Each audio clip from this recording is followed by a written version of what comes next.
In a world of calumny and cold stares, what does the judgment of others matter? I shall merely smile nonchalantly. With my true nature, I shall live as I please and avenge my grudges. With my genuine heart, I shall wander the world. My fate is in my own hands, not in the heavens. A formidable figure transmigrates to another world. See how he rises to the peak of this foreign land and becomes the top evil sovereign. See how he rises to the peak of this foreign land and becomes the top evil sovereign. Jun Xie awoke with a start, instinctively hitting the floor as he attempted to get up. But he was too weak and fell back onto the bed. He was horrified to find himself lying on a large bed. The ornately decorated room was empty except for a square table. Jun Xie realized he was wearing unfamiliar clothes and was in a completely different world. As a top-notch assassin in his previous life, he had never failed a mission. However, in his attempt to retrieve a stolen Chinese treasure from M-country agents, he had been ambushed and was sealed in a small exquisite pagoda, paralyzing his entire body. Jun Xie recalled the incident, expecting to have died, but he had somehow survived and had even been reincarnated into a different body. Unfamiliar memories flooded his mind, leaving him deeply shocked. Examining his body, he found his meridians congested and his muscles weak, making him sigh that the body was weak. But as long as his meridians were intact, he believed he could regain his former strength. However, as his excitement subsided, a sense of loss washed over him. His homeland, his family and friends were all gone. He felt a sense of displacement. Jun Xie closed his eyes and a tear silently rolled down his face. It was the first tear he had shed in both of his lives. Staring blankly at his youthful and handsome face in the bronze mirror, Jun Xie couldn't help but smile bitterly. In his previous life, he had been majestic and intimidating. But now he was a pretty boy. He touched the pagoda pattern on his left wrist, the mark left by the small exquisite pagoda. It was the only solace from his previous life and made him feel proud. Suddenly, the pagoda pattern emitted a yellow light, making Jun Xie feel dizzy. Then, a mysterious power appeared in his mind, and the pattern on his hand disappeared. He was surprised, realizing that the pagoda was extraordinary. At that moment, a voice spoke. "Young master, the old man requests your presence."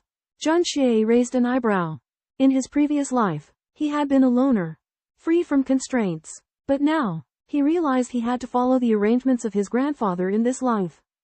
Jun Moxie, a 16-year-old heir to the Jun family of the Tianxiang Empire, is a wastrel son. Jun Xie, after transmigrating into this body, despises his predecessor but reluctantly decides to live a great life due to his situation within the Jun family. Almost all of the Jun family's male descendants have been wiped out, leaving only Jun Moxie, who is also seriously ill. With his heart of an evil lord, Jun Moxie resolves to live out the life of his predecessor.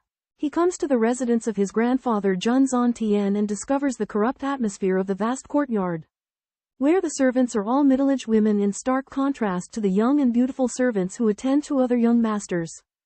Disgusted by the various animals in his grandfather's courtyard, he orders that they be removed. Jun Zhantian had been thoroughly disappointed by this incompetent grandson.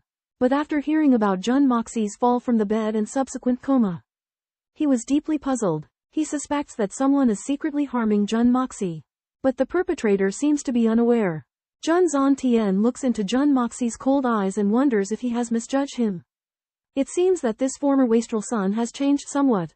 In the secluded small courtyard at the southernmost end of the Jun mansion, Jun Xie lived a life of carefree bliss, far removed from the worldly struggles.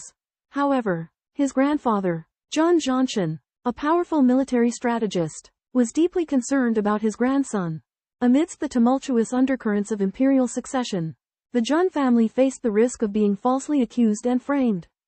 As the sole heir of the Jun family, Jun Xie became the target of malicious intent. Jun Zhantian attempted to persuade Jun Xie to return to the mansion for enhanced protection, but Jun Xie politely declined. Having already detected the presence of assassins lurking within the mansion, he saw this as an opportunity to witness their methods firsthand. Jun Zhantian reluctantly agreed, while simultaneously issuing strict orders for the mansion guards to protect Jun Xie day and night. However, Jun Zhantian had another matter weighing heavily on his mind. He had previously petitioned the emperor to arrange a marriage between Jun Xie and Princess Lingmeng, as a means of securing the Jun family's future. Princess Lingmeng, however, adamantly refused. And the emperor, influenced by Jun Xie's reputation as a wastrel, also rejected the proposal. Upon learning of this, Jun Xie remained unperturbed, much to the astonishment of Jun Zhantian. He privately speculated that Jun Xie may have undergone a profound change of character. But he nevertheless reiterated his instructions to the servants to heighten their vigilance. As Jun Xie ventured outside the mansion, he recalled his teachings from a previous life as an assassin. Assassins have always been elusive. What constitutes an exceptional assassin? He mused ironically. Born into my current family, I am nothing but a second-generation wastrel squandering away his life. Abruptly, a chilling voice interrupted his reverie. Wrong. You are not a second-generation wastrel. I am the second-generation wastrel. And you, my friend, are a third-generation wastrel. In the Jun family, a cold voice interrupted the argument, claiming himself as the real Shizu second master, and Jun Xie merely the San Shizu third master. Jun Xi's gaze fell on a skinny middle-aged man before him, Jun Wuyi. Despite Jun Wuyi's paralyzed legs and being in a wheelchair, a terrifying murderous intent emanated from him, sending shivers down the spine like a seasoned general. Jun Xie keenly sensed a unique sharpness concealed within this seemingly crippled uncle. Jun Wuyi unveiled the distinction Shizu inherits their father's legacy, while San Shizu faces a lack of paternal support and must rely on their own abilities to survive. Jun Wuyi sorrowfully realized that the once great Jun family now only had Jun Xie, an incompetent and useless wastrel, leaving the family heritage in peril. Unexpectedly, Jun Xie suddenly proposed he too could be an Shizu on the condition that Jun Wuyi provides him with shelter. Jun Wuyi was furious, but Jun Xie astutely perceived that Jun Wuyi's paralyzed legs might stem from damaged meridians rather than amputation. He audaciously conjectured that Jun Wuyi had been framed and crippled by a nemesis in the past. Jun Xie asked if he had a way to make Jun Wuyi stand again. Would Jun Wuyi seek revenge? These words jolted Jun Wuyi's emotions. He dejectedly lamented that he was now a cripple and avenging was hopeless. Yet, Jun Xi's words sowed a seed of hope in his heart. Jun Xi's soft whisper struck Jun Wuyi like a thunderbolt in the clear sky. Jun Wuyi abruptly opened his eyes wide, a resplendent yellow light baleful aura emanating from his body. He tightly grabbed hold of Jun Xi's arm and asked with desperation, Mo Xie, do you truly have a way to heal me? Although Jun Wuyi had suffered from a serious injury for many years, his profound qi cultivation had already reached the early stage of Dizan, proving his remarkable talent. However, his lower body's meridians suffered immense damage, preventing him from unleashing his true strength. Jun Xie smiled indifferently. The chances are slim, but it's worth a try. Jun Wuyi suddenly understood. He loosened his grip, looked at his injury and asked in bewilderment, Don't you feel any pain? Why aren't you crying out? Jun Xie replied calmly, It's painful, but will crying out lessen the pain? If it can't, then why bother? Jun Wuyi was astonished. He took a deep look at Jun Xie then suddenly laughed aloud. Ha ha, I now believe that you are capable of healing me. Jun Xie created a treatment plan for Jun Wuyi, which included massaging, soaking in hot water and waiting for him to prepare the medicine. Jun Wuyi was deeply moved, and he decided to trust Jun Xi's judgment.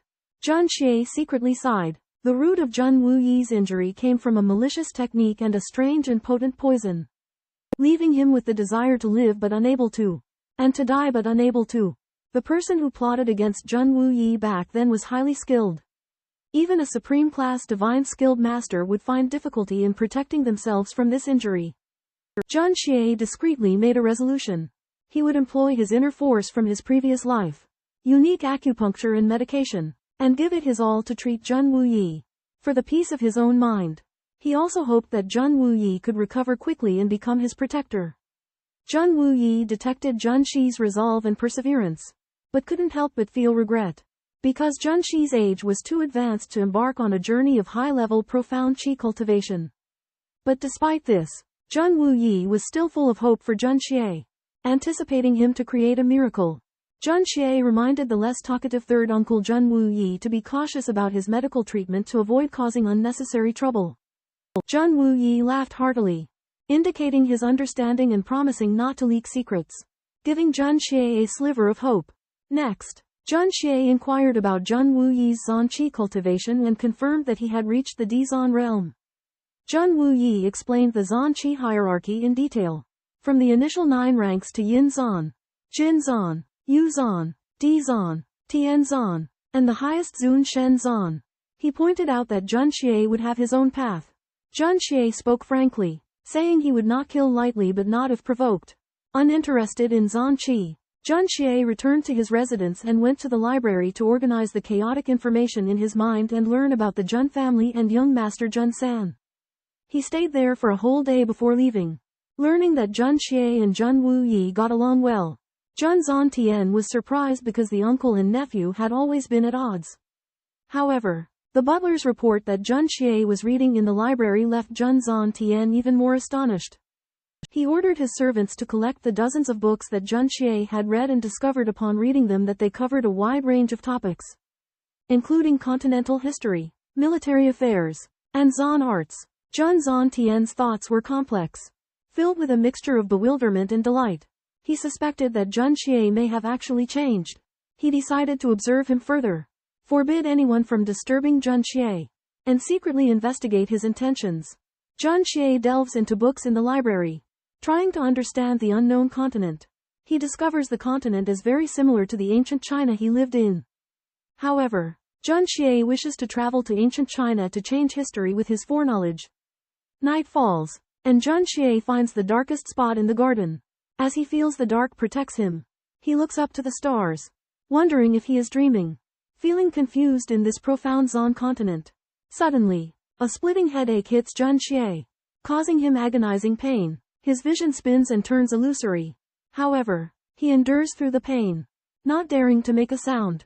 While suffering through the pain, a 7-colored treasure pagoda with a white glow appears in Jun Xi's mind.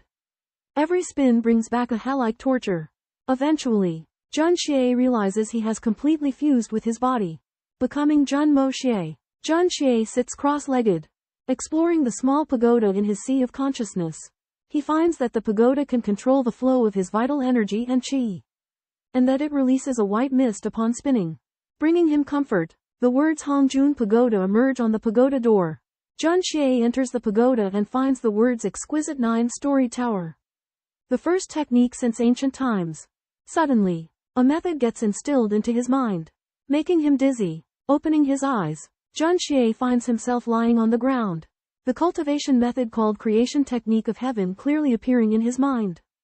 Jun Xie is overjoyed, clenching his fists, determined to use this opportunity to change his fate. Jun Xie accidentally obtained the mysterious Kai Tian Zhao Hua Gong and Zhu Cheng Linglong Ta. He found that the impurities in his body were expelled and his body was cleansed. Excited, he couldn't wait to jump into the lake to take a bath, which surprised the guards and made them believe that Jun Xie had practiced advanced martial arts. After returning to his room, Jun Xie began to cultivate the Kai Tian Zhao Hua Gong. He circulated the qi for hundreds of cycles without any response. But he did not get discouraged and continued to persevere. Finally, he felt a surge of heat in his Niwan palace, and a faint aura appeared in his meridians. At this moment, the Zhu Cheng Linglong Ta in Jun Xi's sea of consciousness flew up and spun, releasing countless white mists. The filaments of fog in the white mist permeated Jun Xi's body, helping him to absorb the aura. Jun Xie was startled that this aura was unusually condensed and completely different from the qi of a beginner in internal skills. But he had no knowledge of it. Jun Xie had an extremely strong willpower. He firmly believed that his strength would continue to improve, and he longed to control his own destiny in this new world. The mysterious Linglong Ta and Kai Tian Zhao Hua Gong were his reliance in this life. In the dimly lit room, Jun Moxie remained motionless as he cultivated, seemingly oblivious to his surroundings. While the heaven-opening creation technique was miraculous, cultivating it required great perseverance and fortune. Jun Moxie's unwavering determination and innately robust divine consciousness made him a rare and suitable candidate for this technique. After a night of arduous cultivation, Jun Moxie's body underwent astonishing changes. The spiritual energy within him surged vigorously. The Niwan palace at the top of his head pulsated incessantly, and vibrant illusions emerged before his eyes. Jun Moxie, with his unwavering willpower, recognized the falsity of these illusions and continued his cultivation undisturbed. However, A violent change erupted abruptly. A deafening roar reverberated in Jun Moxie's mind. And he vomited a mouthful of pitch-black blood. His body convulsed, and his skin oozed a thick, inky fluid. This was the true baptism of marrow and bones. As Jun Moxie broke free from the shackles of his mortal body and stepped onto the path of cultivation. Upon awakening, Jun Moxie found himself submerged in a large wooden tub, where the little maid Kier washed his body bashfully. Old Master Jun barged in with fury, assuming an assassination attempt. However, Jun Moxie regained consciousness and was amazed by his transformation. Having no prior experience with cultivation in his previous life, he had no understanding of his current state and attributed it to a stroke of great fortune. Lord Jun received a report mistakenly stating that his grandson Jun Xie had been attacked by assassins and flew into a rage. However, Jun Xie had actually benefited greatly from a coincidence and was not injured. After Lord Jun learned the truth, he was further enraged when he learned that Jun Xie had been spied on by a guard while bathing. The next day, Lord Jun stormed into the Golden Luan Hall and accused the court officials of assassinating Jun Xie. Vowing to exact revenge, the eldest prince was beaten after talking back, and the emperor had to intervene to mediate. Lord Jun's assertiveness shocked the court, but the emperor realized that the Jun family had no successors and regretted his actions. The old subordinates of the military were overjoyed, while Grand Master Li smiled secretly, believing Jun Xie was Jun Zhantian's weakness. Back at the Jun manor, Jun Xie was seen naked by the little maid Kier, who was embarrassed but didn't think it was a big deal. However, Kier was still afraid, but after seeing Jun Xie's gentle eyes, she felt relieved but remained wary of him, determined to protect her chastity. Jun Moxie, a top assassin in his previous life, reincarnated into his current life with sharp senses. He realizes the maid Kier's feelings towards him, leaving him frustrated. Examining his body, he's surprised to find his senses and physical abilities have been greatly improved. As if he's entered the innate realm. However, his internal energy remains weak, indicating that he's not truly at that level. Jun Moxie understands that this is the marvelous aspect of the heaven-opening creation technique, which enhances physical abilities and grants extraordinary powers. Yet, he encounters difficulties in opening the second layer of the technique, despite repeated attempts. Meanwhile, Jun Moxie spends a month familiarizing himself with the Xuanxuan Continent, learning its unique way of cultivating profound qi. He decides to use the heaven-opening creation technique as a foundation while symbolically practicing profound qi to deceive others. His profound qi cultivation reaches only the 4th rank, which is poor for an aristocrat's son. Jun Moxie's transformation shocks the Jun family. He abandons his bratty behavior and becomes more gentle and pleasant. This change makes his grandfather, Jun Zhantian, Xin Wei, believing his grandson has turned over a new leaf. However, Jun Moxie knows it's merely a guise to conceal his true identity while he recovers his former strength and avenges his past. One day, Jun Moxie was idly chatting with his young apprentice Kier, telling her the story of a mermaid when the little girl's tears suddenly flowed uncontrollably. Abruptly, Tang Yuan, the eldest son of the Tang family, came rolling into the courtyard, crying out that he had lost 150,000 taels of silver while gambling and had even used his jade pendant and divine sword as collateral. The situation was dire, and Tang Yuan had even wagered his own fiancée, accumulating a debt of 1 million taels. If he failed to raise 1.5 million taels within 3 hours, Tang Yuan would forfeit his fiancée and his reputation. Desperate, Tang Yuan approached Jun Moxie for help, saying that the Li and Ming families had offered a solution if Jun Moxie would agree to gamble with them. They would return the promissory note. Jun Moxie initially wanted to refuse, but when he learned of the respect he commanded, he couldn't help but shake his head and smile wryly. He knew that Tang Yuan was a notorious gambler with a poor reputation, but he never expected to become the key to turning his fate around. Tang Yuan tells Jun Xie that the IOU will only be returned if he comes to a specific location. However, Jun Xie senses that something is amiss and suspects a trap. Realizing that the Jun family is the intended target, Jun Xie decides to attend and uncover the truth. Tang Yuan requests additional gambling funds, but Jun Xie, confident in his gambling skills, brings only 50,000 taels. They arrive at 1,000 Gold Hall, a secretive gambling den. Along the way, Jun Xie encounters a headstrong young woman who he manages to anger. Jun Xie enters 1,000 Gold Hall, accompanied by 8 guards. Tang Yuan, consumed by fear and confusion, rushes in ahead. The hall offers a variety of gambling games, and Jun Xie plans to use his celestial creation skill to cheat. At this moment, the young woman from earlier enters 1,000 Gold Hall. Still fuming, she accidentally bumps into Jun Xie, prompting her to launch into another tirade. Jun Xie dismisses her and prepares to start gambling. Amidst the bustling streets, Jun Xie's heart skipped a beat as he recalled his first encounter with the girl before him in a previous life. His seemingly casual glance had then drawn a scathing rebuke from her. Now, the girl still seemed resentful, but Jun Xie felt an inexplicable sense of familiarity. However, upon Jun Xie's introduction, the girl, Dugu Xiaoyi, flew into a rage, recognizing him as the Jun Moxie she had once brutally beaten. Faced with his nemesis, Jun Xie wisely chose to retreat. Yet, Dugu Xiaoyi refused to let him go, demanding that he take her gambling. Jun Xie had an idea. Hoping to use this as an escape, he deliberately mentioned the 1,000 Gold Hall, a gambling den, and Dugu Xiaoyi became ecstatic, insisting on going. Jun Xie had no choice but to give in as Dugu Xiaoyi hauled him along by his ear. Her maid's attempts to intervene proved futile. The group arrived at the fragrance of 1,000 Miles Pavilion, where Jun Xi's friend Tang Yuan was impatient to collect a debt. The 6 young men in the hall turned pale upon seeing Dugu Xiaoyi, a prominent figure from the Dugu Xiao clan. She was highly talented and possessed a strong sense of justice, making her notorious as the nemesis in the circle of wastrels, including Jun Xie. 8 young masters had fallen victim to her wrath. The Dugu family is famous for being protective of their own, especially General Dugu Wu Di, who is so unreasonable that no one dares provoke his daughter, Dugu Xiaoyi. Even Jun Xie, who is under the protection of old Master Jun, is somewhat afraid of her. One day, Dugu Xiaoyi comes to a certain manor.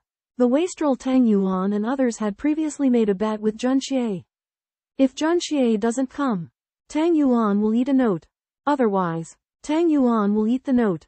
Upon learning of Dugu Xiaoyi's arrival, Tang Yuan panics, worried that if the contents of the note are publicly revealed, it will provoke revenge from the Tang and Sun families. Li Feng and the others are also afraid and do not dare to reveal the note.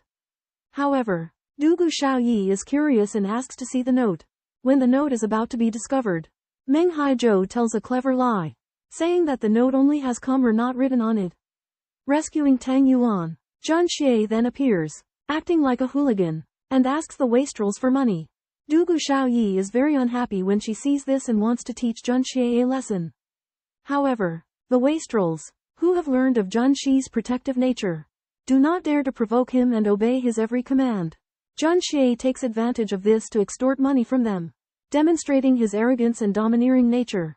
In order to deal with Jun Moxie, Li Manor's third young master, Li Feng, and Meng Haizhou set up a trap and invited him to gamble. Meng Haizhou suggested rolling dice, and Dugu Xiaoyi also couldn't wait to try. Though Li Feng outwardly agreed, he secretly put psychedelic grass in the tea and tampered with Meng Haizhou's clothing to release a fragrance that mixed with the psychedelic grass and made people confused. Jun Moxie noticed that the tea was unusual, but he remained calm on the surface and drank it all. Dugu Xiaoyi's tea, however, had been changed to harmless water. On the way to gamble, Jun Moxie pretended to sneeze and sprayed mucus and saliva on Tang Yuan. Li Feng and Meng Haizhou were overjoyed, thinking that the drug had taken effect. In the Grand Preceptor's manor, Grand Preceptor Li Shang asked his eldest grandson, Li Yuran, why he had sent Li Feng and the others to deal with Jun Moxie. Li Yuran believed that Jun Moxie was stupid and incompetent, so it was appropriate to use a wastrel like Li Feng to deal with him. Li Shang praised Li Yuran's insight, believing that though Li Feng and the others' underhanded methods were ineffective, they could have a strange effect on a brainless wastrel like Jun Moxie. Li Yuran was confident that Jun Moxie had no chance of escape. However, Jun Moxie had already seen through their plot. He was playing along, waiting for them to expose their flaws. Li Yuran believed that Jun Moxie could not escape his control. But Li Shang raised the possibility of a what-if. Li Yuran confidently stated that if Jun Moxie escaped, he wouldn't be Jun Moxie anymore. Inside the Qinjin Hall, the group was gathered around the gambling table. Li Yuran's carefully designed gamble plan, set against Jun Xi's character, appeared infallible. But the emergence of Jun Moxie as Jun Xie posed a variable. Li Feng proposed betting a minimum of 1,000 taels. But Jun Moxie confidently raised the stakes to 10,000 taels. Upon witnessing this, Meng Haizhou commented that a simple comparison of dice numbers was the fairest way to gamble. Jun Moxie's bloodshot eyes revealed the effects of the drug, and Meng Haizhou was delighted. Believing his opportunity had come, the group rolled the dice to determine the banker.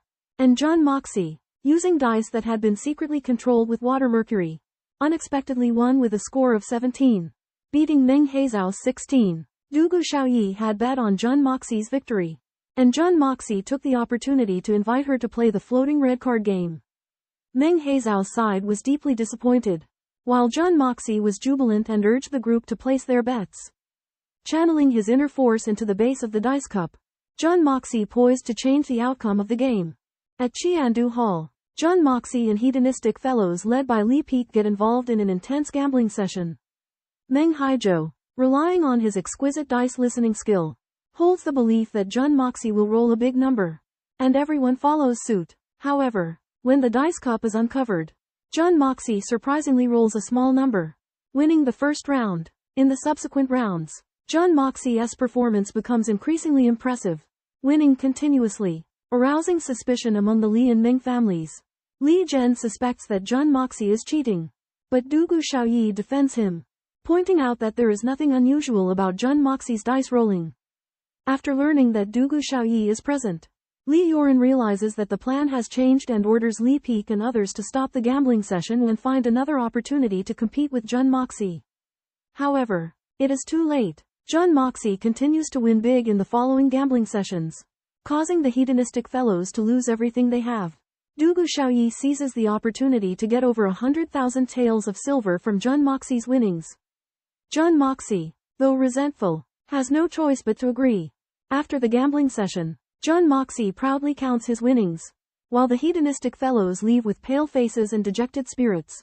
Li Yoren is surprised to learn the result of the gambling session. However, he believes that a gentleman's revenge should be delayed for 10 years.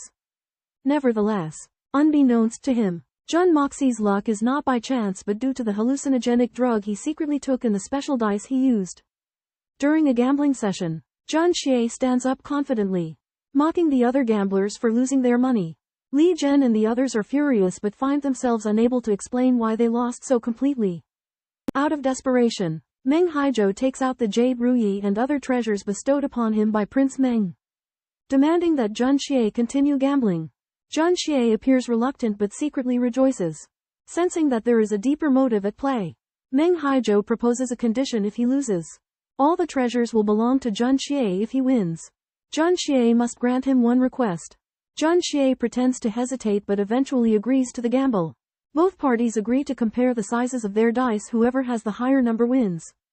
Meng Haizhou goes all in, his expression grim. Jun Xie, on the other hand, has a smug expression, as if he already knows he will win. In this gamble, both sides will put forth their utmost effort to determine the victor.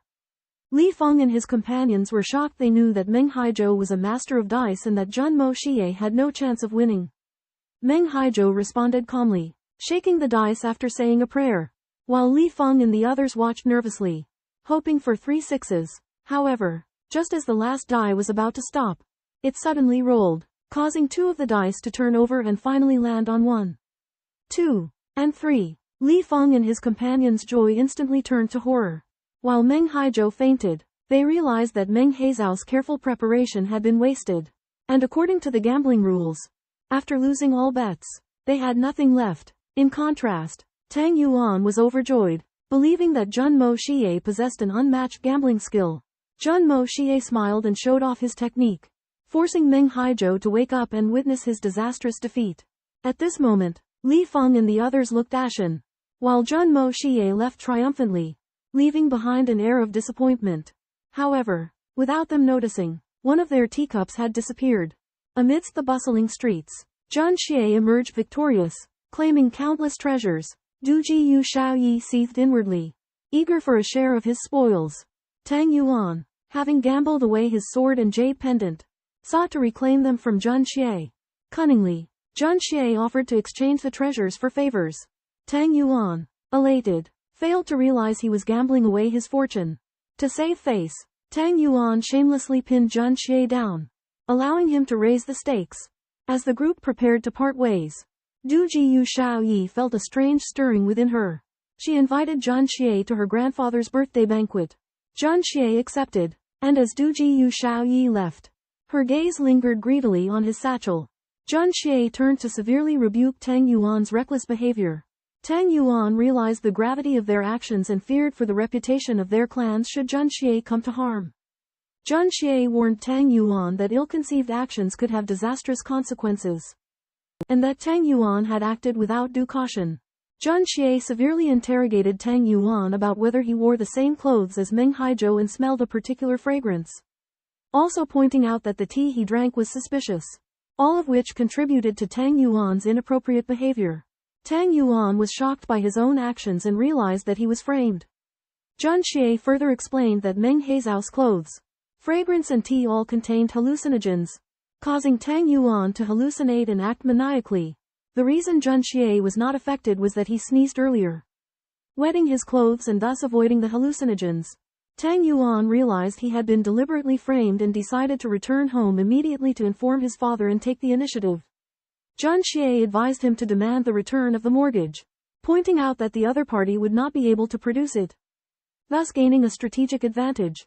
Additionally, Jun Xie gave Tang Yuan a teacup with hallucinogens as evidence. Tang Yuan, grateful for Jun Xie's help, hurried away. Jun Xie smiled sinisterly, looking forward to the turmoil between Tang Yuan, the Meng, and Li families. He speculated that the family behind Tang Yuan, allied with the Jun family, would be enough to deter the Dugu clan. However, the Meng and Li families' actions were very unusual, making him suspect there were deeper reasons behind their involvement. Jun Xie realized that if he and Tang Yuan were to be captured, the Tang family had other heirs to depend on, while the entire Jun family's future relied on him alone. While Jun Moxie appeared harmless, he was impulsive and might cause great harm without realizing it. Upon learning that Tang Wanli had stormed away in anger, Elder Jun suspected the involvement of the Li and Ming families. Additionally, he was worried when he discovered that Jun Moxie had left the house with money and servants to gamble. When he returned home, the elder was shocked to find that the package Jun Xie had brought back was filled with precious jewels and jades from the Li family, the imperial palace, and the Ming family. The elder questioned Jun Xie about the source of these items, suspecting that he had robbed them. This was because Jun Moxie had never displayed the ability to win such valuable items. In contrast, Tang Wanli had led Tang Yuan to confront the Li and Ming families, bullying them with his status and power. The elder was momentarily speechless, realizing that he might be facing a catastrophic situation. He had believed that Jun Moxie was obedient, but reality had dealt him a heavy blow. Housekeeper Kier reports to Lord Jun Zhantian that he has discovered his young master, Jun Moxie, has won back large sums of wealth, including exquisite jade pendants, gemstones, and a large number of silver notes. Jun Zhantian is surprised and delighted, as he has never heard of his grandson having any gambling prowess. Kier confirms that the wealth was won by Jun Moxie in gambling and mentions that he has recently been seen reading in the library. While pleased with his grandson's apparent improvement, Jun Zhantian also begins to ponder his future. He believes that Jun Moxie has neither the talent for Xuanqi nor the aptitude for business, and will likely struggle if sent to the Wenxing Academy to study. Housekeeper Lao Pang suggests purchasing a young Zon beast of at least the 8th level for Jun Moxie and sparing no expense in training it to protect the young master. However, Jun Zhantian points out that this is nearly impossible as high-level Zon beasts are difficult to obtain, and young beasts take many years to mature. Jun Zhantian worries about his grandson's prospects, seeing no path for him in martial arts, business, or politics and fearing that he will only squander the Jun family's wealth in the future. Lao Pang's suggestion to purchase a Zon beast to protect the young master is also dismissed. Jun Zhantian is left feeling helpless and anxious, unsure of how to chart a suitable course of development for Jun Moxie. Deep within the Heaven Punisher Forest is the territory of high-level profound beasts. Their profound Dan energy is able to quicken the growth of their young. Grade 7 and above young profound beasts are rare and expensive, with grade 8 and above being priceless. However, obtaining a grade 8 young profound beast requires defeating at least 2 adult profound beasts. and is extremely difficult and even life-threatening. Li Yuran, an elegant and extraordinary young master of the Li family, was displeased after learning that Jun Moxie had defeated the 3 Li family brothers. He adjudicated family law and punished Li Feng and the other 2, and ordered an investigation into the reasons for Jun Moxie's victory. At the same time, he learned that the old Marquis of the Tang family, Tang Wanli, was leading people to the Li family to seek justice.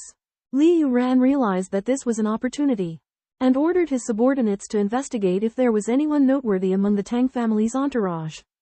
He planned to retrieve an important item while the Tang family's elite were away. At the same time, he also ordered Qin Hu to mobilize the hidden manpower he had been concealing, and to complete the mission at all costs without leaving any traces. Meanwhile, Grandfather Jun was puzzled by his grandson Jun Moxie's behavior. He went to the scripture depository to look for Jun Moxie, only to find that he had already left. He then ordered people to move the book that Jun Moxie had been reading back to the study room. Tang Wanli led a large group of people to the Li family aggressively, intending to seek justice for his grandson Tang Yuan. Li Yuran had already planned his strategy and was prepared for battle. Li Yuran received news that Tang Wanli, leading many experts, was coming to the Li family. He ordered his subordinates to inform his grandfather in the palace, thinking that this was an opportunity that could be used. Li Yuran planned to have the Ming family oppose Tang Wanli, and then have his grandfather win over the Ming family, causing a split between the Ming and Tang families. At the same time, Jun Moxie secretly infiltrated his uncle Jun Wuyi's residence to examine his leg injuries. Jun Wuyi was once confined to a wheelchair due to his injuries, but Jun Moxie discovered that there was still hope for recovery. So he informed him of the required herbs. Jun Wuyi was filled with hope and immediately sent people to search for the herbs. Jun Moxie found a book of rare and exotic flora in the library, which showed herbs such as Tong Shin grass, Duan Chong flower, Duan Shu Zhen, 9-leaf grass, and Fen Jing He. Except for Fen Jing He, the other herbs were easy to obtain. Jun Moxie was confident that with his unique method, combined with these herbs, he had a 70% chance of curing Jun Wuyi's leg injuries. Jun Wuyi was overjoyed, as it was the first time he had seen hope in 10 years.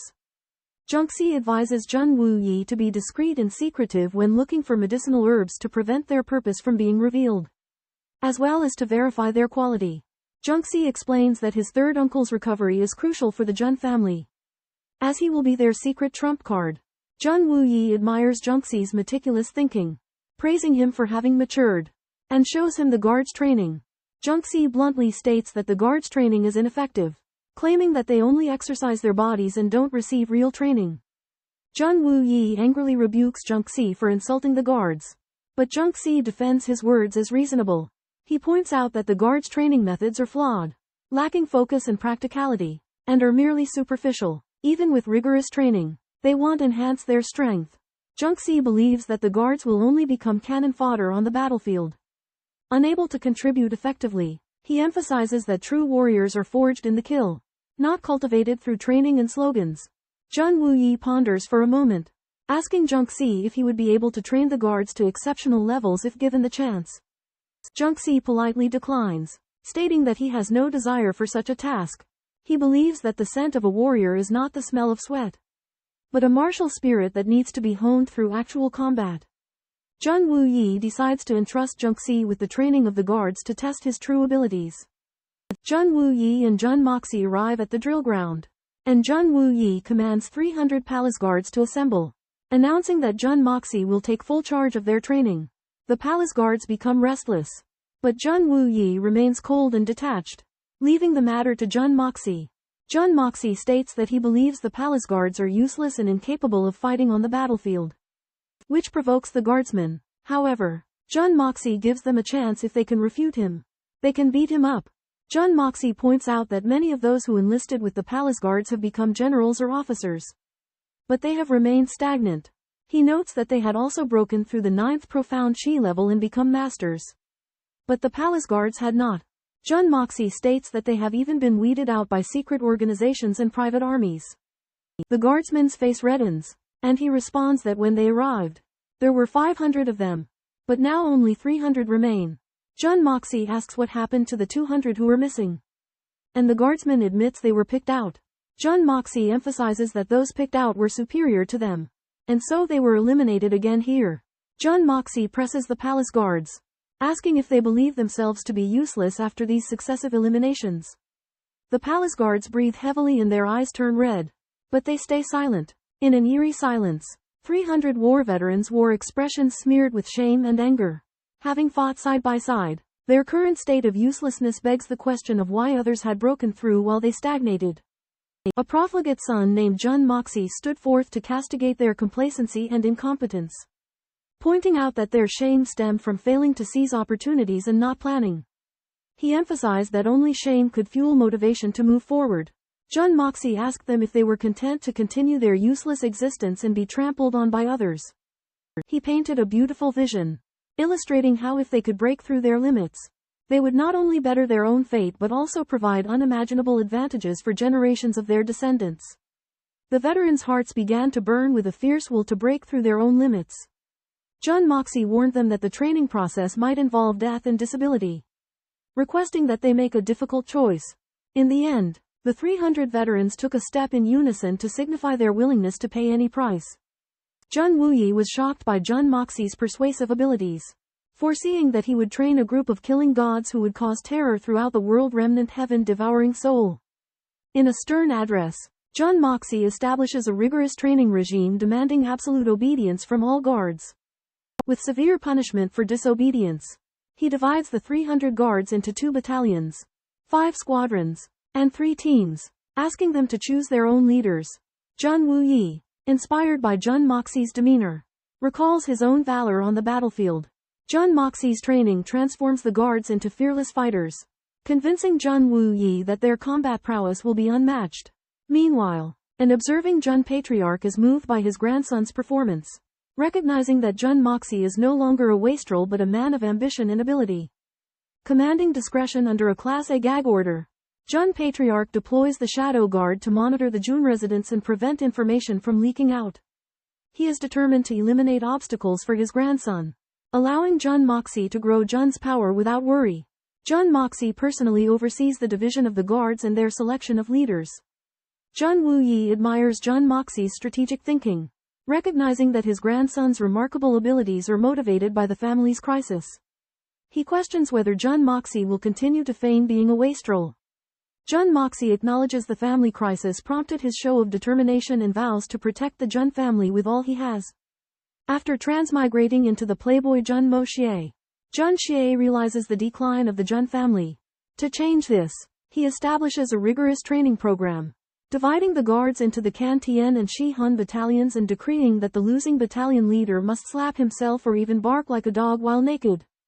This punishment ignites the guards' fighting spirit, and they compete fiercely in the intensified training. Jun Xi's grandfather, Jun Laoyi, praises this troops managing troops training method, recognizing Jun Xi's talent for commanding. Meanwhile, Jun Wuyi sets out to find the 5 medicinal herbs Jun Xie needs, while Jun Xie discovers something unusual about the white mist in his mind. When he is not cultivating, the mist automatically circulates through his meridians, benefiting his body, but when he does cultivate, the mist moves slowly and the effect is poor. Puzzled, Jun Xie questions the power of the Kai Tian Zhao Hua technique. Realizing the energy he cultivates is pure but scarce, he comprehends that his training is still insufficient and he needs to find a way to increase the quantity of energy. During a stormy night, the Li family receives a furious Mr. Tang. However, the Li family's grandson, Li Yuran, treats him with respect, leaving Mr. Tang unable to vent his anger and directing it at the 3 Li brothers instead. Upon learning that they were punished for protecting Ming Haizhou, who pursued the Tang family's fiancé, Mr. Tang becomes enraged and leads his men to the Ming family. Meanwhile, Jun Moxie is practicing a unique internal cultivation but is dissatisfied with his progress. He yearns to enhance his inner force to the utmost level, where he can apply it effortlessly. In contrast, Kier is immersed in memories of the Mid-Autumn Festival, shedding tears at the thought of her loved ones. Upon learning of Kier's tragic background as an orphan, Jun Moxie feels compassion towards her. He touches Kier's hair, giving her an unprecedented sense of warmth and intimacy. Kier's heart is filled with complex emotions, suddenly feeling a dependence on this master who had once treated her roughly. Faced with Kier's concern, Jun Moxie leaves abruptly, facing the downpour with an indifferent expression. However, the Hongjun Pagoda in his mind seems to sense his inner turmoil. Its white energy surging and flowing through his meridians, attempting to comfort his emotions. Amidst a torrential downpour, Jun Moxie ambles through the streets, his figure obscured by the rain, making him seem even more solitary. He ruminates on his own insignificance and isolation, lamenting his inability to fully integrate after being reborn in this strange world. Entering a secluded tavern, Jun Moxie drinks alone, using alcohol to alleviate his bitterness and melancholy. After finishing one cup, he pays homage to those he killed in his previous life. Another cup is raised to those he will kill in this one, symbolizing his determination to sever the past and embrace the future. Abruptly, he hears someone at the next table strike up a conversation. Jun Moxie removes his conical straw hat, revealing a dignified and authoritative face. Yet his gaze is gentle as water. During their conversation, Jun Moxie displays a calm and unyielding demeanor despite his extraordinary stature. The other person, evidently of high rank, exhibits a graceful and carefree manner that impresses Jun Moxie. Jun Moxie claims to be a wanderer, unbound by fame or fortune.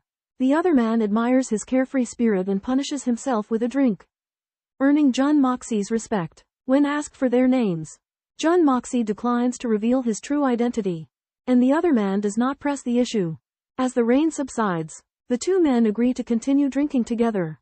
Engaging in lively conversation, Jun Moxie senses that despite being in a foreign world, he remains the enigmatic number one assassin, the detached observer of life's complexities, and the solitary wanderer. In a tavern amidst the rain, Jun Xie encounters a middle-aged man. The man quotes the poetry Jun Xie recites and praises it. However, Jun Xie scorns the tavern's wine, believing there is no good juju left in the world. The man refutes that while the tavern's Jew is not the best, it is well known in the capital. Jun Xie laughs mockingly, claiming the worst Jew he has had is 100 times better. The man's expression turns sour, deeming Jun Xie's words too insolent. Jun Xie explains that drinking is about mood and ambiance, and true drinkers are now as rare as phoenix feathers and unicorn horns. He sighs towards the heavens, lamenting the lack of both good Jew and confidence, and drinks a cup before leaving abruptly. Though somewhat angered, the man is drawn to Jun Xie's boldness and arrogance. He secretly admires Jun Xie's poetic talent and envies his unrestrained nature. However, he believes Jun Xie is overly proud and lacks true humility. Just then, an emaciated old man emerges, staring blankly in the direction Jun Xie left, his eyes filled with deep regret. Xuanxuan regretted Jun Xie's disregard for his fine wine, finding it a pity to miss out on such a true connoisseur. After leaving the tavern, Jun Xie's mind gradually cleared, and he reflected on his behavior, realizing that it was the arrogant personality of Xie Jun from his previous life. Now that he had regained his senses, he would restrain his capriciously evil character. Unexpectedly, as he was about to turn a corner, Jun Xie overheard a conversation revealing that they had stolen an important item from the Tang family and paid a heavy price for it. Jun Xie hid behind an earthen wall and listened intently. Despite the heavy rain, his keen hearing picked up their words. Of the 6, 4 were badly wounded, but they were still elated and eager to deliver the stolen item to their big boss. In their conversation, it was mentioned that a mysterious person from the Tang family had lured away 2 guards, creating an opportunity for them to infiltrate. Jun Xie couldn't help but wonder why Tang Yuan had not informed him about the theft of such an important item from the Tang family. Suddenly, the most severely wounded thief discovered Jun Xie's presence, his body gleaming in silver light, and Zhan Qi gathering around him as he prepared to launch a thunderous attack.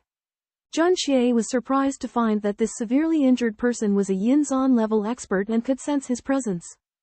On the profound Qi continent, very few individuals possess profound Qi above the 9th rank. Only by cultivating profound Qi to the silver rank can one truly embark on the path of becoming a formidable expert.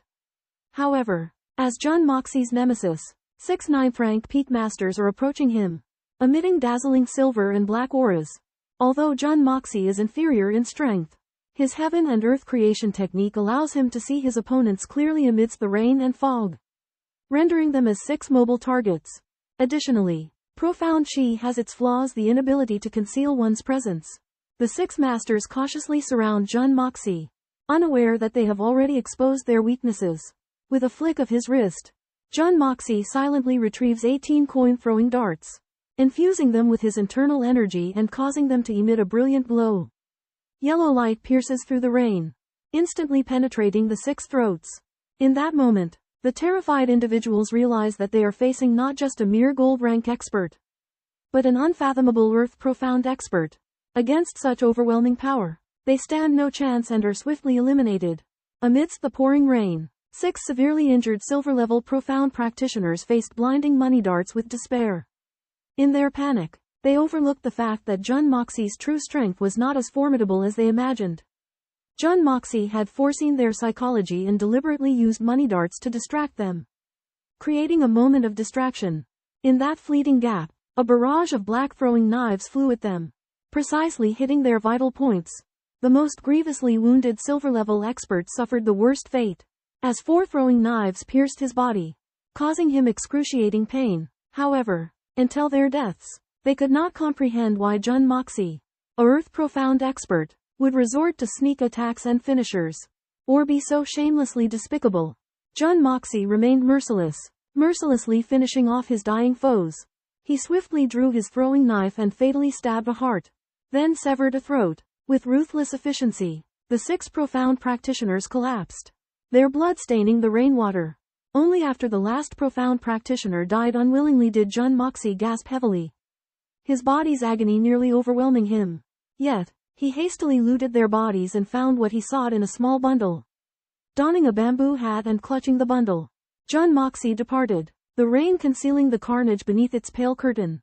The bloody battlefield behind him and the tranquility of the rain formed a stark contrast, as if they were 2 entirely different worlds. In the midst of a torrential downpour, 6 bodies lay scattered across the street, one with wide-open eyes glaring at the sky in defiance. Jun Moxie circled cautiously before returning to the Jun residence. A mysterious masked golden pinnacle expert arrived at the scene, examining and searching the bodies but finding nothing of value. With meticulous attention, he followed the blood trail in the direction Jun Moxie had left. But after a full circuit, he found himself back at his starting point. The golden pinnacle expert was perplexed. Convinced that this was a conspiracy against him, he deduced that the timing was spontaneous, unknown even to him, but the fault could not have originated from his side. Yet, the incident was merely the result of a series of coincidences. Jun Moxie, homesick and drowning in alcohol, had overheard thieves' chatter by chance outmatched in skill. Jun Moxie had intervened, seizing a mysterious item. As the Golden Pinnacle expert pursued his investigation, he encountered Tang family guards, and he promptly disposed of the bodies before disappearing into the rain. The Tang guards arrived at the scene, finding only 6 headless corpses, the stolen item unaccounted for. Jun Moxie remained oblivious to his fortuitous encounter, feeling only a sense of misfortune drinking with fools, getting caught in the rain, and inadvertently killing someone. With a sigh, he clutched the bundle in his arms and stepped through the gates of the Jun residence. Amidst a torrential downpour, Jun Moxie strolls through a garden, faintly hearing the mournful sound of a flute. Following the melody, he discovers a woman clad in white sitting alone in a pavilion, her enchanting beauty shadowed by an aura of deep loneliness. Jun Moxie pauses to listen, the flute's notes stirring his memory of a past life, resonating with the woman before him. The woman is Guan Qinghan, Jun Moxie's sister-in-law. 3 years ago, Jun Moxie left for war and has not returned. Guan Qinghan resolutely moved into the Jun household, serving as a widow to the elderly. The Jun family respects her, with the exception of Jun Moxie, who she detests for his frivolous and dissolute ways. However, on this rainy day, Jun Moxie's demeanor towards Guan Qinghan undergoes a subtle shift. He urges her to let go of the past, his tone sincere and his manner steady, unlike his usual playboy behavior. While Guan Qinghan remains wary, she cannot help but notice his transformation. As Jun Moxie leaves through the rain, Guan Qinghan gazes at his retreating figure, her heart filled with a bittersweet mix of emotions. She suspects Jun Moxie of deception but cannot resist wondering, has her shameless and lecherous brother-in-law truly changed? Jun Xie felt sorry for his sister-in-law Guan Qinghan, who had to sacrifice her youth by choosing to be a widow in the Jun family, and felt it was a waste of resources. He realized that his personality had changed since he crossed over, and that it was not his own intention, but the influence of the original Jun Moxie. He decided to maintain his original intention and maintain a hypocritical demeanor. Jun Xie curiously opened the package he had taken from the Tang family and found a precious golden Nanmu box inside, which in turn contained an excellent cold jade box. And inside it was a round object wrapped in fur of a 9th-level profound beast. When he untied the fur, a dark red strange object appeared in front of him, which he realized was a profound pill condensed from a profound beast above the 3rd level. This profound pill was the profound pill of the 9th-level peak profound beast Golden Winged Tiger, which contained a huge amount of energy. For profound Qi cultivators above the Earth profound realm, it could greatly improve their realm.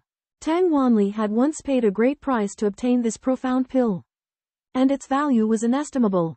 After Li Yuran learned about the profound pill, he worked hard to infiltrate the Tang mansion, waiting for an opportunity to seize it, but met Jun Xie on the eve of his success, and all his plans came to naught.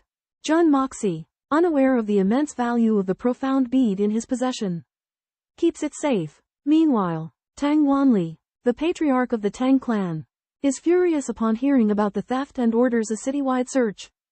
Tang Yuan, entangled in an argument with Meng Haizhou at the Meng clan's residence, demands the ransom of his sword and the jade pendant. Upon learning of this, Tang Wanli commands Tang Yuan to return back at the Tang clan. Tang Wanli is enraged and dispatches an elite unit of guards to search the city while offering a reward for the suspect's capture. The Li clan, led by Li Yuran, appears calm but secretly tortures those involved to uncover the mastermind behind the heist. As the city becomes tense and various clans maintain heightened security, they keep a close eye on the Tang clan's movements. The prison of the Ministry of Justice overflows with inmates as the Tang clan's relentless efforts create a stir. While Tang Wanli's anxiety grows, Li Yuran maintains a calm facade, but his mind seethes with murderous intent. However, Jun Moxie, the true beneficiary of the situation, remains unaware of his role and sleeps soundly, marveling at the calming effects of the golden silk sandalwood. In his subconscious, thoughts of his widowed sister-in-law surface, leaving him perplexed as to their significance. In the midst of unexpected events in Kyoto, the Jun family remains oblivious.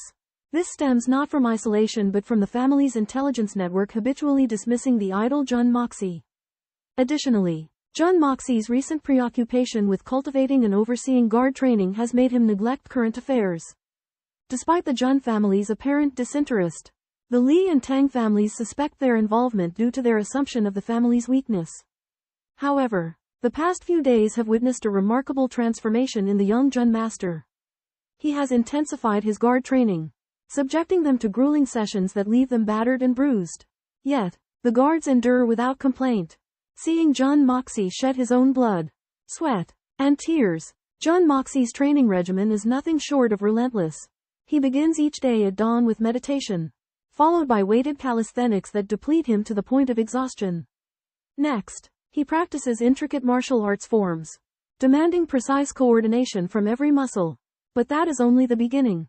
After completing his own drills, Jun Moxie leads his guards through his own brand of hellish training. Methods honed during his previous life's experience training elite assassins. Jun Moxie believes that overwhelming strength and profound resilience are essential for seizing extraordinary opportunities. Only by trampling over his own limits can one have the right to do the same to others in the world.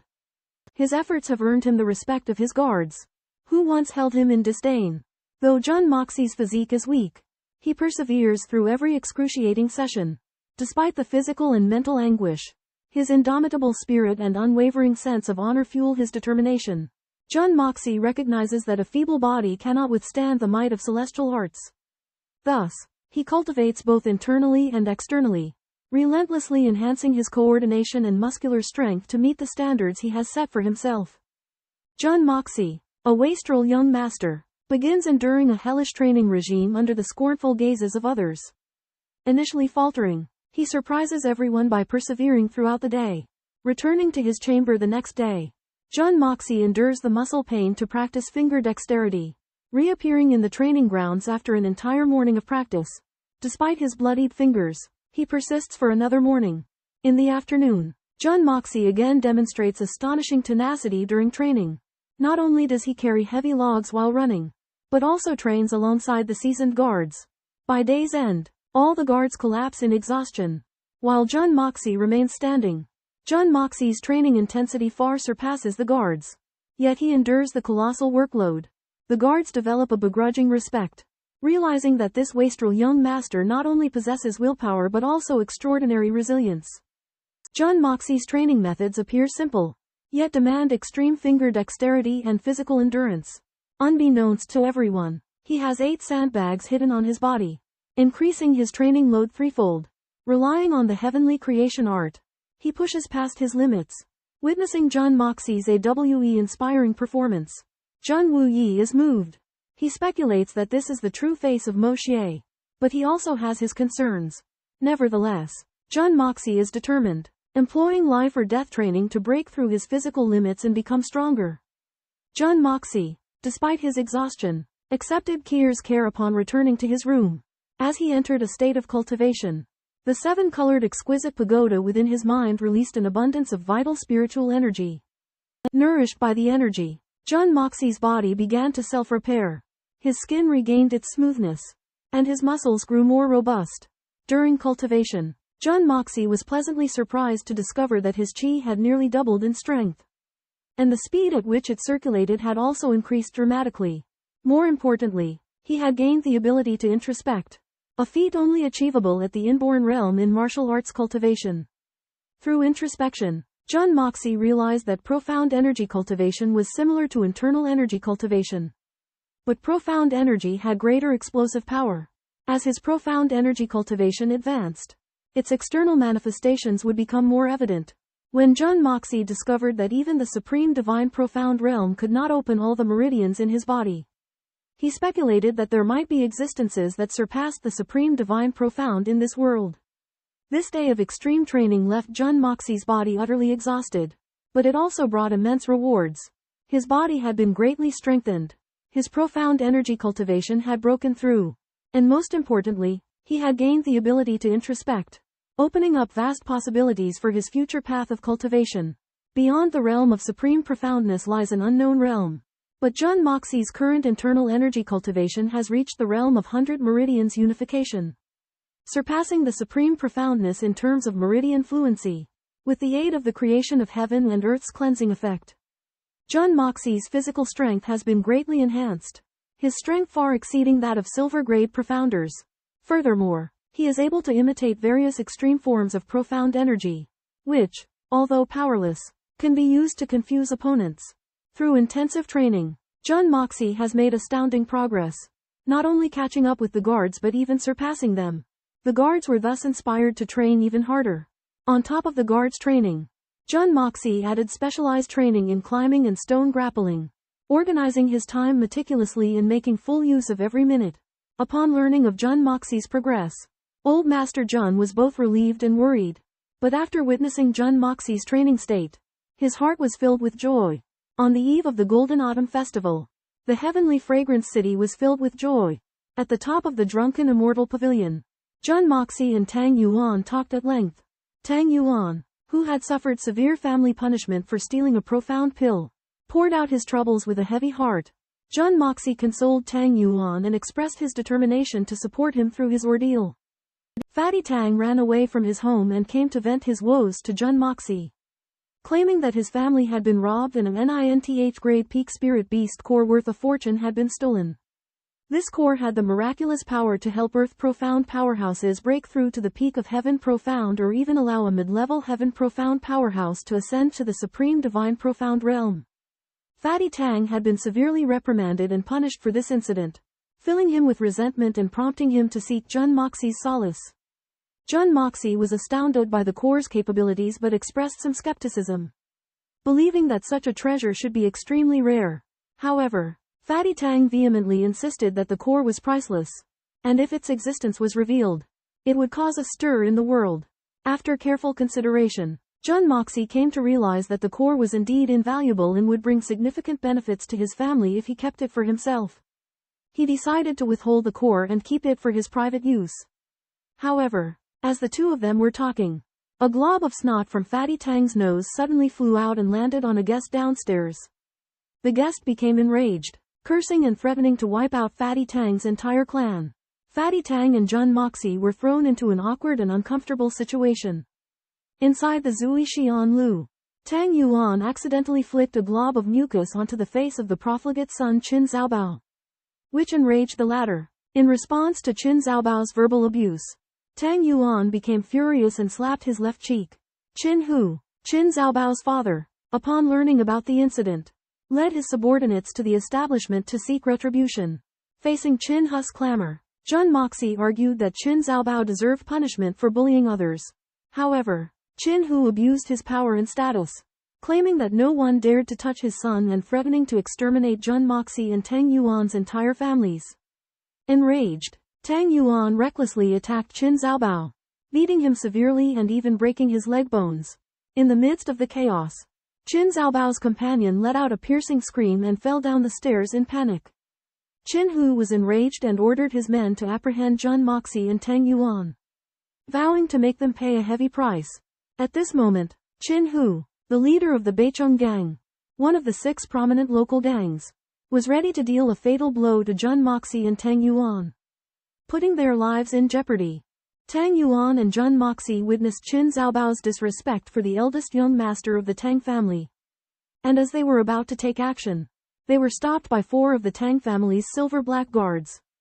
As the leader of the Tang family guards, he fiercely rebuked Qin Tiger, claiming that his son had offended the eldest young master of the Tang family and that Qin Tiger, as a father, had dared to question them. The leader further accused Qin Tiger of colluding with the government in an attempt to capture the eldest young master of the Tang family, a crime punishable by death. Upon hearing the words eldest young master of the Tang family, Qin Tiger was seized with terror. He suddenly recalled his son's recent offense against a mysterious young master and suspected that he had offended the Tang family. To make matters worse, he had previously been ordered by the mysterious young master to steal the Tang family's mysterious elixir and was now scared out of his wits.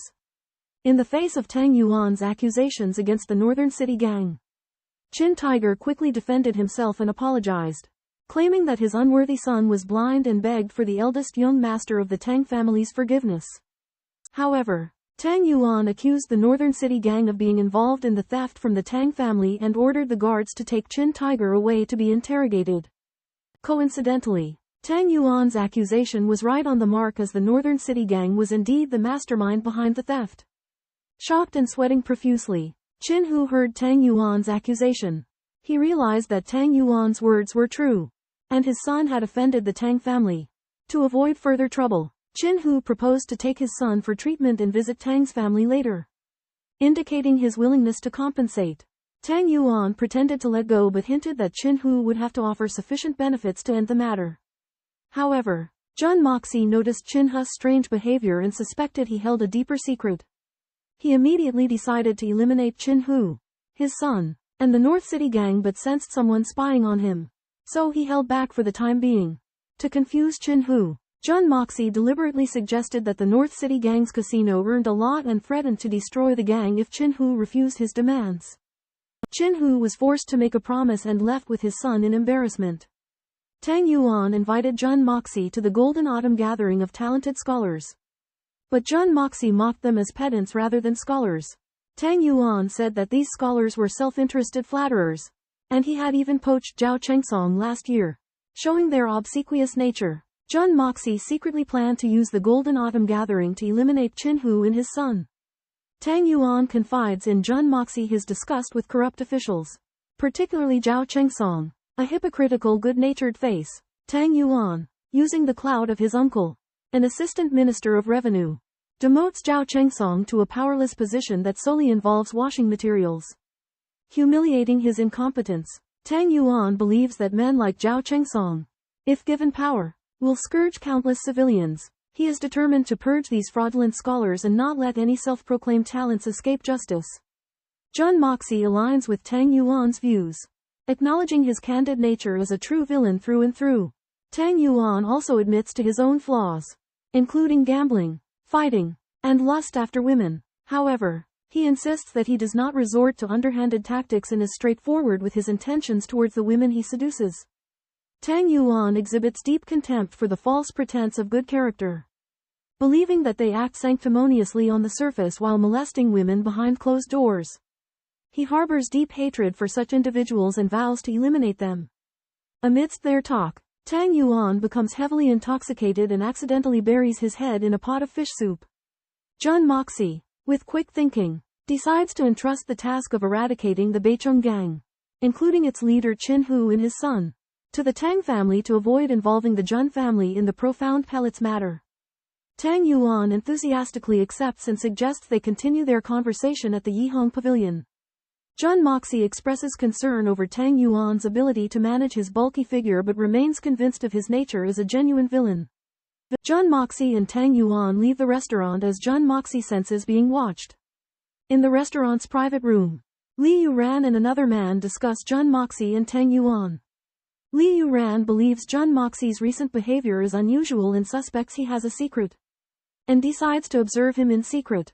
He instructs subordinates to follow Jun Moxie closely and eavesdrop on his conversations with Qin Hu. Meanwhile, Li Yuran dismisses Tang Yuan as a reckless man of no concern. Li Yuran also learns someone may target one of the three Li family brothers or Ling Meng, but chooses to wait and see. In the carriage, Jun Moxie notices Tang Yuan's distress over his family's situation and offers to help. He advises Tang Yuan to pay attention to Qin Hu's panic reaction when discussing the theft of the Tang family, suggesting Qin Hu may be involved. Tang Yuan hesitates, fearing that making baseless accusations could have negative consequences. Jun Moxie convinces Tang Yuan that even if Qin Hu is not involved, as long as the Tang family believes he is, it could alleviate Tang Yuan's troubles. Tang Yuan is persuaded and decides to suggest to his grandfather that the North City gang may have been involved in the theft of the Tang family. Tang Yuan learned that the lost precious Xuandan of the Tang family might have been stolen by Qin Zhaobao, the son of Qin Hu, leader of the Beicheng gang. In order to prove his innocence to Old Master Tang, he investigated this clue. Tang Yuan found that Qin Hu displayed unusual panic after learning that the Xuandan was stolen. Contradicting his prior composure, he hypothesized that Qin Hu's reactions could be related to the Xuandan's theft. Tang Yuan reported this discovery to Old Master Tang and attempted to use this clue to defend himself. He believed that if Old Master Tang ordered an investigation, it would expose Qin Hu's potential involvement and allow the Tang family to become heroes for upholding justice. Concurrently, Jun Moxie realized the significance of the Xuandan, though he was unaware of its purpose. He planned to spread news about the Xuandan, attracting experts to Tianxiang City in the hope that someone would know how to use it. Aiming to craft a stronger material for his flying knife, Jun Moxie searched the divine weapon catalog for suitable metal. He considered Zhan Tai or Han Tai as ideal options, but was willing to use fine steel if necessary. After hearing his grandson's lead, Old Master Tang felt encouraged but criticized Tang Yuan for his habit of exaggerating his accomplishments. Nonetheless, he ordered Tang Yuan to kneel on the counting board and listen to his instructions. In order to prove his reformation, Tang Yuan recounted how he had heroically intervened to help the weak and resisted Qin Hu. When Jun Moxie learned that the profound pill stolen from the Tang residence may be related to the North City gang, he revealed this to Tang Yuan. Although Tang Yuan doesn't believe Jun Moxie has a feud with the North City gang, to calm the turmoil in his family, he reported the matter to Old Master Tang. Old Master Tang doubted Jun Moxie's motives, but out of caution, he decided to investigate the North City gang. There are 3 reasons. First, the profound pill is related to the important interests of the Tang family and cannot be lost. Second, the North City gang has long been notorious, and suppressing it is in line with the intention of eliminating harm for the people. Third, although Jun Moxie is a bit scheming, the Tang family does not need to rely on the Jun family to crack down on the North City gang. Therefore, Old Master Tang ordered the summoning of all 9th grade Zhan practitioners to raid the North City gang overnight, hoping to capture the gang members for interrogation to find clues related to the theft of the profound pill. At the same time, Tang Yuan also received a gift from Qin Hu, the leader of the North City gang, intending to test Jun Moxie. However, the Tang residence's operation went wrong by mistake, because Li Yuran's order for Qin Hu to deliver the gift had not yet reached Qin Hu. Therefore, the North City gang was caught off guard and captured during the Tang residence's raid. However, no clues related to the theft of the profound pill were found. On the other hand, Jun Moxie went to the divine weapon catalog to look for cold iron and happened to meet Dugu Xiaoyi, When Jun Moxie learned that there was a meteorite in the warehouse, he was overjoyed, hoping to use it to create a more powerful weapon. In a blacksmith shop, Jun Moxie encountered Du Jiyu Xiaoyi. When Du Jiyu Xiaoyi expressed her desire to buy the meteorite, Jun Moxie offered to pay for it and give it to her as a gift. However, when the meteorite was placed alongside a piece of refined steel, Jun Moxie surprisingly asked for the smaller refined steel, giving the more valuable meteorite to Du Jiyu Xiaoyi. Shocked, Du Jiyu Xiaoyi realized that Jun Moxie's real target was the meteorite too. But he wanted to use the ruse of paying for her and giving her the meteorite to exchange it for the ordinary refined steel. Outraged, she confronted Jun Moxie about his intentions. Jun Moxie glibly explained that he didn't need such a large meteorite and that giving it to Du Jiyu Xiaoyi was a mere courtesy. Seeing through his deception, Du Jiyu Xiaoyi fumed, accusing Jun Moxie of trying to cheat her. After an argument, Jun Moxie relented and agreed to let Du Jiyu Xiaoyi have the meteorite. Although still annoyed, Du Jiyu Xiaoyi accepted it and told Jun Moxie that he was still responsible for paying for it, as he owed her from their previous partnership. Jun Moxie ended up buying both the meteorite and refined steel for 90,000 taels of silver. While Du Jiyu Xiaoyi left with a cold expression, though her impression of Jun Moxie had taken a hit, she resolved to forge the meteorite into a dagger to enhance her abilities. When Dugu Xiaoyi discovers that Jun Moxie is also after the meteorite, she becomes furious, accusing him of using his debts as an excuse to seize it. Jun Moxie argues that he will give her the smaller piece and promises to forge her a precious sword in the future. But Dugu Xiaoyi refuses, overwhelmed with sadness and anger. Dugu Xiaoyi bursts into tears, berating Jun Moxie for being a scoundrel. Jun Moxie is taken aback by her tears and becomes flustered. Enraged, Dugu Xiaoyi bites Jun Moxie and weeps even louder. Jun Moxie is heartbroken by Dugu Xiaoyi's anguish but is unable to comfort her. He turns his attention to examining the meteorite, leaving Dugu Xiaoyi feeling abandoned and humiliated. She kicks him and runs away. Jun Moxie is annoyed, but once Dugu Xiaoyi is gone, he mutters to himself about what he would do if he had her in his clutches. However, he knows that his previous life's martial arts training was intended for killing, not for sparring. Therefore, he cannot bring himself to truly harm Dugu Xiaoyi. He inquires about the possibility of forging the meteorite with the shopkeeper and learns that it can be refined up to 3 times. But it cannot attain the legendary ability to cut through metal. Jun Moxie resolves to find a way to forge it himself and has the meteorite sent to his residence. The shopkeeper scoffs, believing that Jun Moxie is a pampered dandy who cannot possibly create a divine weapon. He jokingly declares that if Jun Moxie succeeds, he will walk on his hands and knees. After leaving the shop, Jun Moxie preferred to explore his surroundings by foot, and he would habitually shake off the guards trailing him in secret. Believing that he was in control of his fate, he sensed that there was a top-class expert covertly protecting him. Though he had never laid eyes on this person, intense curiosity arose within Jun Moxie, and he decided to shake off this person's trail. He abruptly changed his direction and speed in an unpredictable manner. But the tail never managed to shake him off. The tail had a headache. His tracking skills were superb, but Jun Moxie movements were too erratic. He wondered if his target had discovered him, but denied the idea. Abruptly, Jun Moxie entered a cosmetics shop, then left from the back door. The tail hastily rushed in after him, only to see that Jun Moxie had vanished. Realizing that he had been tricked, he searched everywhere, but to no avail. At this moment, Jun Moxie returned to the cosmetics shop. Sensing that the tail aura had already disappeared, he sauntered away smugly, intending to shake off the tail. The tail once again tried to pursue, but Jun Moxie made several sudden changes in his route, causing the tail to lose his way. Suddenly, Jun Moxie's body stiffened, a flying knife in his hand. Several icy auras charged in his direction. With Jun Moxie as their target, he could tell that these were the auras of his kind assassins. Jun Moxie became exhilarated, prepared to engage in a fight with his fellow professionals. Just then, a group of riders appeared, and a sedan chair was in their midst. It was Princess Ling Meng's carriage. Jun Moxie suspected that the assassins were targeting the princess, not him. After all, assassinating a royal in broad daylight required immense courage. As the favored Princess Ling Meng's magnificent carriage exits the imperial city, it unexpectedly encounters a murderous ambush. The princess entourage is depleted, making them vulnerable to the assassin's onslaught. Witnessing the chaos, a man named Jun Moxie intervenes.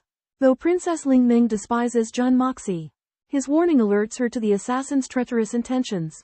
Yet, as the princess suspects Jun Moxie's foreknowledge of the danger, night falls and masked assassins launch a furious attack on the carriage and Jun Moxie. In an instant, the dozen guards surrounding the carriage fall, and assassins brandishing sharp blades lunge at its occupants. Simultaneously, two silver-ranked profound cultivator assassins target Jun Moxie. Cornered, Jun Moxie wages a desperate battle, the assassin's killing intent fixated on eliminating him along with the princess. 9 high-level profound users suddenly attack Jun Moxie's carriage. In the face of a siege by 2 gold-ranked profound users and 7 silver-ranked profound users, Jun Moxie knows that revealing his strength will arouse the emperor's suspicions and is thus forced to feign weakness. The assassins believe that a sword through the heart and a kick breaking the sternum are certainly fatal and so do not check carefully. However, Jun Moxie secretly uses the creation art to resist most of the force and pretends to be heavily injured and downed. At the same time, Princess Lingmeng's sedan is attacked, and facing the assault from 2 gold-ranked experts, she fights back but is gravely injured. Just as the assassins are ready to deliver the killing blow, Jun Moxie, who has been lying on the ground, unexpectedly shoots out a cold light. This cold light makes a turn in the air, turns into a dazzling blue light, and flies between the assassins and Princess Lingmeng, blocking the fatal blow for her. In the depths of night, Princess Lingmeng was surrounded by assassins. A masked assassin in black struck with a sword, but was suddenly blinded by a flash of blue light. A flying dagger interposed itself between the sword and the princess, its azure radiance enchanting. The assassins were astounded, recognizing the might of a heavenly profound master in the dagger, and retreated in disarray. The dagger remained planted in the ground, its brilliance undiminished, indicating that its wielder had reached the pinnacle of heavenly profound. A mere step away from the supreme divine profound, the wielder remained concealed in the shadows. They had thrown the dagger as a warning to the assassins, not to harm. The 9 assassins were trapped, unable to attack the princess any further. They could only glare in fear, demanding to know the intentions of the enigmatic figure. However, the figure remained silent, leaving the assassins in a state of terror and speculation. They dared not confirm whether the figure was truly protecting the princess. So they tentatively inquired, but the surroundings remained silent, and the enigmatic figure made no response. In that moment, everyone present understood that a single flying dagger had become an insurmountable chasm, thwarting the assassin's murderous intent. Princess Lingmeng and her guards were spared, while the assassins retreated bitterly, their mission a failure. As night fell, the sound of galloping hooves carried the news of an assassination attempt far and wide. The leader of the assassins, his eyes blazing with malice, planned to strike again at Crown Princess Lingmeng. However, a throwing knife suddenly appeared, lodging itself near his feet. Its potent aura of deterrence left the assassins hesitant to act. Beside Crown Princess Lingmeng, the throwing knife stood alongside the first, forming an insurmountable barrier. At that moment, a Tianxiang expert hidden on the rooftop scanned frantically with his divine sense, but found nothing. In shock, he realized that the one lending Lingmeng aid was in existence with unfathomable cultivation. At the very least a peak supreme divine profound expert. Terrified, the Tianxiang expert dared not probe further and instead bowed devoutly, expressing his gratitude to the mysterious expert. However, the so-called peak supreme divine profound expert at that moment was lying unconscious on the ground, unaware of the expert's presence. The assassins felt unwilling to surrender, but had no choice but to retreat. As they prepared to flee, a figure clad in blue emerged. Yeyu Guhan, the solitary star of the remote wilderness, blocked their path. Yeyu Guhan exuded an air of solitude, yet towards Crown Princess Lingmeng, he revealed an uncustomary tenderness. Crown Princess Lingmeng was overjoyed, nestling close to him with innocent charm. The leader of the assassins, recognizing Yeyu Guhan, paled in terror, awed by his mastery of the throwing knife technique. Yeyu Guhan responded with indifference, scorning to deal with these trash, and focused his attention on ensuring Crown Princess Lingmeng's safety. Yi Guhan, a supreme expert in martial arts, was once childhood sweethearts with Empress Murong Shusho. However, due to a family conflict, he was obstructed by the Murong family and their paths diverged. Disconsolate, Yi Guhan left for a decade and honed his martial arts to perfection. Upon learning that Madame Shusho was now empress and had a daughter, Princess Lingming, Ye's heart was torn apart. From then on, he vowed never to see Madame Shusho again. But he regarded Princess Lingming as his own and became her guardian angel. One day, 9 assassins were ordered to kill Princess Lingming, and Yi Guhan drew his sword, vowing to protect her with his life. Despite the mockery of the assassins' leader, Yi Guhan remained expressionless. He brandished his shimmering blue sword, its light sparkling, a beautiful and ethereal luster, yet suffused with a heavy sense of sorrow. As his sword danced through the air, blood splattered, the assassins faltered and fell, unable to withstand his onslaught. Yi Guhan's sword, a flash of sapphire, swiftly pierced through 4 silver assassins. He intercepted one of the gold assassins, the leader of the pack, while the other escaped. Jun Moxie witnessed this scene with awe. He realized his own inadequacy and longed to fight stronger opponents to improve himself. At that moment, the escaped assassin leader charged towards Jun Moxie. Murderous intent flared in Jun Moxie's eyes as he drew his throwing knife, ready to avenge his enemies. Pursued by Yi Guhan, the leader of the assassins aimed to murder the playboy Jun Moxie. However, he accidentally heard Jun Moxie's provocative words and, in a rage, swung his sword at Jun Moxie. At this critical moment, a streak of blue flew from the void and pierced the assassin leader's throat, instantly killing him. Although Jun Moxie managed to dodge the fatal blow, he was stabbed in the thigh by the assassin's sword, which remained tightly clenched even after his death, leaving him in dire straits. Yi Guhan captured another assassin leader and interrogated him about the mastermind behind the plot. The assassin leader refused to yield, opting to bite his toxic teeth and commit suicide. Yi Guhan praised his fortitude, but Jun Moxie scoffed and called such actions foolish, claiming that the organization and mastermind behind the assassins would not spare him. Princess Lingming stepped forward to inquire about Yi Guhan's flying dagger technique. And Yi Guhan suddenly realized that it was a mysterious expert who had saved Princess Lingming. He paid a respectful bow to the void, expressing his gratitude, and swore to go through fire and water if he ever had a request for her. After the battlefield was strewn with blood. Princess Lingming wrinkled her brows, unable to bear the stench, while Jun Moxie remarked on the unprofessionalism of the rookie assassin leader, who failed to destroy his own teeth when captured, leading to his suicide. Faced with Princess Lingming's unintentional words, Yi Guhan realized he had offended a mysterious expert far beyond the profound heaven realm. Despite the expert's magnanimity, Yi Guhan apologized to avoid future problems, revealing that the senior who rescued them had unfathomable strength, far beyond his own, and that their strike had reached the pinnacle of human power. Princess Lingming was shocked and realized she had unintentionally offended a higher-level expert. Filled with gratitude and respect, she bowed towards the sky in thanks, but received no response. Yi Guhan deduced that such a powerful expert would not reveal themselves to accept her gratitude. Upon learning that the mysterious expert had left, Yi Guhan sighed in regret, lamenting the missed opportunity to make their acquaintance. Princess Lingming asked when Yi Guhan would visit again, and he replied that it would not be convenient soon but would secretly guard her, warning her that there would be danger in the near future and to be cautious. Subsequently, Imperial Guard Commander Marang Qinjun arrived with his troops, expressing concern for Princess Lingming's safety. Lingming was disheartened, realizing she was seen as a mere tool in the struggle for the throne, leaving her emotionally scarred. With the protection of Yi Guhan and the mysterious expert, Princess Lingming regains her courage, determined to face any challenges ahead. In the midst of an assassination attempt in the imperial capital, Princess Lingming finds herself in a dilemma.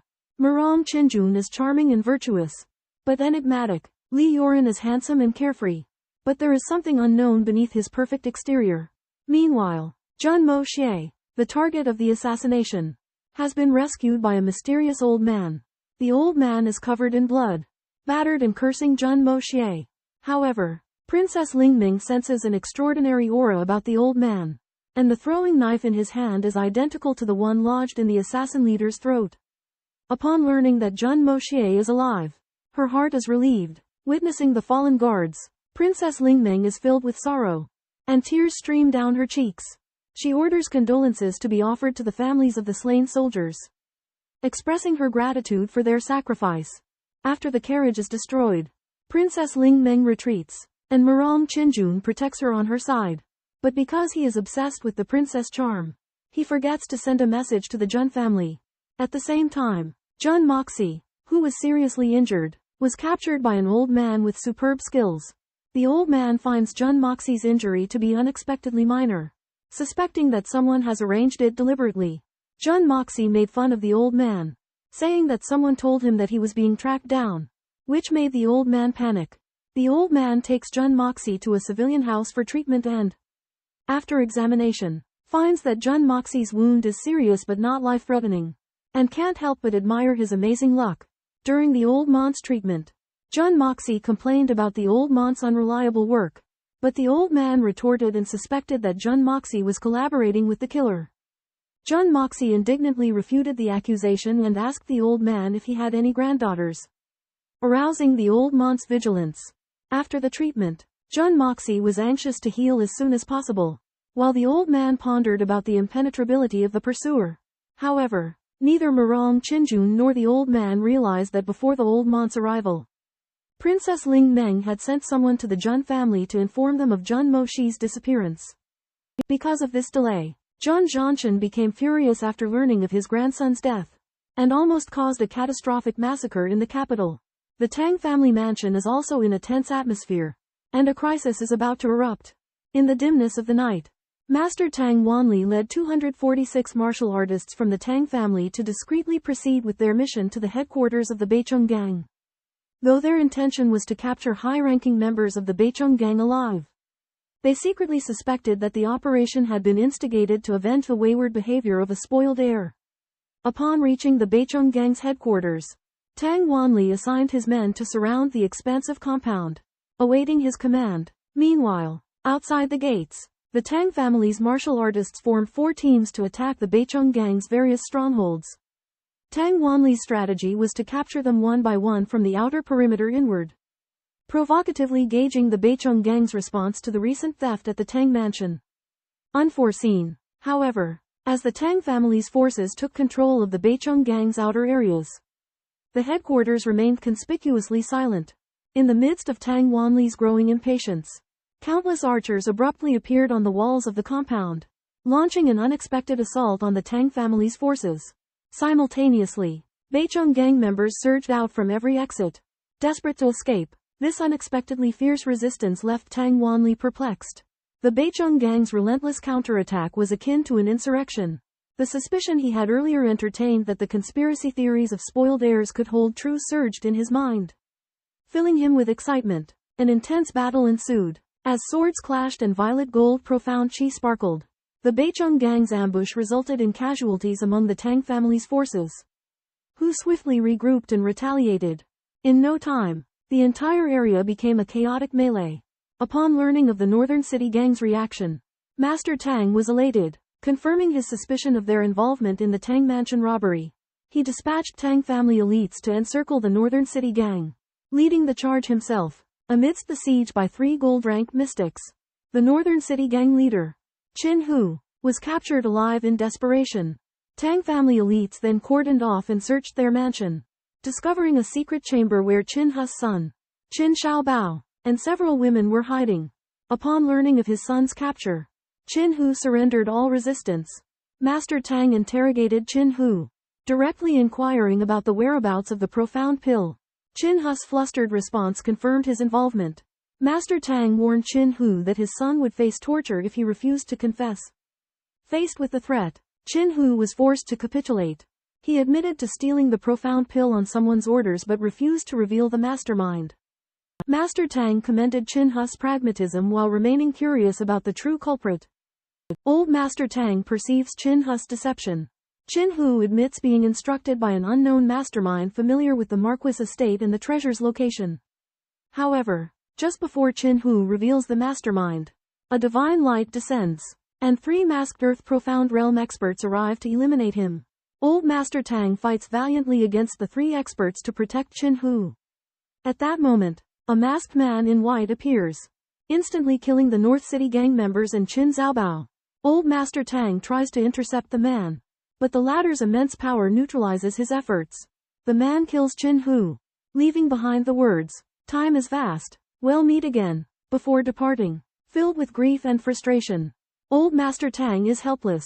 Suddenly, the ground-shaking sound of war drums reverberates through the air, signaling the commencement of war. The Tang family is shocked upon realizing that General Da Yuan's war drums have been activated, heralding the start of a bloody conflict. Upon hearing the sound of war drums, old Master Tang was shocked and ordered all officers to report back to the Tang family immediately, with the rest of the household forbidden from leaving. At this moment, the drums of war intensified, indicating the gravity of the situation. Jun Zhantian, upon learning of the disappearance of his grandson Jun Moxie's body, was struck by lightning and fainted after vomiting blood. After waking, he suppressed his grief and deduced that although the assassin's target was Princess Lingming, Moxie had died while the princess remained unharmed. He suspected that the assassins were hired by the Li or Ming families to avenge Moxie. Jun Zhantian was filled with grief and indignation, believing that his grandson had loyally protected his master but had been sent to the underworld, while the princess remained unscathed. His entire family had been loyal, but now he faced the pain of being the last of his line. In his anger, Jun Zhantian resolved to seek revenge and avenge his grandson. He unsheathed his precious sword and resolutely left his home, not looking back as he embarked on his path of vengeance. Before leaving, he gazed deeply at a portrait of his deceased wife, as if bidding a final farewell. When the ear-splitting bell echoed across the night sky, Jun Zhantian, the patriarch of the warlord family, indifferently drew open the silken threads of the mansion's gate. Steward Lao Peng knew what was coming but followed behind without complaint. Downstairs, Jun Wuyi, sitting in a wheelchair, his sword-like brows tightly knitted, met his father's gaze but remained silent. In the dim light, dozens of men in black solemnly gathered, awaiting Jun Zhantian's command. The old man whispered a few words, and the black-clad figures receded like a tide, melting into the night. Facing the cold wind, Jun Zhantian inhaled the pungent scent of blood. Donning military attire and a blood-red cape, Jun Zhantian, his expression stoic, led his men to the military headquarters. In the dimly lit hall, 40 great drums thundered. Fully armed soldiers surged in, their eyes burning with zeal. Jun Zhantian ascended the platform, his gaze piercing. "Are there any absentees?" Hundreds of voices answered in unison. "We are all present." One by one, Jun Zhantian appointed generals such as Shen Zhounan and Jun Nianfeng to guard the city gates. His demeanor growing icy, he was determined to avenge his granddaughter, Moxie, and eliminate all suspects. Meanwhile, in the imperial palace, Emperor Yang Huaiyu was awakened by the drums and sensed the impending crisis. Learning that it was Jun Zhantian's war drums, the emperor panicked and summoned Princess Lingmeng. Princess Lingmeng arrived in haste, claiming to have been attacked, but imperial consort Meng arbitrarily obstructed her from the audience, fabricating a tale of childish pranks. Enraged, the emperor imprisoned imperial consort Meng and interrogated Princess Lingmeng, seeking to uncover the mastermind behind the plot. The night wind howled, and the war drums boomed, signaling that a bloody storm was about to engulf the city of Tianxiang. As Princess Lingmeng spoke, the emperor's expression grew grim, and coldness flickered in his eyes. She revealed that Jun Moxie had warned the emperor of the impending assassination before it occurred. The emperor contemplated for a while, suspecting that Jun Moxie had uncovered some clues but was later rescued by another powerful individual. What puzzled the emperor more was that despite Jun Moxie being alive, Jun Zhantian had recklessly sounded the war drums. News from the palace reported that Jun Zhantian claimed his grandson was in danger. Yet his grandson was not deceased. The emperor speculated that Jun Zhantian had mistakenly received news of his grandson being in peril, and coupled with Jun Moxie's prolonged absence, had acted in a frantic manner. However, Princess Lingmeng discovered a crucial matter: the Jun family had not received any news of Jun Moxie's survival after the incident. The emperor realized that Maram Qinjun might not have delivered the message or had only reported that he had met his demise. This implied that Jun Zhantian was currently filled with intense rage, and the emperor's corrective measures had come too late. The emperor dispatched Shadow to inform Jun Zhantian his grandson was unharmed, carrying with him a confidential letter. He anticipated Jun Zhantian would use this opportunity to stir up trouble but hoped the situation would remain under control. He understood that secret conflicts were inevitable but stressed that limits must be observed, otherwise it would invite disaster. Meanwhile, Princess Lingming noticed that her father had been perpetually concerned about the Jun family and Jun Moxie, showing little interest in the assassination attempt upon herself. She recognized that her father might be evading something or concealing certain truths. General Duguian was ordered back to the city to save the emperor. But the emperor treated him coldly and sent him home. Upon returning, he learned that his daughter, Du Gaishao, had been bullied by the young master of the sovereign's family, Jun Moxie. Infuriated, he prepared to lead troops to avenge her. However, Du Guian's father cautioned him that the current situation was delicate, as the sovereign's family would not rebel and the Du Guian family could not make a move. Walking to his quarters, Du Guian found his daughter weeping uncontrollably. Du Gaishao recounted her experience of being violated by Jun Moxie, which invoked a tempest of anger within Du Guian. However, upon learning that the violation occurred after Jun Moxie was taken away for bringing a message from Princess Lingming and was presumed assassinated, his expression drastically changed. Upon hearing that Jun Moxie's life and death were unknown, Du Gaishao felt an inexplicable sense of loss. She buried her head under the covers, soaking the delicate silk with her tears. She could not fathom why she was so distressed, only that her heart felt hollow and heavy with agony. Du Guian left his daughter's room without noticing her despair. He shook his head and decided to drown his sorrows in alcohol, unaware that his daughter was consumed by grief. As the nation mourns the victims of the Yushu earthquake, General Jun Zhantian is consumed by anger, determined to seek revenge against his enemies. However, at this critical moment, a mysterious figure known as Shadow emerges, bearing an imperial decree. The emperor reveals that Jun Zhantian's grandson, Jun Moxie, is still alive and urges him to maintain balance. Shadow's glance, however, is misinterpreted by Jun Zhantian, who assumes his grandson's injuries are severe. Enraged, Jun Zhantian leads his army in a vengeful rampage, leaving the capital in ruins. Minister of Justice Meng Jiyu, Li Chao, and various other officials are assassinated. Imperial censor Tai Yan is killed by a decree stuffed down his throat, while Zhou Mingcheng is assassinated while naked. Treasonous officials Qian Wanguan and Wu Yun are slaughtered, with wooden placards labeled the fate of the assassin planted in their bodies. Imperial censor Shen Zhongyun is found suffocated in a latrine. However, fires and decapitations also occur within the palaces of the three princes, with no trace of the perpetrators. The Li family, with its substantial power, manages to resist the attacks but not without losses. The night plunges the capital into chaos and terror. The Jun family's hidden power is revealed, causing shock and awe throughout the court and nation. The three princes consult on countermeasures, but their palaces become targets of attacks as well. Within the Li manor, danger lurks. Faced with the siege by men in black, Grand Tutor Li Shang decides to hold his ground, avoiding the exposure of the Li family's hidden secret. However, the manor is surrounded and searched by Jun Zhantian. Li Yuan, disregarding the Grand Tutor's obstruction, insists on seeing an imperial edict before the search. Enraged, Jun Zhantian strikes Li Yuan, accusing the Li family of obstructing the search and intending to rebel.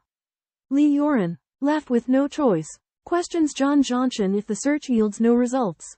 Will the Li family receive an explanation? Jun Zhantian laughs boisterously, kicking Li Yuan and declaring that the search will continue until the assassins are found. Just then, vibrant fireworks explode in the sky, and the men in black swiftly retreat. Swiftly following, thousands of cavalry charged in with a thunderous roar, surrounding the Li family manor and leaving no room to escape. In the next moment, thousands of ironclad cavalry thunder in, surrounding the Li manor. Grand Tutor Li Shang, furious, confronts Jun Zhantian, questioning his intentions to rebel.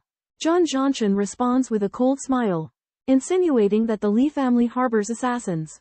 In the face of Jun Zhantian's aggression, Li Yuan once again steps forward, demanding that he respect the Li family's reputation and present an imperial edict.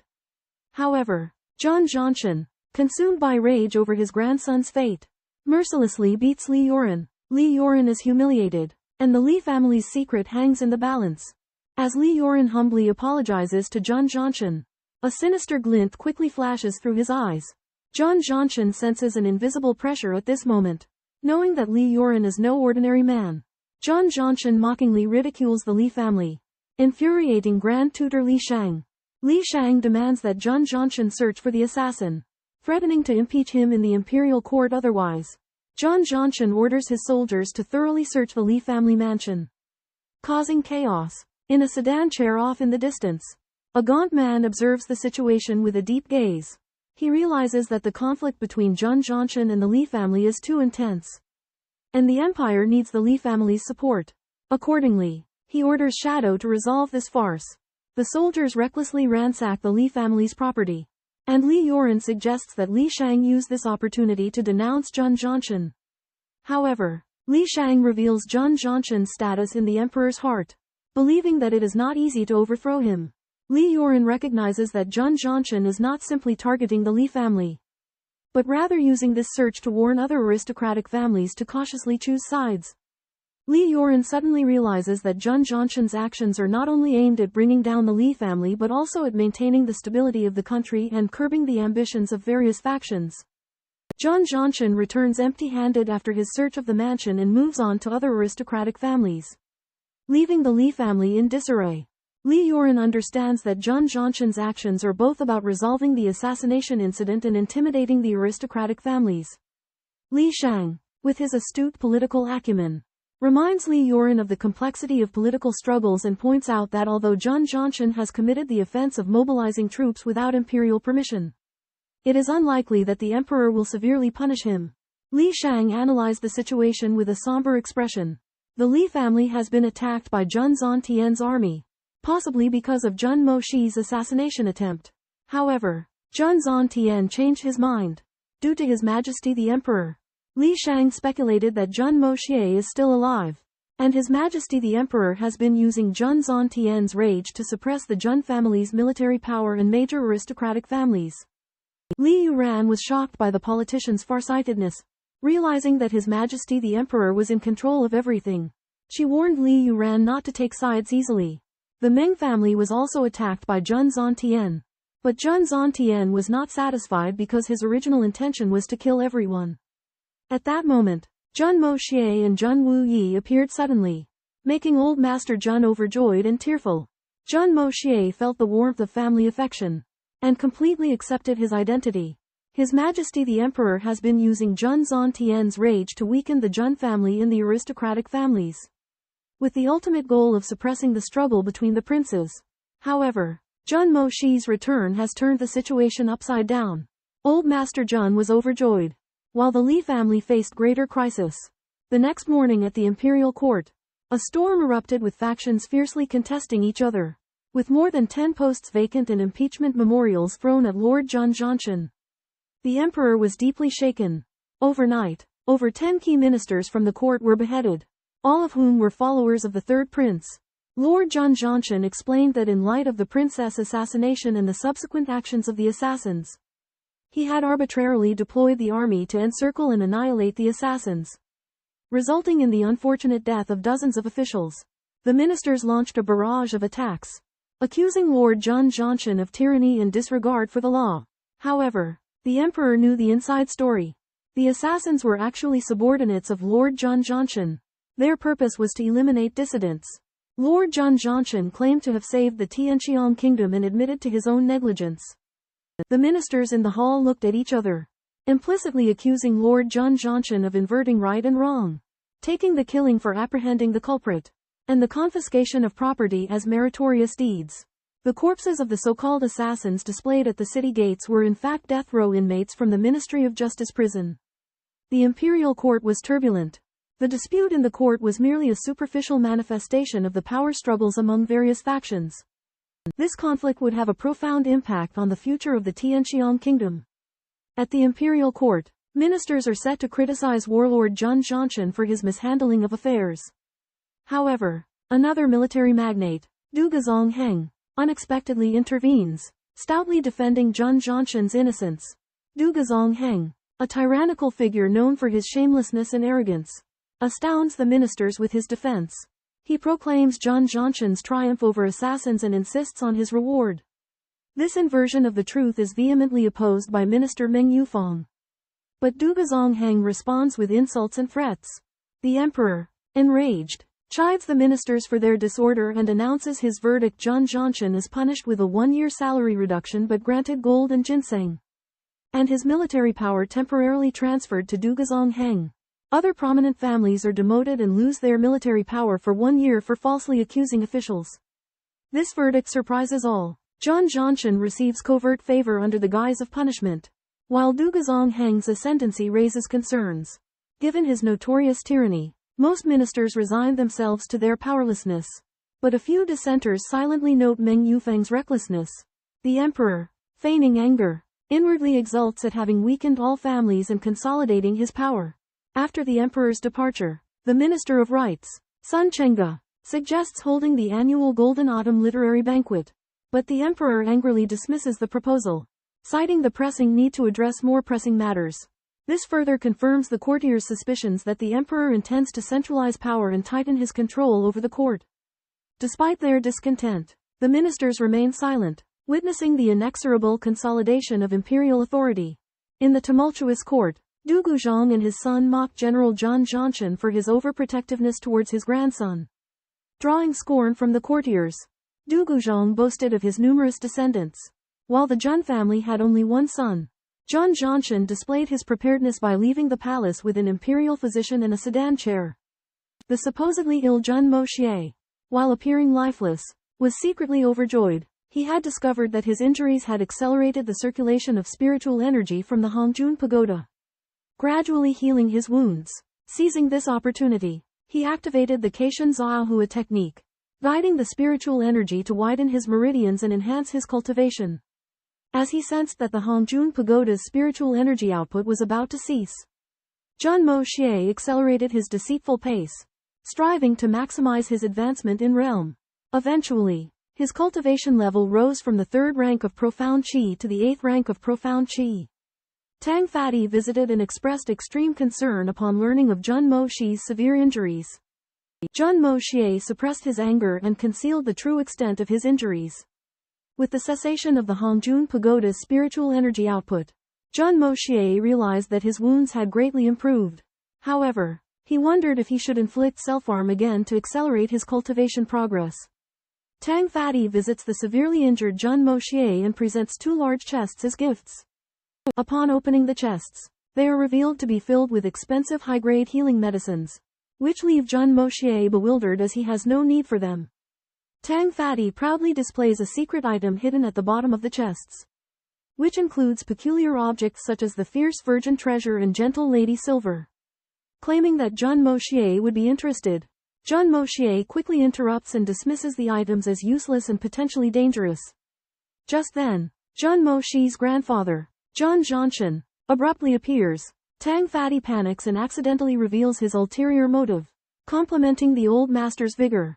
This enrages Jun Zhantian, and Tang Fati hastily clarifies that he was referring to the emperor's authority.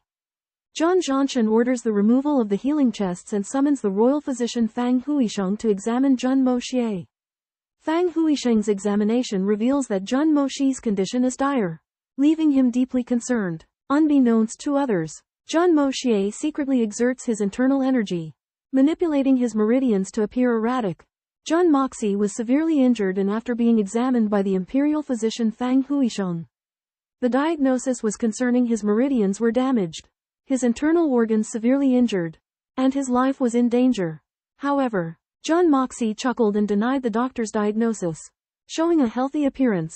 When Jun Zhantian heard this, he was shocked and delighted but also confused. Jun Moxie explained that he pretended to be injured to protect the Jun family.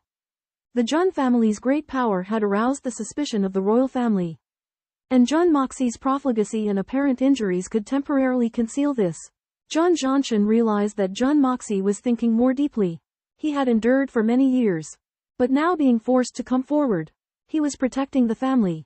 At the same time, Jun Zhantian understood that Jun Moxie's feigned illness not only avoided the suspicion of the royal family but also prepared for future crises.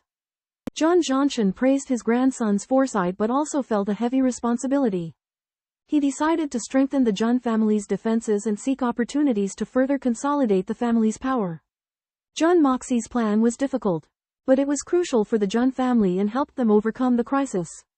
Jun Zhantian remained silent, but he agreed with his grandson Jun Moxie's views in his heart. Although the Jun family held great power, they were essentially subject to the emperor's control. Jun Moxie was determined to change this situation and take the Jun family's destiny into his own hands. Old Master Jun was a loyal and patriotic subject, and he believed that Jun Moxie's ideas were somewhat treasonous. However, Jun Moxie frankly stated that he had no desire for the throne and only wanted the Jun family to control their fate. He questioned the deaths of his father and other relatives, vowing to investigate and get to the bottom of it. Jun Zhantian analyzed the situation in the capital city, where the major families kept each other in check, creating a delicate balance. The Jun family and the Dugu family held an advantage in the military. The Murong family was ambitious, and the Li and Ming families were rivals. The emperor was testing the three princes in preparation for choosing a successor, expecting them to compete against each other so he could select the best candidate. Jun Zhantian indicated that he would support Jun Moxie's plans as long as they did not go too far. Jun Wuyi's leg injury needed to be treated promptly to prevent it from being exploited. The old master also realized that Jun Moxie and his third uncle were hiding something and warned them not to deceive him any further. In light of this, Jun Moxie set his sights on having the Jun family control their own destiny. Meanwhile, Jun Zhantian made it clear that he would allow his grandson to act freely, but he would still protect him from punishment. The wind is changing in the capital. Jun Moxie, the third young master of the Jun family, has suddenly met with a calamity, and his profound spiritual cultivation has been utterly destroyed by his own practice. When the news is released, the whole city is in an uproar. Some people feel relieved while others regret it. Master Jun's face is as gloomy as water. After hearing the news, he flies into a rage and scolds the one who spread the news for talking nonsense. However, the imperial physician Fang Huisheng examines him personally and confirms that Jun Moxie's dantian is damaged and he will never be able to practice martial arts again. Jun Moxie's good-for-nothing friend Teng Yuan witnesses this tragedy, and Li Yuran and Grand Master Li of the Taishi Palace also receive the confirmation from Li Feng. Grand Master Li finally shows a smug smile, for the Jun family will have no successor and will no longer be a threat to him. Li Yuran knows well that Jun Zhantian is extraordinary, so he advises his grandfather not to provoke him. Li Shang warns Li Yuran not to take revenge to avoid Jun Zhantian's retaliation. In the palace, His Majesty the Emperor shows a calm expression upon hearing the news. When Fang Huisheng confirms Jun Moxie's condition, His Majesty smiles faintly, looking much relieved. Master Jun, on the other hand, has become very irritable. In his anger, he has cut down the trees surrounding the Jun family's house, raised the height of the walls and studded them with thorns. He also confines Jun Moxie and separates his two small courtyards. Jun Moxie, Jun Wuyi, and Guan Qinghan are isolated in 3 courtyards, while Master Jun lives alone in the other half of the mansion. The servants are all silent, and the atmosphere is depressing. Days later, Lord Jun's manor underwent extensive construction, resulting in a 7-story building with a watchtower on top for surveillance. Lord Jun trained soldiers at night and leveled the nearby manor of a government official. Concurrently, Lord Jun behaved oddly, seeking solace in alcohol. People speculated that he had experienced extreme hope and despair due to his disappointment in his grandson. Jun Moxie, the emperor, also became concerned about Lord Jun's condition. In a restricted area of the manor, Jun Moxie served Jun Wuyi wine, praising its exceptional quality. 4 warriors were forging a solid piece of iron in exchange for a sip of Jun Moxie's wine. Jun Moxie revealed that the medicinal wine he intended to brew lacked Fang Jinghe and Zhu Yisao. The acquisition of Zhu Yisao by others raised Jun Moxie's suspicions of foul play against the Jun family. Jun Wuyi continued searching for the herbs, while Jun Moxie was subjected to abuse by Guan Qinghan.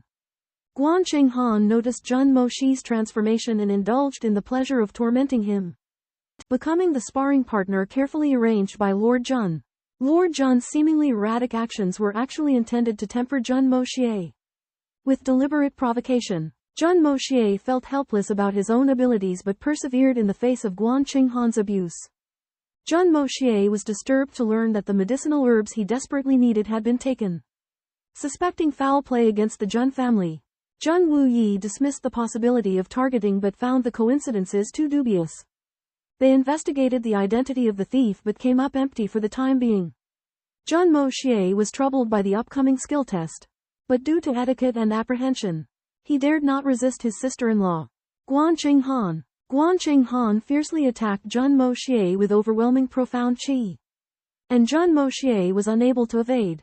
Abruptly, Jun Wuyi noticed that Jun Moxie's instinctive movements as he dodged were clearly aimed at a lethal strike towards Guanqing Han's throat. Leaving him astonished, Jun Moxie's counterattack exploited Guanqing Han's weakness, giving him the opportunity to severely wound her, making him realize the extent of Jun Moxie's concealed abilities. As the intense battle between Jun Moxie and Guanqing Han rages on, Jun Wuyi is astonished to witness Jun Moxie's ability to counter Guanqing Han's superior profound energy despite his lower cultivation. Each of Jun Moxie's moves conceals a deadly threat, targeting Guanqing Han's most vulnerable points, such as his throat, temples, and tailbone. Despite Jun Moxie's evasive maneuvers, Jun Wuyi observes that with every move, Jun Moxie could have ended Guanqing Han's life even before the latter could land a hit.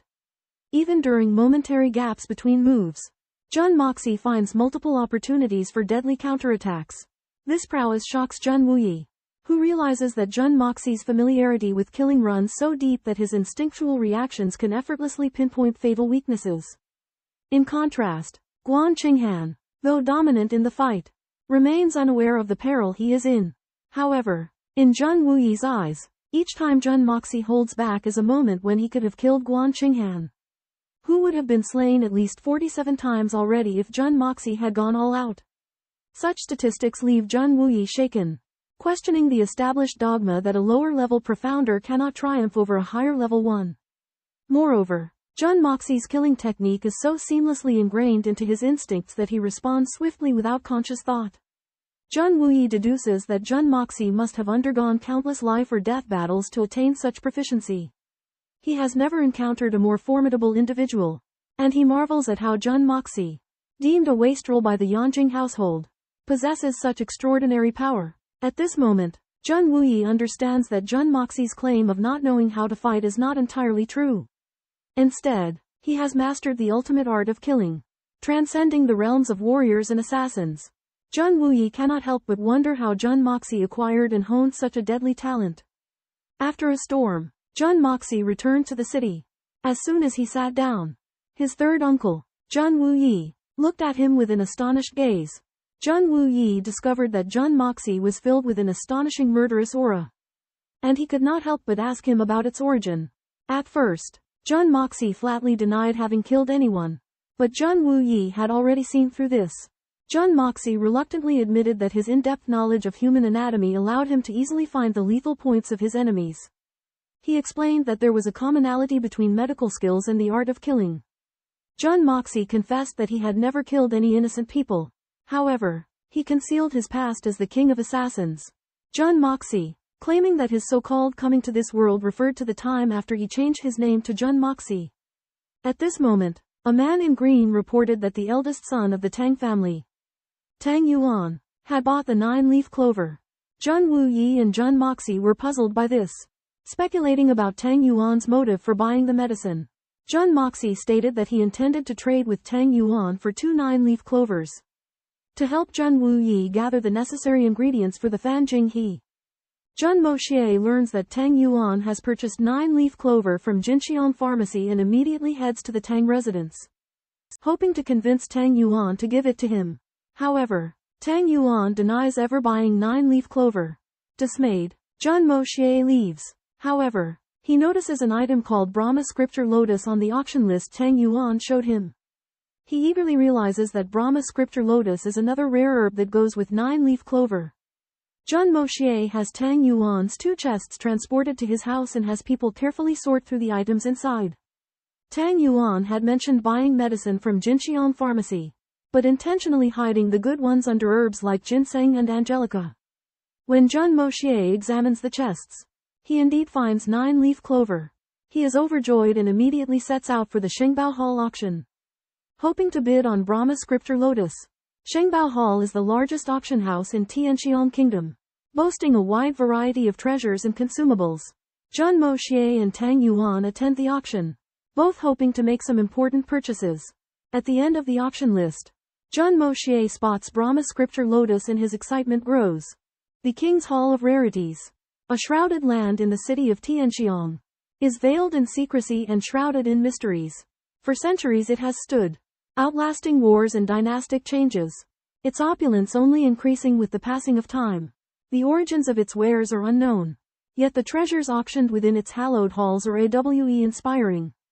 Drawing in the most powerful nobles, merchants, and martial artists, within its domain lie exclusive private boxes, reserved for the Tianxiang royal family and influential clans.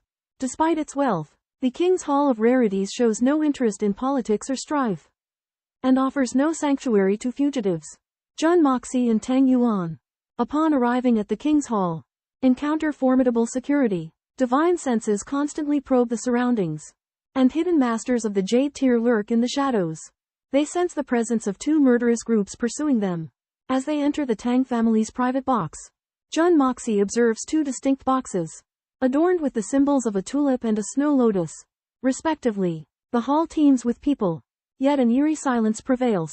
The private box of the Jun family, Jun Moxie notices, bears the symbol of a blood orchid, eliciting a bitter chuckle. The ownership of private boxes in the King's Hall has become a status symbol, with few newcomers ever being granted one. Intrigued, Jun Moxie inquires about the occupants of the boxes where the two cloaked figures have entered. As the auction draws near, the atmosphere within the King's Hall crackles with anticipation. At the Shengbao Hall auction, Jun Moxie notices two groups of men in black entering the VIP rooms of three different princes, suspecting a connection to an assassination attempt on him a few days prior. He plans to seek revenge. Meanwhile, Jun Moxie observes unusual activity in the neighboring VIP room occupied by Meng Haizhou and others after the prince's arrival. He learns that they are determined to acquire an upcoming auction item.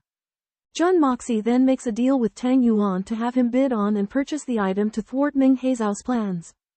During the auction, the fourth item, a jade coral, is presented. The occupants of the neighboring room show heightened excitement. Jun Moxie recognizes this as their target and instructs Tang Yuan to make the first bid of 1 million taels. The unexpectedly high bid shocks the audience and earns Tang Yuan scorn for his extravagance. Meng Haizhou and Li Zhen in the adjacent room were eager to get their hands on the precious jade coral after learning of its value. However, their plan was disrupted by Tang Yuan's unexpected bid. They offered 2 million taels, but Tang Yuan raised the price to 2 million taels without hesitation. Li Zhen raised the bid to 4 million taels, which Tang Yuan countered with 3 million taels. Meng Haizhou gasped and offered 5 million taels, accusing Tang Yuan of being unreasonable. However, Jun Moxie retorted, pointing out that they were the ones who had driven up the price. At that moment, Dugu Xiaoyi happily called out to Jun Moxie from the royal box. Meng Haizhou was furious, but due to Li's instructions, he had to continue bidding. Gritting his teeth, he shouted, 5 million taels. Tang Yuan pretended to be magnanimous and patted his stomach, indicating that he was out of money and would not bid further. Meng Haizhou's blood surged, and he vomited blood and collapsed.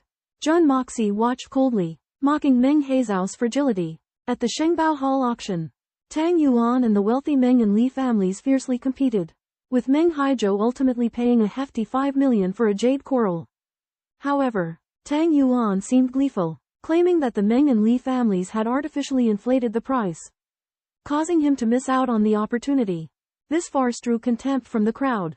Though Li Zhen and Meng Haizhou feigned delight on the surface, they were inwardly gutted. Jun Moxie, sensing the significance of the jade coral to them, secretly sabotaged it by channeling his mystical energy into it. Unexpectedly, the energy flow within the jade coral clashed with the universe creation art energy within Jun Moxie's body, causing the jade coral's energy to become unstable. Li Zhen and Meng Haizhou reveled in their triumph, boasting about their prized possession. However, Jun Moxie wore a mischievous smile, having successfully rendered the jade coral useless and plotting his revenge against the Meng and Li families. Meanwhile, Tang Yuan was equally puzzled and approached to inspect the jade coral.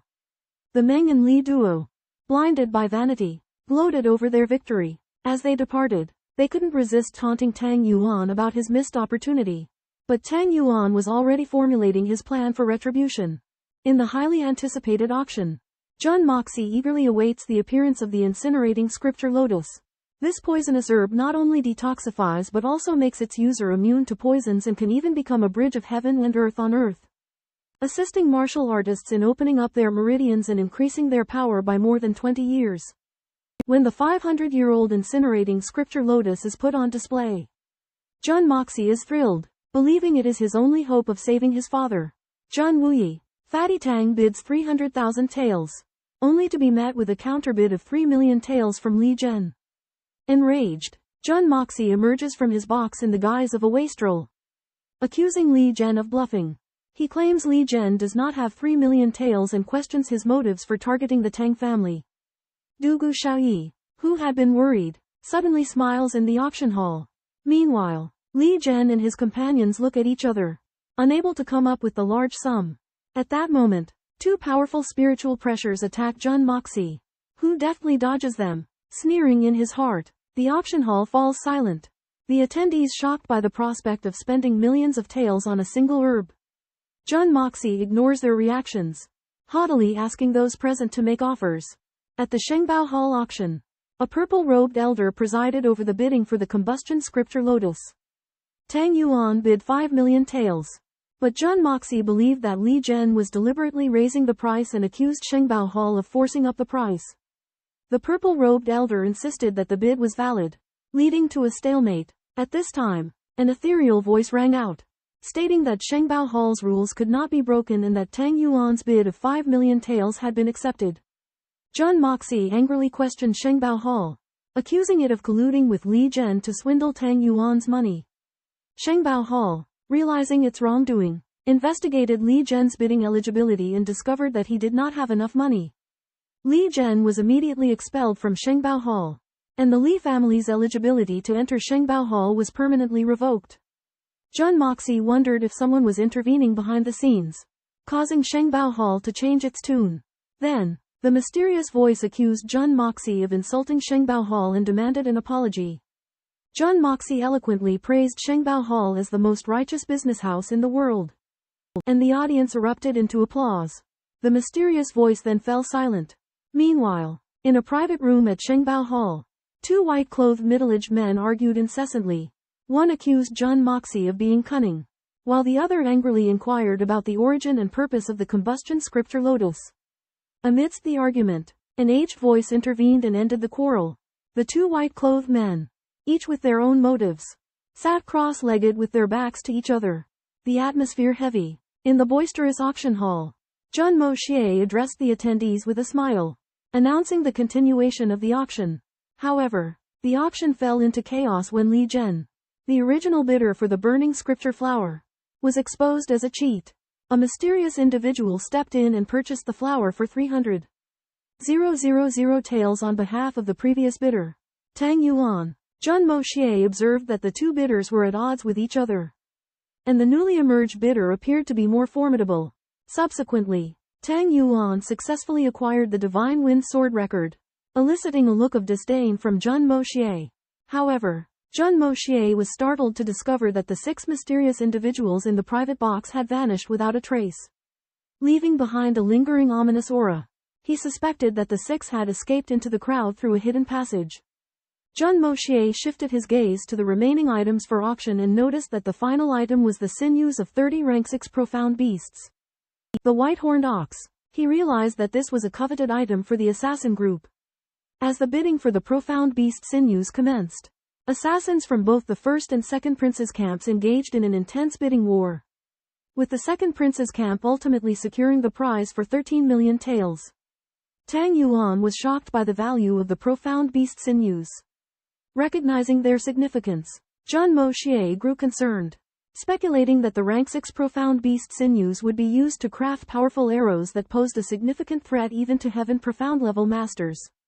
For safety precautions, he resolved to tail the assassins and ascertain the whereabouts of the sinews. Jun Moxie pursues 3 assassins, only to realize that they are far stronger than his guards. Just then, a powerful pressure descends upon him, directed at Jun Moxie, indicating the presence of a divine profound expert within the Sheng Baotang. Jun Moxie's divine sense is detected by the mysterious expert, who unleashes a pressure attack. In a moment of crisis, the Hongjun Pagoda within his sea of consciousness glows brilliantly, effortlessly dissolving the attack and astounding the mysterious expert. In the underground chamber of the Sheng Baotang, A white-haired elder is stunned by Jun Moxie's reaction. Recognizing him as another peak divine profound expert, he senses that major events may transpire in Heavenly Fragrance City and dispatches a messenger hawk to relay the news. Still in shock, Jun Moxie urges Tang Yuan to leave. However, Dugu Xiaoyi abruptly appears, behaving oddly. She compliments Jun Moxie on his enhanced appearance before accusing him of inappropriate advances. At that moment, a tiny juvenile profound beast appears in Dugu Xiaoyi's embrace, a juvenile ironwing leopard. Tang Yuan cries out in surprise, as this profound beast is exceptionally rare. Dugu Xiaoyi, who owns a 7-franc high-level spiritual beast cub Little White, encounters Jun Moxie on the street. Little White unexpectedly shows great desire towards Jun Moxie, and Dugu Xiaoyi's embrace fails to satisfy it. Jun Moxie reluctantly takes over Little White and accidentally finds out the reason. It turns out that Jun Moxie exudes the purest spiritual energy in the world, which makes Little White irresistible. Little White wants to stay close to Jun Moxie, and it even goes so far as to resist Dugu Xiaoyi for this. Dugu Xiaoyi, feeling confused and surprised, asks Jun Moxie if he is Little White's mother. Jun Moxie helplessly explains that Little White is probably attracted by the spiritual energy he possesses. After a lot of trouble, Jun Moxie finally returns Little White to Dugu Xiaoyi. However, Little White is very reluctant to be carried back by Dugu Xiaoyi. With tears in its eyes, apparently showing its attachment to Jun Moxie, Dugu Xiaoyi promises to take it to see Jun Moxie in a few days. But Little White is obviously not interested in this, looking intently in the direction Jun Moxie left, looking dispirited. At this time, Princess Lingming comes out of her sedan chair, looking for Jun Moxie to discuss serious matters. Jun Moxie's guard, Yi Guhan, speaks disrespectfully to Jun Moxie, which provokes Jun Moxie's anger. The atmosphere suddenly becomes tense, and Yi Guhan's murderous aura spreads out. Yi Guhan was angered by Princess Lingmeng's offense, but Princess Lingmeng persuaded Jun Moxie to distance himself from a young lady for her happiness.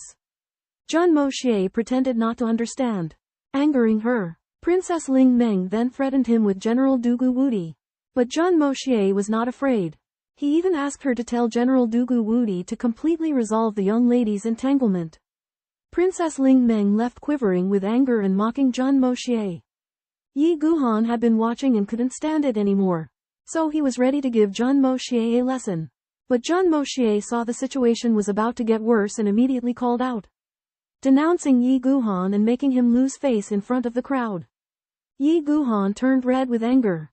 He was shocked by Jun Moxie's shameless behavior. He pointed at him with trembling fingers and said the classic line, "One can't be so shameless." Jun Moxie angered Princess Lingmeng and Yi Guhan, who stormed away. Jun Moxie was relieved that they had gotten him out of trouble, and then mysteriously disappeared. Princess Lingmeng was trembling with rage and panting heavily, filled with hatred. Yi Guhan was furious, and with a thunderous roar that shook the heavens and the earth, everyone trembled in fear. The Jun family guards asked nervously about their young master's whereabouts, but were shaken back by Yi Guhan's roar. Jun Moxie followed the black-clothed assassins, disguising his appearance, and pursued them to Lingwu Lake.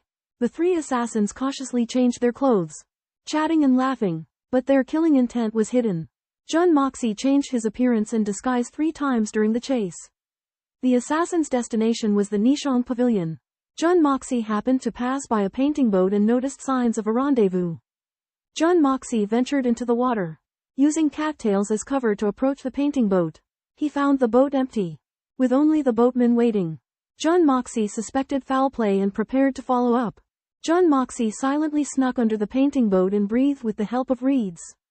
He waited patiently before several assassins arrived. Jun Moxie felt a sense of familiarity from their cold aura, realizing that this was the unrestrained life he yearned for. Inside the cabin, the assassins spoke with Lord Lu. The assassins accused their employer of providing inaccurate intel, causing the mission to fail, and demanded that Lord Lu take responsibility. Lord Lu pondered for a moment and acknowledged that the information was accurate but claimed that he needed approval from his superiors before making any decisions. Lord Lu then realized that Jun Moxie was not dead, exclaiming that it was a grievous error. The leader of the assassins suppressed his anger, feeling that they had become expendable since they were not even being provided with information. Lord Lu abruptly shifted the topic. mentioning Jun Moxie and suggesting that a great opportunity had been missed. The atmosphere in the cabin grew heavy, and the assassins grew uneasy. From the hull of the ship, Jun Moxie overheard Lord Lu suspecting the presence of a sky-profound expert in the capital and was puzzled. Meanwhile, he also realized that the mission to assassinate the princess was extremely difficult, even for several sky-profound experts. In the painted barge of the Spirit Fog Lake, a group of characters conspire to assassinate the Lord of Fragrant Sky Country. Jun Zhantian, the mastermind Lu, along with the mysterious Lady Moon and the skilled assassin from Blood Sword Hall, discuss the assassination plan. Lady Moon holds a deep grudge against Jun Zhantian and seeks to eliminate him. But Lu believes the timing is not right and awaits further instructions from Blood Sword Hall. The organization boasts 3 masters at the Celestial Saint layer and a chief at the Supreme Divine layer. Meanwhile, Jun Moxie eavesdrops on their conversation from below the barge and learns of their plan to assassinate his grandfather. Horrified, he flees upon their discovery. Lu gives chase, launching a bamboo pole that nearly spears Jun Moxie. In desperation, Jun Moxie uses his primordial creation technique to escape the pole and intercepts Lu with a water arrow. He swims away naked, with Lu in hot pursuit. At Lingwu Lake, Lord Jun Moxie encountered Lord Lu. Lord Lu, who couldn't swim, used a bamboo pole for support and tried to kill Jun Moxie. However, Jun Moxie cleverly deflected the bamboo pole, leaving Lord Lu with no leverage in the water. In his panic, Lord Lu was struck hard in the head by the bamboo pole and fell unconscious. Meanwhile, Miss Yuer, another lady, intervened and rescued Lord Lu. Jun Moxie took this opportunity to escape and disguised himself as a drunkard in the reeds. After learning that their young master had disappeared by the lakeside, the Jun family guards launched a frantic search. However, it was not until late at night that they returned to the mansion exhausted. Just then, a slovenly passerby dressed in an incongruous manner approached from the other side. Upon closer inspection, the guards realized that it was their young master Jun Moxie himself. Jun Moxie explained to the guards that he had returned to the mansion after being startled by the guards of Ling Meng. The guards were astonished but didn't ask further questions.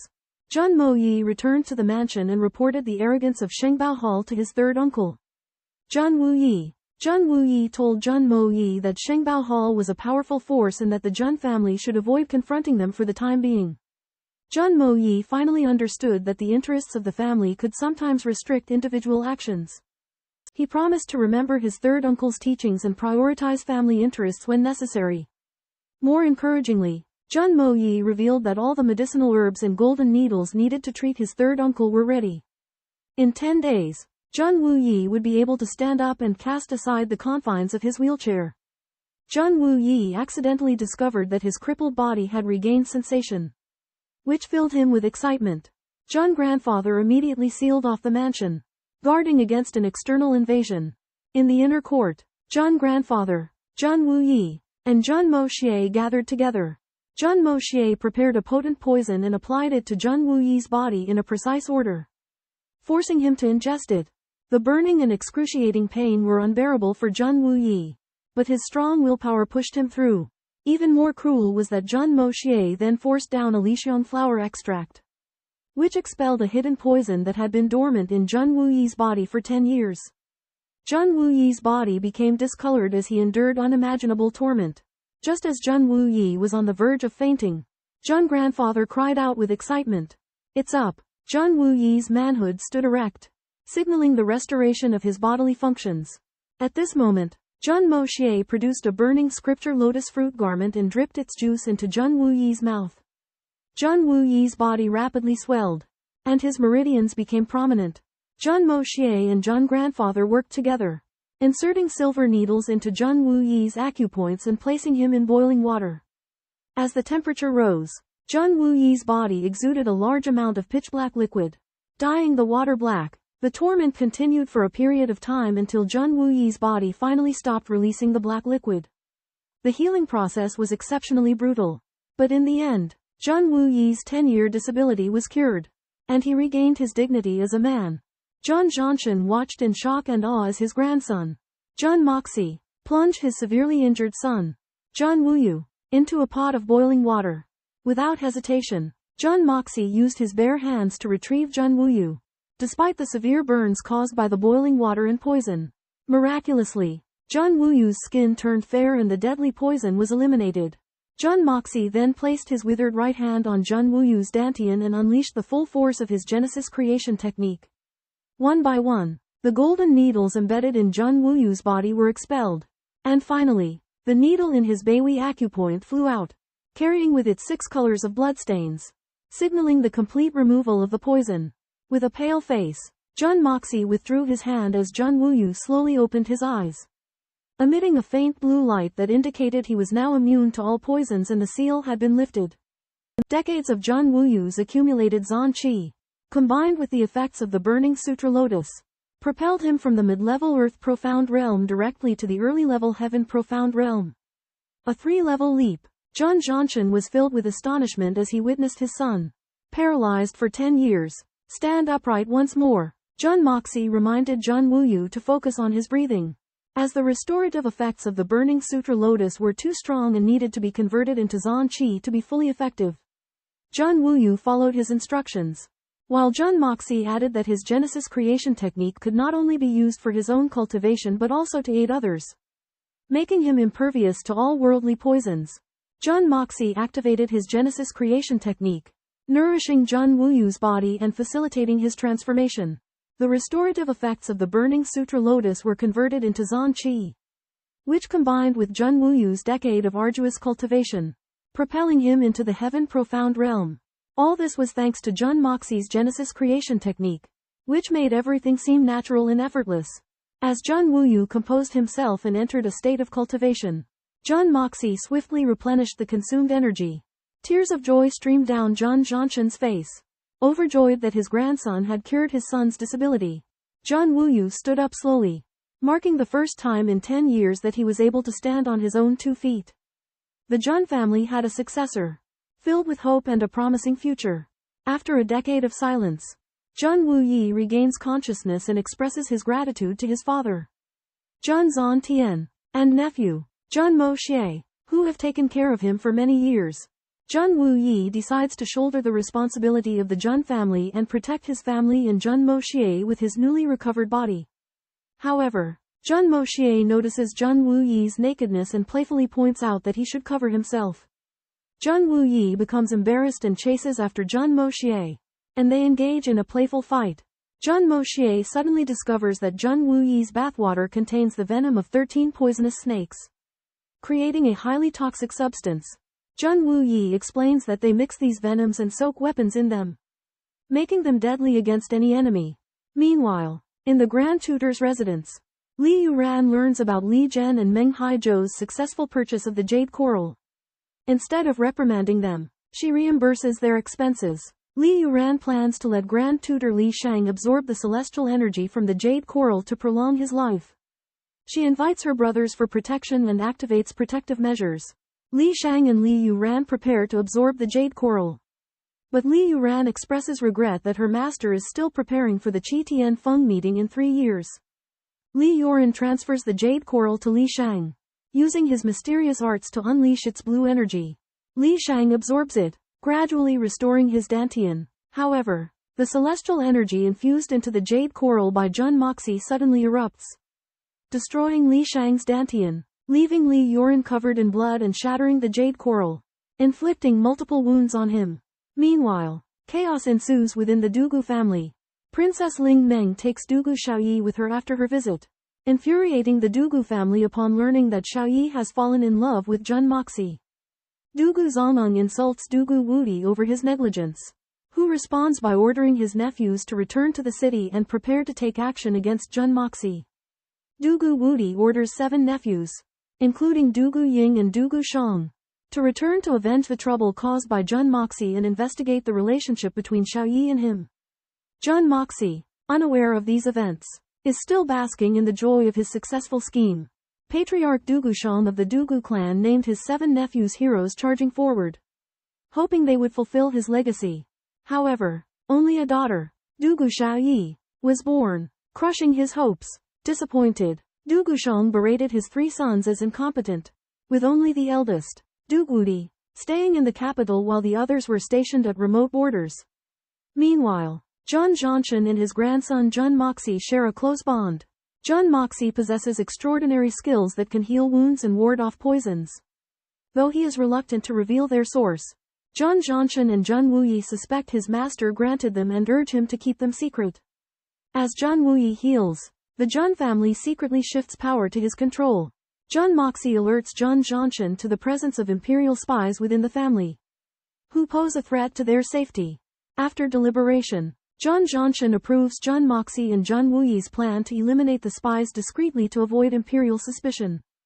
Jun Moxie's ruthless actions trouble Jun Wuyi, but he understands the necessity of decisive action to prevent chaos.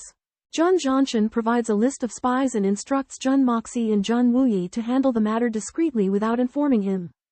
Determined, Jun Moxie resolves to terminate imperial influence and safeguard the Jun family. As Jun Zhantian's heavy footsteps fade into the distance, a perilous and decisive purge is about to unfold. Jun Moxie brutally tells Jun Wuyi that, for the survival of the Jun family, they must hide all unfavorable news. However, Jun Wuyi is reluctant to betray the royal family, believing that, if discovered, the cover-up will endanger the thousands of people of the Jun family. Jun Moxie proposes targeting the Jun family beyond the wealth and power of Shengbao Hall, and believes that the three of the Jun family are enough to achieve this goal. He also begs Jun Wuyi, while recuperating from his injuries, to refrain from using his profound qi in order to improve his cultivation. Jun Moxie dispatches 3,000 guards into the forest of heavenly punishment to hunt profound beasts, thus identifying possible traitors. Meanwhile, Old Master Jun leads troops to lie in ambush, strictly guarding against the guards privately returning to leak news. After screening, 27 were executed, while the remaining guards were deemed worthy of further training. Chaos suddenly breaks out in the imperial city, as Grand Tutor Li Shang falls seriously ill and slips into a coma. Old Master Jun and other important court officials urgently assemble at the imperial palace. The emperor, filled with rage, discovers that several important officials are not at all concerned with the affairs of the court, and so drives them away. However, Dugu Zhongheng suddenly returns and declares that he will teach Jun Moxie a lesson. Jun Zhantian is furious and questions Dugu Zhongheng, who then says that he will strip 2 layers of Jun Moxie's skin. Blue light surges throughout Jun Zhantian's entire body, and he becomes unstoppable. In the outskirts of the imperial city, Dongfang Zongheng and Jun Zhantian are facing off, due to Dongfang Zongheng chastising Jun Zhantian's grandson Jun Moxie. Jun Zhantian's protective affection towards Dongfang's youngest daughter caught Dongfang Zongheng off guard. Tang Wanli mediation was unsuccessful, and Dongfang Zongheng's 7 sons have already gone to the Jun residence. After learning of this, Jun Zhantian became furious and prepared to retaliate against the Dongfang family. At this time, Jun Moxie is diligently brewing strong liquor. Unaware of the impending danger, Dongfang family's heroes and marshal rushed forward and barged into the Jun residence, seeking to settle accounts with Jun Moxie.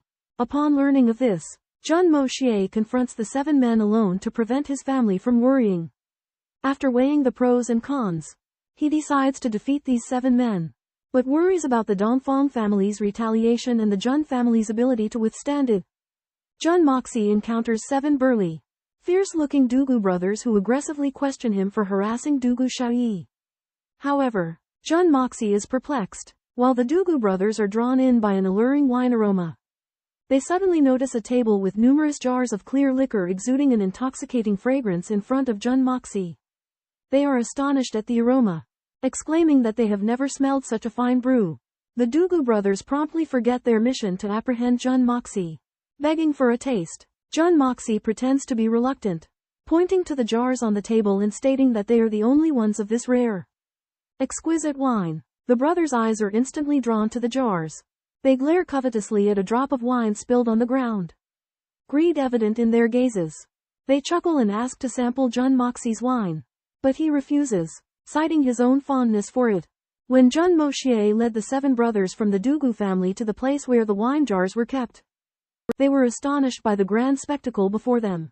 8 colossal wine jars were within sight, each containing at least 50 kilograms of the finest liquor. The brothers' gazes were fixated on the wine jars, their feet seemingly rooted to the ground. Jun Moxie feigned indifference and strolled away. glancing back to see them still motionless. Realizing that words alone could not entice these alcohol-loving individuals, Jun Moxie pretended to be careless and ordered his servants to seal the wine jars. However, Du Ying promptly stepped forward and stopped the servants, adamantly demanding to take the wine jars away. The Du brothers, assuming Jun Moxie intended to host a feast for his guests and fearing that the wine would soon run out, recklessly seized Jun Moxie. Intending to seize the wine jars, Jun Moxie used this opportunity to coax them into drinking the first sip of wine, marking the beginning of an extravagant drinking session. The 7 brothers fought over the wine jars, gulping down the strong liquor like ravenous wolves. Within moments, they began collapsing to the ground, unconscious from intoxication. Jun Moxie witnessed this spectacle with a mixture of exasperation and amusement. Perched atop the wall and concealed in the shadows, Guan Qinghan observed the scene. She had initially intended to protect Jun Moxie, but seeing him composed and handling the situation with ease, she gradually began to respect her once foolish brother-in-law. As the 7 brothers lay in a drunken stupor, Guan Qinghan quietly slipped away, leaving Jun Moxie to deal with the inebriated group. Jun Moxie defeated all 7 of the Du Jiyu family's young masters in a drinking contest, leaving them all intoxicated. When Jun Moxie's grandfather, Jun Zhantian, returned, he was astonished. Upon learning of their grandson's capture, the Du Jiyu family became anxious and dispatched their Grand General, Du Jiyu Wudi, to the Jun family. However, on his way, Du Jiyu Wudi learned that Jun Zhantian was out, which made him suspicious. Jun Wuyi received Du Jiyu Wudi in a wheelchair, exuding an aura of calmness and aloofness that made Du Jiyu Wudi mistake him for Jun Wuyi's late brother, Jun Wuwei. Jun Wuyi treated Du Jiyu Wudi coldly, leaving him at a loss for how to approach him. Du Jiyu Wudi inquired about his grandsons, but Jun Wuyi pretended to be unaware. Subsequently, Jun Moxie sent the Du Jiyu brothers jade pendants with a note saying that the 7 were guests of the Jun family and would be released soon.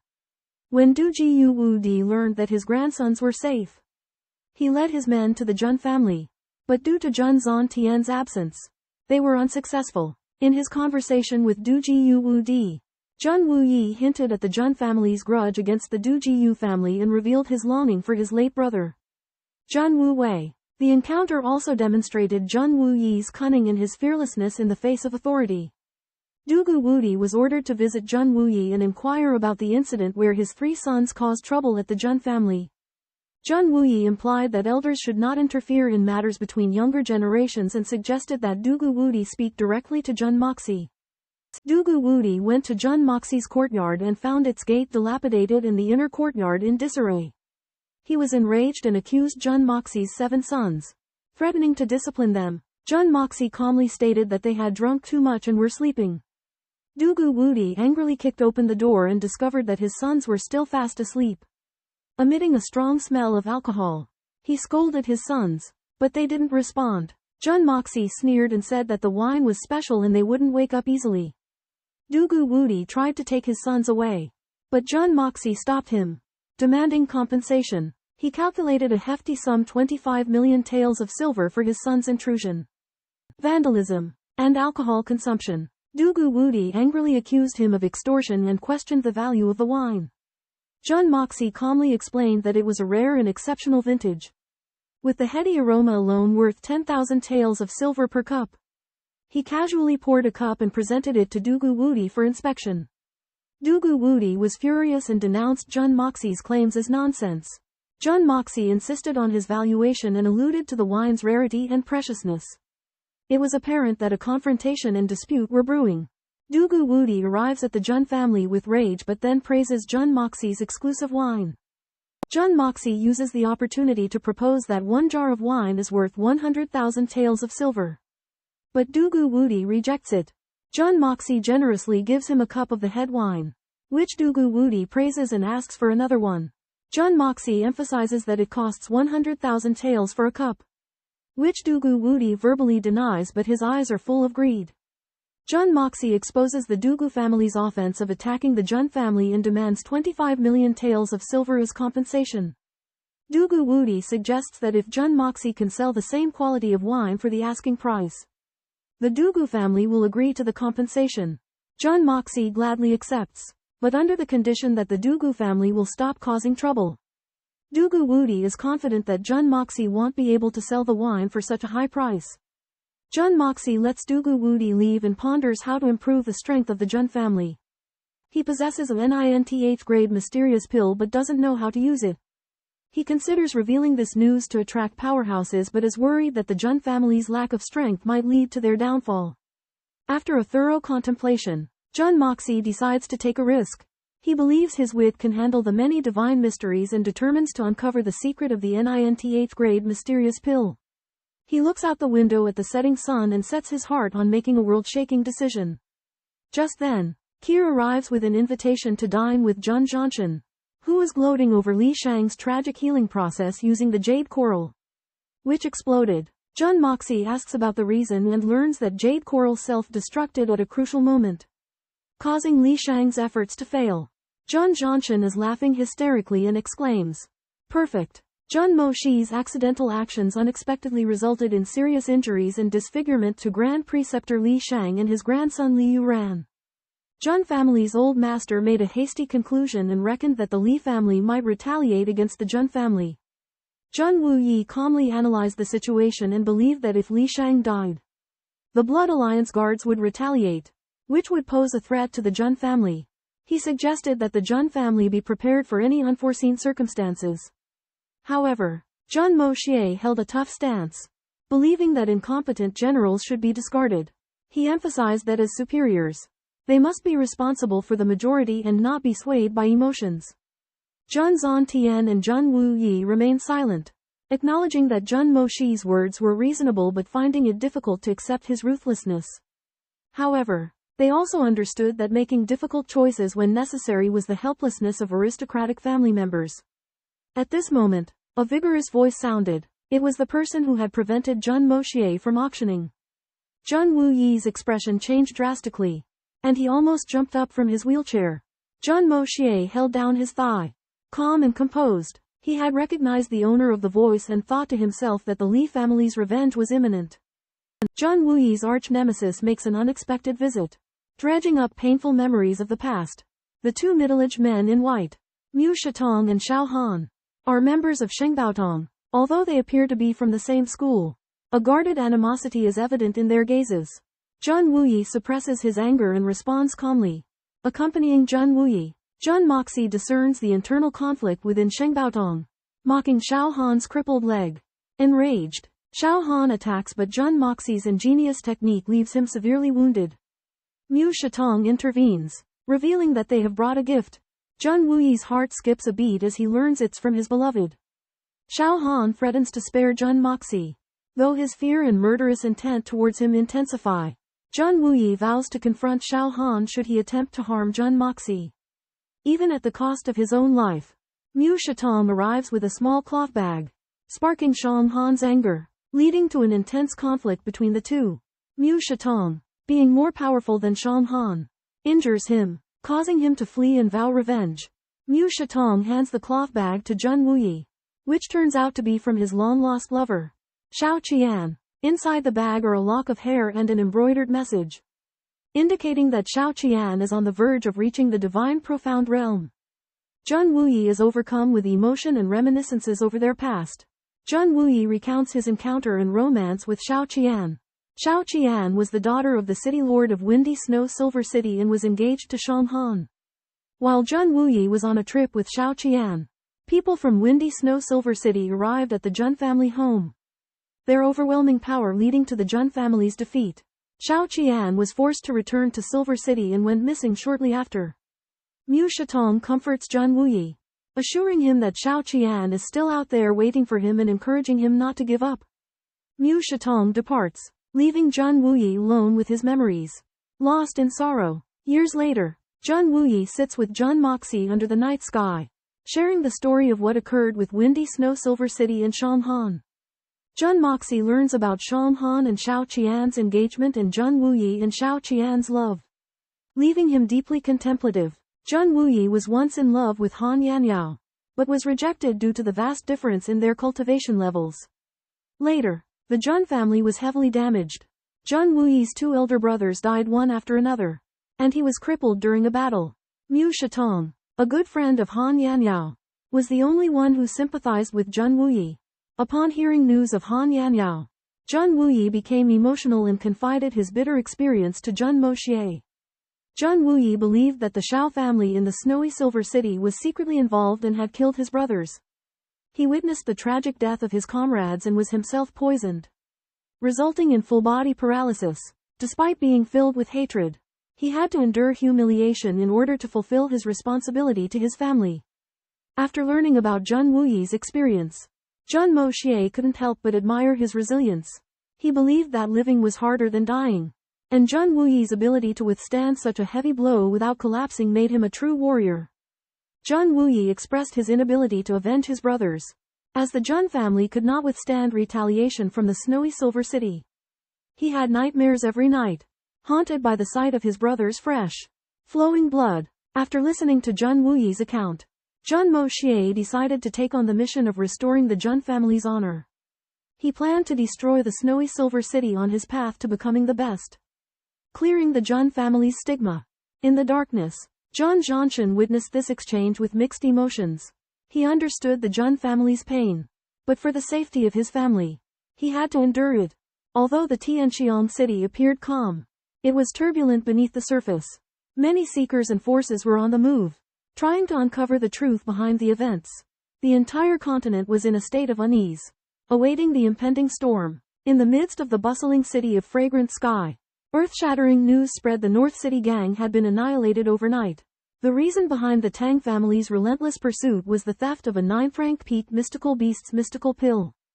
The news spread like wildfire, causing ripples across the continent. In the Prime Minister's mansion, Li Yuran astutely saw this as an opportunity to retrieve the mystical pill. He deduced that only 3 parties were aware of the theft: the Tang family, the Li family, and the thief. By deliberately releasing the information, the thief needed to find a way to use the mystical pill, and possessed both a powerful intelligence network and family influence. Ruling out the Jun, Dugu, and Meng families, Li Yuran narrowed his suspects down to the Marong family, Song family, and the Imperial family. He emphasized the latter's hidden strength, while also noting that the large gangs and assassin groups of Fragrant Sky might be involved. Li Yuran predicted that the battle for the mystical pill would be a storm, and he ordered his family to be on high alert. He had already sent a plea for assistance to his master, and having reached the peak of gold rank, was on the cusp of breaking through to Jade Profound Realm. Prime Minister Li Shang commended his grandson's analysis, but cautioned him to proceed with caution given the grave risks involved. During the investigation into the fall of the North City gang, Li Yuran senses something amiss. Suspecting that there are other hidden motives, he believes the family should focus on the imperial court, not on martial arts forces. Li Shang warns Li Yuran to size up the situation and avoid taking risks. 10 years later, Jun Wuyi and Jun Moxie disguise themselves to travel. Jun Wuyi is impressed by the huge changes in Celestial Fragrance City, while Jun Moxie has a different perspective on life and death. He believes that instead of cherishing the past, one should seize the present and face challenges fearlessly. The uncle and nephew pass by Yellow Flower Hall and learn that it is a sinister place where young boys and girls are bought and sold. Jun Wuyi is furious about this, but he cannot intervene because of his disguise. They are even more enraged when they see a pair of siblings suffer a terrible fate. Jun Moxie picks up a broken copper coin from the ground and considers it a commission. He decides to accept the commission and use his status as the Assassin King to punish the crimes of Yellow Flower Hall. A slaughter is about to unfold as Jun Moxie, at all costs, seeks justice for the brother and sister. Jun Moxie, a ruthless assassin, is hired by a deceased girl with a notch 1-cent coin. Facing her brutal killer, Jun Moxie kills him without hesitation. Challenged by Jun Wuyi, Jun Moxie is firm in his belief when law and justice fail to punish the wicked, warriors must use violence to eliminate evil. He transforms into a killing machine, storming into the Yellow Flower Gang and launching a merciless slaughter. Blood flows in the Yellow Flower Gang as Jun Moxie's ruthless tactics astound Jun Wuyi. He kills indiscriminately, sparing neither women, children, nor the elderly. Jun Wuyi is forced to protect him, but the opportunity never arises. In the inner courtyard, Jun Moxie cunningly uses money to lure out the gang's victims, helping them escape. He also uncovers the gang's sinister secret, a vat filled with victims' skulls. Witnessing the gang's atrocities, Jun Wuyi realizes his nephew's ruthlessness is not without reason. Together, they eradicate the Yellow Flower Gang, killing its mastermind and his followers. Jun Moxie and the gang become sworn enemies, vowing to avenge the victims and restore justice. At the Flower Vase Temple, Jun Wuyi and Jun Moxie discover a group of deformed and disabled children. They realize that evil people have been disfiguring homeless children and selling them to performing troops for profit. Jun Moxie, with his exceptional skills, kills all the evil people without hesitation. However, the deformed children's bodies are broken, and their lives are unbearable. Jun Wuyi advocates sparing their lives, while Jun Moxie believes they have no chance of survival and decides to end their suffering.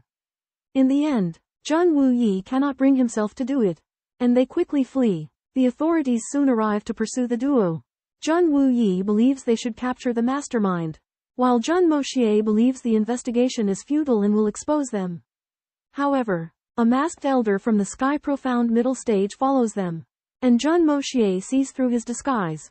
Using his Sky Profound peak strength, he intimidates the elder into retreat. Jun Wuyi realizes that the Flower Vase Temple is not an isolated case. There are organizations lurking everywhere that are secretly poisoning and harming innocent children. He decides to eradicate these evil dens and ensure the safety of the escaped deformed children. Before leaving, Jun Moxie gives them money to help them escape. Whether they succeed depends on their abilities and luck. Jun Wuyi assumes the responsibility of fighting against these evil organizations so that such darkness will not exist in the world anymore. A mysterious elder suddenly appears and engages Jun Wuyi in combat, leaving a cryptic message before swiftly departing.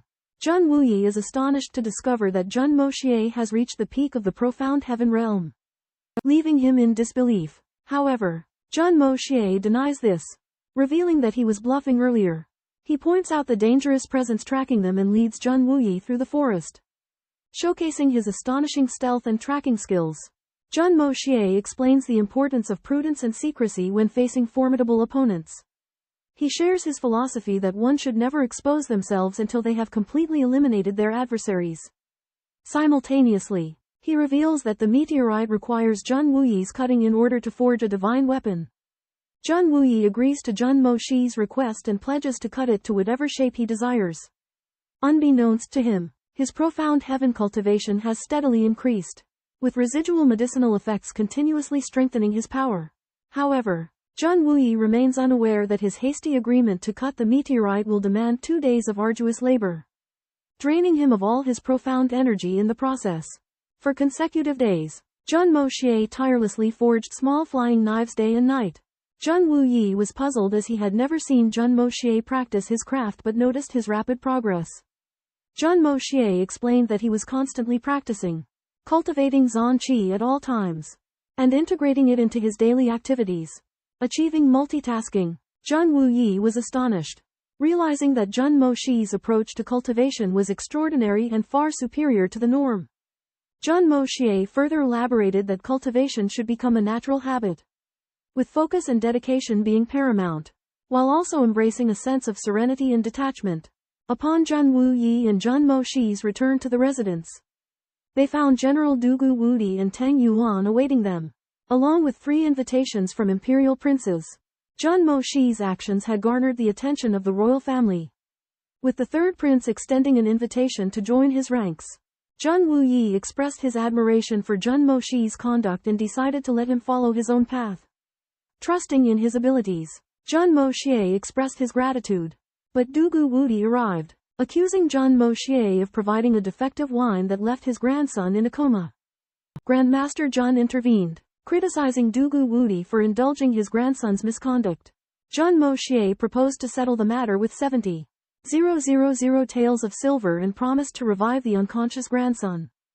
Though reluctant, Dugu Wudi accepted Jun Moxie's terms, agreeing to exchange the funds for the cure. Outraged, Dugu Wudi flings the silver notes down, unable to believe that Jun Wuan's son could be such a scoundrel. Jun Moxie explains that Du Guianxiao and her companions are only drunk from stealing sips of his top-notch alcohol source, and that normal hangover cures are useless against it.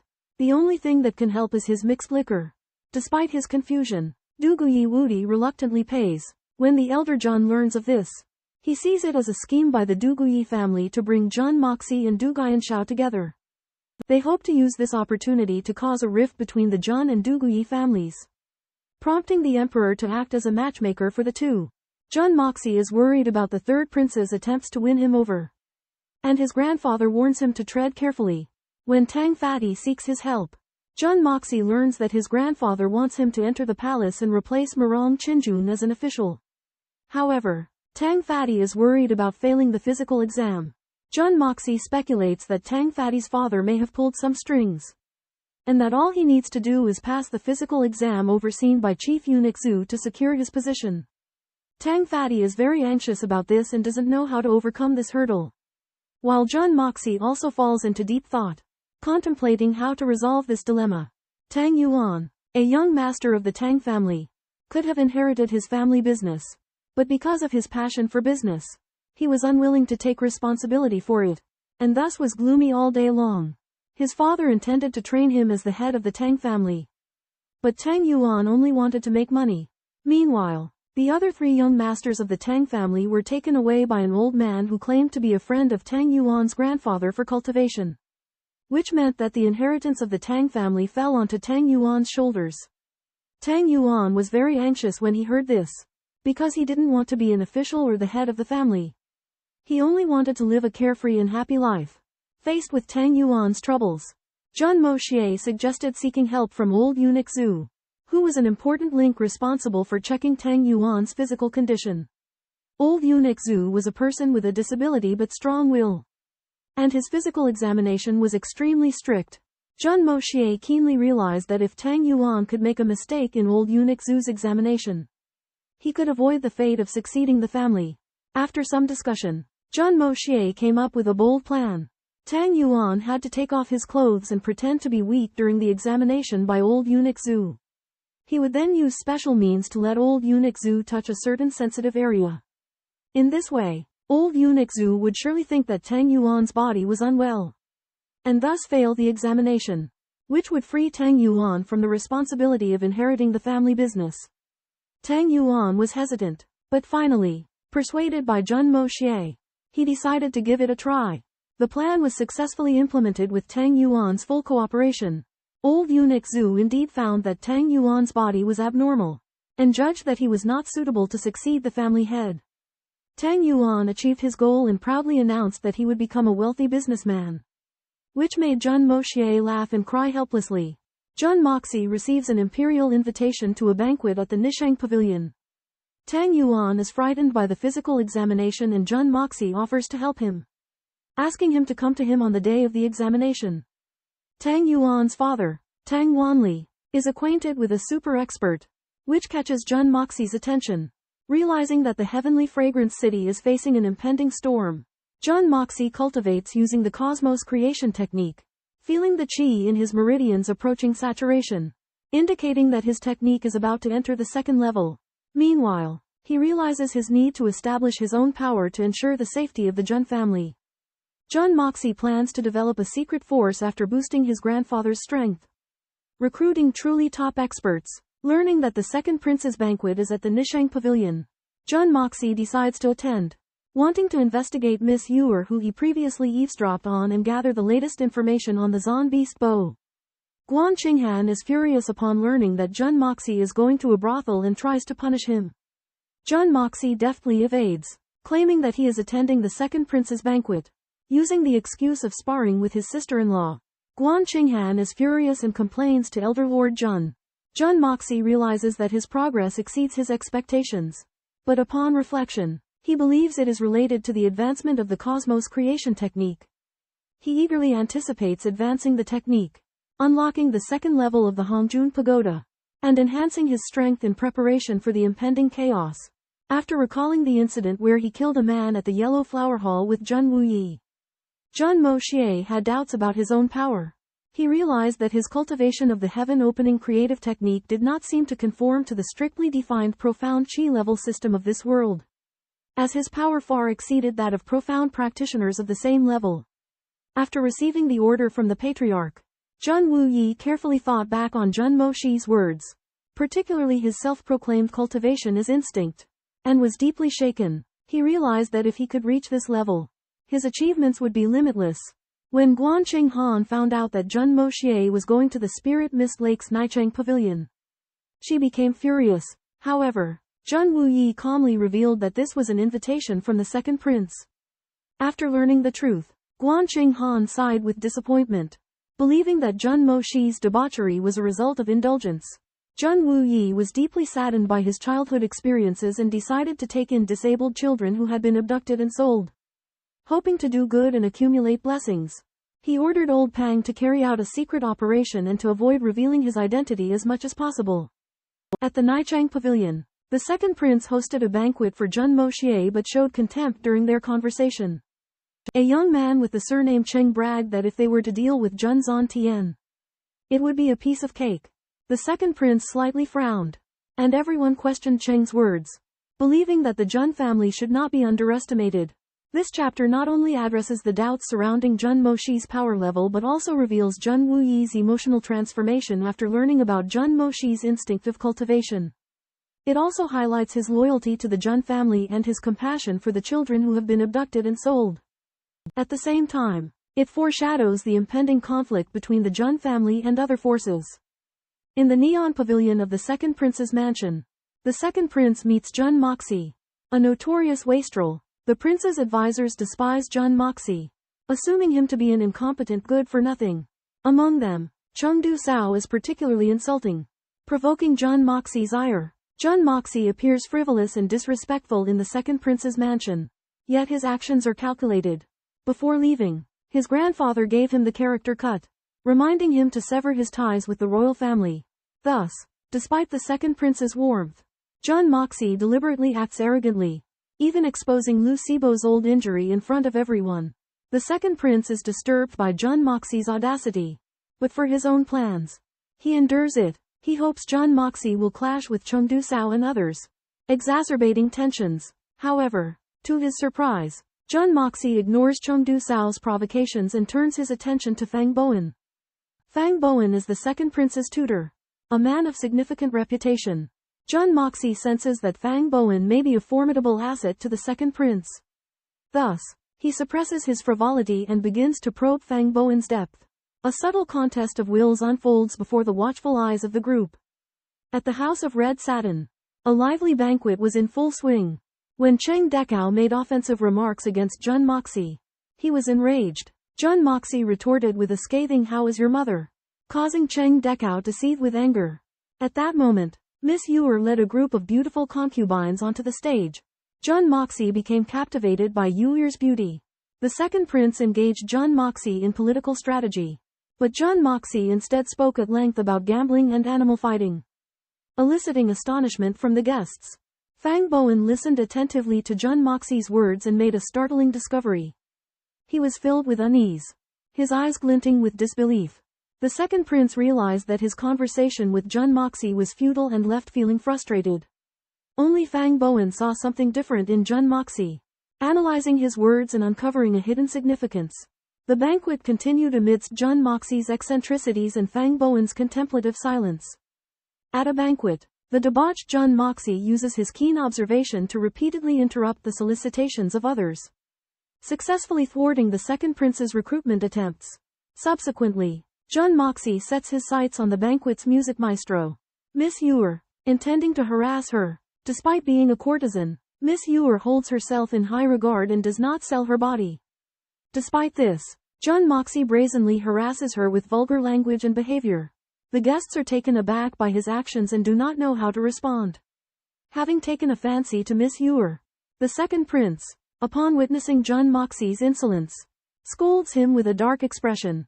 Jun Moxie, however, vehemently denies any wrongdoing, claiming that he is merely helping Miss Yuer's business. Outraged, Miss Yuer appeals to the second prince for help but is intercepted by Jun Moxie, who suddenly accelerates and embraces her, groping her body without restraint.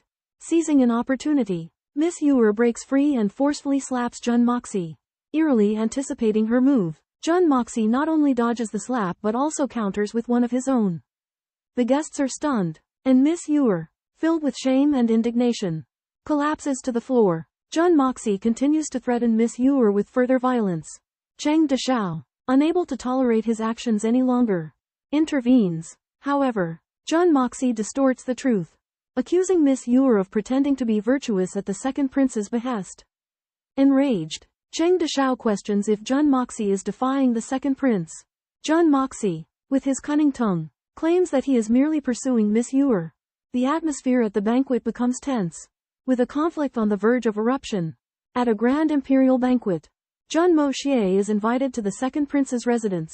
During the feast, he acts recklessly, takes advantage of the courtesan Yuer, provokes Cheng Deshao, a noble young master, and threateningly promises revenge. The second prince, out of prudence, intercedes and begs for mercy, but he is met with Jun Moxie's public defiance and humiliation. Enraged, Cheng Deshao draws his sword, but is stopped by the second prince. Jun Moxie leaves with his head held high, leaving the guests in the hall shocked and furious. His actions are intended to incite conflict, humiliating the second prince and creating an opportunity for Yuer to avenge herself.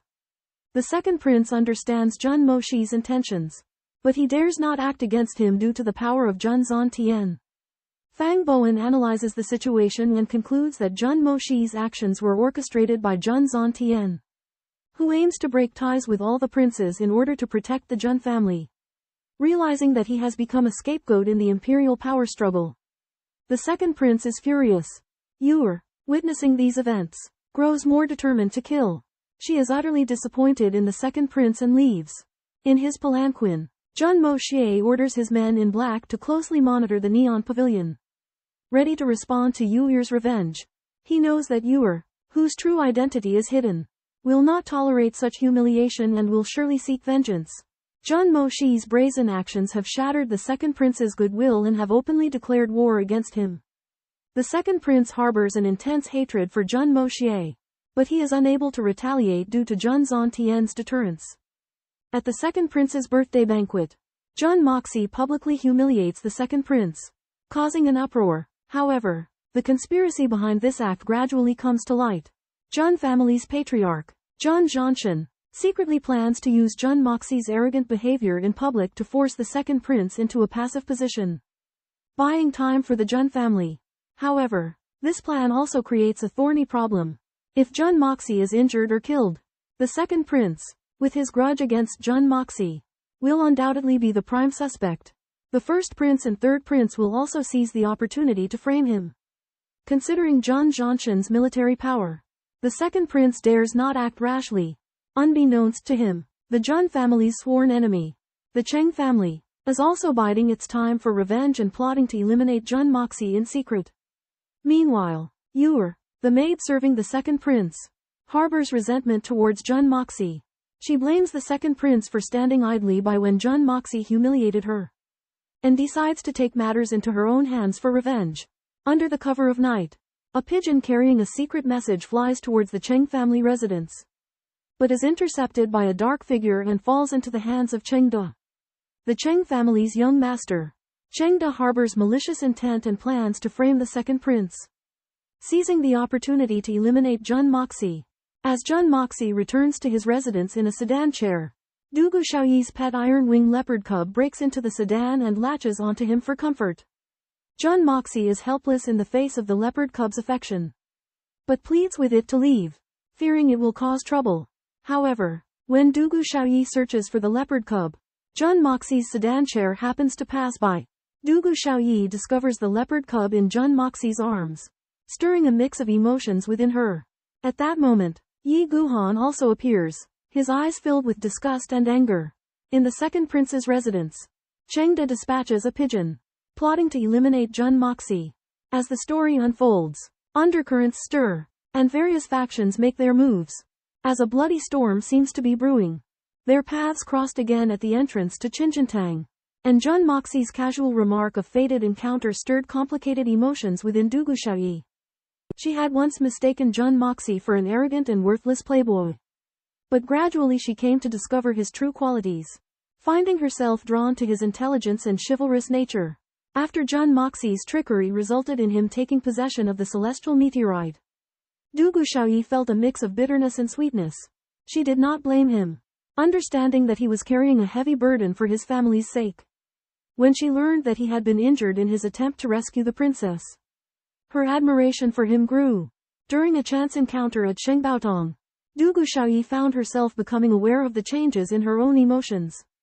With her family and sister's encouragement, she gradually acknowledged her own feelings of concern and anticipation towards Jun Moxie, affirming her love for him.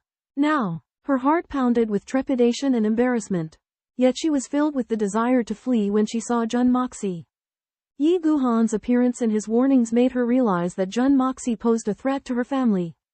However, Jun Moxie vehemently denied any wrongdoing, claiming to be a victim himself and bewildered by Yi Guhan's hostility. Jun Moxie is eccentric, he yields to the compliant and doesn't give an inch to the stubborn. He even fearlessly lectured Du Jiyu Xiaoyi, who was of a distinguished lineage. However, when Xiaoyi requested to take Xiao Bai away, Moxie felt a sense of loss.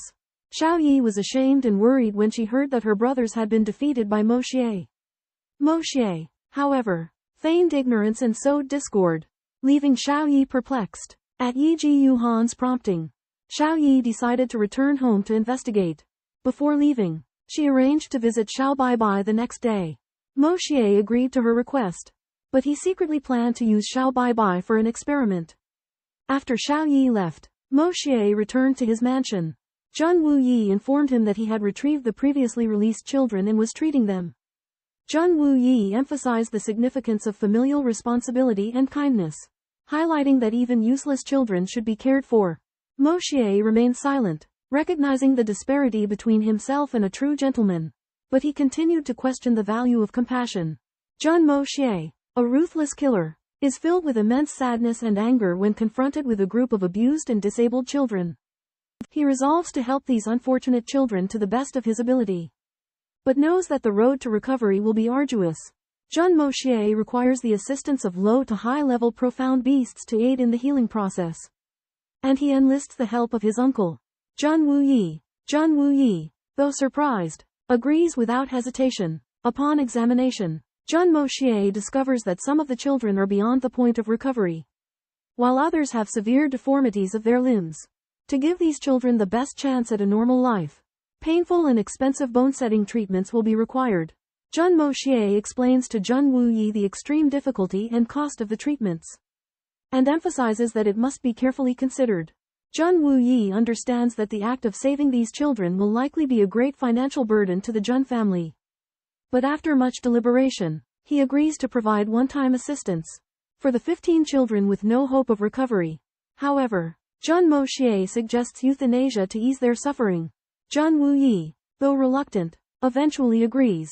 Jun Moxie also plans to keep 2 of the children who possess special abilities, and inquires about the financial situation of the Jun family. He recognizes that the family's growth requires a stable source of funding, but he is hesitant to ask his elder about financial matters. Jun Moxie, the current head of the Jun family, faces a financial dilemma and decides to take charge of the family's treasury. He assesses the hobbies of 24 newly hired servants to evaluate their worth. Jun Wuyi, his uncle, finds his nephew's methods ruthless but effective. Meanwhile, chaos erupts in Tianxiang City as rumors of a 9th-level profound elixir spread. Major clans secretly search for the elixir, with the Li, Meng, Song, and Murong families on high alert. However, the Tang family remains unusually calm. In the darkness, 8 men in black infiltrate the Li residence, while a luxurious convoy speeds towards Tianxiang City. Within the convoy, the 6th and 3rd elders express concerns about the elixir's authenticity and the challenges of obtaining it.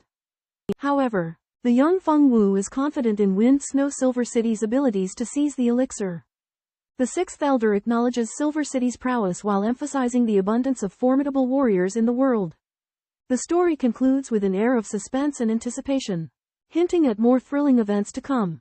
En route to the city of celestial fragrance, different parties advance with various motives. The 3rd elder accompanies the young princess Shui'er, recounting the love story of her elder sister and Jun Wuyi. Shui'er eagerly inquires, while the 3rd elder struggles to keep up. Meanwhile, the state preceptor and the 1st general of the Tianxiang Empire, Zhao Jianshan, travel towards the city of celestial fragrance, with Zhao Jianshan seeking the truth behind Jun Wuhao's demise. On the distant steppe, the supreme expert known as the Eagle God of the Grasslands learns of the legendary 9th level profound pill and resolves to showcase his prowess at the City of Celestial Fragrance. Concurrently, forces from the Divine Bestowed Empire and the extraterrestrial Zeros converge on the City of Celestial Fragrance, each with distinct goals and aspirations. Meanwhile, in the enigmatic forest of heavenly punishment, the emergence of the 9th level profound pill triggers anomalies. A potent divine sense stirs, causing the forest's countless creatures to tremble in fear. At daybreak, Jun Moxie concluded his morning exercises and walked bare-chested towards the warehouse, where he intended to select potential candidates for cultivation from the group of young boys and girls he had previously rescued. However, after examining them, he found their aptitudes to be mediocre and abandoned his plan.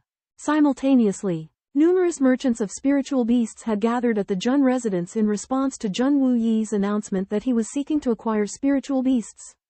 Jun Wuyi personally supervised the selection process, deciding to purchase high-quality pairs of spiritual beasts ranging from level 1 to level 5.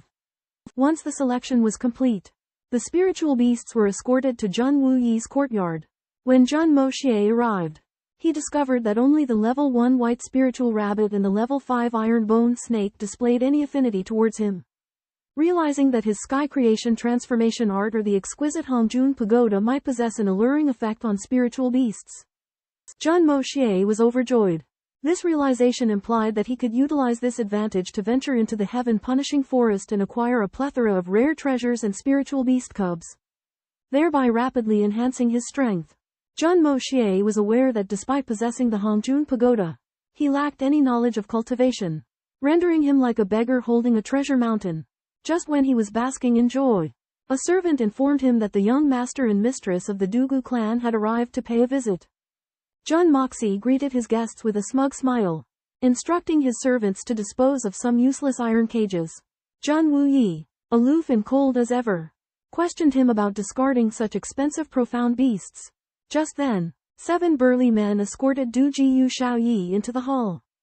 Xiaoyi was breathtaking and otherworldly, captivating Jun Moxie's attention. Du Jiyu Ying protectively positioned himself in front of his sister, warning Jun Moxie not to look at her. It turned out that Du Jiyu Xiaoyi had learned that her 7 older brothers were injured by Jun Moxie. But upon investigation, she discovered that they were merely heavily intoxicated and not actually wounded. She then deduced that Jun Moxie had endured the pain in her stead, which filled her with heartfelt sympathy. The Du Jiyu brothers, hearing this, became embarrassed and infuriatingly boasted about defeating Jun Moxie. However, Du Jiyu Xiaoyi detected falsehoods in her brother's claims and burst into tears, accusing them of being heartless. The Du Jiyu brothers looked at each other in bewilderment, unsure how to defend themselves. When the Du Jiyu general learned of his daughter being upset, he became furious. Although the Du Jiyu family was against Xiaoyi visiting Jun Moxie, they could not resist her pleading and reluctantly agreed, sending her 7 brothers to accompany her. Du Jiyu Xiaoyi's solitary trip thus became a grand family affair. Little White White rushed into Jun Moxie's arms, seeking credit and baring its teeth at Du Jiyu Ying for obstructing its closeness to Jun Moxie. Jun Moxie warmly welcomed Du Jiyu Xiaoyi, complimenting her beauty. While flattered, Du Jiyu Xiaoyi feigned complaint about his distant form of address. Inwardly, Jun Moxie resolved to exploit Little White White as a way to investigate the Hongjun Pagoda. He forcefully instilled his spiritual sense into the Hongjun Pagoda, causing it to rise into the air and spin rapidly, emitting an even more intense array of colorful light and abundant spiritual energy than before. This marked the first time Jun Moxie had successfully activated the Hongjun Pagoda without it activating on its own. As Jun Moxie's spiritual senses made contact with the Hongjun Tower, the baby beast originally lying listlessly in his pocket suddenly perked up its ears, its eyes filled with surprise. At this time, the 9 people had gathered in Jun Moxie's courtyard. Among them, Dugu Xiaoyi used the excuse of taking care of the baby beast to sit next to Jun Moxie, while Jun Wuyi, although he did not participate, watched the scene with rapt attention. The Dugu 7 brothers had once bragged about their martial strength, but this was merely a show of bravado in front of their younger sister. They knew that when the 3rd young lord of the Jun Wuyi, went into a rage, his level of frenzy was no less than that of his 2 elder brothers. After Jun Wuyi's brother died in battle, he led his army out and in 10 days massacred 9 cities, crushing the Yutongguo Empire's 200,000 strong army and earning himself an AWE-inspiring reputation. However, at a crucial moment, he was sneak attacked by a mysterious expert, leaving him crippled as he was now. Although Jun Wuyi's heroic deeds had become legend, his status as the idol of all soldiers remained lofty.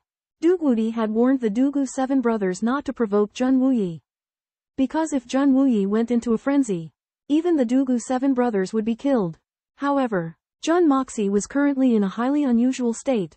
He had forcibly activated the Hongjun Tower, his divine sense merging with the tower and unable to be withdrawn. The powerful spiritual energy surged into his meridians, putting him on the brink of exploding. He circulated the formless divine art with all his might to absorb the spiritual energy. Curiously, the baby beast was also absorbing the surging spiritual energy in Jun Moxie's body, filled with gratitude towards its master. Just then, Dugu Xiaoyi and the 7 brothers discovered Jun Moxie's anomaly. It was as if he were both right before their eyes and yet out of reach. Like a phantom, Jun Wuyi, sitting at a distance, also sensed this mysterious power.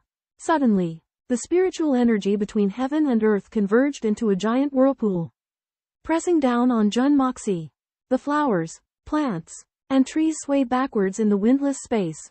Jun Wuyi realized that something was wrong, and with a wave of his hand knocked out the Dugu siblings and carried them out of the courtyard. In the face of the approaching violent vortex of spiritual energy, Jun Moxie found himself in a perilous situation. Jun Wuyi, an expert of the sky profound realm, stepped in to save him, exposing his own strength and taking Du Ji Yuying and others out of danger. At the same time, the pure spiritual energy released by the Hongjun Pagoda surged into Jun Moxie's body, piercing through the Beihui acupoint. Spiritual energy poured in like a tide, being continuously absorbed and refined under the filtration of the Hongjun Pagoda. The little leopard also benefited, shedding its white fur and growing new, longer and more flowing snow-white fur. The heavens and earth shook violently, and the huge vortex of spiritual energy disappeared without a trace. The strong people in Tianxiang City were horrified, realizing that this was a mighty pressure that could make even the supreme profound experts tremble in fear. The 9 elders of the Shengbao Hall witnessed this scene from afar and were shocked and awed by the existence that transcended the supreme profound realm. 3 forces heading to Tianxiang City gave orders to stop. The 6th elder speculated that the expert who caused such an earth-shattering commotion might not be after the profound pills, but was living in seclusion in Tianxiang City. The 3rd elder believed that such a person's strength was extraordinary, and it was worth giving up the profound pills for a chance to meet them. Zhao Jianan questioned the Yu Tang imperial tutor Fei Menchen, asking about the motive for his disappearance at the time of the defeat in the Tianxiang kingdom. Fei Menchen replied that national interests were above personal honor and disgrace. But Zhao Jianan expressed his dissatisfaction with this and believed that a series of inexplicable victories were an insult to his identity as a general. Fei Menchen and Zhao Jianan clashed over the death of Jun Wuan. Fei Menchen believed that national interests should take precedence over personal honor, and if Jun Wuan had not been killed by him, he would be guiltless to protect Yutang. Zhao Jianan maintained that the honor of a soldier could not be tarnished and accused Fei Menchen of resorting to underhanded tactics. Meanwhile, the 300 of the Jun family guards, who had been exiled to the Forest of Punishment, have grown into elite warriors and are heading towards Tianxiang City. They carry packages of spoils of war and march with unwavering determination. Jun Moxie recklessly absorbed spiritual energy through the Hongjun Pagoda, advancing to the first level of the open heavens creation art. His strength increased significantly and reached the middle level of silver. For the first time, the Hongjun Pagoda was autonomously activated, revealing astonishing power and absorbing a vast amount of spiritual energy. Jun Moxie unexpectedly obtained the Yin-Yang Dun formula, which allows him to conceal his body at any time and is considered a remarkable divine ability. Jun Wuyi discovered a strange phenomenon in the courtyard. The ground had sunk 3 inches. The jade table had disappeared, while the flowers and plants were still intact. He was bewildered and asked his nephew Jun Moxie for an explanation. Jun Moxie regained consciousness with confusion. He questioned Jun Wuyi about the situation, but Wuyi claimed ignorance. Wuyi remained silent about the unconsciousness of the 7, believing it would be better if they remained unaware. Just then, Jun Moxie noticed that Little White, his 7th-tier beast, had evolved. To Jun Wuyi's astonishment, Little White's unusual behavior and the rarity of 8th-tier cubs raised suspicions in Wuyi. He wondered if Jun Moxie was the cause. Jun Moxie denied any involvement, but Wuyi suspected it might have been an accident. After the 7 brothers, the Du Jiyu brothers, woke up, Wuyi covered up the truth about knocking them out, claiming they had gotten drunk. The brothers were successfully misled. Little White enthusiastically showed his progress to Du Jiyu Xiaoyi, delighting her. However, she remained unaware of the significance of Little White's evolution. Wuyi led the Du Jiyu brothers away to guide them, and they forgot their original purpose of visiting Xiaoyi. Jun Moxie watched them leave, marveling at Jun Wuyi's charm. Now alone with Du Jiyu Xiaoyi, he smiled, remembering the promise he had made to give her a better sword. He resolved to fulfill his promise. In an argument over an incident, Du Xiaoyi demands that Jun Moxie compensate her with a fine blade to make amends for a meteorite he swindled from her earlier. Jun Moxie readily agrees and retrieves his first self-forged masterpiece from his chamber, first of Red Sleeve's heavenly fragrance. This short blade is elegantly shaped and as light as a feather, yet it gives off an impression of weighty solidity. Du Xiaoyi falls in love with it at first sight and takes it eagerly. Jun Moxie informs her that it is designed as a concealed sleeve blade, suiting her need for covert concealment. Du Xiaoyi is overjoyed, deeming it a perfect fit for her blade techniques.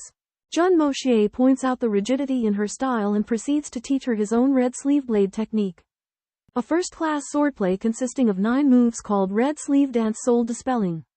However, as Jun Moxie steps back to demonstrate the technique, their bodies inadvertently collide, their 4 lips sealing together seamlessly. Du Xiaoyi squats on the floor with a crimson face, flustered and at a loss. Jun Moxie awkwardly explains it as an accident, but Du Xiaoyi remains visibly embarrassed. Despite the mishap, the interaction between Jun Moxie and Xiaobai manages to lighten the atmosphere. Jun Moxie suggests that Du Xiaoyi get up and continue learning the technique, but she bashfully declines, citing his earlier overfamiliarity as he addressed her as Miss Dugu. Jun Moxie and Du Xiaoyi quarrel over a misunderstanding. Jun Moxie offers to teach Du Xiaoyi knife techniques, but she refuses. Just when Jun Moxie is at a loss, Du Xiaoyi suddenly bursts into tears, claiming Jun Moxie bullied her. Jun Moxie is forced to agree to teach her. After half a day, Du Xiaoyi masters 9 moves of the red sleeve saber technique, but Jun Moxie notices that she is deliberately making mistakes. Jun Moxie patiently teaches her, but gradually discovers that Du Xiaoyi is not incapable, but rather doing so intentionally. At this moment, Jun Moxie is sweating profusely from teaching, while Du Xiaoyi shows no signs of exhaustion. Instead, her cheeks are flushed, her eyes are flirtatious, and she is panting softly. Just as Jun Moxie is exhausted, the sound of a bombardment is heard. Jun Wuyi informs them that the Yutang state teacher Fei Menchen and the God's Mandate Empire's No. 1 Profound Force Grand Master Shi Chongxiao have both arrived in Tianxiang.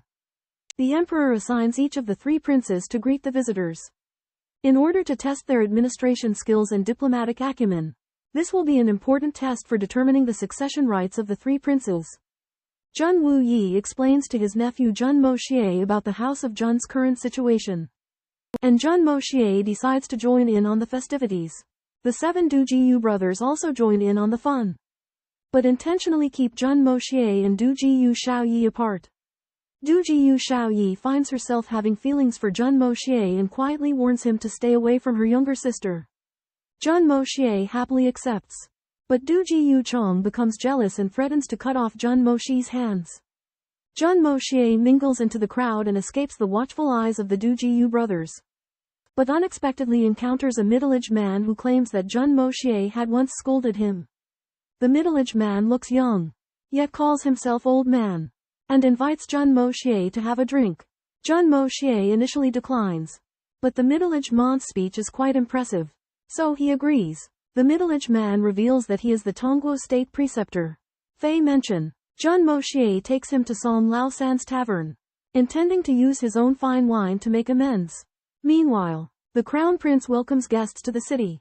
A middle-aged man watches the procession with a sigh, condemning the ostentatious display. Jun Moxie and Fei Menchen arrive at Song Lao San's tavern, Jun Moxie feels a sense of unease, suspecting that the middle-aged man, who claims to be the Tongguo state preceptor, has ulterior motives.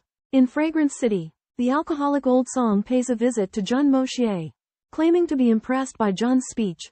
However, Jun discovers old song's ulterior motive in introducing a mysterious middle-aged man, whose purpose is solely to wager 3 barrels of fine wine. Facing old song's hospitality, Jun elaborates on his philosophy of wine. He believes that drinking is about savoring the emotions, experiencing the myriad flavors with different mindsets. Old song is deeply inspired, lamenting that he has been brewing wine for years without grasping its true essence. Jun further explains that wine reflects a person's character, which he distinguishes into 3 levels.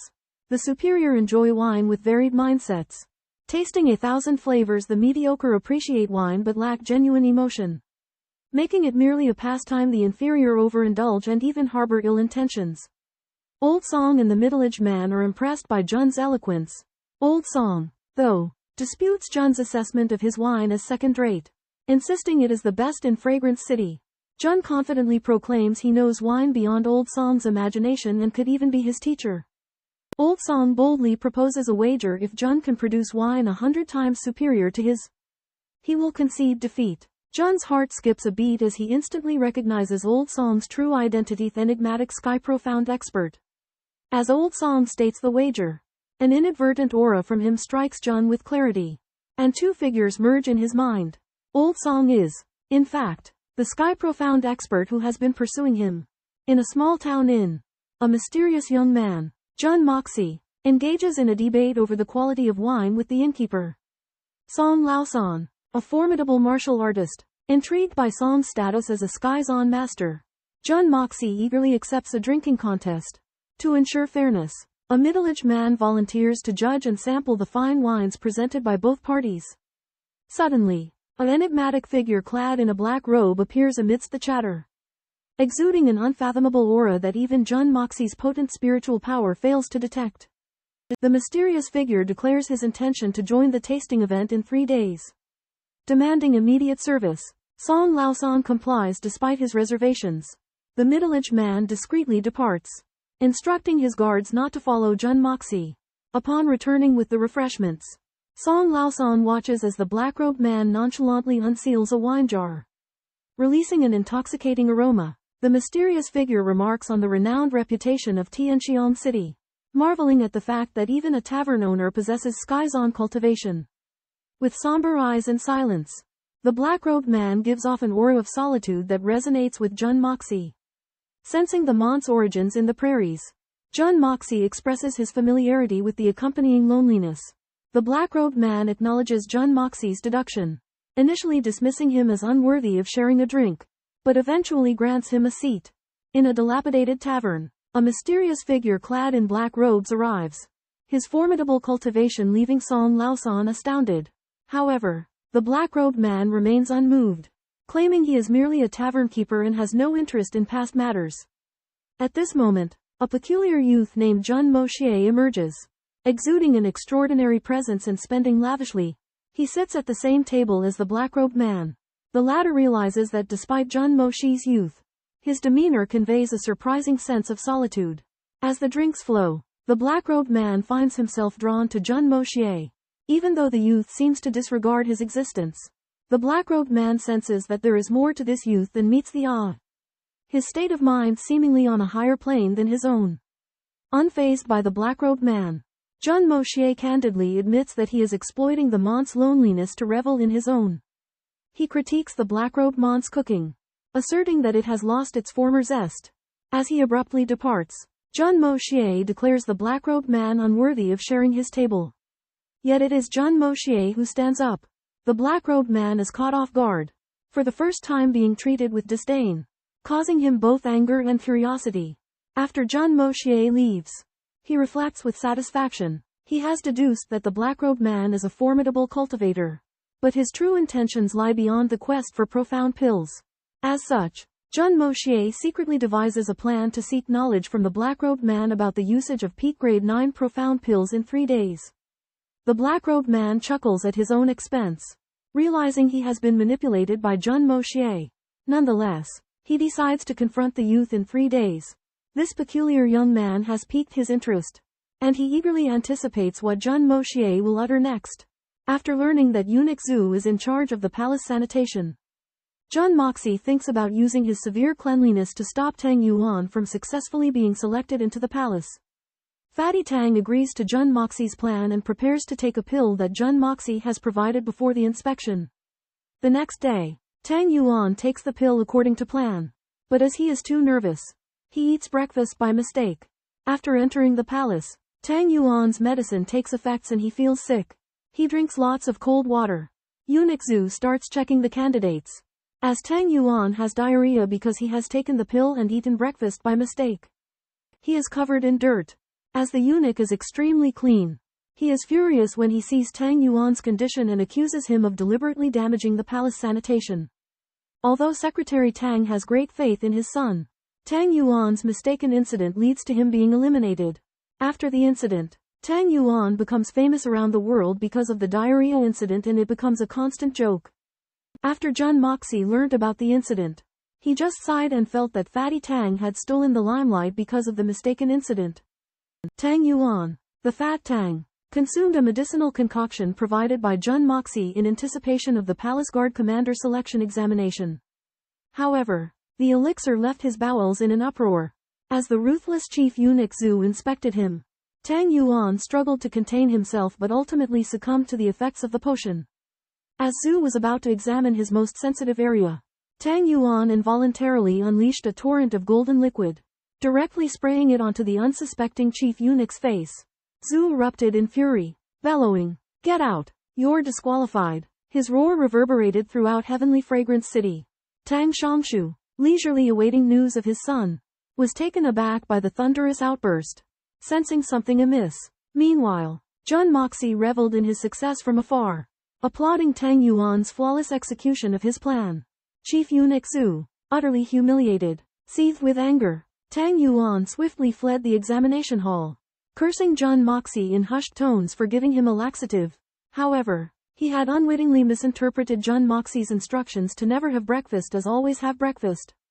Tang Xiangshu realized with dismay and disappointment that his son had failed the selection and that his cherished plan had collapsed.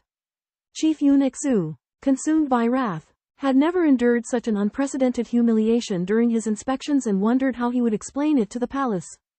In the shadowy depths of the palace, a furious roar echoed through the air as Tang Yuan's corpulent, naked form was hurled away by an invisible force, crashing heavily to the ground. The venerable and irascible Lord Zhu was incandescent with rage, his eyes squeezed shut, his body trembling, his pristine robes stained with unsightly yellow filth.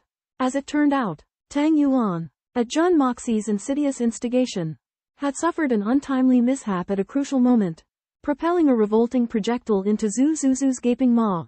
The fastidious old lord, horrified beyond measure, had retaliated without hesitation, leaving Tang Yuan grievously injured. Tang Yuan's father, the Minister of State Tang Qianyu, was apoplectic with fury, demanding an explanation from Zhu for his savage assault on his son. Zhu responded with icy contempt, declaring that were it not for the esteemed Lord Tang Wanli's intercession, both father and son would be dead by now. Upon learning of his grandson's misfortune, Tang Wanli was enraged, and stormed into the palace to seek justice. However, Tang Wanli proved powerless before the unyielding Zhu and returned home humiliated. In a desperate attempt to spare Tang Yuan's life, Minister Tang and the elderly Lord Tang spared no expense in greasing the wheels of justice. However, at a pivotal juncture, Tang Yuan suffered another unfortunate lapse, showering Zhu once more with his foul excrement. This final indignity proved too much for Zhu, who promptly expelled Tang Yuan from his household. Humiliated and rejected, Tang Yuan sought refuge in the mansion of the formidable Jun Moxie. Jun Zhantian and Jun Moxie were taken aback by Tang Yuan's arrival. And upon learning that it was Jun Moxie who had orchestrated Tang Yuan's embarrassing indiscretion, broke out in a cold sweat. They realized that if this incident were to become public knowledge, the consequences would be catastrophic. As Tang Yuan departed, he commanded that his personal treasury and the execution of the valet who had mistreated him be carried out. Showcasing his ruthless and vengeful nature, Jun Zhantian and Jun Wuyi learned that the strange events in the capital in recent months, including the encounter with Tang Yuan, the explosion of Li Taoishi's Dantian, the visit of the state teacher, and the surge of experts from Tianxuan and Dixuan, all have their roots in the seemingly harmless Jun Moxie. Old Master Jun warns them that this matter must not be spread, as it involves Tang Yuan's grandfather, the Tianquan expert Zhu Zuzu. Zhu Zuzu was originally the famous general Zhu Qinglong, who was captured while saving the crown prince and subjected to cruel torture by enemy forces, which led him to ruin his appearance and become a eunuch in the palace. Tang Wanli accompanied him on a hunger strike to repay his kindness, and ultimately moved Zhu Qinglong. Jun Moxie learns that Zhu Zuzu is a revered hero, and Tang Yuan's encounter was not accidental, but rather stemmed from the laxative he accidentally gave Tang Yuan. Tang Yuan lost control in the palace, and Zhu Zuzu showed mercy, but Tang Yuan was still expelled from the family. Fatty Tang doesn't mind being expelled, he has already accumulated his own fortune. Jun Zhantian, feeling guilty about Tang Yuan's plight, generously takes him in. With the truth revealed, their understanding of Zhu Zuzu's situation and Jun Moxie's actions becomes much deeper. Jun Moxie is determined to recruit Tang Yuan to create a commercial empire and has high hopes for him. Tang Yuan is confident, claiming that he will establish an empire of money. Jun Moxie formulates a business plan for Tang Yuan and urges him to carry it out. At the same time, Jun Moxie works diligently to practice the yin-yang evasion technique. But his progress is slow. He attempts repeatedly but fails time and again, leaving him exhausted both physically and mentally. The little lowly Kair witnesses Jun Moxie's manic behavior and becomes nervous herself. With Master and Third Master Jun away from home, the little lowly asks Guan Qinghan for help. Guan Qinghan becomes alarmed upon seeing Jun Moxie's unusual behavior. At that moment, Jun Moxie suddenly comprehends a hint of the yin-yang evasion technique and charges into a tree, knocking himself unconscious. Watching Jun Moxie in this state, Guan Qinghan is both amused and angry, accusing him of behaving disgracefully. However, Jun Moxie is engrossed in his comprehension of the yin-yang evasion technique and remains oblivious to her scolding. Enraged, Guan Qinghan engages in physical combat. At that instant, Jun Moxie regains his senses and evades Guan Qinghan's attack.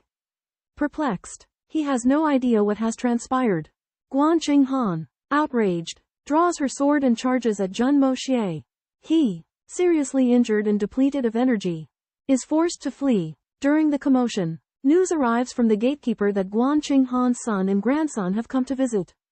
Guan Qinghan is taken aback and leaves Jun Moxie, going to greet her visitors. Jun Moxie can't help but sigh, musing that he has yet to accomplish anything when his future in-laws have already arrived. Zhang Nan's housekeeper and his party arrived in Tianxiang City, sparking speculation, including the possibility that they intended to seize the 9th level Zondan. Recently, there had been a series of bizarre murders in the capital, with the victims being martial arts masters, including several experts at the Dizon realm. Investigations revealed that several families and imperial factions, such as the Murong family, Li family, Song family, and Meng family were suspected of being involved, leading to a deadlock in the investigation. As night fell in Tianxiang City, Prairie Eagle God, Ying Bo Kong, made his move, hunting down low-level Zon practitioners in an attempt to find experts above the Dizon level. Ying Bo Kong targeted the Golden Sun Gang, the largest gang in Tianxiang City, intending to subdue them to obtain information about these experts. He shattered the Golden Sun Gang's headquarters gate and demanded to meet the gang leader, Jin Feng Lai, causing panic among the gang members. Meanwhile, Jun Moxie was obsessed with practicing the yin-yang escape and had made some progress. But while practicing the earth escape, he trapped himself underground and was unable to extricate himself. As the feeling of suffocation intensified, Jun Moxie neared death. At the critical moment, the Hongjun Tower appeared, emitting a brilliant light, and Jun Moxie narrowly escaped death. In a moment of crisis, the spiritual energy of the Hongjun Tower suddenly poured down and helped Jun Moxie restore his powers. He struggled out of the ground, greedily breathing the fresh air, but found that only his upper body was exposed. Little Lolita Kier witnessed this scene and burst into tears, asking who was so heartless. Jun Moxie tried his best to calm Kier down and pulled himself out of the ground despite the pain. At the same time, An earth-shattering cheer came from Tang Yuan's room. Jun Moxie pushed the door open and saw Tang Yuan holding a few pieces of paper. Very excited, it turned out that the business plan that Jun Moxie had given him earlier was like a treasure to Tang Yuan, who called it the ultimate business Bible. Tang Yuan immediately knelt down and begged Jun Moxie to take him as his apprentice, and praised Jun Moxie's business talent. Jun Moxie was puzzled and asked Tang Yuan why he admired his plan so much. Tang Yuan explained that Jun Moxie's plan contained many unprecedented and brilliant ideas. With just a few minor changes, they could become wealthy and be the richest people on the continent. Jun Moxie had no interest in business, so he entrusted all related matters to Tang Yuan. Tang Yuan was very confident and expressed that he would open stores all over the continent. Seeing how excited Tang Yuan was, Jun Moxie stood up and left, and Tang Yuan continued to study the business plan. After a grueling training journey, Jun Moxie is pleasantly surprised to find that his true qi has greatly increased, and the effect of his yin-yang evasion has also been extended. More importantly, he realized that inner strength is the key, and he should not rely on external means. On the other side, Zhan Wuyu, who has been lurking in the shadows, successively demolished 3 hiding places, putting into practice the idea of fighting violence with violence. Meanwhile, in another corner of Tianxiang City, Golden Sun Gang leader Jin Fengli, seriously injured, desperately asks his savior, Hai Chenfeng, for help. After learning about the power of the mysterious man in black, Hai Chenfeng feels bitter inside, knowing that this trip is full of danger. Despite this, Hai Chenfeng decides to repay the favor to Jin Fengli and duels with the man in black in the woods in the south of the city. However, Hai Chenfeng understands deep down that there is no way to tell who will win or lose. Regardless of the outcome, he will leave Tianxiang City afterward and never look back. Jin Fengli optimistically believes that with Hai Chenfeng's help and the strong support of the Golden Sun Gang, acquiring the 9th level Black Profound Pill is a sure thing. However, Hai Chenfeng has long been acutely aware of the dangers of this journey, and there is a sense of bitterness and helplessness in his heart. Jin Fengli was gravely concerned upon learning of Hai Chenfeng's decision to face the men in black alone, realizing the inappropriateness of his reliance on him. As time passed, a disciplined group of over 200 able-bodied men came to Jun Moxie's courtyard, reporting their accomplishments from field training, with some having advanced to the Golden Essence energy level.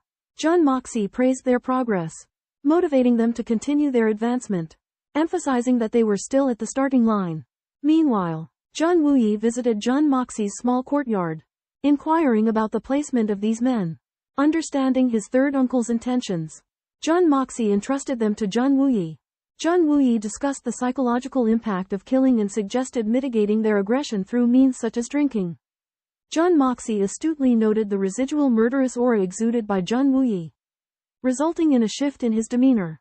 During their conversation, Jun Moxie mentioned the upcoming family banquet attended by the housekeepers, expressing concern about their motives. He suspected that their intentions extended beyond welcoming his elder sister-in-law home and might involve obtaining the 9th level profound pill or compensating her, urging caution to ensure her well-being. Jun Wuyi concurred, suggesting ulterior motives and the need for further investigation. Jun Wuyi tells Jun Moxie that although stewardess Qing Han is the Jun family's granddaughter-in-law, their marriage isn't legitimate as their wedding ceremony has yet to take place. Originally, the Jun family had kept her out of sympathy for her excessive grief. However, the Jun family believes that the young Qing Han deserves a happy marriage, and has prepared the necessary divorce papers, supporting her remarriage to another person. Jun Moxie questions the stewardess' motivation, to which Jun Wuyi responds that the Jun family will never tolerate the stewardess if she hinders Qing Han's happiness. The next afternoon, Jun Moxie arrives at Song Lao San's tavern for the drinking competition. The tavern has been refurbished and now boasts a sumptuous and elegant decor. The prince, the black-clothed man, and Song Lao San are already waiting. The black-clothed man makes an assessment of the prince's son's aptitude, but doesn't pay him much attention. Jun Moxie arrives fashionably late, and blames the others for their punctuality, angering the 3 people present. In a lively tavern, Jun Moxie and 3 companions engage in a drinking contest. Jun Moxie brings 2 jars of precious wine worth 10,000 taels of silver, while the experienced Song Lao San presents his own prized vintages. The 3 are seated, ready to savor the wines. However, Jun Moxie's arrogant remarks rile the judges, who decide to render a biased verdict in favor of Song Lao San at all costs. A young boy named Xiaoyang interrupts, declaring his manhood and offering to compete against Jun Moxie in drinking. Jun Moxie casually agrees, creating a connection with the others present. Song Lao San meticulously produces 2 sealed jars, claiming they are his life's work. Ying Bakong praises Song Lao San's dedication, but Jun Moxie raises doubts, arguing that perseverance alone does not guarantee success. Despite Ying Bakong's disapproval of Jun Moxie's words, Jun Moxie offers the example of an 8 profound arts master to illustrate the difference between dedication and achievement. He tactfully acknowledges Ying Bakong's own abilities, winning his approval. Song Lao San's treasured wine and Jun Moxie's offerings are about to be opened, and the drinking contest is poised to begin. During the bustling banquet, Song San proudly shared his brewing experiences, earning admirations from the others. However, the scholar Jun Moxie pointed out astutely that even with Song San's masterful brewing skills, his wine may not necessarily be the best, as the key to success lies in reaching the pinnacle. Jun Moxie used the Snow Mountain Divine Eagle's method of soaring as an example to illustrate the idea that shortcuts are not always the best path. Many have attempted to cultivate on the snowy peaks, but ended up failing, their stories remaining unknown. The Divine Eagle, on the other hand, succeeded, cultivating an unrivaled martial art and leaving a legacy that has been passed down through the ages. This principle applies to all areas, as those who succeed tend to be few in number, while the failures remain obscure. Jun Moxie emphasized that while effort and perseverance are important, it is the ultimate victory that truly matters. Song San was somewhat dissatisfied with this, believing that his wine should at least be acknowledged. But Jun Moxie deftly steered the conversation toward the Divine Eagle. Jun revealed that he had long known the Divine Eagle's true identity. Even though the Grassland Eagle had kept it a secret, the Divine Eagle was inwardly pleased and moved by Jun Moxie's words. Jun Moxie then suggested that everyone try Song San's wine. The crowd praised its aroma, but Jun detected a hint of vulgarity lurking within its rich bouquet. Song San carefully poured the wine, creating a dazzling arc that filled the white jade cups to the brim. The wine tasting was about to begin, and everyone eagerly anticipated the outcome. Song Shang, a renowned drinker, was surprisingly nervous about a seemingly insignificant drinking duel with the unassuming youth. Jun Moxie. To everyone's astonishment, Jun Moxie's 2 wine jars contained just half the amount of wine as Song Shang's but piqued the interest of the esteemed judges. The reigning prince and the prairie eagle god, Ying Bakong. The judges eagerly tasted Song Shang's wine, exclaiming its richness and excellence. However, Jun Moxie sighed over his own wine, claiming it had impurities and lacked expertise. Song Shang was enraged, berating him as an ignorant upstart. Unfazed, Jun Moxie slowly opened his jars, layers of wrapping suppressing the wine's aroma. Finally, as the pale orange lids were lifted, a delicate fragrance diffused, tantalizing the judges. Just as anticipation reached its peak, Jun Moxie teased them, inhaling deeply and making exaggerated gestures. The judges erupted in anger and impatience. Swiftly, Jun Moxie broke open the jar. An indescribable fragrance filled the room. Ethereal and intoxicating, the prince exclaimed in rapture, proclaiming it surpassed the finest wines. Song Shang gingerly lifted a cup of wine, reluctant to drink, fearing it would shatter the dreamlike atmosphere. As Jun Moxie poured the amber liquid into the jade cup, an irresistible allure compelled Song Shang to raise the glass, ready to savor the unparalleled masterpiece. Beneath the composed exterior of Ying Bakong, a sip of fine wine ignited an unquenchable fire within him, surging through his veins as if he could challenge Yun Bi Chen's authority. The prince, too, was captivated by the intoxicating brew, uttering regrets that he had never experienced such exquisite wine in his past life. While Song Shang had yet to finish his drink, witnessing the reactions of Ying Bakong and the prince filled him with resignation. He willingly embraced his defeat, eager to savor the unparalleled taste of the wine. Upon taking a sip, Song Shang's soul and body experienced unparalleled ecstasy. He couldn't help but weep in anguish, lamenting the years of his life wasted without having known such a divine beverage. Jun Moxie was awestruck, realizing the extraordinary potency of Chinese wine far surpassing that of other realms. His seemingly simple technique for refining wine was a testament to the profound wisdom of China's 5,000 years of civilization. Song Laosan bowed deeply before Jun Moxie, begging him to take him as a disciple. Yingbo Kong also urged Jun Moxie to accept, recognizing Song Laosan's unwavering devotion to wine as a worthy reason. After weighing the pros and cons, Jun Moxie graciously accepted Song Laosan, a master of the heavenly profound realm, as his disciple. Feeling a sense of duty to guide his pupils, he prepared to impart the true essence of the way of wine, showcasing his brilliance as a cultivator of human souls.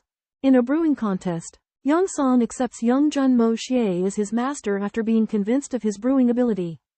Jun Moxie points out that Song's bottleneck lies in his complacency, preventing him from further progress.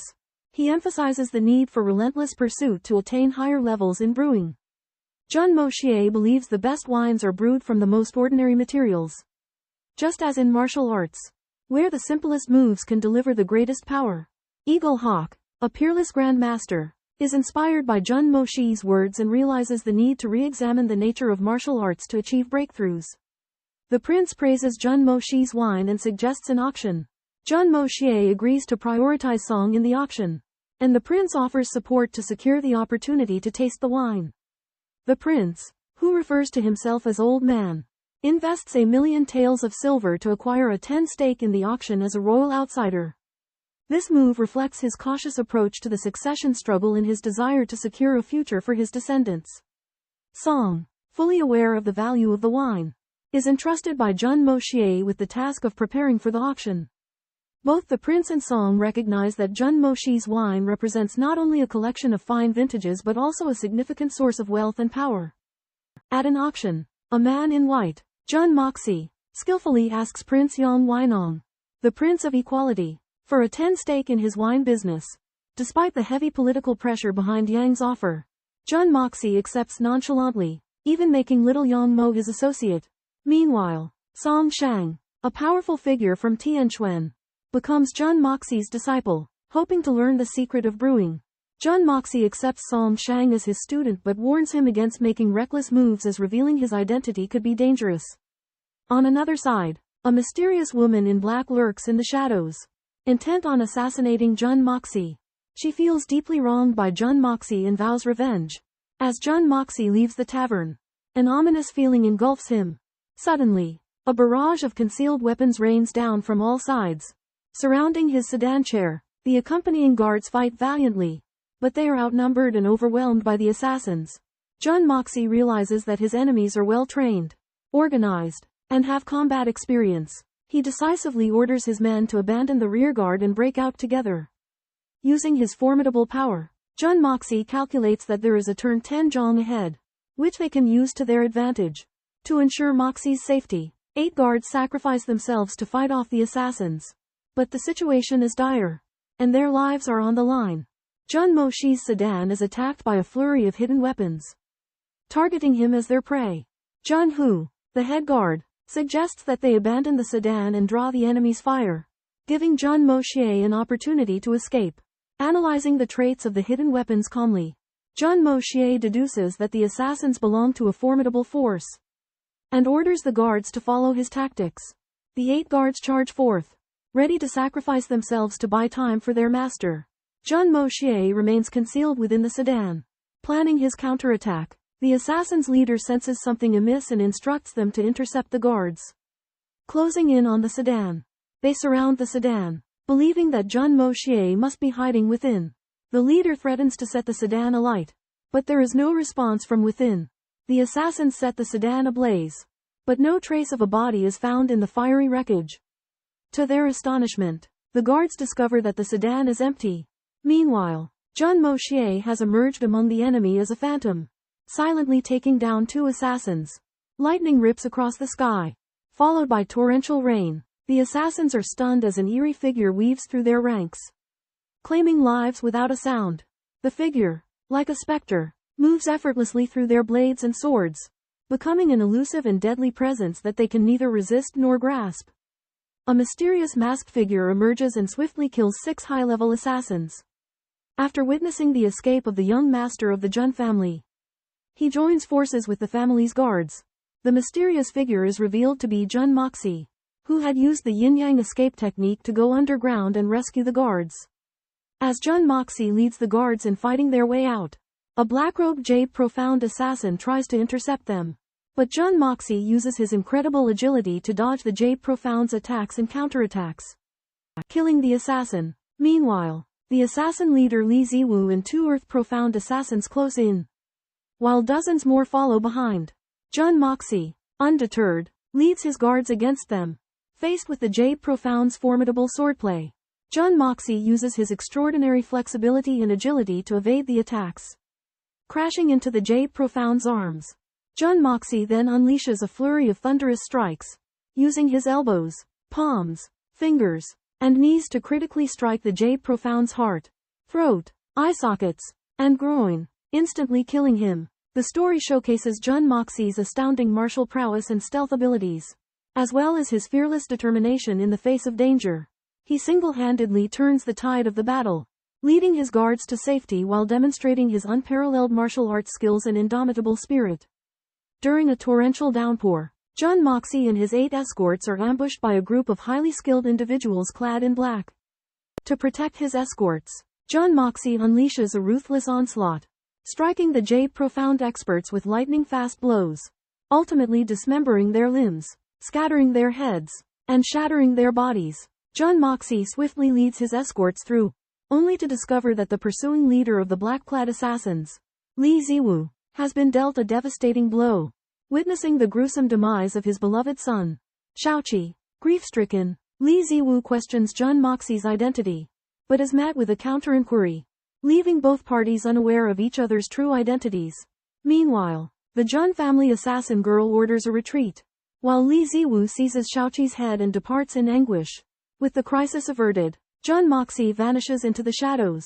The Jun Manor's steward, Lao Pang, arrives with reinforcements and, upon learning of the young master's safety, severely reprimands the escorts for abandoning him. Jun Hu admits his dereliction of duty and willingly accepts punishment. At this juncture, Jun Moxie emerges, defending the escorts and commending their courageous efforts to protect him.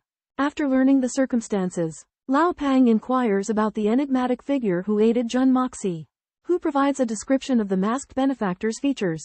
The wounded escorts return to the manor, while Lao Pang instructs them to report the events to the third master. In the dark of night, as heavy rain poured down, the Jun mansion was attacked, leaving Jun Moxie unharmed. He returned to the ruins of his sedan chair and, with his keen sense of smell, detected traces of the assassins from a faint scent. Back in the main hall, Jun Wuyi inquired about the assassins' identities. Jun Moxie hinted that he had a lead and revealed that the assassins might be connected to the crossbows mentioned earlier. Jun Wuyi promised to send assistance when the time was right. At that moment, the butler and his retinue arrived.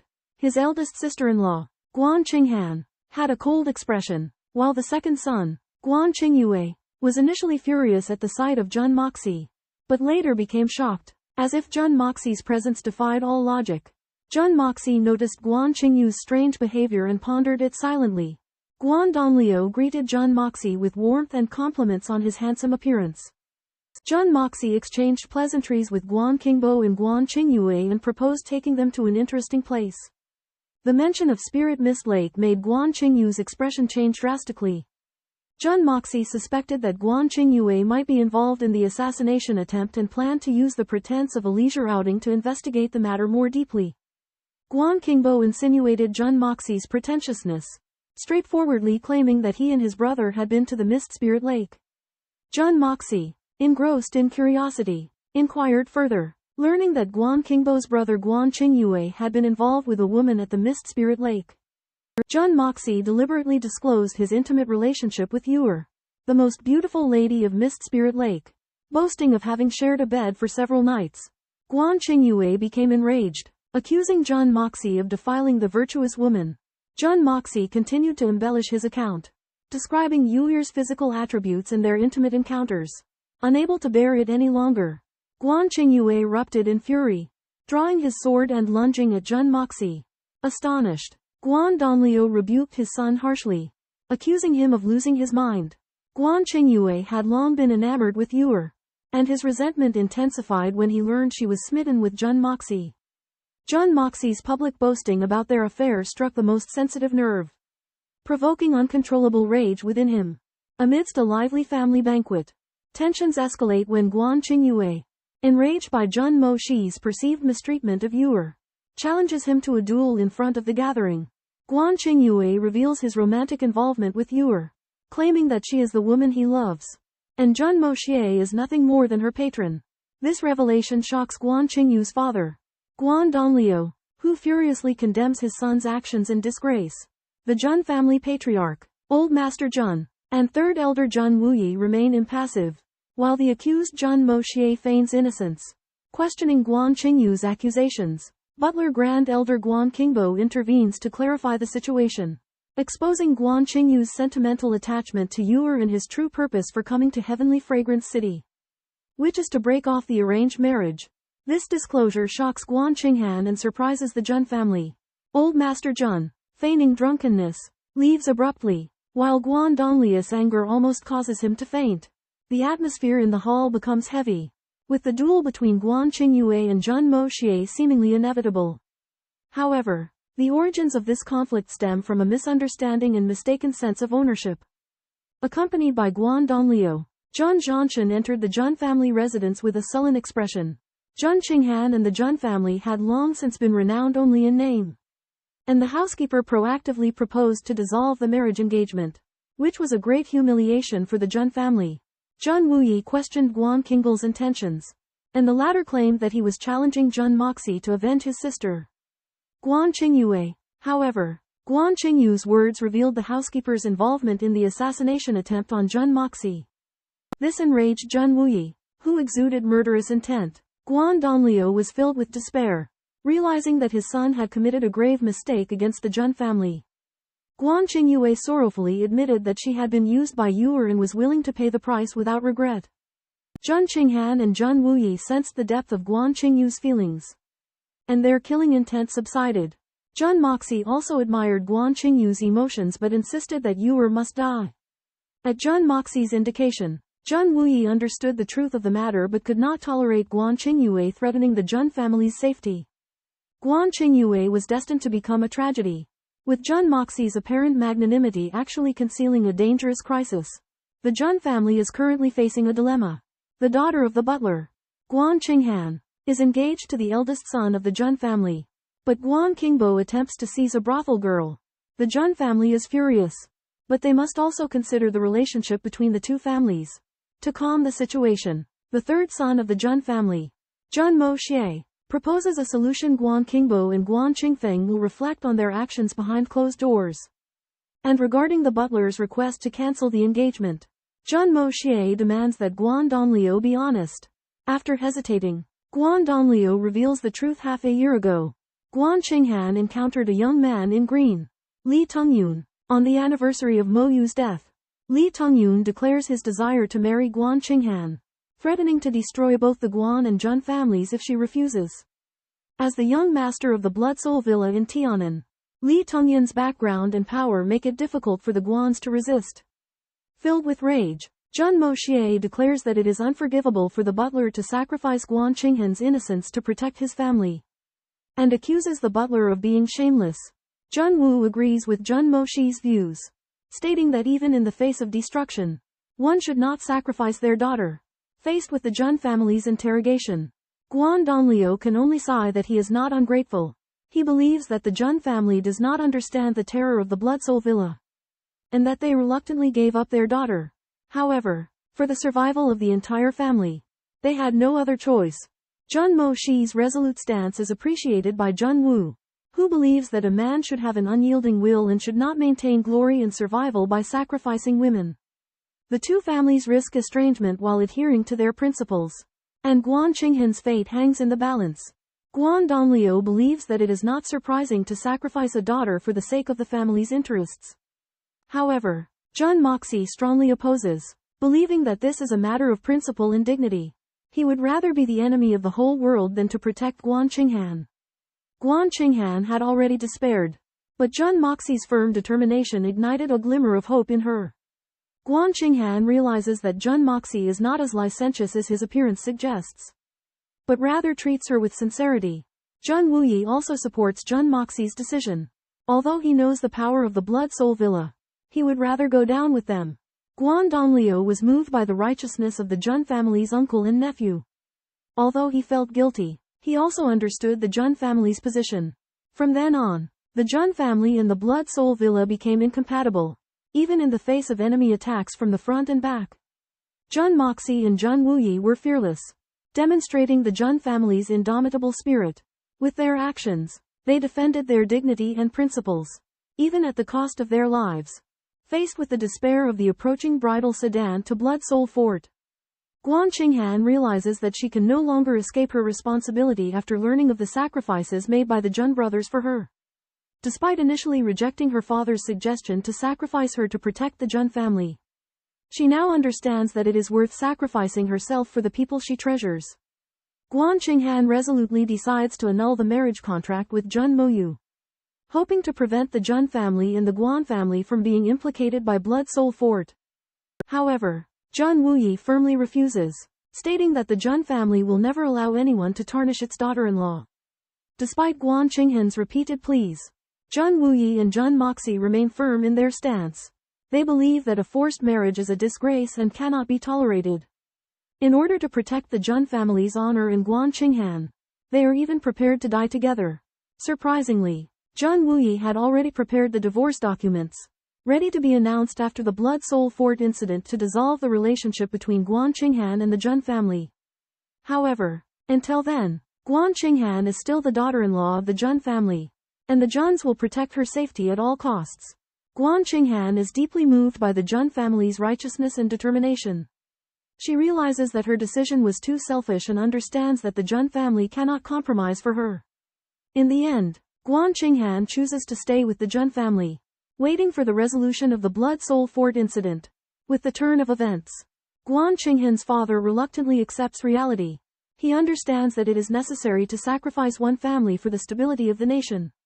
However, deep down, he grieves for his daughter's fate. After bidding farewell to her father, Guan Qinghan's mood is complicated. She is both worried about her own future and grateful for the Jun family's support and protection. However, she must prepare for the worst. Prepare mentally to live and die with the Jun family. Jun Moxie encounters an assassination attempt, but a mysterious person appears at a critical moment and saves him. Jun Wuyi faces the danger calmly, while Guan Qinghan falls into sorrow. After learning of the assassination attempt on Jun Moxie, Li Yuran becomes curious and sends someone to investigate the identity of the assassin. Meanwhile, Shi Changshao, the city lord of the snowy Silver City, arrives in the heavenly fragrance city. With the presence of many other experts, the Zhandan contest is about to begin. Li Yuran and his 10 subordinates in white plan to seize the Zhandan. But they realize the presence of the snowy Silver City and other experts, reducing their chances of success. Li Yuran asks his 6th senior brother to monitor Sheng Baotang and Jun Moxie's group. At this moment, the Zhandan's aura appears in the west of the city, and Li Yuran and his subordinates rush over. Jun Moxie, disguised, transforms a 6-level Zhandan into a 9-level Zhandan, intending to use it as bait to attract conflict and profit from it. He believes that strength is the key to dealing with the crisis and attempts to improve the strength of Jun Laozi and Jun Wuyi as soon as possible. The threats from the snowy Silver City and the Blood Soul Villa are imminent, and only through superior strength can they protect themselves. In the Shengbao Hall of Tianxiang City, a powerful and pure energy of a NINTH-grade profound pill suddenly emerged. The 3 divine profound elders from the Silver City of Wind and Snow, the 10 martial brothers of Li Yuran, Shi Changxiao, one of the 8 supreme beings, Fei Menchen, the state preceptor of the Tianxiang Empire, and Ying Bakong all sensed this aura and rushed over. In the secret room of Shengbao Hall, the 3rd elder locked the location of the profound pill with his divine consciousness and found it in the west of the city. 7 heaven profound experts set off from the royal guest reception pavilion, including Shi Changxiao and Fei Menchen, the 2 supremes. At the same time, Ying Bakong in the tavern also noticed the aura of the profound pill and disappeared quickly with excitement. Song Laosan knew that this was a competition at the divine profound level and felt powerless. The elders from the Silver City of Wind and Snow in the north discussed the appearance of the profound pill on their way, speculating that it might be a trap. but they have not yet found the aura of any hidden powerful experts. The third elder realized that Shi Chongxiao and Fei Menchen were also coming. So he asked the two elders to stop them while he went straight to where the profound pill was. With various forces intertwined, a fierce battle for the NINT 8th grade profound pill is about to begin. Caught amidst torrential rain, Shi Chongxiao, one of the 8 supremes, and Fei Menchen are obstructed by the 6th and 9th elders of Snow Wind City. While the 6th elder claims to bear a secret snow tea, intending to delay them, Shi Chongxiao fearlessly unleashes his ultimates. Laughter that startles the heavens and gale that rises 10,000 miles. In the intense confrontation, Fei Menchen seizes an opportunity to charge toward a dilapidated hut, aiming to seize the profound pill. The third elder arrives shortly after, seeking to exploit his superior strength to claim the pill, promising to spare Jun Moxie's life. However, Jun Moxie undergoes a sudden transformation, his profound chi radiance transitioning from the peak of the Jade Profound Realm to the peak of the Earth Profound Realm, then to a golden hue, and finally an incandescent amber. This anomaly stuns the third elder, who realizes their opponent is far from ordinary. Thus, the three forces engage in a fierce battle amid the downpour. Shi Chongxiao and the third elder fight relentlessly.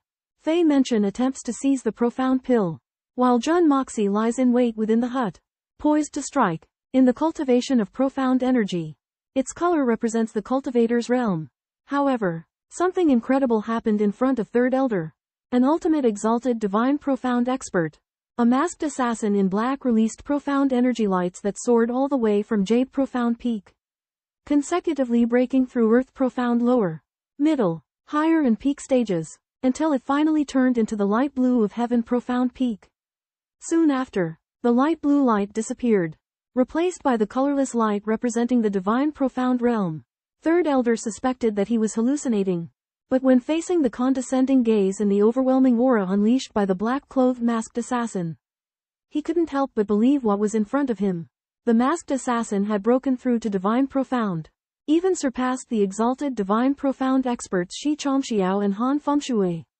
At this time, Imperial Preceptor Fei Menchen of the Yu-Tang Empire arrived and found the masked assassin and third elder locked in a stalemate. All three were wary of each other's strength, forming a subtle balance. Fei Menchen also realized the might of the masked assassin, and dared not act rashly. Just when the three parties were in a stalemate, Shi Chongxiao and the grassland eagle god Yingbo also arrived. Yingbo claimed that he would seize the profound pill, and Shi Chongxiao countered him. The sixth elder and ninth elder of Wind Snow Silver City also appeared behind third elder, forming a strong group. At the same time, 10 men in black showed up, claiming to be the disciples of the exalted ruthless tearless sorrow. Yingbo mocked Shi Chongxiao for having resentment against tearless sorrow, and Shi Chongxiao bit back by saying that Yingbo did not have the demeanor of a divine profound senior. Amidst a downpour and a tense atmosphere, third elder leads 2 elders from Wind and Snow Silver City to confront over 20 masked men in black, including Yu Tang's national teacher Fei Menchen, Ying Bakong, and Shi Chongxiao. Jun Moxie, now in possession of a level 9 peak profound pill, becomes the target of everyone's focus but secretly anticipates an opportunity to escape. At this moment, 4 people dressed in white, including Xiao Han and Mu Shitong, arrive on the scene, catching Jun Moxie's attention. Ying Bakong provokes Shi Chongxiao, threatening to seize the profound pill, but Shi refuses. Ying Bakong is adamant and insists on challenging Shi to a fight, putting Shi in a difficult position. From afar, people continue to approach but remain cautious, hoping to benefit from the chaos. Ying Bakong lets out a deafening roar to intimidate the crowd around him. But many still refuse to withdraw, waiting for their chance to intervene. The atmosphere on the field is delicate, with different forces checking each other's movements, as Jun Moxie becomes the central figure. As the confrontation between Ying Bakong and Shi Chongxiao intensifies, Jun Moxie realizes that he needs to break the deadlock and can only escape during a chaotic fight. On a precipice drenched by torrential rain, a multitude of martial arts masters have gathered. Their covetous gazes are fixed upon the level 9 profound pill clutched in the hand of a cloaked and masked man perched atop the cliff. Lurking nearby, the disciples of Lei Wu Bei lie in wait for the opportune moment. The elders of the Silver Snow City are also holding back, anticipating the moves of Ying Bo Kong and Shi Chongxiao. Shi Changshao faces a dilemma. Torn between seizing the profound pill and ensuring the safety of his subordinates. Yingbo Kong, however, eagerly awaits a grand battle. Oblivious to the allure of the pill. Amidst the standoff, the masked man unleashes a torrent of foul language, infuriating all present. In a fit of rage, Yingbo Kong strikes out, sending the masked man flying. Astonishingly, the masked man falls to his knees and begs for mercy, releasing the profound pill, which lands in Yingbo Kong's palm. Yingbo Kong is momentarily stunned, never imagining he would obtain the pill so effortlessly. The crowd erupts in uproar. Having believed the masked man to be a formidable master, they now realize his true weakness. As one of the 8 supremes, Yingbo Kong is renowned for his unparalleled agility, making the retrieval of the profound pill effortless. The crowd is filled with regret, wishing they could crush the masked man to dust. Yet, when they regain their senses, the masked man has mysteriously vanished. A moment of silence descends before the third elder of Silver Snow City delivers a sharp blow to his own face, claiming he has been bitten by a mosquito. The crowd is speechless. How could there be mosquitoes amidst the heavy autumn rain? Nonetheless, they recognize the third elder's deep and bitter remorse at this moment. The fight for the profound pill ignites the hearts of the onlookers, leading Eagle fight to seize the pill and cause chaos among the factions present. Stone Longshao, enraged, unleashes his full force and engages Eagle fight in a head-on confrontation. Fei Mention and 6 other celestial profound experts, along with tearless 10 disciples, join the fray and besiege Eagle fight. Eagle fight, refusing to yield, employs his agile movements to fight valiantly against the group. During the intense battle, raindrops are propelled by the force of the blows, turning into iron pellets that strike the combatants.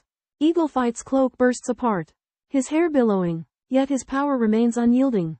Meanwhile, in the small courtyard, Guan Qinghan experiences a multitude of emotions. Thoughts of Jun Moyu no longer bring sorrow but a sense of acceptance. However, seeing her father, Guan Donglio, standing in the rain, rekindles her bitterness and anger. Guan Donglio confesses that the clan, in order to survive, had planned to marry Qinghan to a member of the Blood Soul Manor. Even after her marriage to Jun Moyu, the clan's elders, driven by greed, pressured Qinghan to remarry. Enraged, Qinghan condemns her family's shamelessness and deplores the humiliation of being used as a pawn. The Guan family owed its success to the Jun family's long-standing support but had betrayed that loyalty by colluding with the Blood Soul Manor. Qinghan confronts her father, questioning whether the clan had considered the well-being and dignity of the woman who had married the benefactor's son. Guan Donglio, torn with anguish, admits his wrongdoing but maintains that he would make the same choice if the clan's interests were at stake. Qinghan, grief-stricken, shakes her head and leaves her father to reflect in the rain. Guan Qinghan, the daughter of Guan family's chief steward Guan Donglio, had a big fight with her father over her marriage. Guan Qinghan refused to become a concubine of the Blood Soul Villa and would rather fight for the honor of the Guan family. Guan Donglio originally intended to sacrifice his daughter, but Jun Wuyi's words awakened him and made him determined to protect his daughter. At the same time, Jun Moxie planned to make public the forged 9-level profound pill to lure out the person behind the scenes. He discovered that the 6th disciple of Lei Wubei was agile and seemed to want to take advantage of the chaos to seize the profound pill. Under the leadership of Shi Chongxiao's attack, dozens of experts besieged Ying Bakong. Ying Bakong was not afraid of danger and fought against hundreds of enemies alone. Shi Chongxiao was not willing to show weakness and fought back. At this time, Lei Wubei's 6th disciple took the opportunity to lurk and watch for an opportunity to act. Jun Moxie felt Ying Bakong's strength and was surprised. He guessed that his plan might be about to undergo a major change. In the torrential downpour, Shi Chongxiao let out a thunderous roar that shook the surroundings. The invisible sound waves rippled out, repelling those who had been attacking Ying Bakong. Shi Chongxiao deftly executed his secret technique, instantly transferring the target of his attacks to everyone around him. At that moment, 2 figures stealthily appeared: Jun Moxie and Hongjun Tower. Jun Moxie noticed their arrival and was secretly overjoyed, for half of his plan had succeeded. Shi Chongxiao's furious assault knocked everyone away, leaving even divine profound expert Fei Mention in a sorry state, forcing him to retreat. However, the most unfortunate one was the 6th senior brother of Li Yuran. While his speed was incredible, it also led him into a dead end. forcing him to confront Ying Bokong head-on. Shi Chongxiao's attack inadvertently cut off the sixth senior brother's escape route, leaving him as Ying Bokong's prey. Ying Bokong acted swiftly, seizing the sixth senior brother by the wrist, crushing his bones. He then grabbed the sixth senior brother in his palm, raised him high overhead, and swung him around like a puppet before flinging him at his fellow disciples, knocking them all down. The sixth senior brother's arms were broken, his leg bones shattered, and his dantian damaged, rendering him a cripple. Lei Jianong, the eldest senior brother, was filled with righteous indignation and vowed eternal enmity against Ying Bokong. Witnessing this, Shi Chongxiao suggested joining forces with Ying Bokong to eliminate everyone else before settling their own conflict. However, Ying Bokong saw through Shi Chongxiao's intentions and refused their alliance, instead casting out a black pill and declaring that whoever defeated him could claim it. Everyone present realized Shi Chongxiao's sinister Shemito used Ying Bokong to eliminate his rivals. Ying Bokong took flight, unleashing a barrage of punches and kicks as he engaged in fierce combat with Shi Chongxiao. The others awakened to the fact that Shi Chongxiao's true goal was to annihilate all the masters present, thereby weakening the God-given empire's latent threat. In a fierce battle, the grassland eagle god Hawk Fights Air unexpectedly thrust into the camp of the three elders of Wind Snow Silver City, attacking numerous masters with his peerless skills. As everyone rallied to attack him, Jun Moxie, who had been watching from the shadows, intervened, stirring the flames of conflict between Lei Jianong and Shi Chongxiao's subordinates. In the ensuing chaos, six supreme divine profound masters engaged in a melee. Hawk Fights Air dodged and weaved with his unmatched agility, while Shi Chongxiao teamed up with the three elders to oppose him. Fei Menchen attempted to neutralize the situation by diminishing Shi Chongxiao's power. As the battle reached its peak, Hawk Fights Air and Shi Chongxiao unleashed their powerful auras, clashing like fire and water. Suddenly, a large tree miraculously began to speak, shocking everyone present. However, when Shi Chongxiao and Hawk Fights Air joined forces to destroy the tree, they found nothing. Hawk Fights Air lunged at Fei Menchen, tossing his profound pellet to him and using the distraction to escape. Fei Menchen was overjoyed, but quickly realized that several individuals were lying in wait, their eyes on the profound pellet. Meanwhile, Jun Moxie continued to manipulate the situation from the shadows, exacerbating the chaos and intensity of the battle.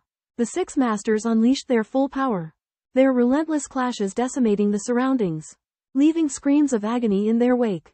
A fierce battle raged among the experts for the possession of a profound elixir. Ying Bokong, who had the elixir, cunningly diverted their attention by throwing it high into the air, leaving the surrounding powerhouses frustrated. The elixir soared through the air like a fatal decree, and no one dared to catch it recklessly, as doing so would invite the combined attacks of others. Shi Chongxiao seized the opportunity, but Ying Bokong skillfully intercepted him. Ying Bokong took advantage of the moment to engage in a fierce battle, while Jun Moxie secretly manipulated the trajectory of the elixir, preventing it from falling into the hands of Shi Chongxiao or Fei Menchen. Jun Moxie, hoping to preserve a formidable opponent for Sky Fragrace Nation, directed the elixir towards the elders of Silver Snow City and the disciples of Tears of Sorrow, leading them to be attacked consecutively by Shi Chongxiao and Ying Bokong. Though Ying Bokong and Shi Chongxiao found the elixir's movement suspicious, they remained unaware of the invisible Jun Moxie. However, two masked figures in the distance astutely detected the anomaly in the elixir's energy, and perceiving its potent attraction, resolved to seize it. Shi Chongxiao charged towards the elixir with all his might, but Ying Bokong refrained from blocking him, giving Shi Chongxiao a chance to retrieve it. As Shi Chongxiao drew closer to the elixir and was about to seize it, a whirling force suddenly emerged, transforming into a massive crystal sphere that entrapped him within. Unaware to the others, the two masked figures possessed strength comparable to the 8 great sovereigns and had surreptitiously employed their techniques to intercept the elixir. Shi Chongxiao, a supreme divine profound powerhouse, is willing to owe a favor to Ying Bokong in order to seize the profound pill and break through his own bottleneck. However, the three elders of the 36 and 72 great sects stand in his way, while Ying Bokong remains unmoved. Just as the profound pill is within reach, two figures in black appear out of nowhere. One is unusually burly, while the other has flowing sleeves. With lightning speed, they seize the profound pill and repel Shi Chongxiao. Jun Moxie secretly activates the Hongjun Pagoda and snatches the profound pill from the hands of the black figures. Meanwhile, the burly black figure, with his formidable resilience, tanks the attacks of multiple supreme divine profound powerhouses and escapes from the scene. Shi Chongxiao is furious and suspects that the pill snatchers are the they from the legends, a group that has long since vanished. Ying Bakong and Fei Menchen also realize the power of their opponents and their faces turn grim. The three elders of the Windy Silver City are shocked. Although they have lost the profound pill, they believe that fighting against the legendary they is no disgrace. Shi Chongxiao deduces that the person who fought him is the third-ranked member of they, and he can't help but feel a sense of dread. In the midst of the storm, a fierce competition came to an abrupt end. Amidst the pursuit of the profound pill, two supremes made their move, but the treasure was unexpectedly lost. Stone Chongxiao and Ying Bohong were constantly at odds, but surprisingly, they did not engage in further conflict. Meanwhile, as the disciples of the Grand Preceptor's mansion sought shelter from the rain, they discovered the theft of the profound pill. Despite their formidable abilities, they had no knowledge of who had taken the pill. Even more puzzling was Stone Chongxiao's apparent apprehension towards the perpetrators. As the rain subsided, the crowd dispersed. Stone Chongxiao wandered alone, his mind filled with anxiety. He sent someone to return to the Divine Bestowment City, while he himself embarked on a pursuit to track down the whereabouts of the stolen pill. Lei Jianong and his companions rested at the rear but fell victim to a sinister ambush. 4 disciples were mercilessly killed by unknown flying knives. Overwhelmed by anger and grief, Lei Jianong vowed to avenge his fallen companions. However, the perpetrators' flying knives were unique and had never been encountered before. Their only hope lay in finding the knives to trace their pursuer. To their horror and unease, they discovered that the flying knives had vanished, leaving an unsettling silence in their wake. In the tempestuous aftermath, the quest for the profound pill left behind a trail of enigmas, while the lurking unknown posed a formidable threat that chilled the blood. Heavy rain pours down, washing away the bloody battlefield. Of the 10 profound Sky Realm experts who once stood valiantly, only 5 remain, barely clinging to life. They are devastated, mourning the loss of their brothers and sisters. The mastermind behind this massacre is Jun Moxie. Upon learning that these experts were hired by the Li family, he decides to eliminate them. Seizing the moment when they are physically and mentally exhausted, he silently shoots 4 of them with his flying knives, including a profound Sky Realm expert. Overcome with grief and anger, the 5 surviving experts depart, unaware that their misfortune is far from over. 2 enigmatic black-clad individuals who had been present at the scene earlier sense Jun Moxie's pure spiritual energy and return. Hoping to find a treasure, Jun Moxie intentionally reveals himself to lure the 2 men closer.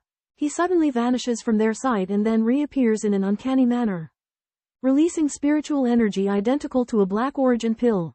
The 2 men rejoice, believing the treasure is within reach. Jun Moxie introduces himself as Feng Weqing and tentatively inquires about the men's identities. The tall and lanky black-clad man, He Chongxiao, reveals their names and expresses their admiration for Feng Weqing's reputation. Jun Moxie harbors doubts but conceals them. He Chongxiao openly states their purpose in coming to acquire a NINTH-grade black origin pill. However, the pill in their possession is a fake. He implies that Jun Moxie may be connected to the pill and suggests that their paths crossing could be a stroke of good fortune. The story ends on a suspenseful note, leaving the outcome uncertain. Under Jun Moxie's persuasion, He Chongxiao and Shang Kaishan reveal their true identities as the kings of the spirit beasts of the heavenly punishment forest. They came not to seize the 9-level peak profound pellet, but to reclaim an object called the condensing pellet. Jun Moxie realizes the spirit beast's desire for the condensing pellet and offers to help them retrieve it in exchange for their obedience. Jun Moxie points out that although the spirit beast kings are powerful, they will gradually decline over time. Only by continuously breaking through can they obtain true freedom and strength. He entices the duo with the temptation of creature comforts and the predicament of spirit beast advancement, emphasizing that they can obtain what they need only by obeying his commands. However, the spirit beast kings have their own dignity and will not bow to the weak. Jun Moxie, in order to prove his strength, uses the Hongjun Tower to maintain the pure aura of his oneness with the tower. He Chongxiao senses Jun Moxie's enigmatic aura, and although he cannot fathom his true strength, his intuition tells him that this is what he seeks. Thus, The three reach a stalemate. Jun Moxie continues to persuade them, saying that if the Spirit Beast Kings are willing to listen to him once, they can gain a lifetime of freedom and power. But the Spirit Beast Kings still insist that Jun Moxie demonstrate strength that surpasses theirs.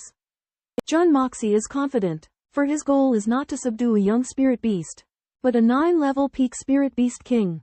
Jun Moxie had planned to face the Blood Soul Stronghold after breaking through the second level of the Hongjun Tower.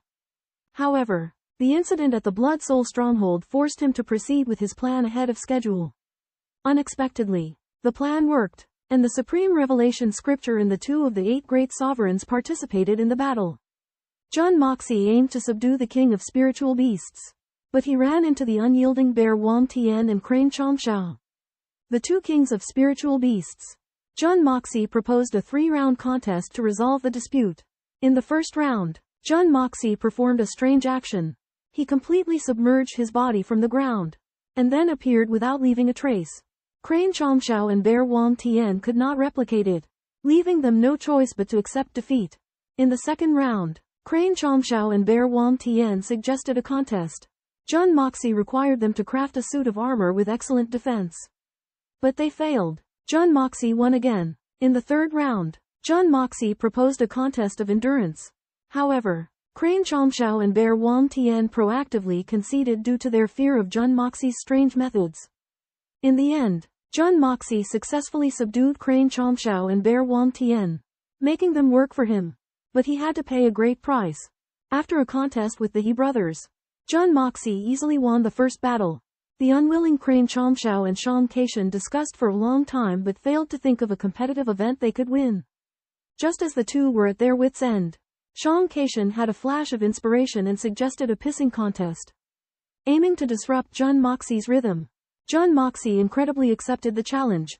Then, to everyone's astonishment, Shang Caishan flew into the air with incredible agility, adjusting his posture as he indulged in releasing.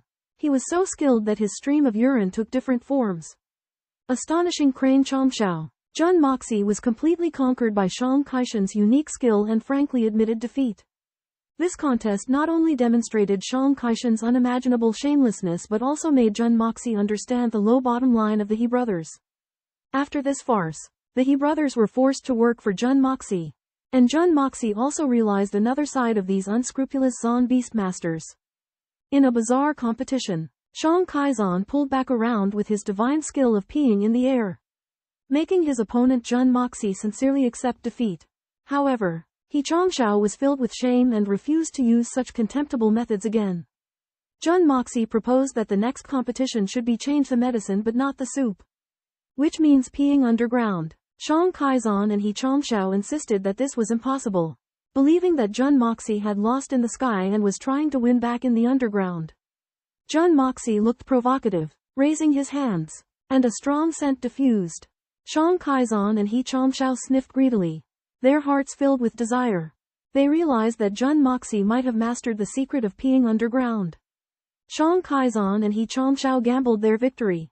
If Jun Moxie succeeded, they would lose the match. Jun Moxie snorted, letting the two look forward to it with confidence. The competition was not over yet, and with Jun Moxie's actions, the outcome was uncertain and exciting. Jun Moxie stood before He and Shang, smiling, when suddenly his feet sank into the soft mud. But he remained relaxed. A bright fountain then erupted right before him, splashing the other two. He and Shang were shocked, realizing that Jun Moxie had indeed achieved his goal. Jun Moxie asked for their acceptance, and they admitted defeat with downcast faces. Jun Moxie sighed in relief and said he would repay them. He then held his hand, and a burst of pure spiritual energy surged into him, giving him a sense of unparalleled joy and the anticipation of a breakthrough. He was overjoyed and proclaimed his faith in Jun Moxie's abilities. Shang also wished to experience it, and Jun Moxie gave him a taste as well. However, when Shang asked for more, Jun Moxie refused, saying he had reached his limit. Jun Moxie confided that Zhu Tianzhijun, Li Juishan, disgusted him and asked he and Shang to assassinate him. They were stunned, believing it to be an impossible task. But Jun Moxie calmly stated that he was temporarily indisposed and asked them to carry it out. He astutely pointed out that if they targeted only Blood Soul Villa and not Li himself, the difficulty would be greatly reduced. Jun Moxie had a sudden realization and agreed with this assessment. He and Xiang expressed confidence in assassinating Blood Soul Villa, saying it was nothing difficult. Thus, a wager was reached, with Jun Moxie promising compensation, and he and Xiang tasked with assassinating Blood Soul Villa. In order to deal with the threats from formidable foes, Jun Moxie reached an agreement with the two overlords of Heavenly Punishment Forest, He Kongxiao and Xiang Kaishan. Jun Moxie offered a Tier 9 Peak Profound Pill as bait, and in exchange, they agreed to attack Blood Soul Villa, create chaos, and break Li Tungyun's legs. In return, Jun Moxie shifted his target from Overlord of Annihilation Li Juishan to Blood Soul Villa. To achieve his goal, he requested He Kongxiao and Xiang Kaishan to not only give Blood Soul Villa a lesson but also punish Li Tungyun as severely as possible, even to the point of castration. However, the two overlords refused the request to kill or castrate Li Tungyun, as it would enrage Li Juishan and lead to dire consequences. After some negotiation, they settled on a compromise. He Kongxiao and Xiang Kaishan promised to beat Li Tungyun up badly, rendering him unable to get out of bed for at least a year. Jun Moxie gladly agreed and requested the task to be completed within a month. He Kongxiao and Xiang Kaishan found this very easy and confidently promised to do so. They believed that with their strength, taking care of the Blood Soul Villa without Li Juishan would be a piece of cake. Jun Moxie was secretly delighted, as he had not only temporarily resolved the threat from Blood Soul Villa but also bought himself at least a year. He believed that in a month's time, he would be even stronger, and by then, he could further sort out the troubles of Snow in Silver City. With the agreement made, He Kongxiao and Xiang Kaishan immediately set off for Blood Soul Villa. Jun Moxie, on the other hand, returned home exhausted, paying the price for the arduous negotiation that night. Yet, his heart was filled with excitement, for he knew that his plans had already taken a huge step to success. After a night of unconsciousness, Jun Moxie awakens. He informs his third uncle, Jun Wuyi, Blood Soul Villa should be temporarily dormant. Jun Wuyi is pleasantly surprised yet skeptical. Previously aware of Blood Soul Villa's targeting of Jun Moxie, Lord Jun had been greatly concerned. That Jun Moxie now claimed the villa would cease hostilities for the time being felt unfathomable. However, Lord Jun trusts Jun Moxie's judgment as his nephew has consistently proven resourceful. Jun Wuyi questions Jun Moxie on how he achieved Blood Soul Villa's dormancy. Jun Moxie suggests it was only his speculation and estimation. Jun Wuyi insists even speculation requires basis, especially in matters involving Li Zhutian, one of the 8 great monarchs. Jun Wuyi recounts the gathering of numerous apex experts in the city's west the previous night, including Shi Chongxiao, Ying Bo Kong, Fei Mengchen, and the legendary monarch of heavenly censure. After intense struggle, the nth stage peak profound pill was claimed by the monarch of heavenly censure. Jun Moxie expresses surprise at being uninformed, claiming he had initiated a series of actions the previous night but declines to elaborate. Lord Jun, though puzzled, respects his nephew's choice and refrains from further inquiries. Jun Moxie senses an increase in his primordial scripture of creation's cultivation, possibly leading to a breakthrough to the second tier within days. He also perceives a strengthening of his connection to the Hongjun Pagoda. Jun Wuyi, while concerned by Jun Moxie's recklessness, is nonetheless impressed by his prowess and capability. Jun Moxie awakens from unconsciousness to his third uncle, Jun Wuyi, questioning him about the previous night's events, particularly the mysterious black-clothed man. Jun Moxie deftly evades the serious questions, referring to the figure as an expert and even deflecting blame for the lost profound Dan. However, Jun Wuyi sees through his lies and flies into a rage, punishing him with family rules. Jun Moxie's wife, Guan Qinghan, hearing the commotion, comes to his defense, surprising everyone with her display of concern. Both Jun Wuyi and Jun Moxie are taken aback. The next day, Jun Wuyi and Jun Moxie visit their ancestral shrine to pay respects to Jun Moxie's late father. They arrive at an imposing cenotaph bearing the inscription "The winds and clouds obey his command. Heavens and earth defer to his will." Jun Wuyi reminisces about the heroic exploits of Jun Moxie's father's personal guards, the 8 white-robed generals, and notes that the army holds Jun Moxie's father in the highest esteem. Under the lofty dome, a stone effigy of Jun Moxie's father stands, majestic and imposing, as if he commands the world. Jun Moxie is deeply moved. Realizing the exalted status his father held in the military and the great admiration the soldiers had for him.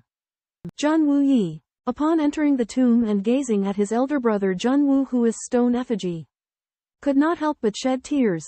The happy memories of yesteryears surged like a tide, their close sibling bond and the affection and care from his elder brother. However, it was all destroyed by Jun Wuyi's mistakes, implicating the tragic death of both his elder brother and sister-in-law. For 10 years, Jun Wuyi had been suffering, racked with guilt and remorse. Now seeing his brother's stone effigy, all his pent-up anguish poured out. He knelt down, tears streaming down his face. Blaming himself, Jun Wuyi recalled how his elder brother, before his expedition, had asked him to be cautious about the recurrence of the Silver City incident and made arrangements for his marriage with Han Xiang'er. At that moment, his brother's eyes held only his younger brother's safety. Jun Wuyi also remembered his elder brother and second brother's entrustment before their departure, leaving the Jun family in his care. Confronted by his elder brother's last words, Jun Wuyi felt unbearable pain. He questioned his brother whether he had foreseen the crisis, but there was no response. Jun Moxie stepped forward to console him, quoting their father's famous words, "A man should not indulge in sorrow, and a man should not submit to fate." These words deeply moved Jun Wuyi and stirred up his ambition. He decided to preserve his life, avenge his brothers, and make all enemy forces lament their fate. At this moment, Yu Tang General Zhao Jianhan came to pay respects. Jun Wuyi showed no fear and confronted him. Zhao Jianhan admitted that he had missed the Jun family's presence on the battlefield for the past 10 years. He admired Jun Wu Hui's bravery and confessed that if not for the Jun family's absence, he would have long perished in battle. The conversation between Jun Wuyi and Zhao Jianhan was filled with respect for their former adversaries and at the same time proclaimed the enduring spirit of the Jun family. Zhao Jianan pays his respects to Jun Wuhao's statue, admitting his defeat by Jun Woi in their 29 battles. Jun Wuyu remains silent, lost in thought, while Jun Moxie ponders, realizing Zhao Jianan's extraordinary nature. Zhao Jianan expresses his desire to challenge and defeat Jun Woi in a duel. But with Jun Wuhao's unexpected death, he cannot accept this outcome.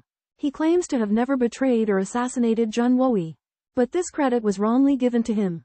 Zhao Jianan confronts Jun Wuyu, demanding to know the truth behind Jun Wuhao's death and Jun Wuyu's defeat.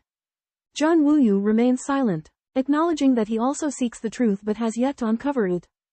Zhao Jianan further accuses Jun Wuyu of carrying a victory that did not belong to him, bringing shame upon himself. Jun Wuyu counters that the matter does not concern Zhao Jianan, likening Zhao Jianan's situation to the plight of the Jun brothers. Zhao Jianan is moved, thanking Jun Wuyu for recognizing his strength and acknowledging his burden of carrying a false victory for years. Jun Wuyu and Zhao Jianan engage in a lengthy conversation, developing a mutual respect. Ultimately, Zhao Jianan hints at the precarious situation of the Jun and Duguo families in Tianxiang Kingdom, with the three princes plotting in the shadows to eliminate obstacles. Jun Wuyu's expression darkens, realizing the severity of the crisis. Zhao Jianan and Jun Wuyi meet at Jun Wuan's cenotaph. Zhao Jianan reveals that the princes of the Tianxiang Empire are plotting against the Jun and Dugu families, and he is looking forward to it so he can move his troops further north. Jun Wuyi says he is not worried about the threat from the princes, but warns his nephew Jun Moxie to be careful. Zhao Jianan acknowledges that Jun Moxie's arrogance is his biggest weakness.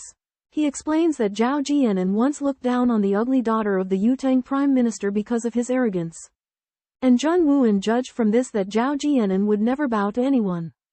Seeing his arrogance as a weakness, Zhao Jianan confesses that he is tormented by the title General Dog Shit Luck.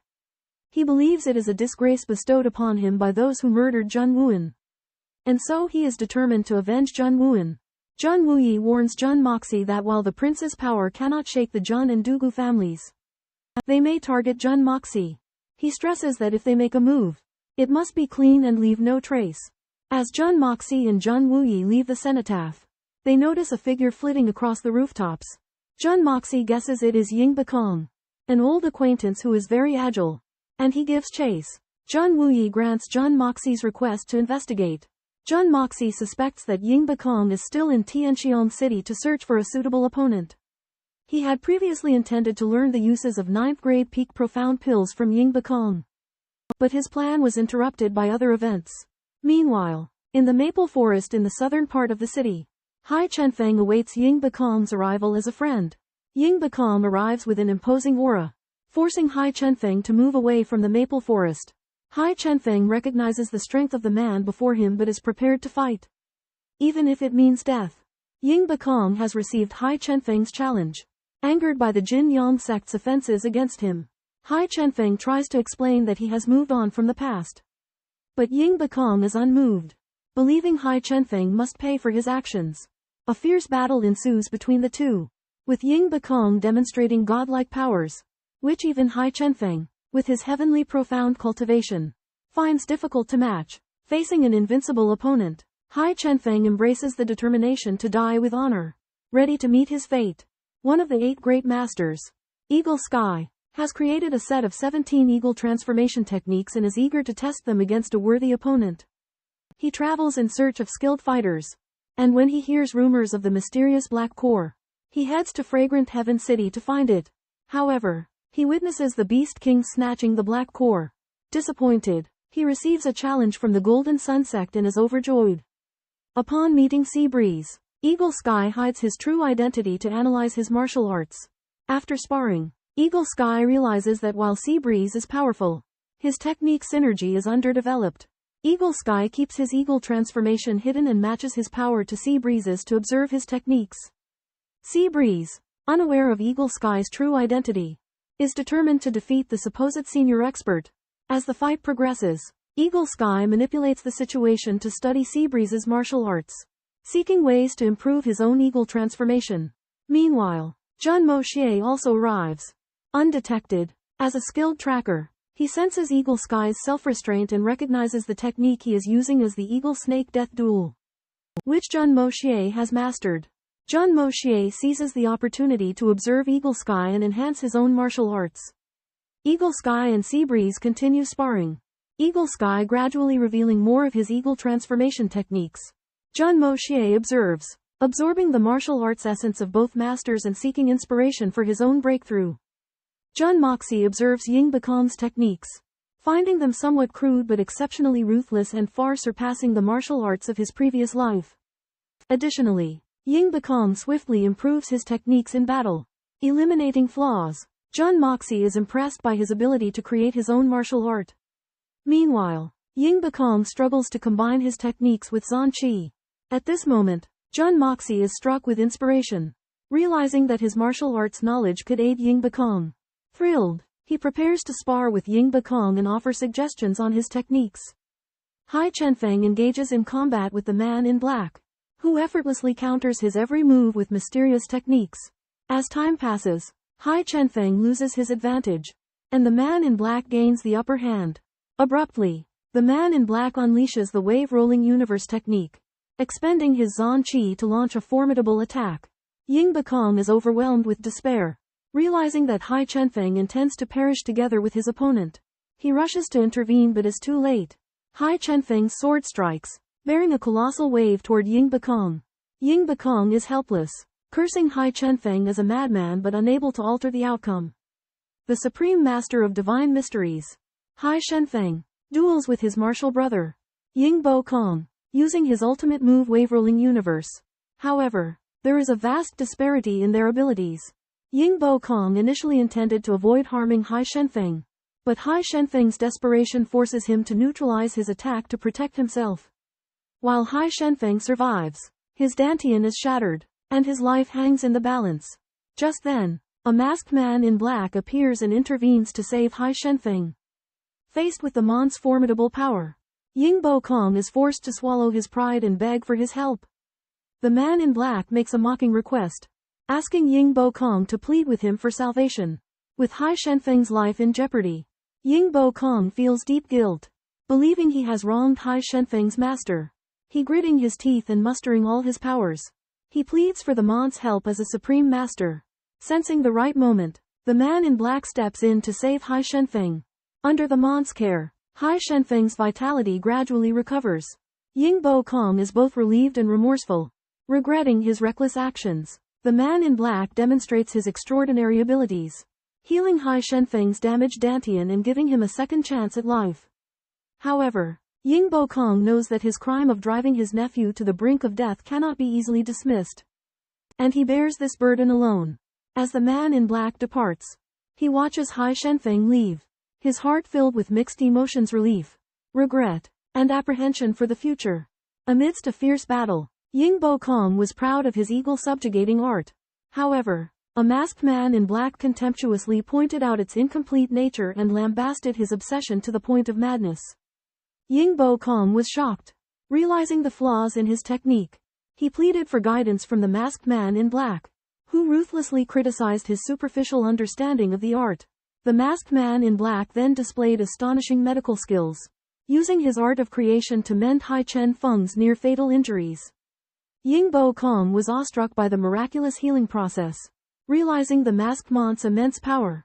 Before leaving, the masked man in black informed Yingbo Kong that he had passed the complete version of eagle-subjugating art to his apprentice, Jun Moxie. He also warned Yingbo Kong not to reveal his identity or his connection to the Jun family.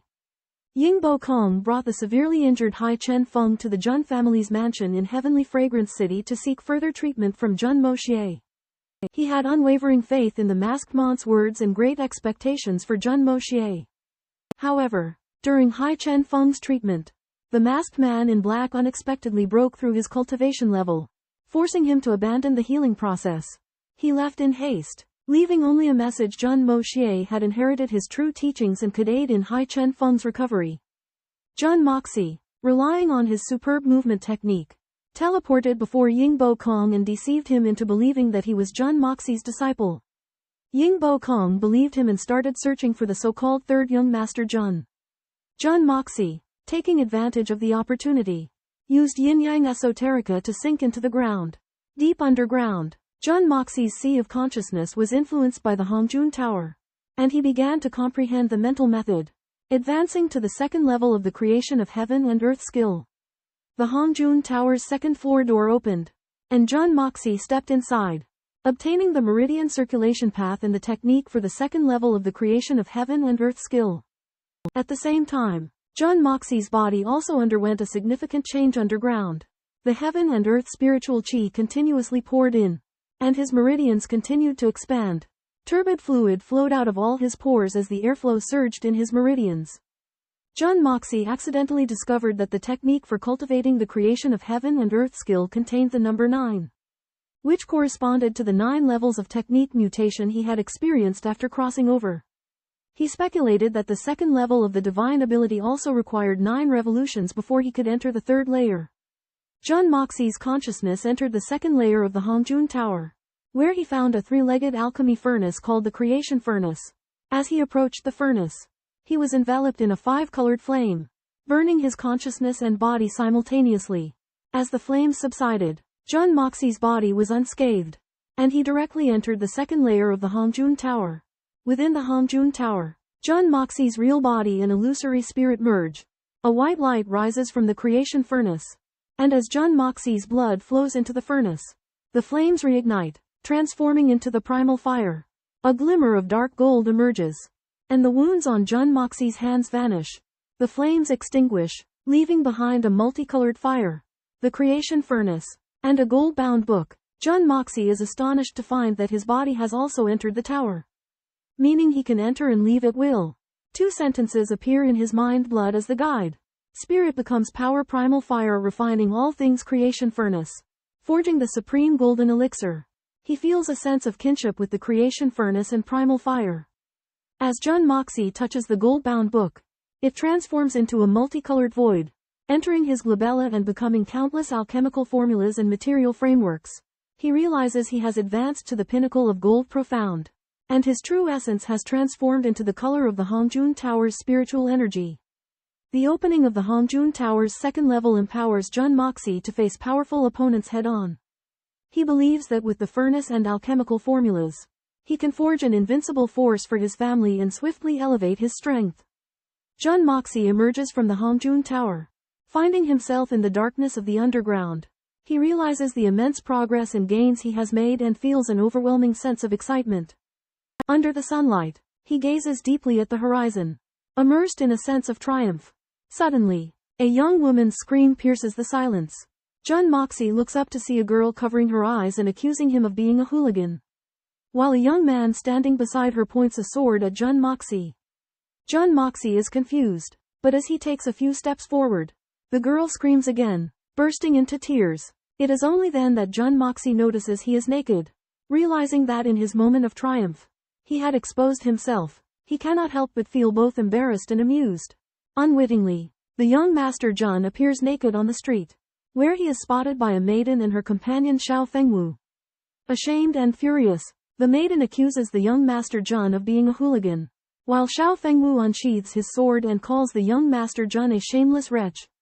Enraged, the young Master Jun refutes the maiden's accusation, claiming he came naked and shall leave naked, thus committing no wrong. Furthermore, he points out that he acted respectfully towards the maiden, whereas it was the Xiao who tainted the maiden's innocence.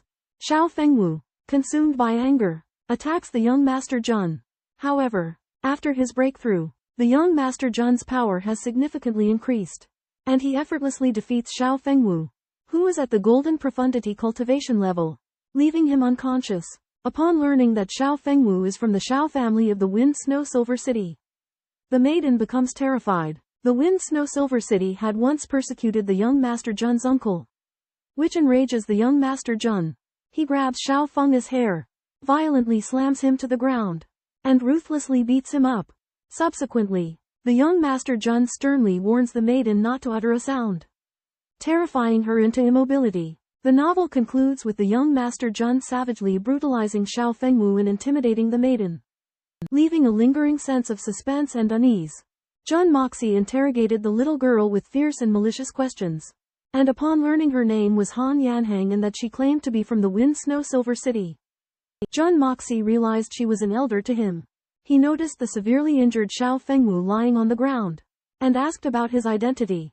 Han Yanhang was very flustered and made excuses, claiming that Xiao Fengwu was not her pet but her senior brother instead.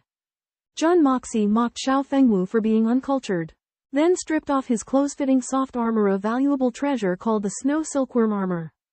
Han Yanhang secretly disdainfully glanced at Jun Moxie, and Jun Moxie was very perceptive and asked if she had better soft armor. Han Yanhang said that she had a more advanced black silkworm armor on her person, but was too scared to dare to say. Jun Moxie endured the urge to seize the black silkworm armor, and pinched Han Yanhang's cheek, teasing that she should call Xiao Fengwu senior sister rather than senior brother in the future. Han Yanhang remained completely perplexed, and secretly decided in her heart that Jun Moxie was just an abnormal lunatic. As the autumn wind intensified, the maple forest gradually began to turn to ashes. Han Yanhang was overcome with terror, and hurriedly picked up the unconscious Xiao Fengwu to flee, an ominous premonition welling up in her heart. Jun Moxie realized that Xiao Fengwu might be an important pawn for the Xiao family, and decided to temporarily spare his life as a means of deterrence. The prairie eagle, Ying Bakong, suddenly visits the Jun family, claiming to have been directed by Jun Moxie's master to seek medical treatment. The Jun family is shocked, and old Master Jun arranges for Jun Wuyi to meet Jun Moxie. Ying Bakong's respectful attitude towards Jun Moxie leads the Jun family to speculate that Jun Moxie has a powerful backer, likely Yun Bihen, the greatest of the 8 great supreme beings. Guan Donglio visits the Jun family and is secretly glad to have chosen the Jun family after learning that Ying Bakong is there. Upon Jun Moxie's return, Jun Wuyi urges him to meet Ying Bakong. Ying Bakong recognizes Jun Moxie as the one who had previously made the heavenly fine wine. He praises Jun Moxie's wine and asks him to provide 2 jars. Jun Moxie bluntly states that the price is 10,000 taels per jar, with no room for bargaining or credit. Ying Bakong, left with no choice, threatens to rob him, but Jun Moxie calmly suggests several targets for Ying Bakong to rob, from the rich to help the poor. Ying Bakong is amused by Jun Moxie's actions and decides to leave, expecting Jun Moxie to provide him with the wine eventually. Jun Moxie warns him of the consequences of robbing others, which Ying Bakong accepts. Everyone has their own thoughts, speculating about Ying Bakong's intentions and Jun Moxie's background, creating a lively but tense atmosphere. To Ying Bakong's astonishment, Jun Moxi's insulting words left one of the 8 sovereigns speechless. The reason for Jun Moxie's audacity was that his master was a senior expert respected by Ying Bokong. Jun Moxie refused to treat Ying Bokong's apprentice Hai Chen Feng unless he served him for 3 years. Ying Bokong could not convince Hai Chen Feng to agree. But Jun Moxie calmly offered a tempting condition giving Hai Chen Feng the ability to defeat Ying Bokong. Upon hearing this condition, Hai Chen Feng readily agreed. Ying Bokong was furious. Believing Jun Moxie could not fulfill it, Jun Moxie then hinted that Hai Chen Feng's injuries were unique and required further examination. Ying Bokong was incensed but was threatened by Jun Moxie to reluctantly carry Hai Chen Feng and follow him. Ying Bokong noticed Hai Chen Feng's mischievous expression and secretly vowed to make him pay once he recovered. Jun Old Master and others left the hall, marveling at Jun Moxie's relationship with the 8 sovereigns. Housekeeper Zhu moved me deeply an occasion like this, lamenting that his children and grandchildren could not have such opportunities, emphasizing the disparity between noble families. Ying Bokong was startled by the sight of a giant meatball in the courtyard and realized it was Tang Yuan.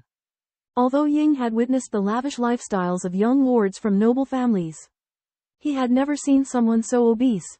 Tang Yuan's injuries had confined him to bed, which increased his appetite and led to his rapid weight gain. To control his weight, he began jogging to lose weight. But the exertion stimulated his appetite even more, causing his weight to continue to soar.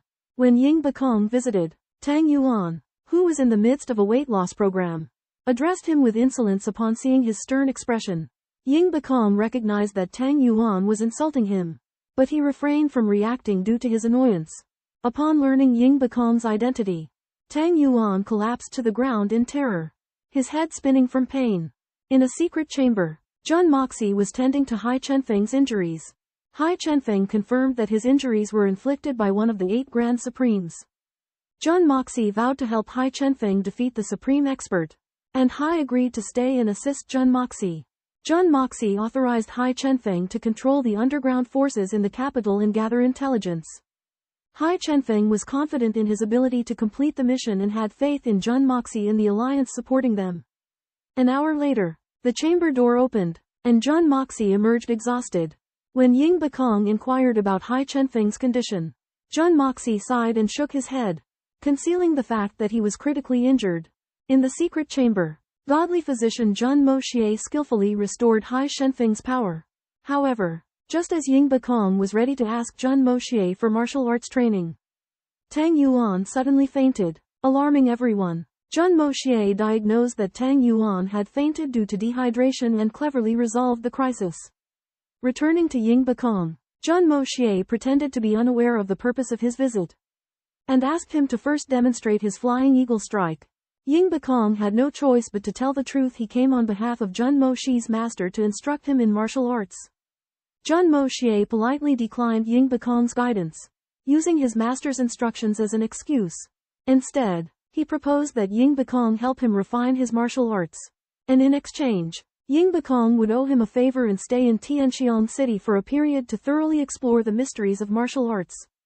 Ying Bokong was ultimately unable to resist Jun Moxie's enticing offer, which included free accommodation for a year, as well as expenses for alcohol and romantic escapades. Jun Moxie smugly remarked that his conditions were extremely generous, leaving Ying Bokong with no choice but to agree. The two reached an agreement. Ying Bokong would owe Jun Moxie a favor and reside temporarily in Tianxiang City, where they would jointly research martial arts, while Jun Moxie would provide Ying Bokong with generous support and guidance. Under Jun Moxie's sweet talk, the furious Ying Bokong gradually calmed down. Jun Moxie proposed that if the Jun family faced an extermination crisis within a year, he hoped that Ying Bokong would lend a helping hand to ensure the survival of the Jun family. Ying Bokong was initially furious, but upon understanding that Jun Moxie only needed his deterrent effect and not his personal intervention, he agreed. In exchange, Jun Moxie provided Ying Bokong with a place to practice, resources, and opponents. Additionally, Jun Moxie promised that his master would visit periodically to guide Ying Bokong. This promise was highly attractive to Ying Bokong, as it meant he could learn from a legendary expert. Thus, Jun Moxie successfully persuaded Ying Bokong to become a retainer of the Jun family and guarantee their safety for a year. This relieved Jun Moxie's concerns about Blood Soul Manor and the three mystical and profound venerable metaplasia warriors of the snowy Silver City, buying the Jun family time to develop rapidly. Meanwhile, at the Shengbao Tang, it was discovered that Xiao Fengwu had returned to the city in a battered state after being heavily wounded outside the city walls. Xiao Fengwu showed no signs of using profound energy, indicating that the attacker was a powerful external martial arts expert who had attacked with great ferocity. The three elders were enraged and vowed to avenge Xiao Fengwu. In the Red Maple Forest, a misunderstanding triggered a conflict. Han Yanyao and the little princess unintentionally trespassed into Amon's training area, and Xiao Feng's provocative words enraged the man, resulting in Xiao Fengwu being severely injured.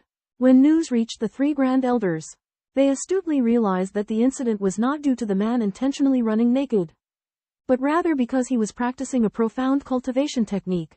Concurrently, they speculated that Xiao Feng's words had touched upon the man's core, leading to the escalation of the conflict.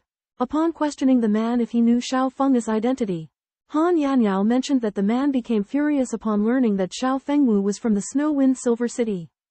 This information led the Grand Elders to the possibility that the man might not be fearful of the Snow-Wind Silver City but was instead confident in contending against its power.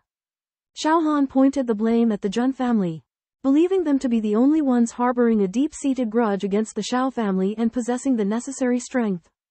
However, Mu Shuiyi refuted this assertion, stating that the Jun family lacked the appropriate high-level experts to conduct such an act, and that old patriarch Jun's reputation made it unlikely that he would engage in such behavior. Astonishingly, Han Yanyao revealed that after the conflict, the entire Red Maple Forest had turned to ashes, leaving only an empty field. This feat, surpassing the destructive capabilities of Zhan Qi, greatly concerned the Grand Elders. Therefore, the Grand Elders promptly resolved to dispatch men to investigate the Red Maple Forest, contact Imperial Physician Fang to treat Xiao Feng's injuries, inquire with the Blood Soul Manor, and send Mu Shuiyi to the Jun family to assess their reaction. The Xiao family of Wind and Snow Silver City sends Mu Shitong to the Jun family to investigate the destruction of Red Maple Forest, while the third elder secretly protects Han Yanmeng on her journey. However, during the investigation, the third elder is stunned by the scene before him. Red Maple Forest has vanished without a trace, as if it had evaporated into thin air. To his further shock, according to Princess Han Yanmeng, a naked man appeared at the scene. The third elder suspects this man's cultivation could be the cause of the destruction of Red Maple Forest, and that he does not respect Wind and Snow Silver City. Realizing the gravity of the situation, the third elder decides to go to the Jun family to cover up the truth, in order to avoid provoking the wrath of this mysterious expert. At the same time, the Li family is also facing a dark cloud. Li Yoren and others conduct a secret investigation centered around a uniquely shaped flying knife, trying to find the murderer of their four senior brothers. After some investigation, Li Yoren suspects that the flying knife is similar to the one possessed by Princess Lingming. He speculates that the flying knife may have been used earlier when the heavenly profound expert came to the rescue of Princess Lingming. If his deduction is correct, the murderer who exterminated their brothers may have some connection to the royal family of the Heavenly Fragrance Nation. The Li family is determined to find out the truth at all costs and avenge their fallen brothers. Li Yulin suspects that someone in the palace is secretly helping Princess Lingming and decides to investigate by entering the palace. When Lei Jianong and the others learn of this, they decide to fully support him and help Li Yulin control the underworld forces in Heavenly Fragrance City to gather more information. Li Yulin tells Lei Jianong that he will not hesitate to sacrifice Princess Lingming to avenge the enemies who killed his four senior brothers. Lei Jianong and the others are touched by Li Yulin's loyalty and promise to assist him wholeheartedly until their master arrives. Li Yulin reveals that among the current underground forces in Heavenly Fragrance City, the Beicheng gang has been eliminated by the Tang family, and the Li family's power is in a state of decline. He needs the help of Lei Jianong and the others. Lei Jianong is full of confidence and says that he will unify the underworld of Heavenly Fragrance before his master arrives and hand it over to Li Yulin. Li Yulin reminds everyone that the Li family cannot appear directly but must operate behind the scenes. Lei Jianong understands this. Li Yulin then emphasizes that whether it is through favors or threats, they must grasp the right measure and avoid sacrificing the interests of the Li family. It is worth noting that Jun Moxie and Li Yulin, without knowing about each other, have chosen the same target, the underworld of heavenly fragrance, and have adopted similar methods. Both sending out experts from the heavenly profound realm. They both disdain the other, thinking they are not worth a fight. However, this secret collision is about to unfold. A restless Jun Moxie leaves Ying Bakong's room and goes to the courtyard to clear his mind. Guan Qinghan, clad in white, appears in the yard. Her expression is complicated, and she notices the unusually vibrant flowers despite the late autumn season. She astutely deduces this anomaly as a flaw that Jun Moxie cannot conceal. Jun Moxie is startled and admits that his cultivation led to the aberrant plant growth. He broods over this, considering how to handle it. Guan Qinghan inquires about Blood Soul Manor, and Jun Moxie admits to having resolved the issue temporarily. She remarks that his true strength far exceeds hers, which he evasively acknowledges. Guan Qinghan questions Jun Moxie's past reckless behavior, suggesting it might be part of a plan. He reluctantly concedes that it was due to his family's circumstances. However, when Guan Qinghan declares that she will leave the Jun family if he persists in his old ways, Jun Moxie's dismissive attitude angers her. She storms off, accusing him of not having changed. Jun Moxie, frustrated, realizes his words were ill-chosen and redirects his anger at Tang Yuan. The latter arrives with a stack of plans, claiming to have compiled them based on Jun Moxie's instructions. Jun Moxie skims through them and, though he doesn't fully understand them, the sheer volume reveals Tang Yuan's competence. Jun Moxie entrusts Tang Yuan to auction off his brewed liquor. While Tang Yuan is skeptical, he proceeds with the plan, setting a reserve price of 500 taels per jar. However, Jun Moxie insists on a starting bid of 10,000. Much to Tang Yuan's dismay, Jun Moxie has selected the auction venue, a brothel across the street from the prestigious Shengbao Hall. Tang Yuan expresses concern about his fiancée seeing him there and asks Jun Moxie to accompany him. However, Jun Moxie refuses, claiming that his beauty will embarrass Tang Yuan.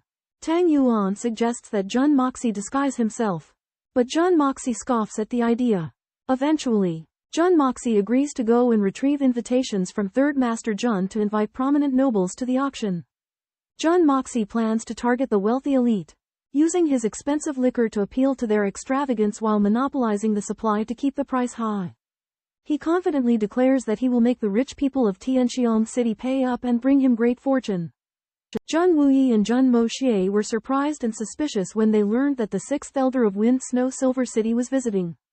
As soon as the sixth elder, Xiao Han, appeared, he examined Jun Wuyi's injuries and saw that they had healed. A glimmer of inquiry flashed in his eyes. Mu Shui Tong looked delighted and waited expectantly for Jun Wuyi's reply. Jun Wuyi calmly admitted that his injuries had recovered but emphasized that his leg still needed to heal.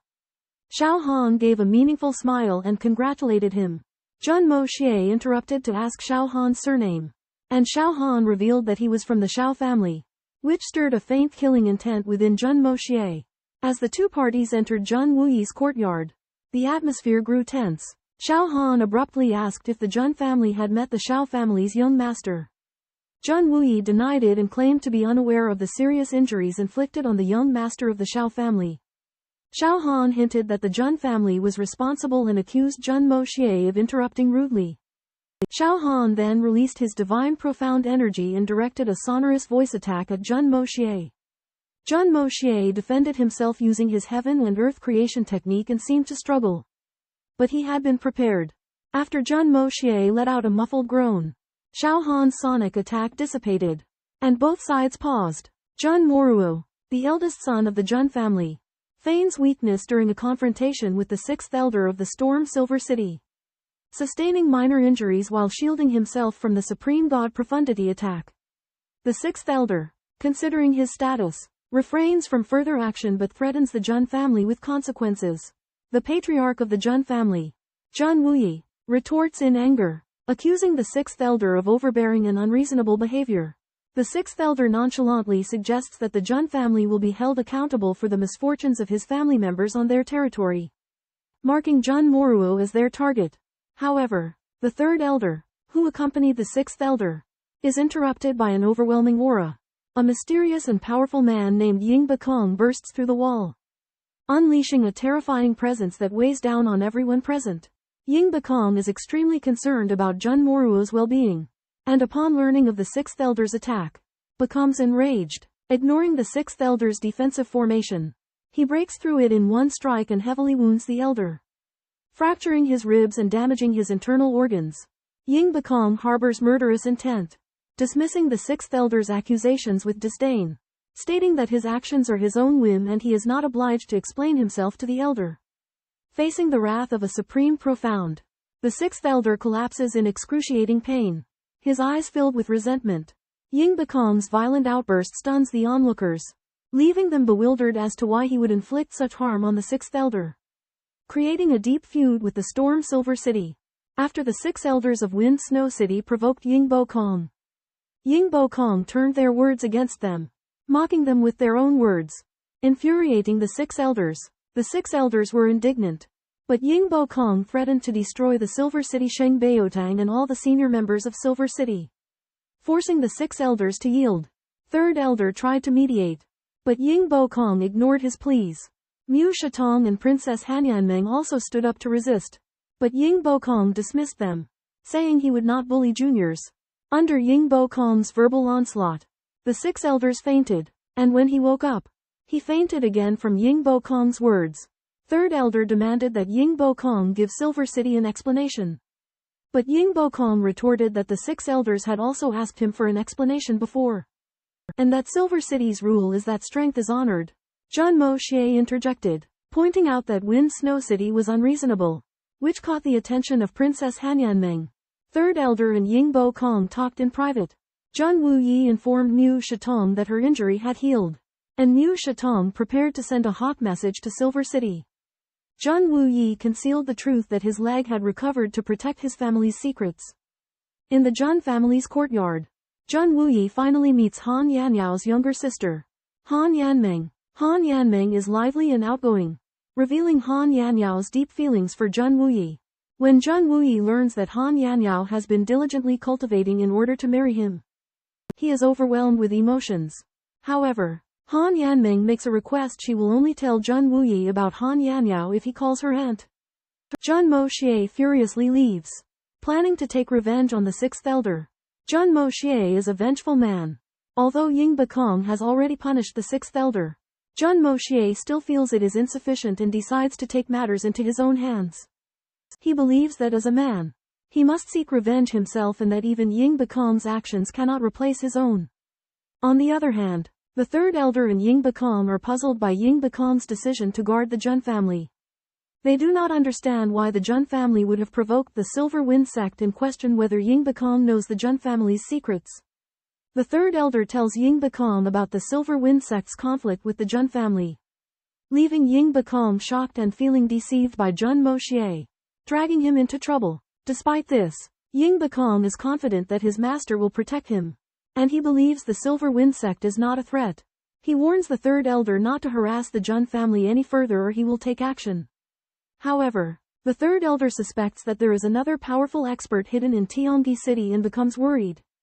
After a visit to Silver's Now City, Ying Bakong learned that there is a mysterious peerless master who can destroy a maple forest with just a gesture. Ying Bakong speculates that this person might be Jun Moxie's master and is secretly delighted, believing that his disciple has offended the people of Silver's Now City. So why not use this to his advantage?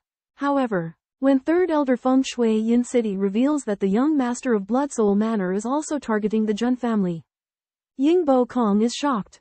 The Jun family has simultaneously provoked the two forces of Feng Shui Yin City and Blood Soul Manor, and in order to protect the Jun family, he has also offended Yin City. This makes Ying Bakong deeply uneasy, realizing that he and the Jun family have been drawn into a dangerous situation that they may not be able to escape. At the same time, sixth elder was humiliated by Ying Bakong and vowed revenge. Third elder dissuades him, believing that sixth elder should not act impulsively, as opposing Ying Bakong could lead to his death. However, sixth elder's pain of humiliation is difficult to appease, and he says that he would rather die than not seek revenge. Mu Shuitong takes advantage of the sixth elder's previous aggressiveness towards the Jun family and subtly implies that his actions also brought shame to the Jun family, and that he deserves the consequences he is facing now. After listening to this, the sixth elder's emotions settle down, but the resentment and desire for revenge in his heart are still very strong. In the snowy Silver City, the elders argued fiercely due to the sixth elder's provocation of Mu Shitong.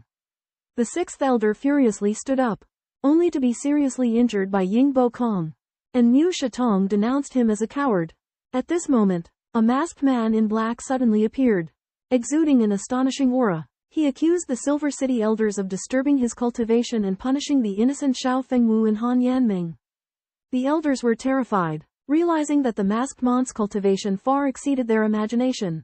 The masked man claimed to be an acquaintance of the former Silver City lord, Han Fengshui, and lamented the decline of Silver City. He questioned the elders' reason for pursuing him, accusing them of pressuring the Jun family. The sixth elder refuted, claiming to have an old grudge with the Jun family. But the masked man ignored him. The sixth elder angrily declared that he would rather die than submit. The masked man instantly vanished, leaving the elders in a panic. They realized they had provoked a formidable enemy, and their lives were at stake. A black-clad masked man appeared and accused the sixth elder of being insolent, giving him 2 slaps as a lesson. The sixth elder was furious and vomited blood, his life hanging by a thread. The masked man's moves were so swift and skilled that no one present could react. The third elder intervened to save his life, infusing the sixth elder with profound energy and activating a treasure to protect his heart.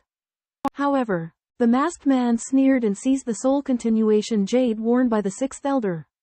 This ornament was crucial to the Xiao family, as it could revive the dead. Before leaving, the masked man uttered meaningful words, accusing the Silver City Grand Elder, Han Fengshui, of separating true lovers and invoking karmic retribution. He warned the people of Silver City that if they dared to challenge him, they could assemble skilled fighters. But if they provoked him, they would bear the consequences. The third elder was filled with anxiety, for he realized that Silver City faced an unprecedented crisis. The Jun family had the support of Ying Pobing and the masked man, greatly enhancing their strength, while Silver City was internally divided. The third elder was deeply concerned about the uncertain future of Silver City. As Xiao Han learns of Jun Wuyi's recovery, a storm brews in the snowy Silver City. On the other hand, Sheng Bao Hall's third elder informs Han Yan Yao of Ying Bo Kong's appearance and the mysterious expert's assistance to the Jun family. Meanwhile, in Heavenly Fragrance City, the gang leader of Golden Sun Gang, Jin Feng Lai, announces his retirement and passes the leadership to the enigmatic figure Hai Chen Feng. Hai Chen Feng exhibits his domineering and forceful methods, intimidating the gang members and assuming control of Golden Sun Gang. Hai Chen Feng's succession suggests a major shift in the capital's underworld landscape. Jun Moxie returns to the Jun family and unexpectedly finds Ying Bo Kong waiting.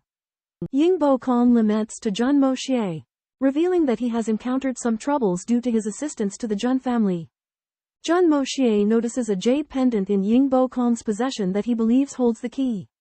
He places it within the Hongjun Tower, eager to investigate further. With Ying Bo Kong's return and Hai Chen Feng's takeover of Golden Sun Gang, an even greater tempest seems to be on the horizon. Hawk Sovereign discovers that Jun Moxie had known about the existence of Wind Snow Silver City and Blood Soul Villa for a long time but did not inform him, and he angrily questions him. Jun Moxie argues that if he had informed him in advance, Hawk Sovereign would have definitely left, and his trap would not have been successful. Hawk Sovereign is depressed, but he cannot back down because Jun Moxie has mastered a peerless technique. Hawk Sovereign is eager to know more about Wind Snow Silver City and Blood Soul Villa. But Jun Moxie plays down the matter, claiming that with Hawk Sovereign in charge, there is no need to worry. Although Hawk Sovereign is self-righteous, he realizes that it would be difficult to resist the attacks of the two forces with his own strength alone. And he reminds Jun Moxie not to take it lightly. Jun Moxie continues to ask questions to find out the strength of the two forces. Hawk Sovereign, immersed in the vanity of being complimented, declares that he is capable of dealing with all masters except the two sovereigns.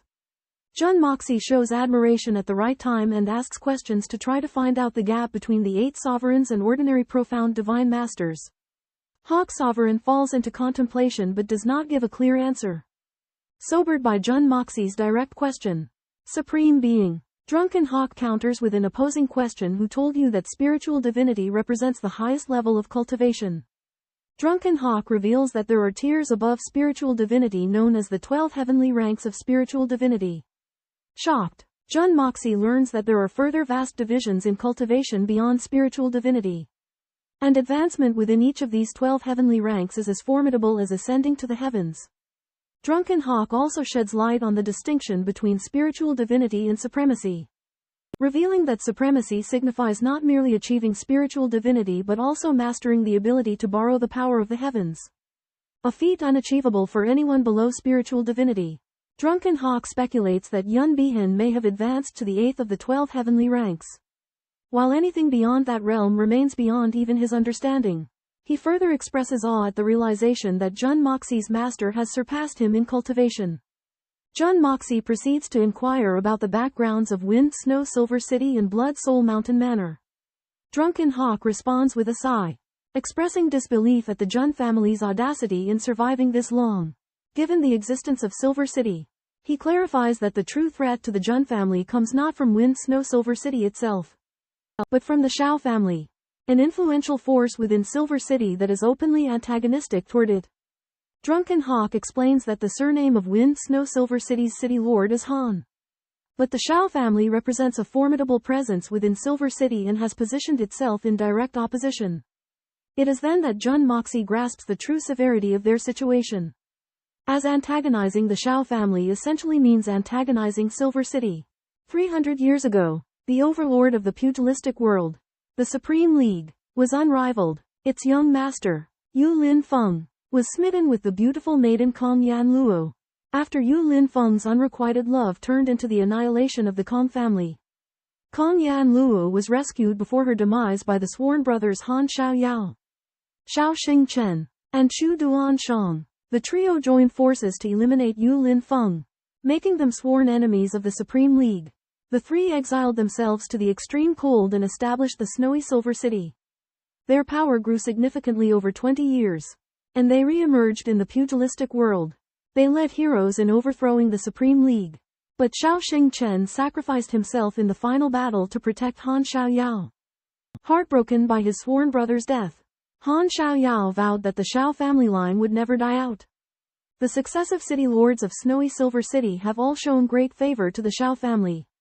As such, if the Jun family were to act against the Shao family, it would be tantamount to opposing the entire snowy Silver City. Han Yan Yao, the deceased Jun Wu Yi's wife, had once used unknown means to persuade the Shao family to cease hostilities, thereby preserving the Jun family. Han Yan Yao remained in snowy Silver City, living a life of misery. After learning the truth, Jun Moxie resolved to rescue Han Yan Yao and reunite her with Jun Wu Yi. Yingbo Kong reveals his difficulties in progressing his cultivation level. Jun Moxie mentions that his master has developed a pill that can elevate one's level without side effects or limitations. Yingbo Kong is intrigued, knowing that Jun Moxie will soon propose a condition. Yingbo Kong requests a pill to enhance his cultivation, but Jun Moxie demands that Yingbo Kong aid him in an assault on the Shao clan. Initially refusing, Yingbo Kong accepts the terms when he realizes Jun Moxie does not intend to enslave him, but insists on receiving the pill a year later, declaring he will not be beholden if the event occurs before then. Jun Moxie acknowledges his underestimation of Yingbo Kong, admiring his indomitable spirit. He also discovers that the Hongjun Pagoda has been strengthened by the aura of the jade. Jun Moxie is faced with multiple tasks: acquiring the spirit herbs, refining the pill, overseeing Hai Chen Feng's unification of Tianxiang's underworld, and preparing for the 10 Punishments Forest. Late at night, Hai Chen Feng leads an assault on the Dragon Soul Gang, demanding their submission. The Dragon Soul Gang is enraged, but their anger dissipates when they realize the intruders are Sky Zone experts. An envoy from the Golden Sun Gang presents an ultimatum to the Dragon Soul Gang: submit or die. The Dragon Soul Gang is shocked and feels powerless against the Sky Zone experts. Overpowered by Sea Deepwind's influential deterrence, the members of Dragon Soul Gang tremble. Lung Dahai, pale-faced, senses the vast disparity between his abilities and Deepwind's, and slinks towards the wall. Deepwind questions Lung Dahai, but the king of Golden Sun Gang, Jin Fengli, emerges in his stead, intimidated by Deepwind's murderous intent. Lung Dahai dares not retort. Deepwind exposes his identity and commands Lung Dahai to surrender with his followers or face execution. With no other choice, Lung Dahai agrees to yield. At that moment, 2 men in black appear. provoking Deep Wind and declaring themselves as disciples of Supreme Monarch of Cold Blood. With their intervention, Deep Wind, not to be outdone, brandishes the Cerulean Supreme's azure snow sword. Despite sharing the same supreme lineage with Deep Wind, the men press on, determined to seize Dragon Soul Gang. Infuriated, Deep Wind engages them in a fierce battle. As a celestial adept, Deep Wind gains the upper hand. Yet the men counter with the heartless Cold Blood finger, forcing Deep Wind to divide his attention. Just as Deep Wind prepares to finish off his opponents, one of the men retreats, his body radiating an azure glow. His hands darken, and he launches a surprise attack with the heartless Cold Blood finger. Deep Wind realizes that his foe is Li Yoran Sr. and attempts to defuse the conflict. But his efforts are met with scorn. The battle between Deep Wind and the two men intensifies, with each unleashing their special techniques, leading to an impasse. Long Dahai and Jin Fengli couldn't help but be amazed when they witnessed Hai Chenfeng and two powerful experts engaging in an aerial battle. Throughout their exchange, Hai Chenfeng had the upper hand and fought with ease. Meanwhile, the Ice Sword God, Han Zhanmeng, and his wife Wanli Feishuang summoned the leaders of Snow Wind Silver City for a meeting. They received startling news from Tianxiang City that Ying Bakong had attacked the Jun family, injuring the 6 elders of Silver City, while a mysterious person stole the Shao family heirloom, the Jade of Reincarnation. Grand Elder Shao Xingyun proposed 3 suggestions: severely punish Ying Bakong, retrieve the Jade of Reincarnation, and destroy the Jun family. The other leaders agreed unanimously. However, Han Zhanmeng pointed out that retrieving the Jade of Reincarnation could be extremely risky as the strength of the mysterious person was unknown. The Grand Elder suggested sending someone to scout the situation first, and if the opponent was weak, they would seize the item directly. If they were powerful, they would bide their time and wait for the right opportunity. Finally, the Grand Elder suggested destroying the Jun family as a warning to others. Han Zhanmeng approved the proposal and stated that he would dispatch men to carry it out. In the extreme north of Snow Wind Silver City, hidden on a towering ice peak, stood a majestic ice city, the gathering place of countless figures clad in white. These white-clad individuals were all masters of the profound sky, listening respectfully to the instructions of their city lord, Han Zhanmeng. As Han Zhanmeng gave the order, a large group of Snow Wind Silver City experts set off discreetly, their targets set on Tianxiang City and the Jun family. In the Silver City Hall, Han Zhanmeng resolutely opposes the Grand Elder's proposal to exterminate the Jun family. He believes that the Jun family, under persecution by the Shao family, is nearing its end, and striking again will only push them to desperation.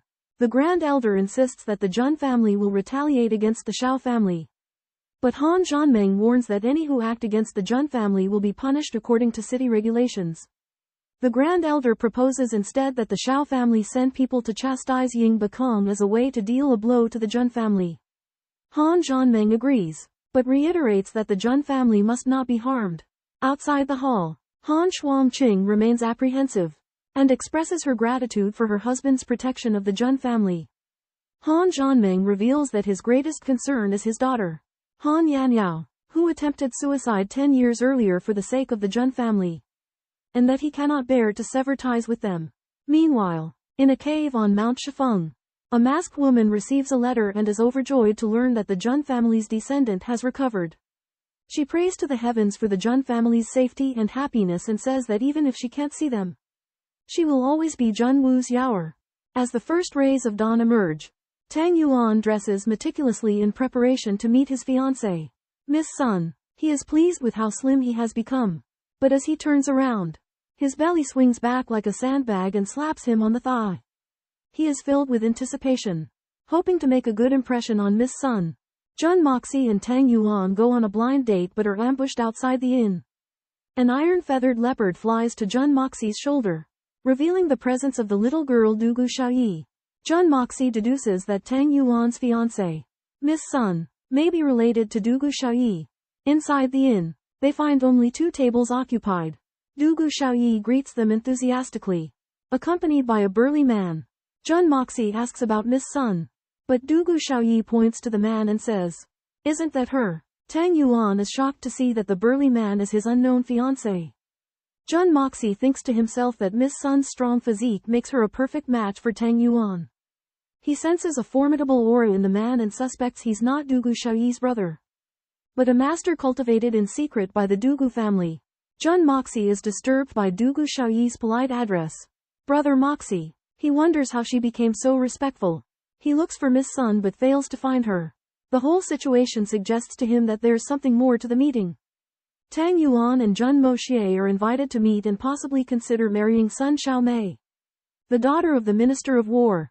Contrary to expectations, Sun Xiaomei turns out to be not the typical well-bred lady but rather a hearty, full-figured woman. Tang Yuan, disgusted by Sun Xiaomei's appearance, faints. Sun Xiaomei is not offended, but instead acknowledges Tang Yuan's honest reaction as the true qualities of a person. Despite accepting her physical shortcomings, she still desires Tang Yuan, believing that they are a perfect match. Jun Moxie, however, sees something different in Sun Xiaomei, admiring her refreshing boldness and inner beauty. As they talk, Sun Xiaomei mentions that her two close friends have opposing views on Jun Moxie. One despises him, while the other is infatuated. Jun Moxie realizes that Sun Xiaomei's true purpose in arranging the meeting was not just to assess Tang Yuan but also to observe him. She was curious how this notorious playboy could inspire such contrasting emotions in her friends. Dugu Xiaoyi, Sun Xiaomei's confidant, confirms Sun Xiaomei's statements, expressing that both she and Sun Xiaomei's other friend admire her bold nature and find her well suited to Tang Yuan.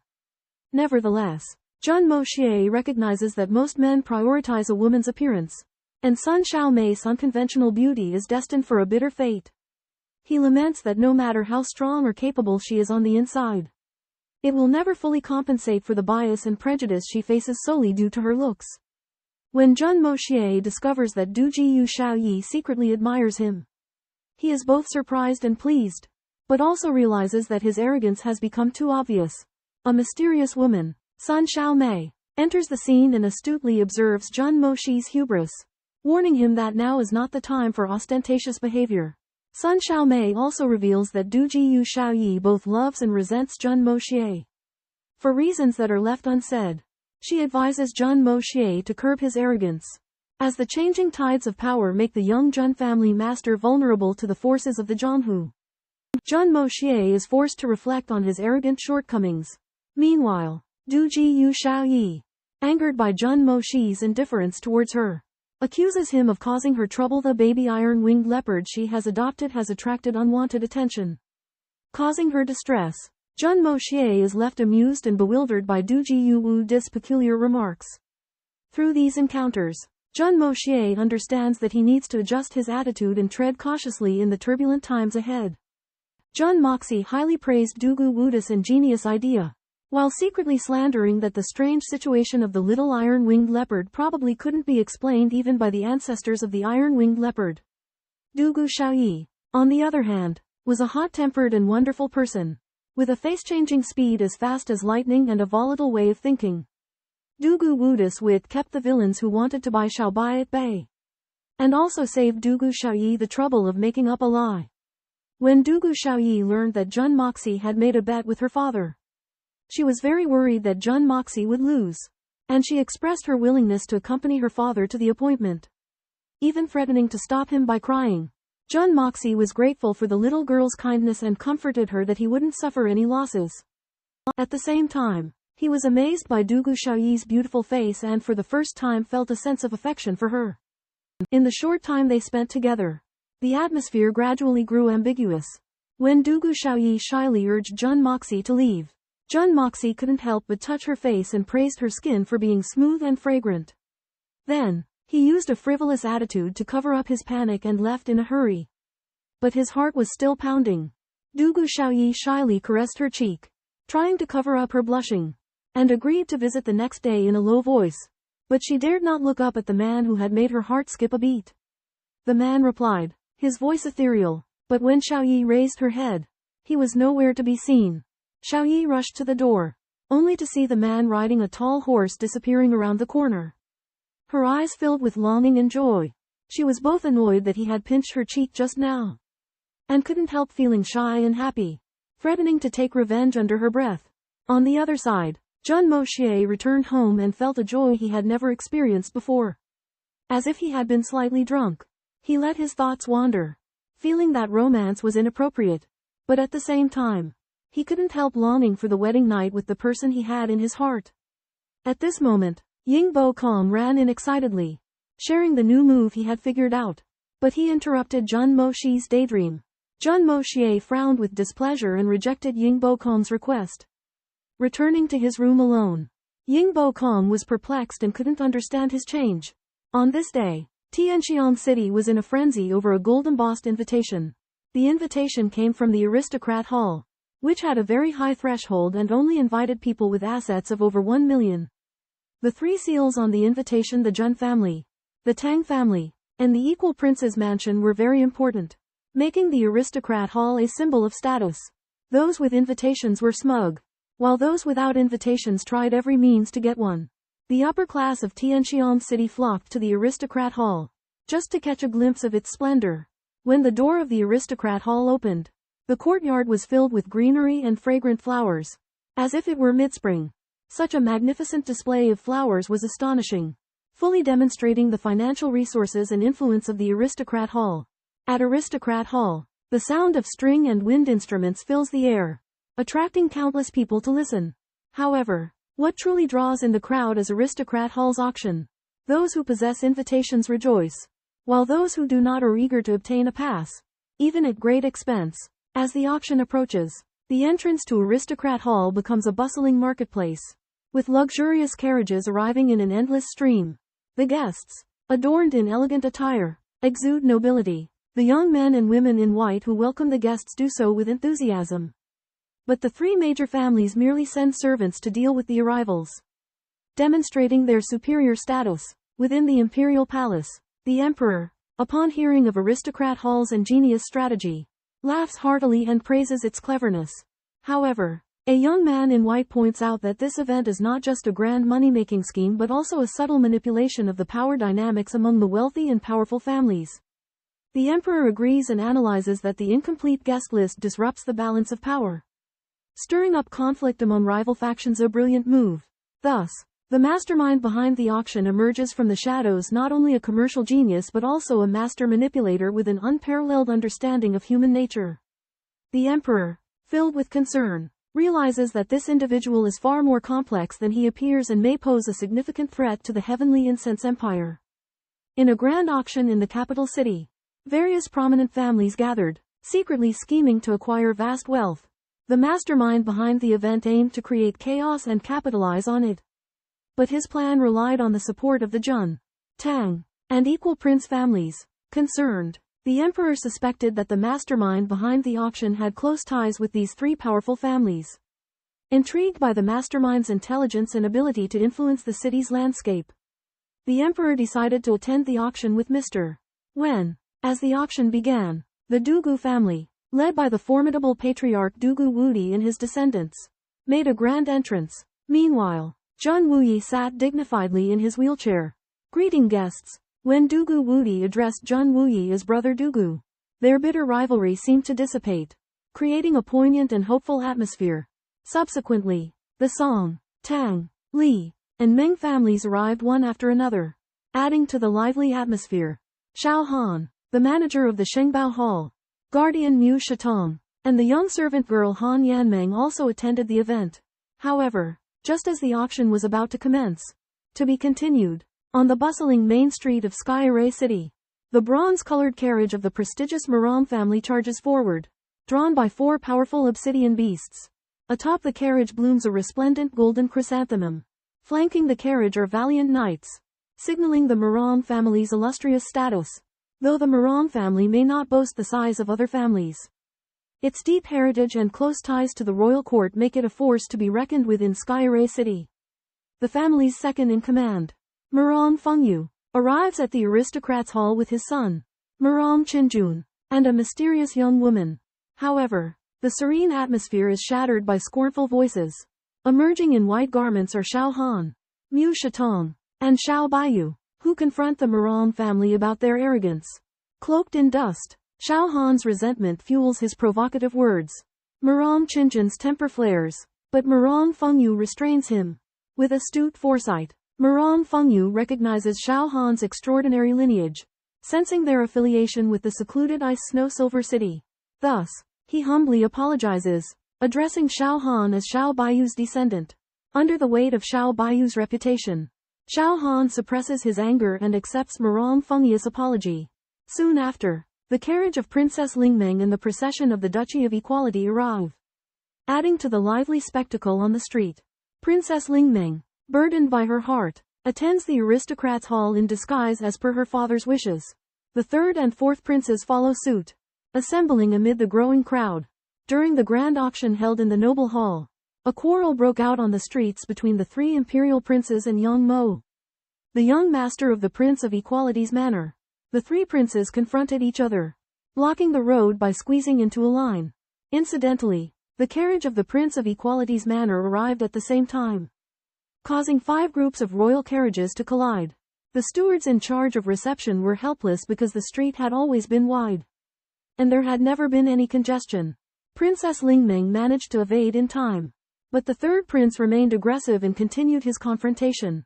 At this moment, a man in black intervened, observing the movements of the convoy. Upon receiving the news, Jun Moxie rushed to the scene and found the third prince reprimanding Yang Mo for his rudeness. Princess Lingmeng wanted to intervene but was stopped by the man in black. As soon as Jun Moxie appeared, he acted arrogantly and accused the third prince of affecting the auction and hindering the national economy and people's livelihood.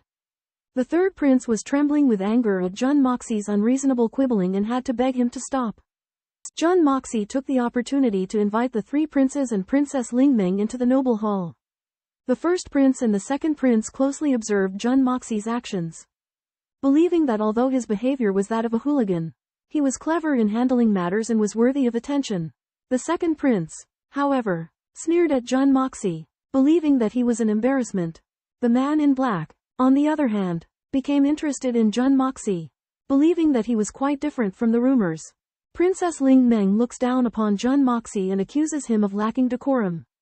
However, a black-robed man observes that Jun Moxie is not simple, and admires how he had effectively deflected the provocation of the third imperial prince using underhanded methods. At the induction ceremony into the aristocrats' hall, second imperial prince brings 3 attendants, one of whom is his strategist, and another is the Lady of the Moon from the Misty Lake. Jun Moxie denies Cheng Dekai entry into the hall based on a violation of regulations. Incurring his wrath, Jun Moxie cleverly rebuts Cheng Dekai using the analogy of an egg and an eggcent, causing the crowd to laugh and infuriating second imperial prince. Princess Lingmeng's attendant is found to be the black-robed man in disguise, and the respect she gives him arouses Jun Moxie's suspicions.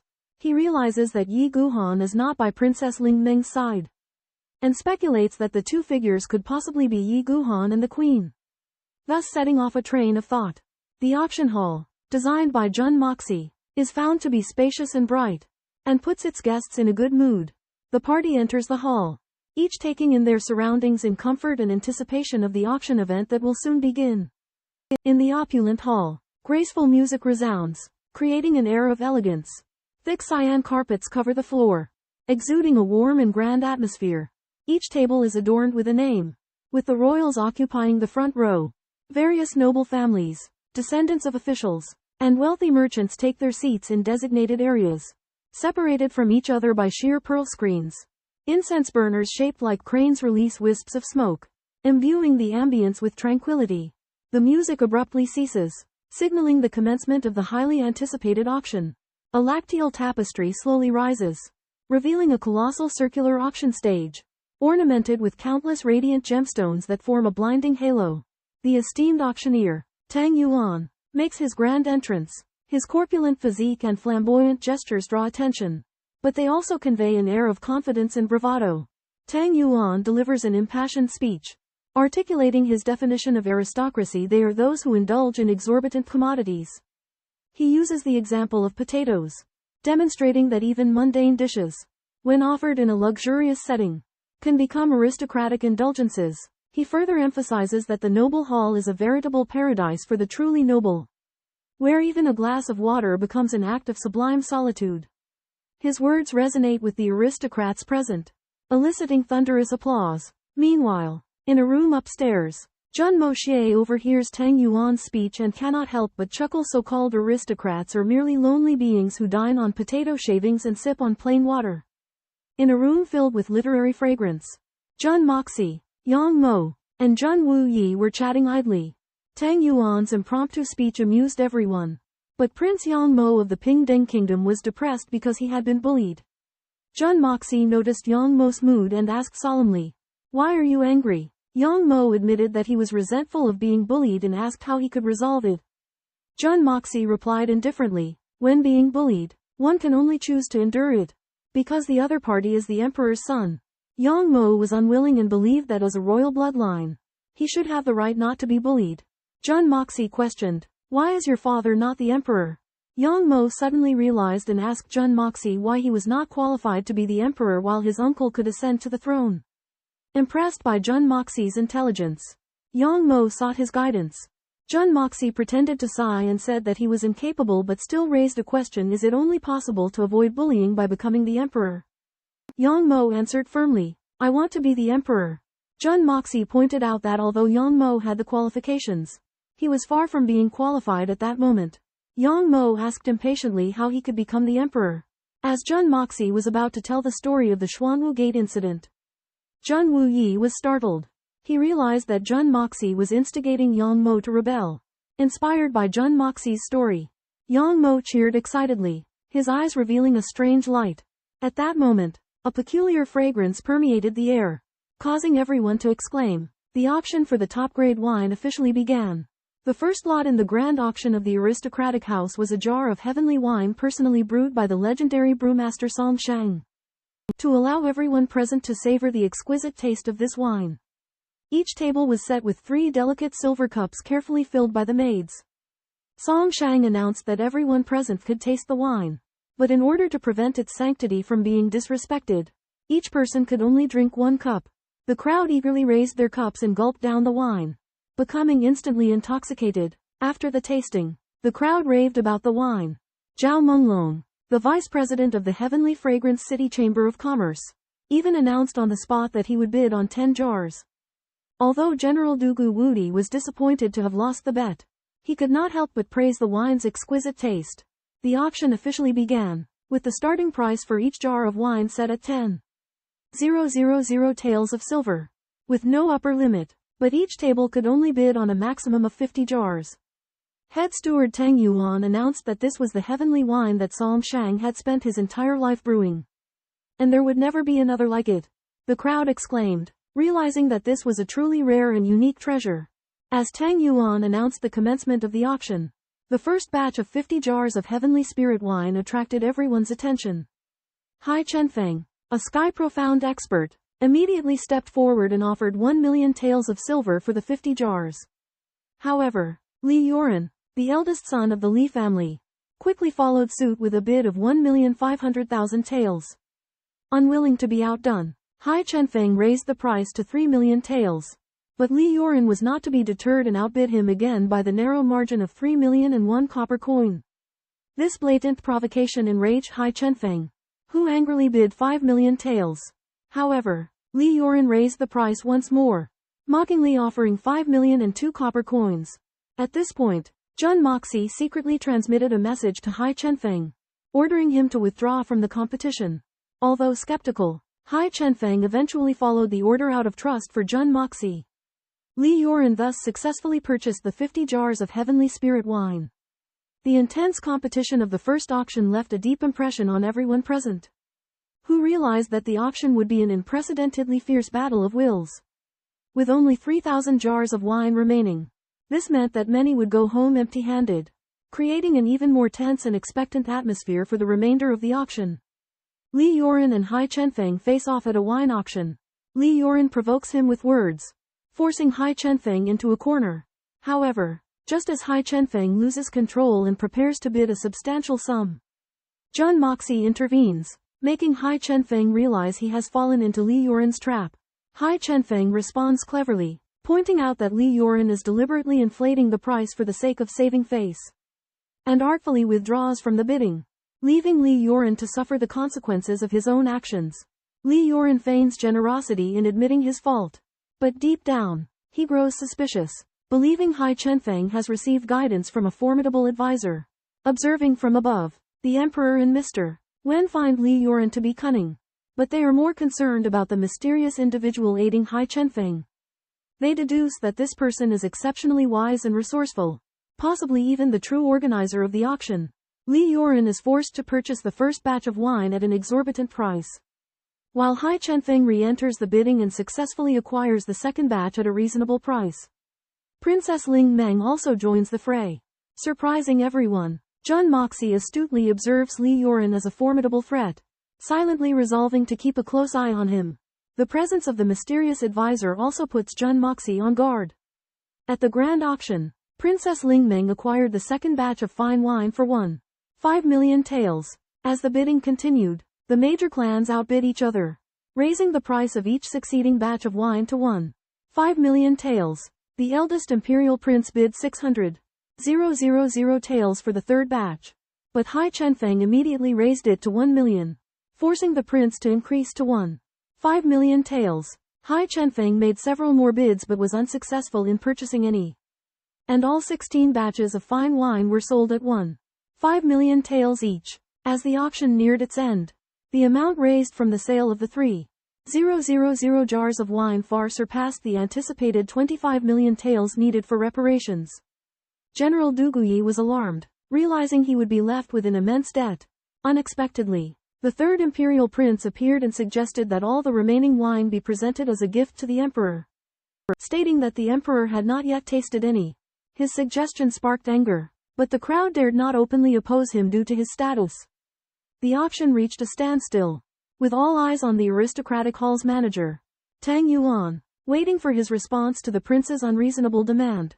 The third imperial prince pressed Tang for an answer, creating a tense atmosphere. At an auction party in the nobles' hall, Tang Yuan publicly declared that the shares under his name were his own private money, not related to the Tang family.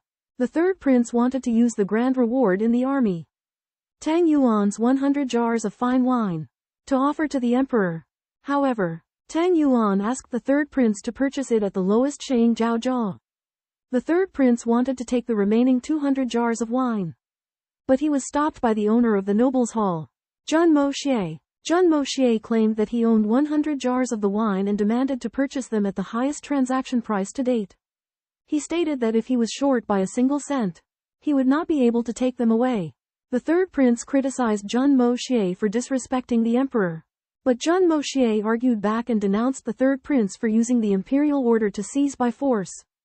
Moreover, Jun Moxie then used the scapegoat method to the extreme, exaggeratedly describing the merits and sacrifices made by the Jun family, and criticized the third prince for being heartless and ruthless, chilling the hearts of meritorious subjects. The third prince's face turned purple under Jun Moxie's accusations.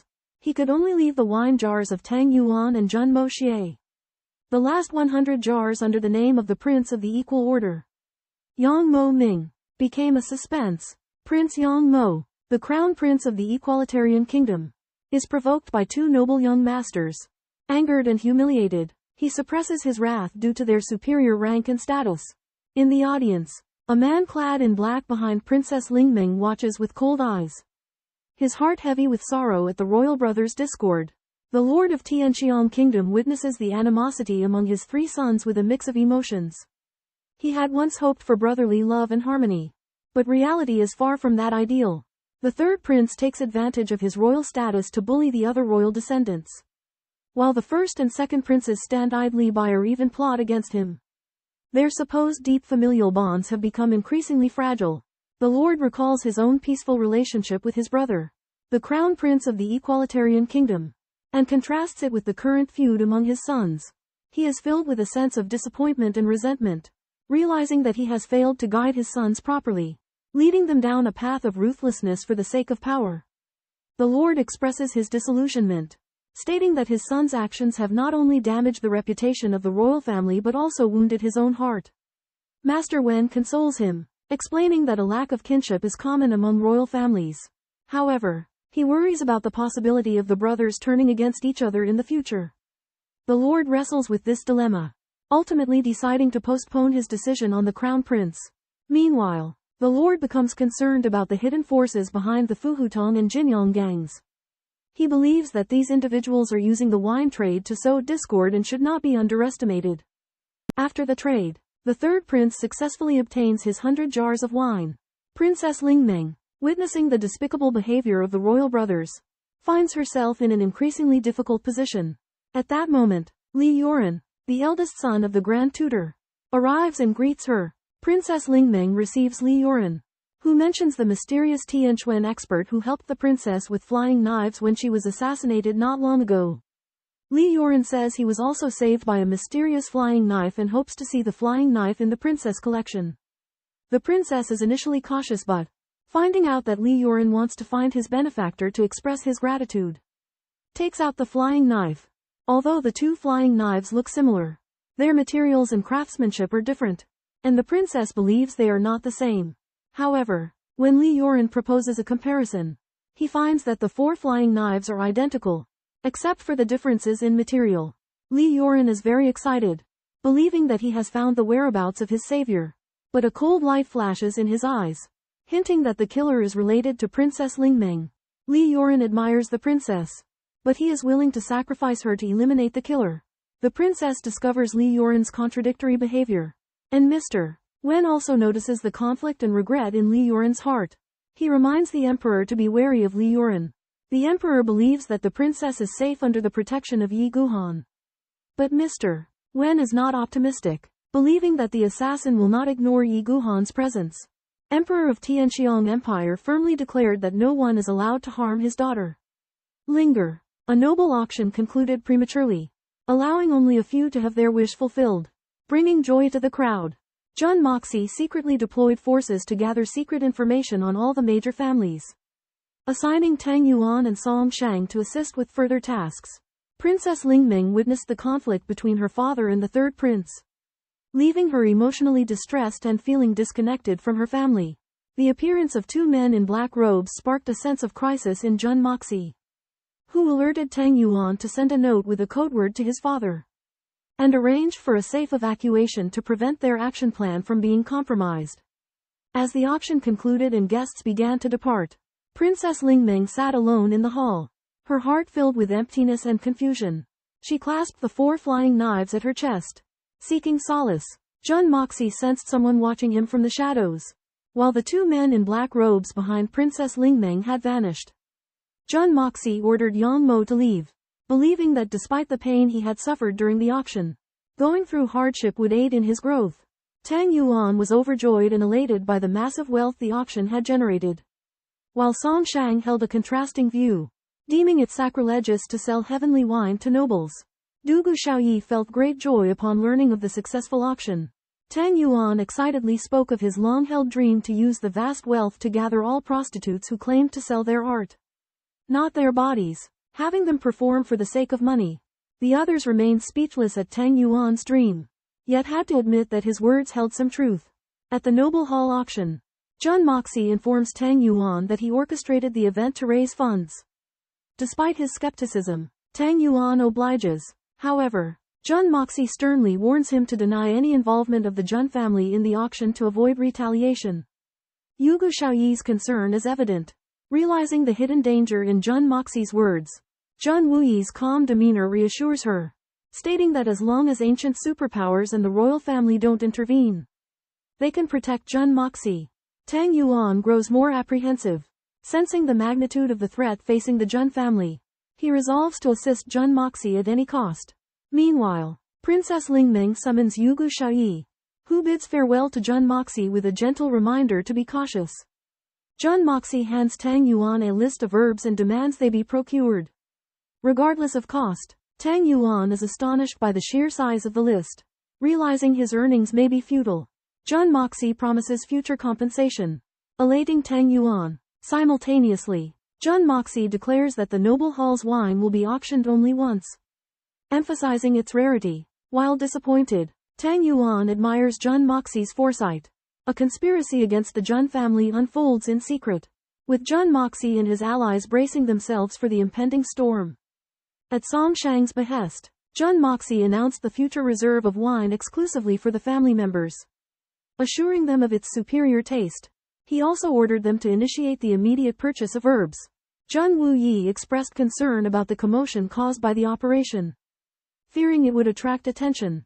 However, Jun Moxie remained confident, believing that the greater the conflict between the first and second princes, the more they stood to gain. Nevertheless, he acknowledged the formidable nature of the mission and the need for meticulous planning. Jun Wuyi revealed the impending arrival of the profound beast sinew crossbows crafted by the Zhao Merchant Company in the capital, escorted by various hidden forces. This news made Jun Moxie realize they had only about 10 days to prepare. Jun Wuyi inquired about the Jun family's intended force level, and Jun Moxie stated that they would rely solely on the 300 guards and the 3 Skyzone masters himself, Hai Chen Feng and Song Shang. Jun Wuyi suggested seeking external help, but Jun Moxie strongly opposed it, citing the risk of compromising their intentions and revealing their identities. Jun Moxie emphasized the perilous nature of the mission but stressed that they must rely on their own strength and not allow external forces or individuals to hinder the Jun family's rise. Meanwhile, Princess Ling Meng had a chance encounter with Sun Xiaomei. Xiaomei inquired about the princess' troubled expression, and after some hesitation, Princess Ling Meng confided in Xiaomei about Li Yuran's confusing behavior.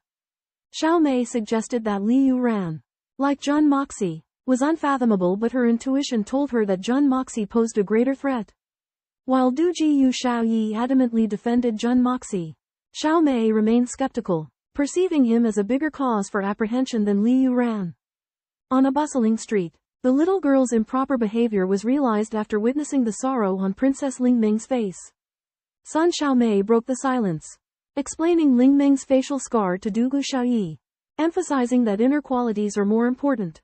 Sun Xiaomei praised Jun Moxie's arrogance and ruthlessness, reminding Du Gu Xiaoyi to not invest too much before fully captivating him.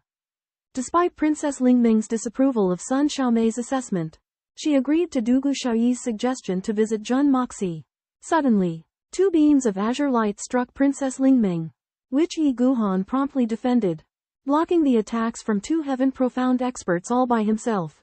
3 more Heaven Profound experts joined in, leaving Yi Guhan in a precarious situation.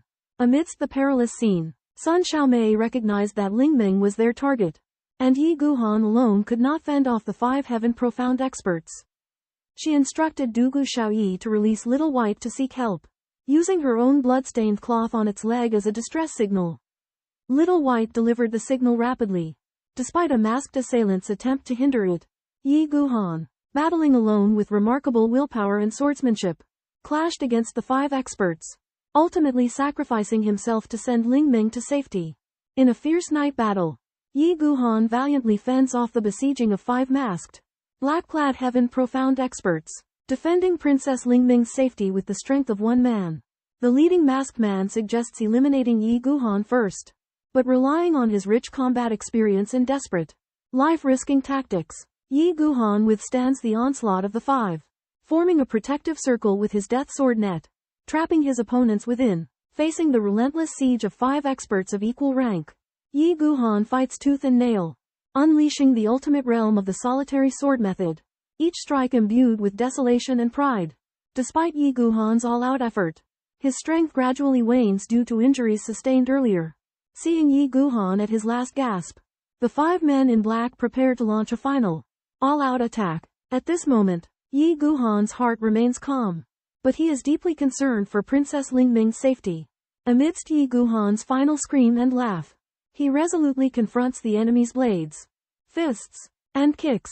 At this moment, he recalls his past, cherished moments with Princess Ling Ming, and a gentle and tender smile appears on his lips. As the enemy's merciless assault continues, Yi Guhan's body is engulfed, his consciousness fading, his life or death uncertain. Li Yuran gazed affectionately at Ling Ming's portrait, lost in memories of their love. Yet, his heart was heavy with sorrow as he knew he had to sacrifice her for his own ambitions. As harsh blows rained upon him, Li Yuran shed bitter tears, apologizing to her in his mind. Meanwhile, Jun Moxie and Jun Wuyi stood outside the noble hall. They had gathered the herbs they needed and were strategizing for the upcoming battle. Despite the formidable strength of their adversaries, the uncle and nephew were determined to triumph against all odds. Suddenly, a white figure darted past, landing in Jun Moxie's arms. It was little white, with a light green cloth tied around its leg identical to that worn by Dugu Xiaoyi. And the cloth was soaked in blood. Realizing that Dugu Xiaoyi was in danger, Jun Moxie's heart filled with dread. He urged his horse into a furious gallop, with Jun Wuyi following close behind. The uncle and nephew rode with a murderous aura, determined to protect Dugu Xiaoyi at all costs. Meanwhile, Dugu Xiaoyi and son Xiaomei had intended for Little White to fetch help from the Dugu family. However, Little White, believing its master needed assistance, sought out the person it deemed the strongest, Jun Moxie. Elsewhere, Yi Guhan faced the onslaught of 5 Skyzone experts, his life hanging in the balance. Resolving to protect Ling Meng, he sacrificed himself to block the enemy's fatal attack. As he breathed his last, a faint smile graced his lips. In a fierce battle against 5 celestial masters, the night passed by coldly. Barely keeping up, he fought with all his might, using his muscles to block the opponent's long sword and cutting off the opponent's arm with one sword. Despite being seriously injured, his belief was firm and his goal was clear: to kill the 2 badly injured enemies. One of them caught him off guard and sucked the knight's cold palm with spiritual energy. After the knight freed himself from loneliness, he pierced the opponent's chest with a sword, but he was exhausted and unable to pull out his long sword. Another enemy cut off the knight's right hand holding the sword. The knight was kicked away, but he turned over stubbornly, with tenderness in his eyes. Facing the imperial city, he thought of his beloved Murong Shusho, and recited the farewell poems from 18 years ago: rather be wrong with heaven than you.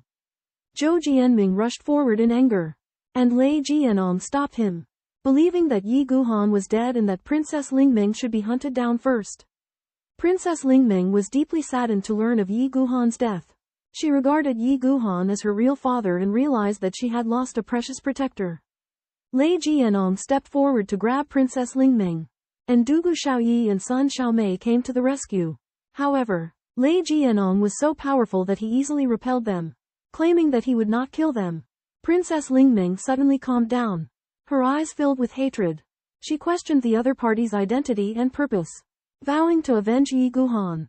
Princess Lingming and her guards were attacked by mysterious black-robed men, resulting in the princess being seriously injured and abducted. Knight Guohan, who witnessed his lover's tragic death, suffered severe injuries and was on the verge of death. With his last breath, he begged Jun Mohui to save her. Jun Wuyi and Jun Mohui arrived at the scene to find Knight Guohan gravely wounded, his life hanging in the balance. Jun Mohui managed to stabilize his condition but was unsure if he could save him. At that moment, Dugu Xiaoyi and son Xiaomei, having learned of the princess abduction, arrived seeking help. Jun Wuyi realized the gravity of the situation and decided to intervene. Acknowledging Knight Guohan's heroic sacrifice and believing that Princess Lingming deserved their aid, Jun Mohui, however, hesitated, concerned that their involvement would expose their true abilities and endanger them. Jun Wuyi persuaded his nephew, emphasizing Knight Guohan's selfless act and the princess status, causing Jun Mohui's resolve to waver. Despite his apprehensions, Jun Mohui decided to rescue Princess Lingming, but only after stabilizing Knight Guohan's condition. He employed the Heaven's Creation technique to temporarily extend Knight Guohan's life, only to discover that his injuries were more severe than anticipated, almost beyond repair. Knight Guohan, with his weakening breath, implored Jun Mohui to save Princess Lingming. Moved by his determination, Jun Mohui agreed to intervene. However, Jun Mohui sensed an underlying mystery behind the attack, suggesting that their rescue mission might encounter unforeseen complications. Upon learning that Princess Lingming had been kidnapped, Jun Wuyu suggests that Jun Moxie step in to save her. Recalling the memory of his third uncle, Jun Zhantian, shedding blood in the capital to save him, Jun Moxie is moved and decides to take action himself. Jun Wuyu intends to accompany him, but Jun Moxie insists that he is capable enough to handle the situation alone. Jun Moxie rushes out, galloping at full speed, employing his yin-yang escaping divine technique. His figure becomes ethereal, sometimes appearing on the left, sometimes on the right, as he races forward. Meanwhile, there is someone in the shadows observing the unfolding events. It is Wen Xiansheng, an aide to the Lord of Heaven-sent nation. He has previously attempted several times to rescue Yi Guhan, but considering the Emperor's plan to draw out a mysterious expert, he ultimately restrains himself. Wen Xiansheng knows that the emperor harbors resentment toward Yi Guhan. Therefore, while rescuing Princess Lingmeng, the emperor also intends to use the opportunity to eliminate Yi Guhan. Wen Xiansheng cannot help but marvel at the emperor's astute mind and profound scheming. Jun Moxie's divine sense scans ahead, detecting three figures fleeing swiftly toward the outskirts of the city. The three individuals move with agility and possess formidable divine sense, effortlessly evading all obstacles. Jun Moxie employs his divine technique, pursuing them silently and unnoticed. In the pursuit of three men in black, Jun Moxie suspects that a powerful expert is following him in secret, speculating it might be someone from the imperial family. Meanwhile, the trio ahead of him vanishes without a trace upon reaching an open area. Mr. Wen, failing to track them down, notices the expert's aura fading away in the distance. Greatly surprised, concurrently, Lei Jianong and his group flee with injuries. Learning that their master will soon arrive at Shangcheng, they suspect Li Yuran's involvement and plan to exchange the flying knife's origin with Princess Lingmeng. Lei Jianong interrogates to no avail until a flying knife suddenly appears out of nowhere, piercing the wall, and a blue light fills the space. With a cold laugh, Princess Lingmeng is suspended in the air by a mysterious force and whisked away, leaving Lei Jianong's group unable to pursue. Mr. Wen, arriving at the cave entrance, hesitates before a stone slab shatters and Princess Lingmeng is thrown out. Landing in his arms, Lei Jianong and the others, seeing Mr. Wen holding the princess, suspect him as the mastermind and surround him. Mr. Wen cries out, believing he has been falsely accused. With his wealth of experience, Scholar Wen recognized that someone had intervened to save Princess Lingmeng but preferred to remain anonymous, leaving her in Scholar Wen's care. Scholar Wen inferred that an enigmatic adept had upended his plans, revealing his whereabouts and thwarting his interrogation effort. In his arms, Princess Lingmeng implored Scholar Wen to avenge her and rescue Yi Guohan. Filled with indignation, Scholar Wen confronted Lei Jianong and his companions single-handedly, demonstrating his remarkable prowess. He identified them as Lei Wubei's disciples. Scholar Wen vehemently denounced Lei Wubei for violating the sovereign covenant by abducting a royal princess. Lei Jianong disputed his accusations and expressed suspicion of Scholar Wen's identity. Scholar Wen's overwhelming power intimidated Lei Jianong and his cohorts, and he left with a threat to hold Lei Wubei accountable.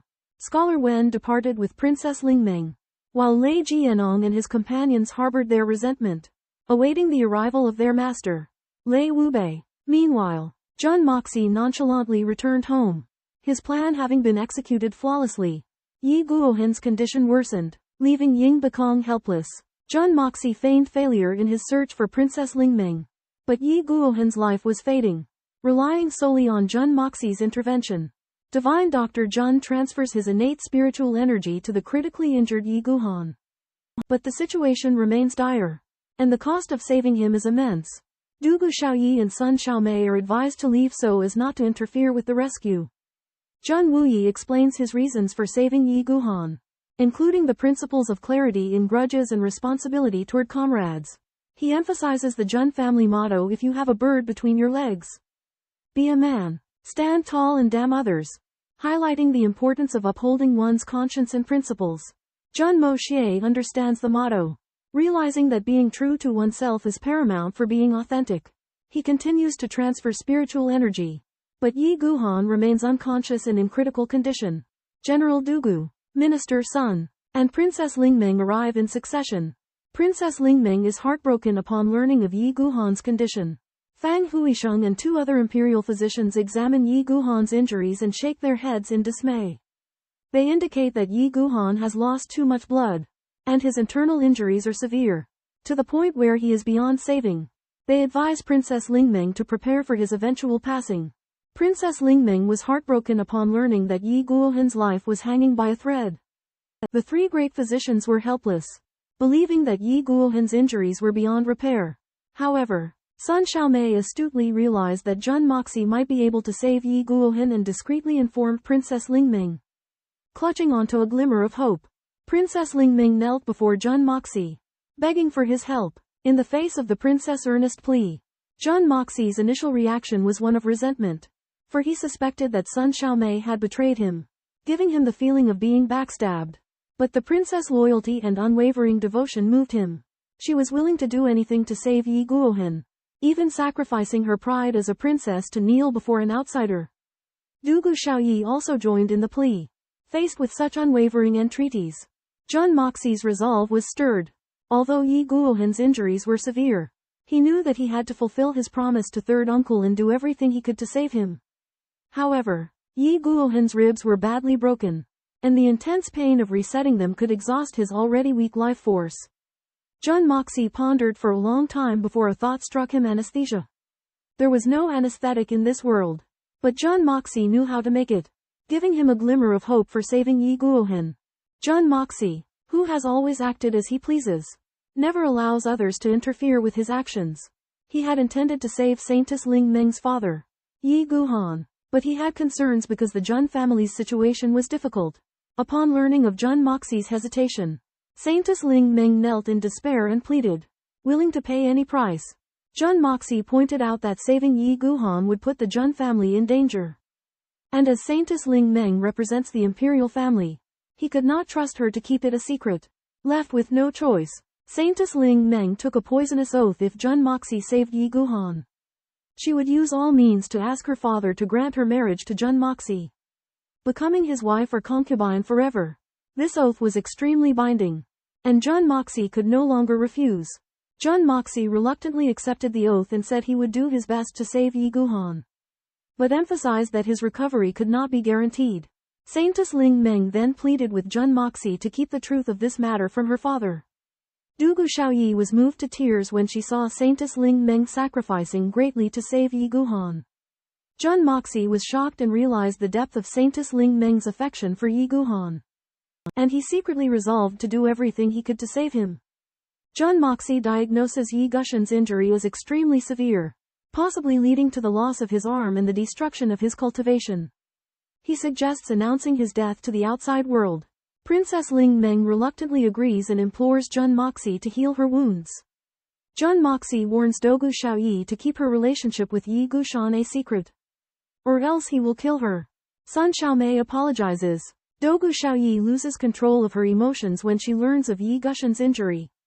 Princess Ling Meng comforts her, promising to grant her marriage to Yi Guohan after her wedding. But Dugu Xiaoyi refuses. Jun Moxie uses his cultivation to heal Yi Guohan, asking Dugu Xiaoyi to fetch medicine. Princess Ling Meng moves closer to Jun Moxie, sensing a familiarity, and develops a soft spot for him. After Dugu Xiaoyi returns, Princess Ling Meng asks to view her treasured blade, Red Sleeve Sky's first knife, and discovers that it was made by the same person who crafted her own flying knife. She realizes that the mysterious expert protecting her might be Jun Moxie. Princess Ling Meng, holding the dagger forged by Jun Moxie, can't stop praising it. Her view of Jun Moxie has subtly changed. She gradually realizes that Jun Moxie's debauchery may be a disguise, because his medical skills are excellent, and his martial arts skills are superb, but he is willing to sink in the contempt of the public. This recognition shocked Princess Ling Meng. She feels that Jun Moxie is broad-minded and extraordinary, which is completely different from those who only pursue fame and fortune. Faced with Jun Moxie's ignorance and indifference, Princess Ling Meng feels a sour feeling in her heart, and even rejoices in her blood oath. Seeing this, Dugu Xiaoyi was very jealous. He insisted that Jun Moxie had only forged a knife for her and was unwilling to give the knife to Princess Ling Meng. Princess Ling Meng retorted, claiming that she also had many similar knives, which aroused Dugu Xiaoyi's doubts. For a while, there was a strong hostility between Princess Ling Meng and Dugu Xiaoyi. Sun Xiaomei was also surprised. She couldn't understand why Princess Ling Meng's attitude had changed so dramatically. She suspected that there was something else going on. Jun Moxie channeled spiritual energy for the badly injured Yi Guohan to stabilize his injury. In the process of rescuing with his bare hands, Jun Moxie was exhausted. When he opened his eyes, he gave a severe reprimand to the three girls. He accused Princess Ling Meng of being ignorant and reckless, believing that Yi Guohan's serious injury was caused by her. When she was assassinated, instead of choosing to escape, she stubbornly stayed there, putting Yi Guohan in danger. At the same time, Jun Moxie also criticized Princess Ling Meng's tears as useless, which would only allow the enemy to take advantage and not protect herself or others. Princess Lingming's unwillingness to escape because of Yi Guhan's serious injury angered Jun Moxie. He strongly criticized Princess Lingming's behavior, which endangered her two sisters. Jun Moxie pointed out that Yi Guhan was willing to sacrifice himself to protect Princess Lingming's escape. But she betrayed him. Jun Moxie also criticized Dugu Xiaoyi for her incorrect use of sword techniques and Sun Xiaomei for her lack of wisdom in escaping. He emphasized that real strength is not inborn but requires hard work and sacrifice. For women to achieve the status of a peerless master, they must give up their beauty and youth. Jun Moxie warned the three women not to make similar mistakes again, as they would harm themselves and others. The three women pondered for a long time, and Dugu Xiaoyi murmured with dissatisfaction. At this moment, footsteps approached, and Master Tang, his big belly wobbling, entered, panting. The three women's expressions changed upon seeing Master Tang, their eyes blazing with murderous intent. Master Tang was so frightened that he turned and ran, scattering medicinal herbs all over the floor. The three beauties' murderous expressions terrified him, and he couldn't even speak. When Tang Yuan tried to lure Jun Sanshao to a brothel at Jun Moxie's instigation, Sun Xiaomei, Qin Shi, and Yi Jiqing became furious and gave Tang Yuan a sound beating. Jun Moxie had already fled by then, leaving Tang Yuan to beg for mercy alone. At this time, the Tang residents received an imperial edict summoning Tang Yuan to an audience with the emperor the following day. Tang Yuan fled the Jun mansion and returned home in a sorry state. As night fell, the Jun mansion was brightly lit as they hosted a banquet for General Dugu and Minister Sun. Jun Moxie's unexplained absence angered his three enemies. It was not until late at night that Jun Moxie returned to his bedroom and began treating Yi Guhan's bone injury. Suddenly, a violent aura erupted from somewhere in Heavenly Fragrance City. Jun Moxie sensed that the source was a powerful being filled with sorrow and rage. A voice then echoed through the sky, Ying Bakong. Wen Kongyu, you two bastards, come out here. It turned out to be the cold-blooded Supreme, Lei Wubei, whose 10 disciples had recently died or been crippled, driving him to the brink of despair.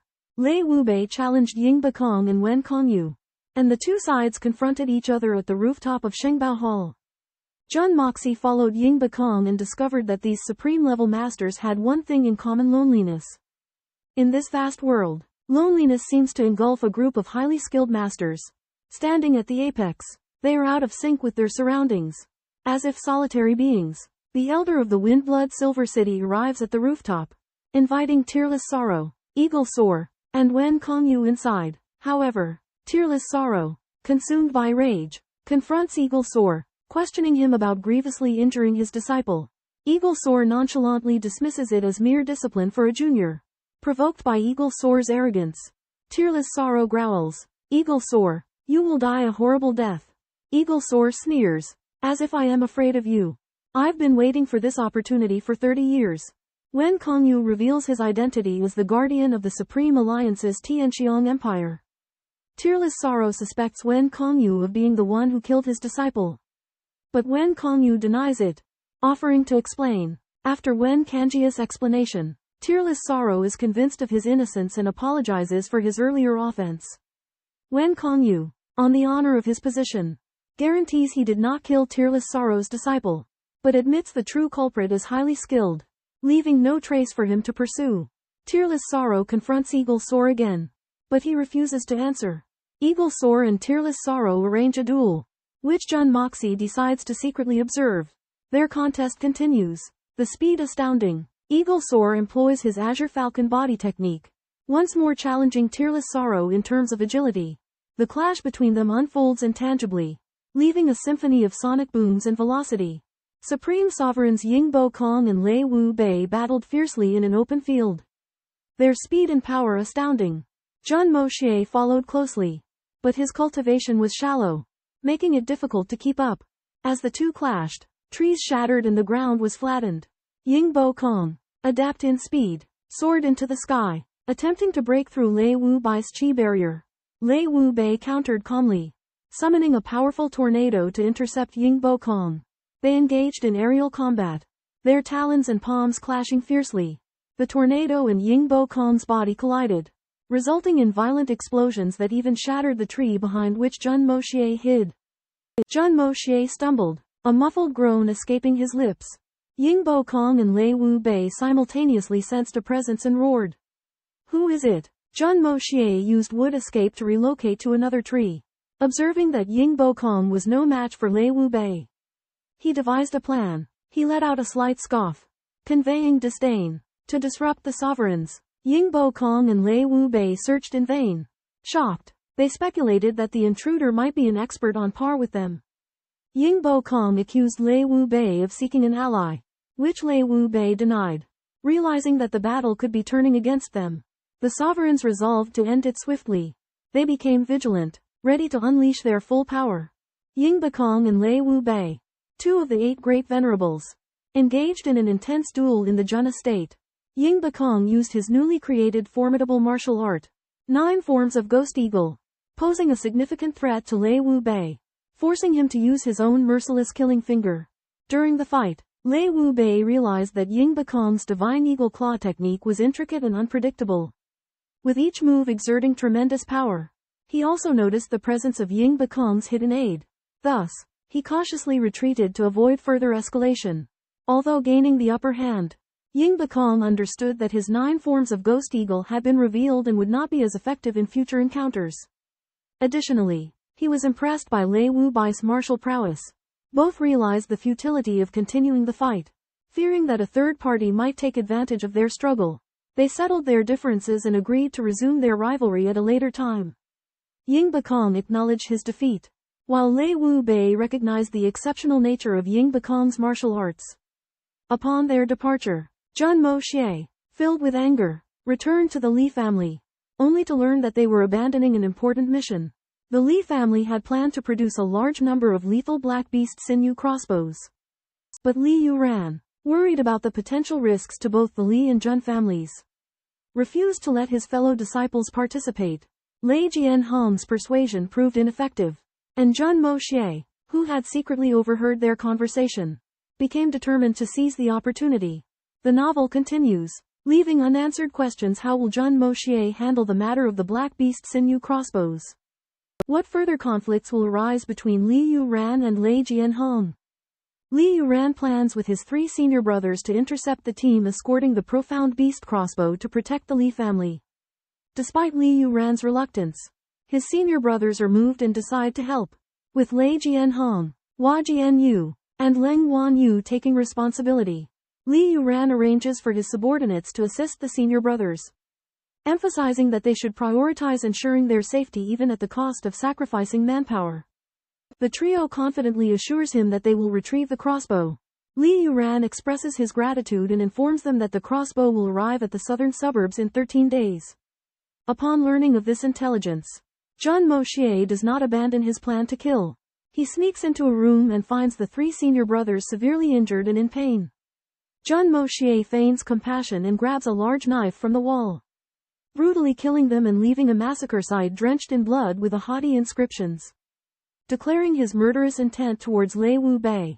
Lei Wu Bei arrives shortly after, sensing the irregularity, and his aura instantly reaches its peak, releasing a terrifying pressure. Jun Moxie feels the weight of a mountain and escapes into the Hongjun Pagoda, speculating that Lei Wu Bei reacted to the murderous intent he emitted.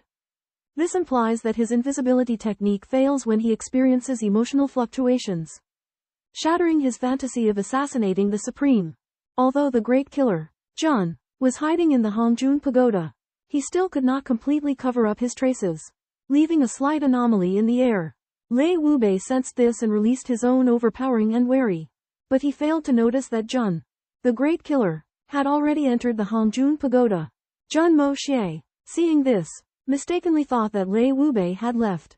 He walked out of the pagoda but was instantly caught in Lei Wu Bei's gaze. Lei Wu Bei realized that this powerful killing intent came from the legend of the killer world, Chu Qihun. He couldn't help but be horrified. Chu Qihun was a secretive person who made deadly moves. Even the 8 great supremes were afraid of him. Lei Wu Bei became increasingly cautious and searched everywhere, but he still could not find any trace of Chu Qihun. Helplessly, Lei Wu Bei decided to test him with words. He loudly questioned the air, but there was no response. Lei Wu Bei was furious and declared that he would be waiting for Chu Qihun's challenge at any time. However, Chu Qihun never showed up. making Lei Wubei restless and leaving him no choice but to leave quietly. Jun Moxie witnessed the contest between Lei Wubei and the invisible Chu Qihan. He couldn't help but marvel at Chu Qihan's strength and mystery while also being proud of his colleague.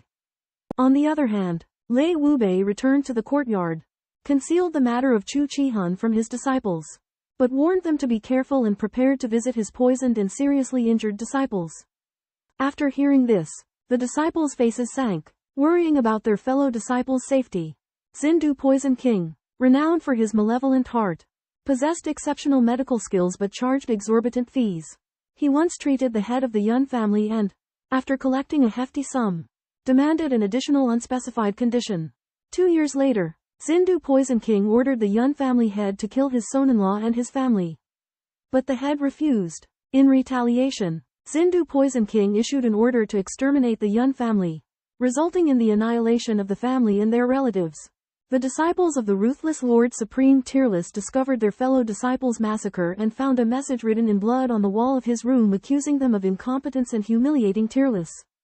Enraged, Tearless unleashed an unprecedented fury, believing Chu Qihan to be responsible, and vowed to avenge his disciple. Meanwhile, in Heavenly Fragrance City, Jun Moxie received a message from Xindu Poison King, confirming that he was not involved in the massacre. But he remained uneasy. Ying Bo Kong, awakened by Tearless' roar, couldn't help but curse. In his sleep, the young Master Jun displayed an impressive performance, revealing a lascivious smile, as little Loli Kier tucked a blanket around Jun Moxie. She was startled by the tent in his pants and spent the night in a frenzy, fretting over the possibility of becoming pregnant. The next day, Jun Moxie awoke to find his underwear wet, realizing he had a nocturnal emission. Ashamed, he was about to change his pants when his grandfather suddenly barged in. The grandfather discovered the wet egg in his hand, his face turning red as he berated him for shamelessness. Jun Moxie decided to shamelessly face his grandfather's scolding, even displaying his virility. Although enraged, the grandfather couldn't help but feel a sense of pride upon seeing his grandson grow into manhood. Meanwhile, his father, Jun Wuyi, upon hearing about the incident, burst into laughter, even choking on his rice through his nostrils. In the palace, the emperor suddenly announced the Golden Autumn Banquet for talented scholars to be held in the palace. Both Jun Moxie and his grandfather sensed something amiss, feeling it was a trap specifically set for them. As the grandfather and grandson made their way to the palace, Jun Zhantian cautioned his grandson to hide his true abilities. Jun Moxie calmly assured him he could act like a fool to conceal his brilliance. In front of the palace, they encountered the equally unkempt Fatty Tang. The surrounding young masters and scholars avoided the two, clearly aware of their notorious reputations. In front of the imperial palace, an atmosphere of tension was brewing. Jun Moxie and Tang Yuan, two of the notorious four evils of the capital, were sitting in the midst of it with ease. People who recognized them looked at each other and whispered. Jun and Tang remained composed, oblivious to the accusations and contempt surrounding them. Jun suddenly fixed his gaze on a young man named Meng Fei and taunted him for no reason. Meng was enraged, leading to an argument between him and Jun. Tang tried to mediate, but the situation escalated. Jun, unrestrained by law or decency, flew into a rage and beat Meng until he was unrecognizable. Murong Qianli of the Murong clan intervened, but Jun cunningly shifted the blame, accusing them of treason. Murong responded angrily, but Jun, with his eloquent tongue, hurled abuse at them. The debate grew heated, with many scholars condemning Jun's arrogance. Jun, however, remained defiant, his insolence unchecked. As the argument reached its peak, a voice of authority interrupted. The dignitaries of the court emerged, berating the crowd for their unruly behavior. Jun and Tang's antics angered the dignitaries, causing them to lament the ignorance and misconduct of the younger generation. Before the Grand Hall, an intense cursing battle is taking place. Many people are participating, and the leaders can only turn a blind eye to it. The third son of the Jun family, Jun Moxie, is sitting on Meng Fei's back and cursing him mercilessly, until Meng Fei is about to die. Hearing the noise, the leaders come and are shocked by the scene before them. The head of the Meng family questions them angrily, and grandfather Jun responds cleverly. The ministers quickly end the meeting in the hall and come to mediate.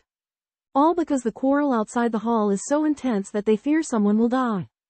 Jun Moxie is gleeful in his heart, Believing that the ministers have intentionally delayed their arrival, the scholars from the Wenqing Academy enter in a neat line. With graceful demeanor, a passerby praises them as the pride of heaven. Jun Moxie and Tang Yuan dismiss them with disdain, insulting the scholars, which draws scornful looks from the crowd.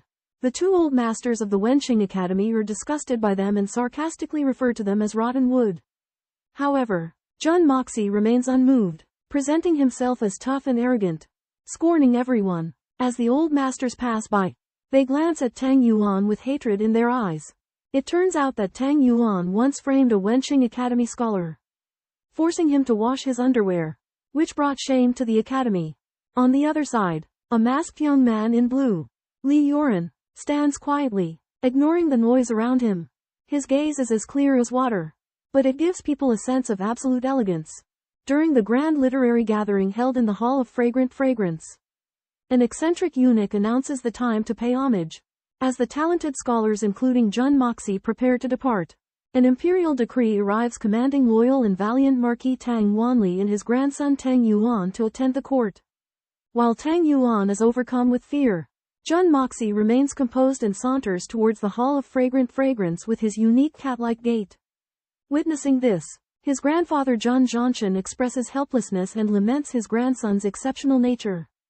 Unable to resist, Dugu Wudi teases Jun Zhantian, prompting Jun Zhantian to bring up an old grievance, a debt of 90 million taels of silver owed by the Dugu family. Dugu Zongheng is enraged and tries to reason his way out, but to no avail. He then suggests using his granddaughter as payment for the debt. However, Jun Zhantian dismisses the offer, deeming Dugu Zongheng's granddaughter unworthy of his grandson. The two men engage in a heated argument and nearly resort to violence. Only after pleas from the crowd do they restrain themselves. In the Hall of Heavenly Virtue, Tang Wanli and his grandson Tang Yuan pay homage to the emperor. The emperor can't help but comment on the prosperous state of the empire upon seeing Tang Yuan's plump figure. As Tang Yuan kowtows, he accidentally bumps his head against his ample belly, eliciting laughter and amazement from the onlookers. Tang Yuan was filled with trepidation as he stood before the great emperor. However, the emperor's demeanor was unexpectedly amiable, and he gestured for Tang Yuan to have a seat. Tang Yuan sat down on the armchair brought forward by an eunuch, but found it too small, his ample girth spilling over the edges embarrassingly. The emperor struggled to contain his laughter and inquired about the origin of the idea behind the aristocrats' hall auction. Tang Yuan responded wittily that he had been expelled from his family and thus resolved to become self-sufficient, leading him to plan the auction. The emperor's face darkened as he rebuked him, accusing the auction of disrupting the order of the capital and inciting competition and conflict. However, Tang Yuan had prepared for this, and honestly admitted that he was not the mastermind but had assisted his friend Jun Moxie. Tang Yuan passionately recounted his brotherly bond with Jun Moxie and how his commercial inspiration had stemmed from their shared experience as wastrels. He ingeniously connected the wastrels to the aristocrats, highlighting the allure of aristocrats' hall's fine wines and effectively creating its booming success. The emperor listened intently as Tang Yuan provided detailed explanations. Tang Yuan's outpouring of emotion moved the emperor. His intelligence and candor made him realize that he had summoned Tang solely to find fault but was instead swayed by Tang's words. The emperor rose and approached Tang Yuan. He spoke solemnly, reminding him of his status as the grandson of the loyal and courageous marquis and admonishing him against acting on behalf of others, lest he ruin his own and his family's prospects. Faced with the emperor's authority, Tang Yuan remained calm and collected, repeating the line taught to him by Jun Moxie, stating that out of gratitude and in repayment of Jun Moxie's life-saving and helpful deeds, he had organized the auction. The emperor was enraged, questioning if Tang Yuan was attributing the idea solely to Jun Moxie. Tang Yuan explained that he had merely identified a common trait among wastrels and used his business acumen to create Aristocrats' Hall. A series of coincidences and opportunities had contributed to the auction's success. The emperor pressed for details, but Tang Yuan answered calmly and reasonably. Ultimately, the emperor, faced with Tang Yuan's sincerity and wisdom, temporarily suppressed his anger. Emperor questions Fatty Tang to no avail. Fatty Tang seizes the opportunity to escape. However, the emperor unexpectedly asks Jun Wuyi for advice, causing Fatty Tang to panic. Meanwhile, Jun Moxie and Li Yuyu meet in the street. Jun Moxie demands Li Yuyu to remove her veil using a provocative tone. Li Yuyu admits that her face is disfigured, and asks Jun Moxie if he is willing to cut his own face. Unwilling to give in, Jun Moxie implies that Li Yuyu is experienced in romantic matters. Li Yuyu becomes furious and sarcastically remarks that Jun Moxie is exceptional in gambling and martial arts. Li Yuyu mentions the jade coral explosion and implies Jun Moxie's involvement. Jun Moxie denies any connection with the North City gang and questions Li Yuyu's relationship with Li Zhen. The atmosphere grows tense as the two young talents face off for the first time. One provoking with a ruffian air, the other responding with poise. Both wearing masks of pretense. They try to uncover each other's true faces, quietly initiating an intriguing duel. During a banquet in the Immortal Fragrance Hall, Jun Moxie and Li Yoren engaged in a verbal battle, their words laced with hidden barbs. Li Yoren accused Jun Moxie of manipulating events such as the explosion of the jade coral, revealing that he had underestimated his rival's abilities.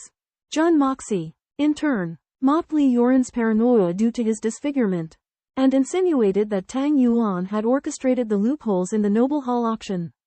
Li Yoren admitted that the Li family had benefited from the auction, but to a small extent, and he saw the chaos in the capital as a means of self-preservation for the noble clans. He pointed out that Jun Moxie and himself were the hopes of their respective families and that they were currently in a state of equilibrium, which prevented them from openly clashing. Nevertheless, Li Yoren stated that if the circumstances changed, he would not hesitate to eliminate Jun Moxie at any cost. Both men acknowledged that they would become sworn enemies under certain conditions. Li Yoren proposed that they view their current standoff as a game, with them as fellow sufferers. Jun Moxie responded with disdain, indicating that he was willing to continue playing but hinted that he intended to toy with the entire banquet. Within the hall, Jun Moxie became aware of two pairs of sharp eyes observing him, and Li Yoren realized that Jun Moxie's proclamation was directed at him alone. Both men glanced at each other with cold intentions, their confrontation far from over, merely paused in anticipation of a more intense clash in the future. At a banquet for talented scholars, the notorious wastrel Jun Moxie exchanged glances with the talented Li Yoren, provoking jealousy in Du Jiyu Xiaoyi, who was behind him, causing her to pinch him hard.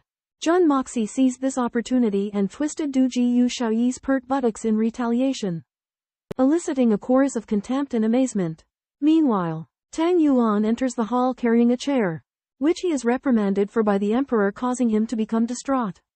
Jun Moxie approaches to comfort Tang Yuan, using the calming heart technique to restore his composure, and invites him for drinks. Notable figures make their entrances one by one, and the emperor arrives accompanied by his attendants. The banquet commences cordially with an array of fine cuisine and guests in attendance. During the festivities, Jun Moxie and Tang Yuan toast and banter, Jun Moxie's exuberance and confidence influencing the downcast Tang Yuan, instilling him with renewed assurance. After the banquet, Tang Yuan, questioned by his grandfather Tang Wanli about the emperor's reprimand, conceals his ordeal with a smile, merely remarking on the exceptional quality of the wine served. As all eyes gather on Jun Moxie, he exudes an air of composure and embodies the epitome of the wastrel. His interactions with Du Jiyu Xiaoyi and his comforting gesture towards Tang Yuan add complex and multifaceted dimensions to his character. As the assembly was perturbed by the intervention of the seniors, the older generation gathered together, but kept the younger ones at bay. Jun Moxie and the others were forced to sit with Li Yoren from the political camp. At this moment, Jun Moxie suddenly noticed that Tang Yuan was shrouded in 4 divine senses, monitoring his every move. Realizing the abnormal situation, Jun Moxie decided to temporarily suspend his actions to avoid exposing his plan. At this time, Xiao Han, Mu Shatong, and others from the City of Wind and Snow arrived, their presence raising suspicions in Jun Moxie's mind, as the City of Wind and Snow had previously harmed the Jun family. He secretly resolved to retaliate. Simultaneously, Jun Moxie sensed anomalies from the Hongjun Pagoda, affirming the presence of a treasure similar to the jade pendant that had been seized earlier. He noticed that Han Yanyan made faces at him, and he suspected that she had discovered his identity. The banquet officially began as the emperor arrived late. Jun Moxie eagerly began to devour the food, grabbing all the dishes and showcasing his profligate nature. Tang Yuan, the heroes of the Dugu family, and others also joined in the scramble, creating a chaotic scene at the dinner table. As the other tables remained hesitant, Jun Moxie's table had already swept clean, astonishing the entire hall. Du Guzhang, Jun Zhantian, and the other older generations witnessed this with flushed faces. Elder Mirong Fengyun compared Jun Moxie's shameless behavior to that of the Jun family's patriarch, provoking a burst of laughter. The emperor, seeing this, raised his glass in a toast, officially commencing the Feast of Talents. The various talented individuals present would now display their skills, with the civil and military officials acting as judges. During the Autumn Scholars' Banquet, Mei Gaoji, the tutor of Wenqing Academy, was interrupted by Jun Moxie before he could finish his opening speech. Who accused Tang Fatzi of gluttony? Dongfang Ying agreed, eliciting laughter from the audience. Unexpectedly, Xiaofengwu from Fengshui Yincheng mocked the Jun family for being arrogant. Jun Moxie cleverly retorted, revealing the meaning behind Xiaofengwu's name, causing the crowd to chuckle. Xiaofengwu became angry and wanted to kill Jun Moxie. Xiaohan apologized on his behalf, while the emperor intervened to mediate. When the situation became awkward, Kong Lingyang, another tutor from Wenqing Academy, proposed to exchange knowledge with Li Yuran. Li Yuran modestly claimed his inadequacy and recommended Jun Moxie to take his place, which shocked everyone. Li Yuran praised Jun Moxie's knowledge and wit, suggesting that the other scholars challenge him. Jun Moxie, who had just finished eating a drumstick, was suddenly thrust into the limelight and could only glare at Li Yuran. The scholars were eager to challenge this first-ranked scholar of Tianxiang. At the Golden Autumn Literary Banquet, Meng Haizhou and others seized the opportunity to embarrass Jun Moxie. However, Li Yuran sincerely pointed out his superficial knowledge of poetry. Out of shame and anger, Kong Lingyang sent his disciple, Han Jiding, to challenge him, yet was met with Jun Moxie's disdainful ridicule. Helplessly, Han Jiding threw a highly difficult couplet proposition at Jun Moxie. Not only did it contain the character's heavenly fragrance, but it also expressed blessings for the heavenly fragrance empire, receiving the appreciation of everyone present. Nevertheless, Kong Lingyang was unrelenting and demanded that Jun Moxie provide a response within a set time limit. Confident, Jun Moxie accepted the challenge and set a counter-condition for the Wenqing Academy if he could produce a matching couplet. The Wenqing Academy would refrain from mentioning couplets in his presence if he failed. He would return Han Jiding's discipleship to the Wenqing Academy. Kong Lingyang readily agreed, facing Han Jiding's seemingly impeccable couplet. Jun Moxie remained composed. He declared his intention to single-handedly trample the Wenqing Academy, provoking a chorus of boos. However, Li Yuran and Jun Zhantian were secretly awed, believing that Jun Moxie possessed the ability to turn the tables. In the Grand Hall of the Wenyuan Academy, Jun Moxie was challenged to a couplet contest by the scholars there. Han Zedong presented the first couplet: fragrant flowers fill scented chariots and fragrant flowers fill the world with fragrance. Jun Moxie responded with the couplet: excrement stinks of excrement. Excrement reeks of excrement and forever stinks. Confucianism stinks, and the stench lingers for 10,000 years. This shocked the audience, as the couplet was technically well-crafted but vulgar and disgusting in content. Jun Moxie then posed a riddle of his own: draw a lotus on a monk's painting. The riddle could be read both forwards and backward, and contained a person's name hidden within it. The starting and ending characters were the same, but one was static and the other dynamic. The scholars present, including the two Grand Masters there, racked their brains but failed to solve the riddle even after the time limit of an incense stick had passed. Han Zedong conceded defeat, and Jun Moxie revealed Han's true identity as a pawn. The real opponents in the contest were the two Grand Masters, Mei Gaoji and Kong Lingyang. Kong Lingyang reluctantly admitted defeat, and promised never to mention couplets in Jun Moxie's presence again. However, Jun Moxie was not satisfied. He criticized the Wenyuan Academy for focusing solely on academic cultivation, while neglecting moral character. He argued that if a scholar's heart was not right, it would lead to great harm to the populace once they entered officialdom. The two Grand Masters, while deeply learned, could not escape blame for this. Jun Moxie lamented the twisted nature of things, where an assassin could become a protector of the moral order. He resolved to rectify the educational philosophy of the Wenyuan Academy, sparing the people from endless suffering, even though it was a task he had no obligation to undertake. At the Wenji Academy, when a student accused Jun Moxie of being unable to match his couplet, Jun Moxie retorted that he had merely recited someone else's couplet, not created his own. The Wenji Academy student was unconvinced. But the appearance of Kong He Ling and Yang silenced him.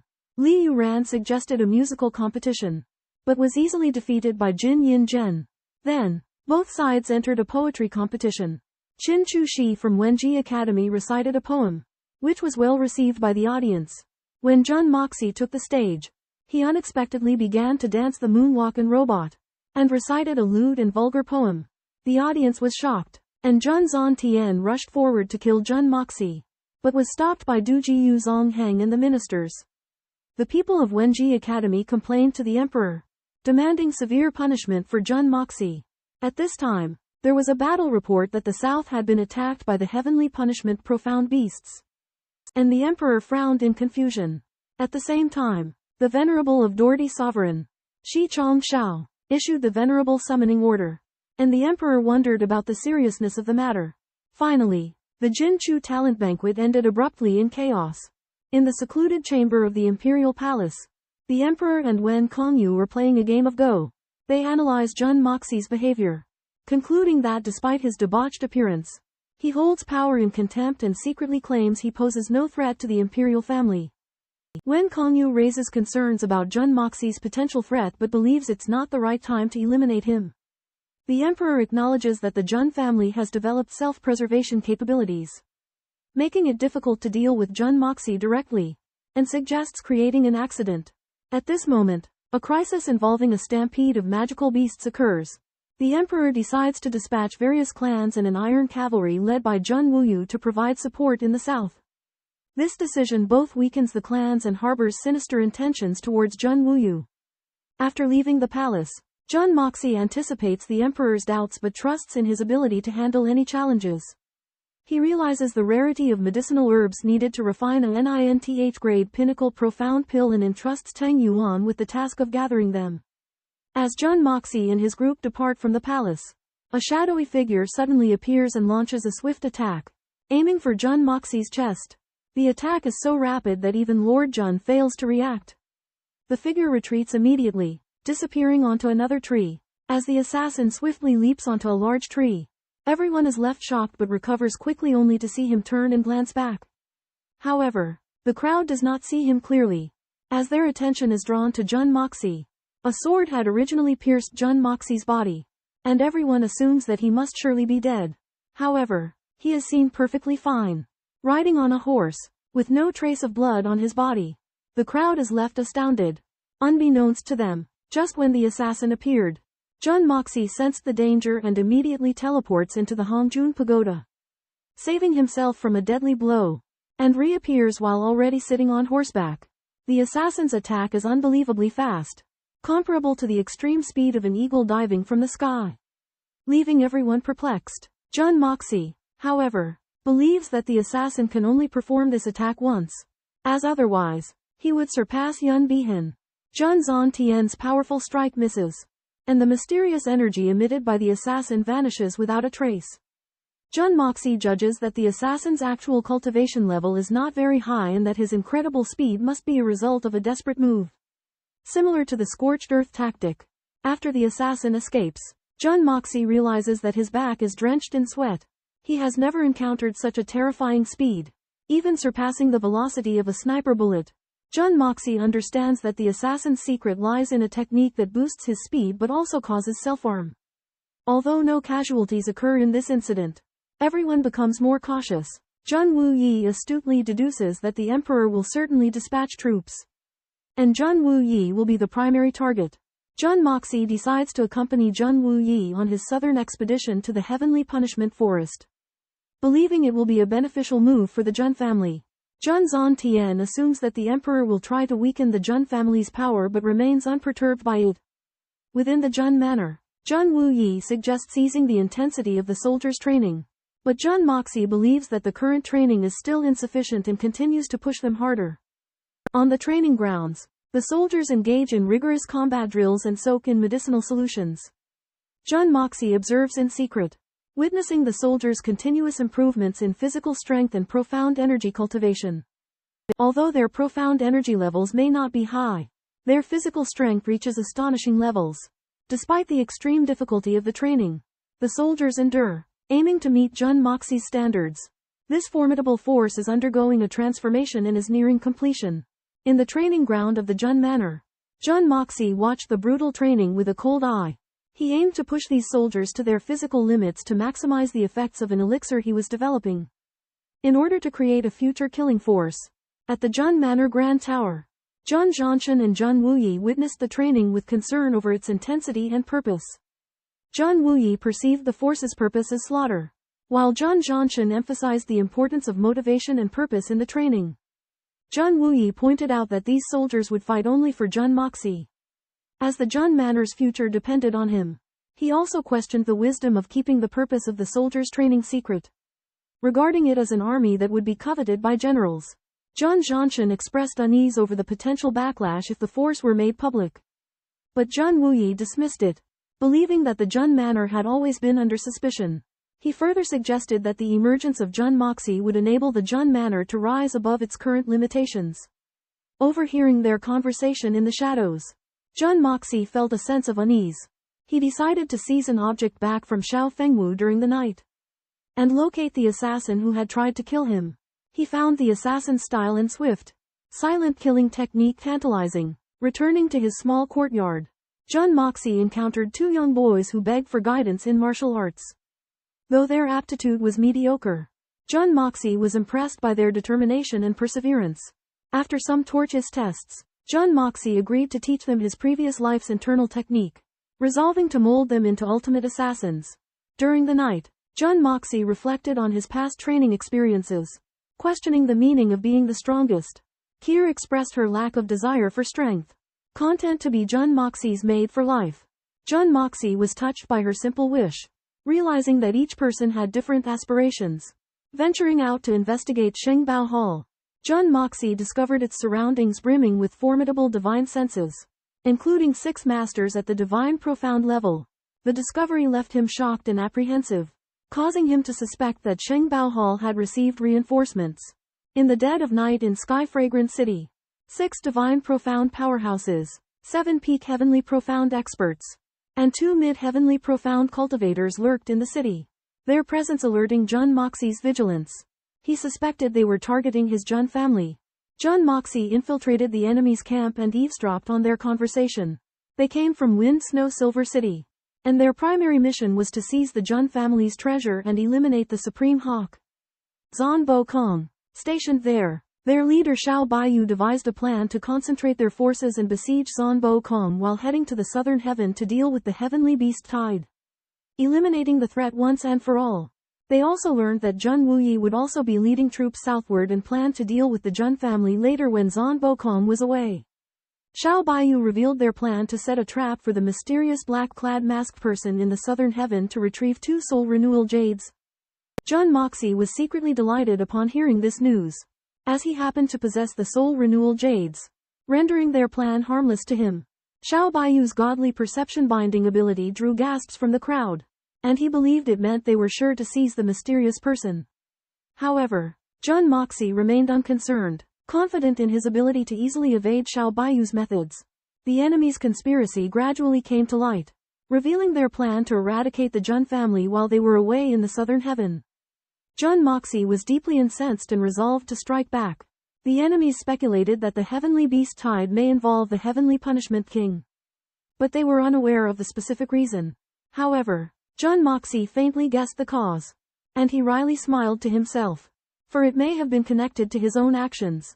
Jun Moxie is puzzled to learn that He Chongshao and Shang Kaishan failed in their mission to harass Blood Soul Villa. Then, a massive beast tide erupts, which he speculates is the work of the 2 beast kings. Earlier, He Chongshao and Shang Kaishan were entrusted by Jun Moxie to harass Blood Soul Villa, but they didn't expect Supreme Stone and Supreme Li Juishan to return to the villa one after another, preventing them from completing the mission. In order to save face, He Chongshao and Shang Kaishan continued their rampage and even bragged that they would break the legs of the young villa master of Blood Soul Villa. Li Juishan was furious and severely injured the 2 beast kings. However, in order to take revenge, the beasts launched an unprecedented beast tide under the leadership of the 2 beasts and attacked Blood Soul Villa. The beast tide was unstoppable and caused heavy losses to Blood Soul Villa. Although Li Juishan tried his best to resist, he was forced to retreat step by step. He Chongshao and Shang Kaishan relentlessly pursued, demanding that Blood Soul Villa hand over the young Villa Master and break his legs. Blood Soul Villa refused adamantly, and the two sides were deadlocked. He Chongshao and Shang Kaishan had no choice but to continue to launch the beast tide, vowing to eliminate all traces of the villa. However, even though they destroyed Blood Soul Villa, they failed to break the young Villa Master's legs and returned empty-handed. A crisis hits Blood Soul Manor when the son of the Supreme Vice Chief Li Juishan is kidnapped.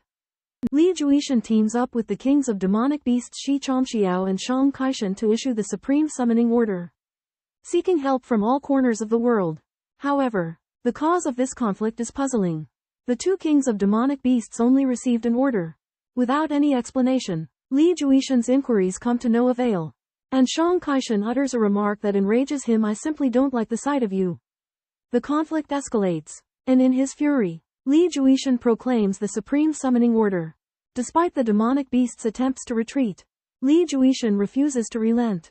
This conflict has already caused countless casualties. Even Jun Moxie, the initiator of this incident, is baffled. His original intention was merely to cause trouble with the demonic beasts, but he never imagined it would escalate into a full-fledged war. Jun family's young mistress Guan Qinghan becomes an innocent victim of this chaos. From a distance of thousands of miles away, she remains unaware of the massive upheaval she has caused. This incident becomes an unsolved mystery. The six supreme beings and Jun Moxie ponder over its origin, but find no answers. Jun Moxie decides to stay out of it and instead goes in search of treasure. He infiltrates the Shao family, evading the surveillance of supreme-level experts, and prepares to steal the soul continuation jade. The Shao family elder devises elaborate defenses to protect the jade, but Jun Moxie, with the help of yin-yang escaping technique, effortlessly enters the secret chamber and seizes the soul continuation jade. Xiao Fengwu is absorbing the energy from the jade pendant to mend his meridians when it suddenly vibrates and disappears from his hand, levitating into the distance. Just as Xiao Fengwu is seized by horror, Xiao Bian senses the irregularity and hurries to the scene, only to discover that the jade pendant has already fled. In order to prevent the mysterious figure from seizing the other half of the jade pendant, Xiao Bian immediately summons 12 divine and arcane masters to surround Xiao Feng's room. However, when Xiao Bian storms into the room, he finds that Xiao Fengwu is unharmed and that the jade pendant is also nowhere to be seen. Xiao Fengwu declares that the jade pendant flew away on its own. Enraging Xiao Bian searches the vicinity, but he cannot find any trace of the mysterious figure. Despite increasing the security, the mysterious figure's whereabouts remain unknown, having seemingly appeared and disappeared without a sound. Everyone is astounded by the mysterious figure's extraordinary abilities. Realizing that this person is not to be trifled with, they heighten their guard, intending to besiege the mysterious figure should they reappear, in order to impede them momentarily and buy time for everyone to close in. Nevertheless, Xiao Buyan's meticulous arrangements unexpectedly show cracks as events unfold, and the whereabouts of the mysterious figure become an enigma, leaving everyone feeling anxious and uneasy. The 12 masters of Wind Snow Silver City surround the Sheng Baotang, searching for the one who stole the soul recovery jade. However, neither the Silver City Seven Swords nor the 5 elders find any trace. Xiao Bian realizes they have met their Waterloo and announces with a heavy heart, "We have failed." He frowns and recalls that the other party's extraordinary skill instantly erased the divine consciousness restriction he set up in the scent of the 1,000-mile soul-locking incense. With such strength that surpasses the world, why would they stoop to stealing the soul recovery jade and bear the name of a thief? The crowd remains silent, their hearts filled with terror. Xiao Bian decides to report to Silver City immediately and set off for Southern Heaven. He laments his failed mission and the end of his heroic path. Feeling desolated and disheartened, the 12 masters gather, their spirits dampened, and sense the immense threat from an unknown stronger force. Jun Moxie lurks in the shadows, witnessing everything. He is astonished by Xiao Buyan's power but also mocks Wind Snow Silver City's arrogance. Upon learning of their imminent departure from Heavenly Fragrance City, Jun Moxie is relieved but continues to watch them from afar, finally feeling at ease when they are far away. Meanwhile, Heavenly Fragrance City is now his playground, and he is completely carefree. However, as he approaches his doorstep, a pungent medicinal scent nearly knocks him off his feet, leaving him shocked. A large group of soldiers escorted more than a dozen carriages loaded with medicinal herbs to the Jun Manor, followed by a group of pharmacy owners crying and begging for mercy. Jun Moxie found out that this was the result of the obese Tang Yuan forcibly taking medicinal herbs from the pharmacies. Helplessly, in order to avoid trouble, he announced that he would accept the herbs and pay double the price. Tang Yuan explained that in order to obtain the necessary herbs as soon as possible, he ordered the Ministry of Justice to seal off the pharmacies that were being difficult. When Jun Moxie heard this, he was shocked by Tang Yuan's domineering and unreasonable behavior. Out of a sense of humanity, Jun Moxie decided to spare the pharmacy owners and let them help sort the herbs. These owners were unwilling but had no choice but to do as they were told. Jun Moxie realized the convenience brought by his status, but it was a pity that he had not thought of using his authority to solve the problem of collecting medicinal herbs earlier. Then, he strode into the manor, leaving Tang Yuan to continue demanding double the price from the pharmacy owners. The pharmacy owners were resentful, but they had to bow to fate. While they thanked Jun Moxie for his generosity, they secretly lamented the great power of authority. Faced with the challenge of a shortage of medicinal herbs, Jun Moxie used his wits and cleverly used Tang Yuan's herbal storage to solve the problem. Although his actions were somewhat ignoble, he could not blame himself given the urgency of the situation. Subsequently, the ruthless sovereign, Lei Wubei and Yingbo Kong, obeyed the sovereign's orders and set out for Tiannan. However, Lei Wubei felt a sense of impending crisis and secretly invited Yingbo Kong to join him. However, Yingbo Kong, under the coercion of the Ji Zun's orders, had no choice but to agree. Seeing that Yingbo Kong was about to leave, Jun Moxie imparted a cultivation mantra through voice transmission, which could help improve his cultivation. Yingbo Kong gained something from this, but he had not yet fully comprehended it. Learning that the manpower of the Wind Snow Silver City had already set out for Tiannan, Jun Moxie reminded Yingbo Kong to be cautious.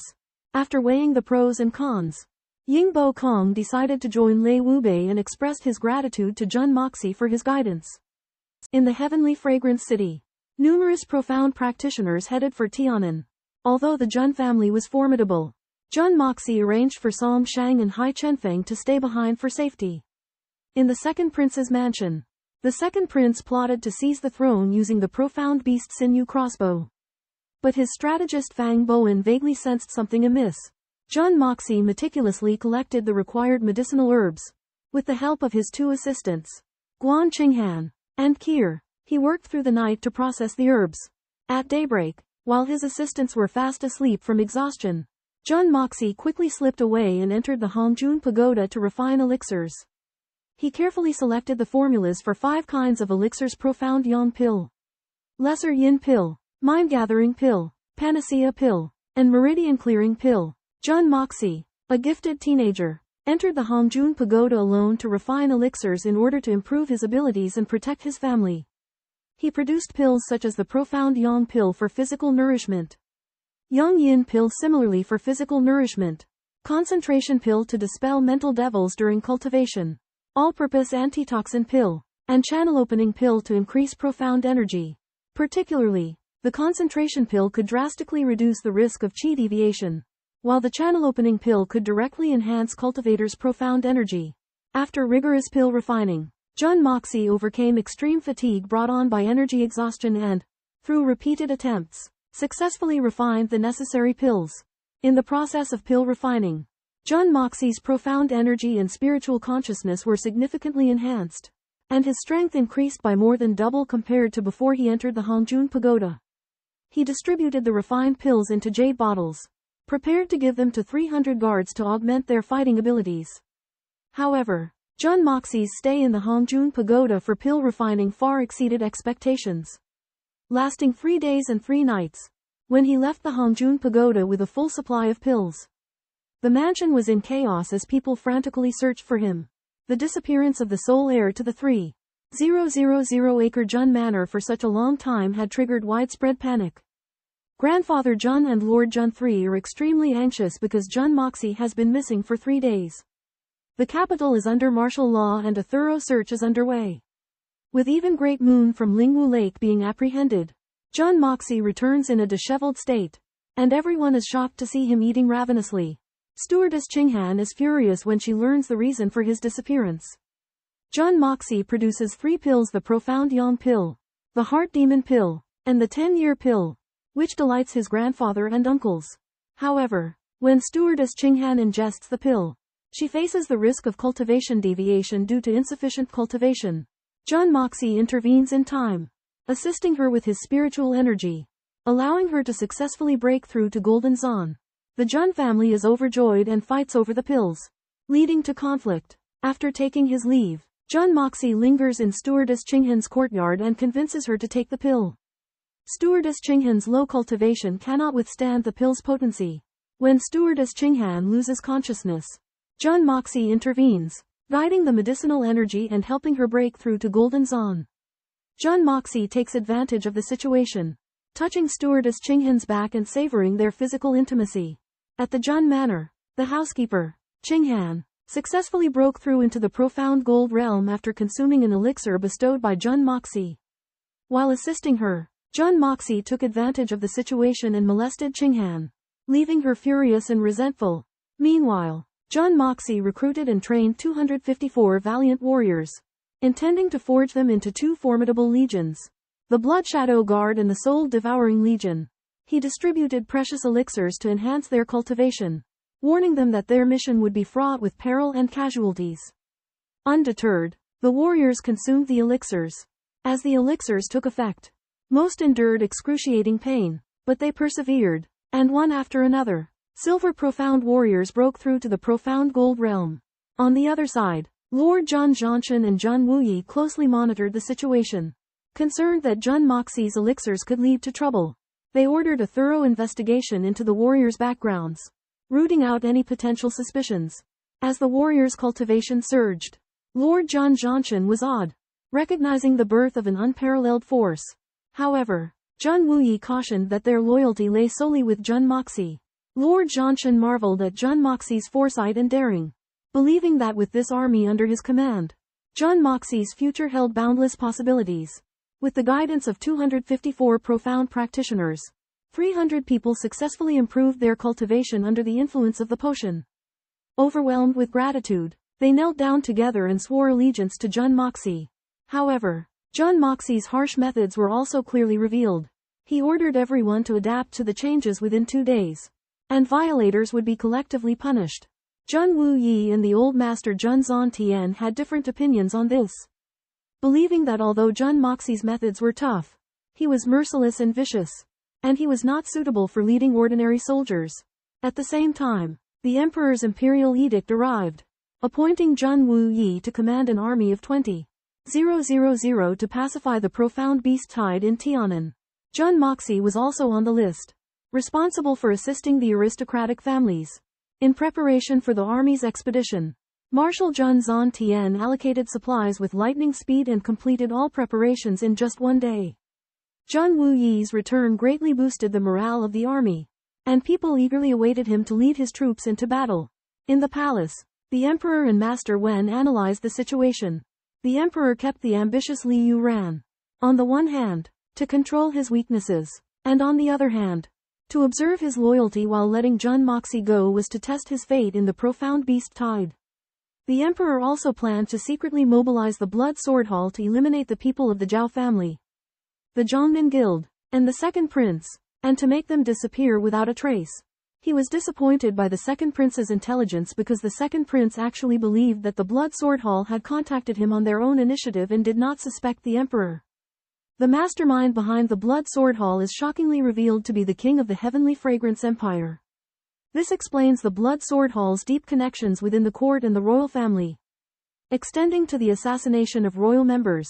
Second Prince becomes an involuntary pawn in the king's schemes to eliminate political opponents and consolidate his power in the court. Princess Lingming conceals the injury sustained by Yi Guhan, but her mother the Empress senses her distress and believes she has taken a lover. The Empress counsels Princess Lingming to inform her if she has someone in mind to avoid any troubles arising from her arranged marriage. Jun Moxie faces a dilemma as Dugu Xiaoyi insists on accompanying him to the Heavenly Punishment Mountain Range. Jun Moxie strongly advises against it, citing the extreme danger posed by magical beasts, especially the high-level snow spirit weasels. Dugu Xiaoyi believes that her iron-winged leopard and Jun Moxie's protection will suffice to ward off the magical beasts and remains steadfast in her intent to follow him. Jun Moxie denies her request, but Xiaoyi threatens to join her brothers in the Heavenly Punishment Mountain Range if he refuses. Jun Moxie reluctantly grants her permission but warns her that she bears full responsibility for any mishaps that may occur. Dugu Xiaoyi shamelessly implored Jun Moxie to allow her to accompany him to Tiannan. But Jun Moxie firmly refused, arguing it was a life-threatening venture. At this moment, Jun Moxie's wife, Guan Qinghan, suddenly appeared and declared her intention to travel to Tiannan as well. She feared for Jun Moxie and his uncle, Jun Wuyi's safety amidst the treacherous machinations within the imperial palace. Jun Moxie, having no other option, consented to their company. That night, Jun Moxie and his guards disguised themselves and stealthily departed from the Jun mansion. On the following day, Jun Patriarch and Old Pang schemed to clandestinely safeguard them. Jun Wuyi, discovering this, made preparations to set out on the next night. Concurrently, Zhao Wuji was escorting a shipment of mysterious crossbow contraptions destined for the capital city.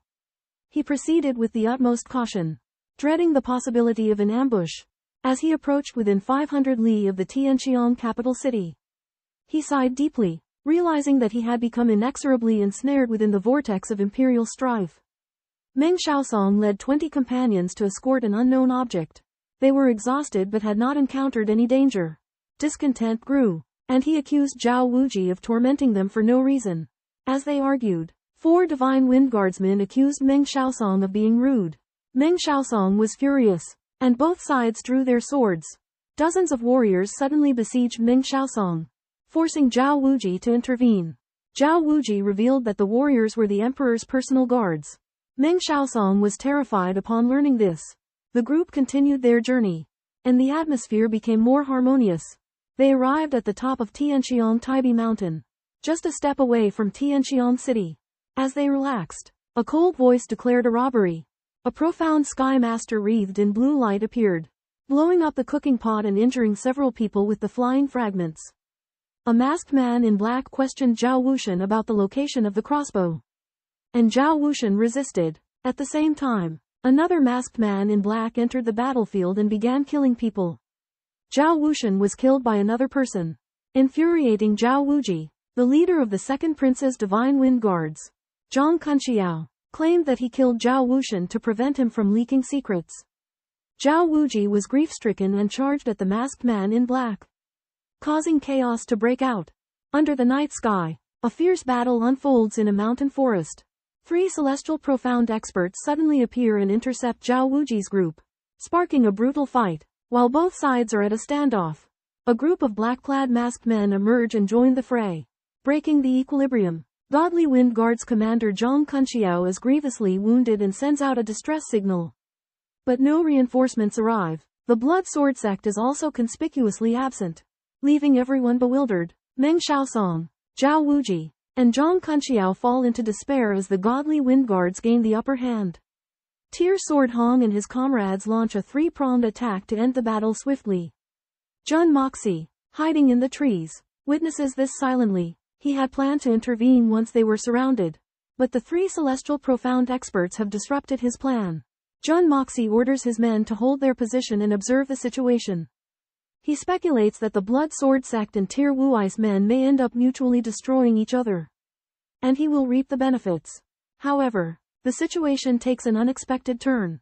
The Blood Sword sect's reinforcements fail to arrive, and Zhao Wuji's group faces a dire predicament. Meng Xiaosong panics and begs Tier Sword Hong for help, only to be met with heartless mockery. Jun Moxie is disgusted, wondering why the 2 men before him would utter such hackneyed lines. The battle rages on, with Zhao family and Zhongnan trade union members falling in droves. Only the Godly Wind Guards holding strong with their superior combat experience. Tier Sword Hong's trio attacks separately, their impatience palpable. Zhao Wuji and his comrades fall into despair, while the Godly Wind Guards press forward, on the verge of crushing their opponents completely.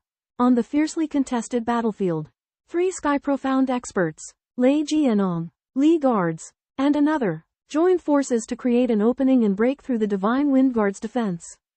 Notably, Lei Jianong's imposing sword energy wreaked havoc and intimidated the entire scene but also depleted a significant amount of his profound energy.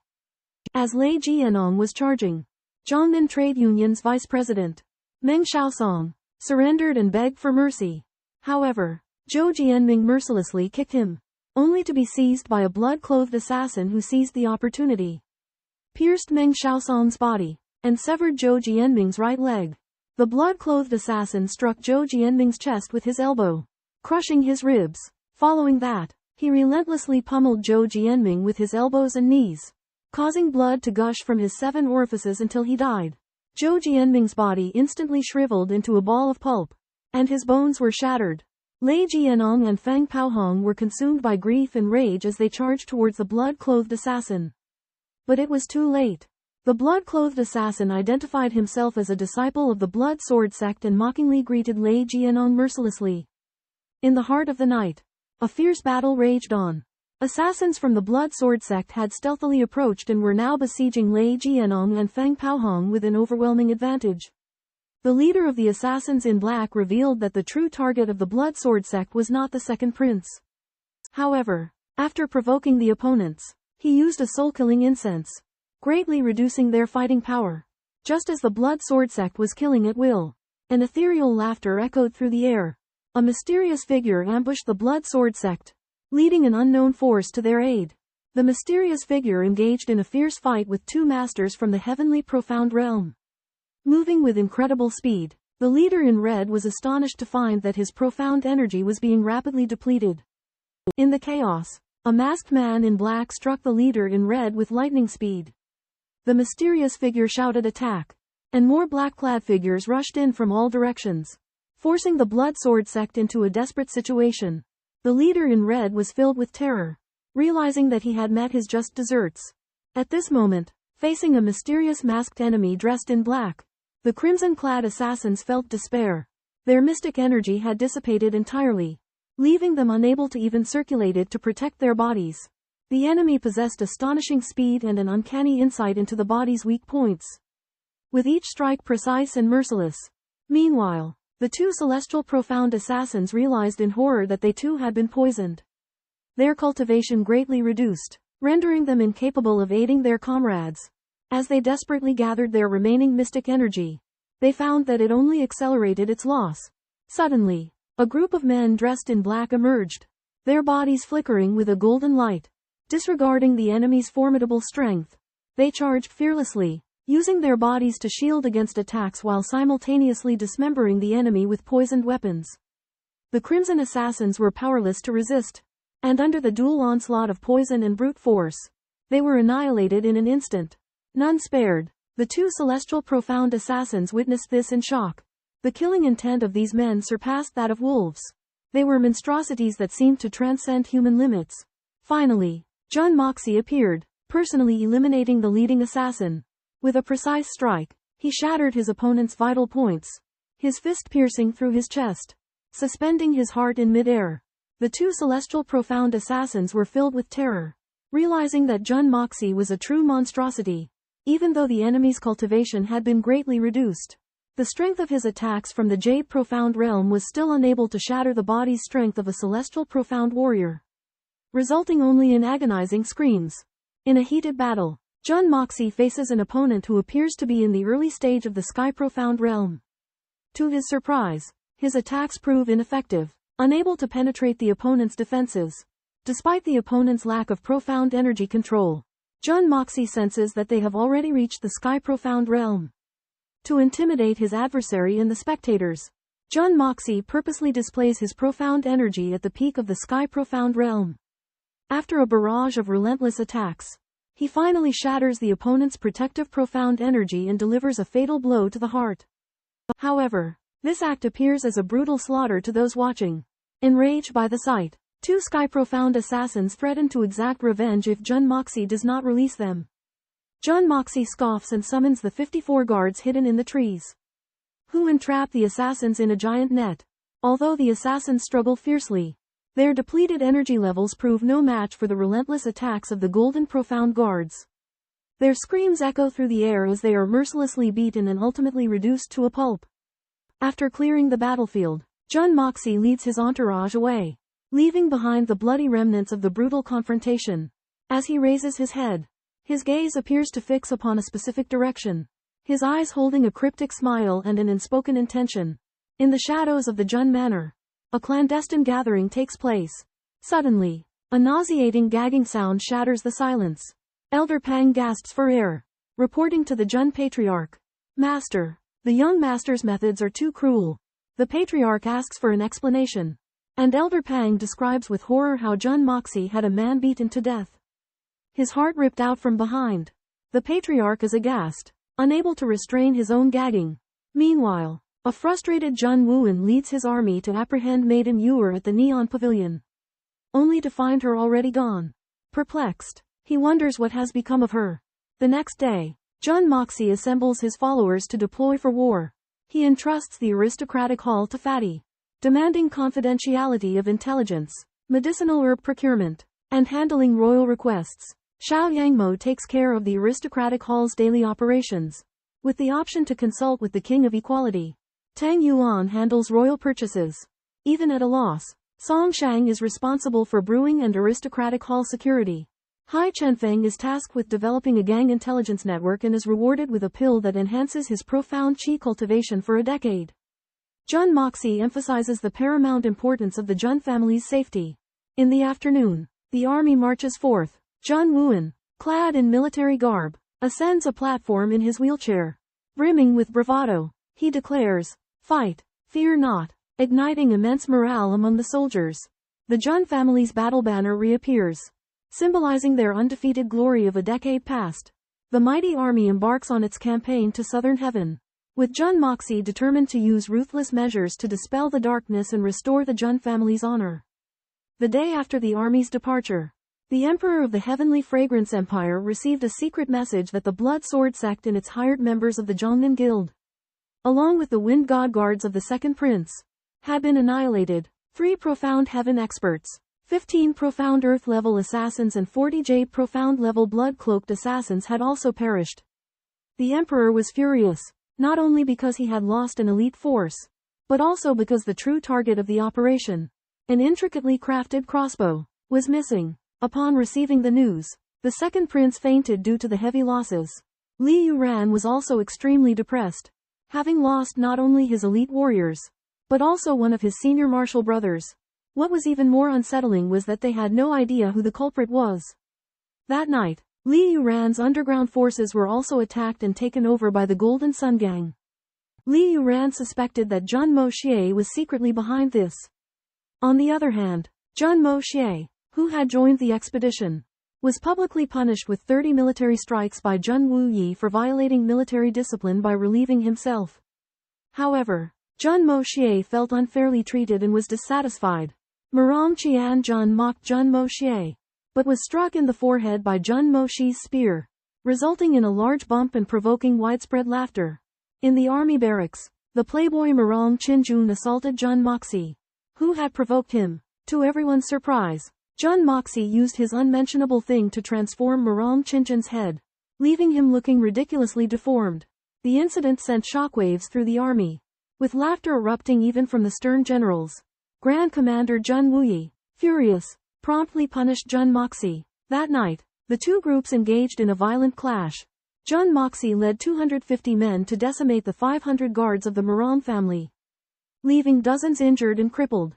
The incident enraged the aristocratic families, and Grand Commander Jun Wuyi, realizing that Jun Moxie's presence was detrimental to the army, decided to give him a chance to redeem himself. Jun Moxie was appointed as the vanguard and ordered to clear paths through mountains and build bridges across rivers. Jun Moxie gladly accepted and set off with his 250 men. Along their perilous journey, Jun Moxie's army fought off bandits and outlaws, providing seasoned experience for the Kan-Tien and Shi-Hun forces. Grand Commander Jun Wuyi slowly came to appreciate the wisdom of his decision. Jun Moxie's vanguard cleared a safe path for the army, and officials along the way welcomed them with generous supplies. However, Jun Moxie's vanguard also brought trouble to local officials. In one county, he demanded an opulent chariot, depleting the corrupt official's ill-gotten gains and leaving him deeply in debt. The county magistrate, known as fatty intestine, was left in a state of destitution and misery. Jun Moxie's vanguard path was one of bloodshed, imbuing the Kantian and Shi-Hun forces with a fierce, bloodthirsty aura, setting the foundation for their future triumphs. During his anti-bandit campaign, Sovereign Monarch leads his troops to victory, steadily enhancing their prowess. However, upon reaching a certain county, they encounter the corrupt magistrate Fei Zuchong. Sovereign Monarch chastises Fei for his corrupt practices, warning him of severe consequences for any further wrongdoing. Terrified, Fei resolves to mend his ways. Meanwhile, Sovereign Monarch's troops return, carrying countless bandit heads, striking fear into Fei's heart. To avoid further punishment, Fei enthusiastically provides hospitality to Sovereign's army. However, Sovereign warns him that any deficiencies in military supplies will be met with severe repercussions. As Sovereign continues south, his troops, honed through the trials of the devouring soul force, become a formidable force. They annihilate bandits at an astonishing pace, creating a competition to outdo each other in their prowess. During their march, news reaches Sovereign of a roadblock ahead. Lifting the carriage curtain, he is aghast to find the beautiful ladies Guan Qinghan and Du Jiyu Xiaoyi obstructing their path. Guan Qinghan, playful and charming, holds a baby leopard. Du Jiyu Xiaoyi, aloof and dignified, exudes elegance. Their eyes gleam with amusement, like cats toying with a mouse. Sovereign is instantly filled with regret for accepting this vanguard mission. Guan Qinghan demands that Sovereign surrender his carriage, claiming they have been waiting specifically for him. Reluctantly, Sovereign disembarks and mounts a horse, while the two ladies occupy the spacious carriage. Despite Sovereign's objections, Guan Qinghan and Du Jiyu Xiaoyi insist on accompanying them, arguing that the roads are dangerous, and they are unwilling to return alone. Sovereign is left with no choice but to accept. Continuing their march south, his heart heavy with concern and frustration, Jun Moxie doesn't trust the two young women, Du Xiaoyi and Guan Qinghan, thinking that they are feigning pitifulness and are untrustworthy. Despite their pleas to be kept on, Jun Moxie insists on sending them back. The two women threaten him by attempting to kill themselves, but Jun Moxie is unmoved. Guan Qinghan takes out a dagger and places it to her neck, saying that if she is not taken to Tiannan, she will kill herself on the spot. Du Xiaoyi follows suit, taking out a knife and placing it at her throat. Faced with Guan Qinghan's determination, Jun Moxie reluctantly compromises, allowing them to accompany him on horseback. Du Xiaoyi insists on taking the carriage instead, and when Jun Moxie refuses, she threatens him with suicide again. This time, however, the threat seems farcical, and the guards around them can't help but laugh. Jun Moxie becomes furious and orders her to be taken off the carriage. Guan Qinghan appears, chiding Jun Moxie for being petty with the girl, and pulls Du Xiaoyi into the carriage. Jun Moxie is outraged and argues with Guan Qinghan. Eventually, Guan Qinghan drops the curtain, indicating that the two women are lying down to sleep. Jun Moxie is at a loss outside, and has no choice but to continue riding his horse. Sometime later, Jun Moxie plans to feign fainting to arouse Du Xiaoyi and Guan Qinghan's concern. His plan succeeds, and the two women are both worried when they see him pass out. Jun Moxie uses this as an excuse to ride in the carriage with them. The leader of the soul-devouring team, Wang Dong, lied that Jun Moxie was injured and unable to ride a horse. So he brought a carriage and put the unconscious Jun Moxie onto it.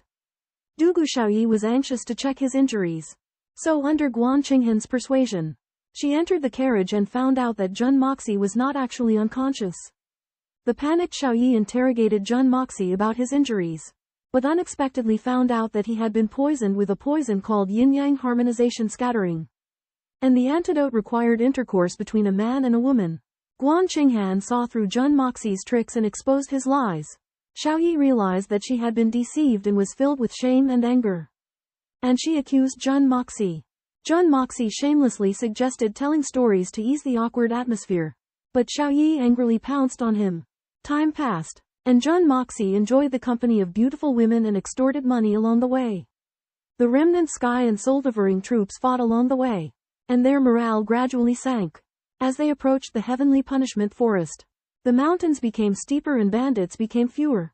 Wang Dong informed Jun Moxie that 600 li ahead was the heavenly punishment forest, and the Blood Soul Villa was located outside the heavenly punishment, next to Tiannan City. Jun Moxie noticed that the mountain forest was frequently visited by profound beasts. Realizing that Tianan land was characterized by many profound beasts, while en route to the Blood Soul Manor, Jun Moxie and his companions found a campsite by a mountain and lake and set up camp.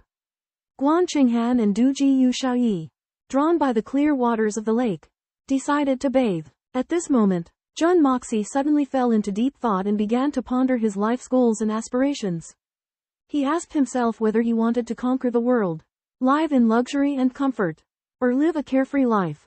He felt lost, as if he did not truly belong in this world. Sensing Jun Moxie's unease, Guan Qinghan inquired about his thoughts.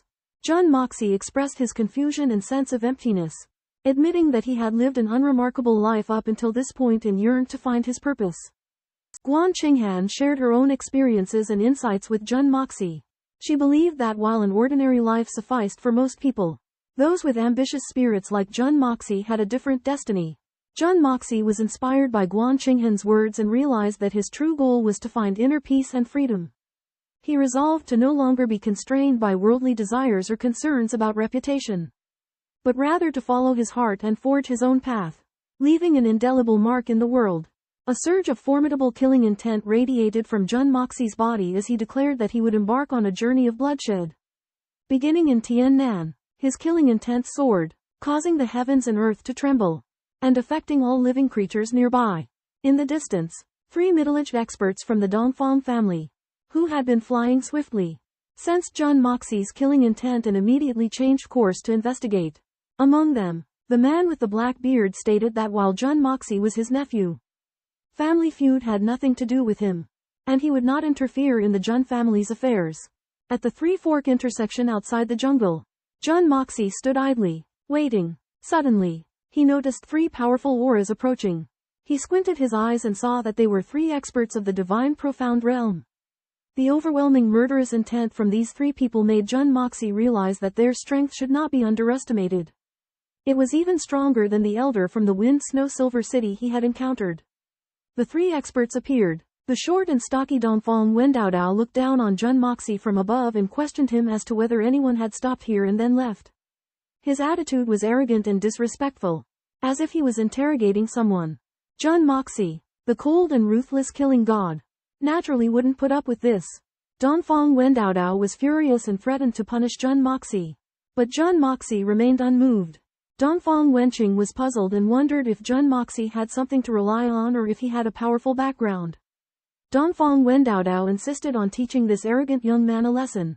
Jun Moxie let out a cold snort and asked mockingly, "Are you asking me?" The story ends there, leaving a cliffhanger. In the silence, 2 adversaries clashed. The heavenly profound expert Dongfang Wenda questioned the young Jun Moxie, who countered skillfully by questioning the Dongfang family's teachings.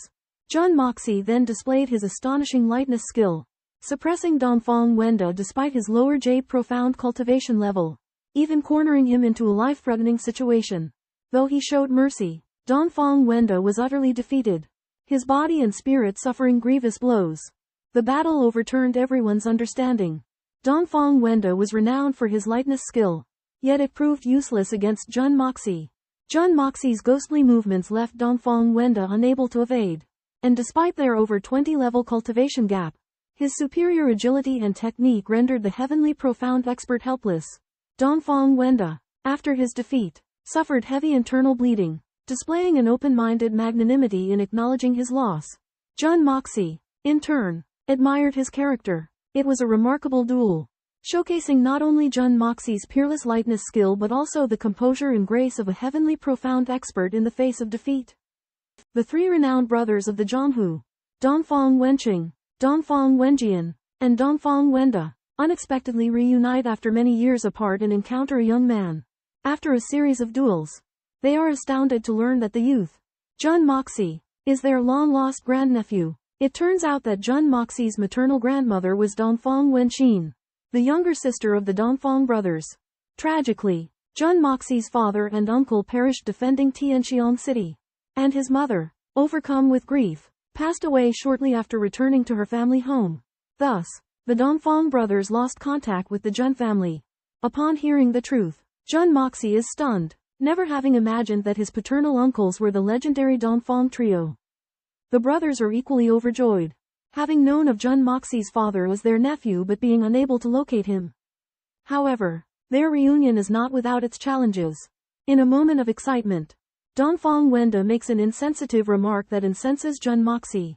Brother Dongfang Wenqing intervenes, delivering a rebuke that quells the dispute.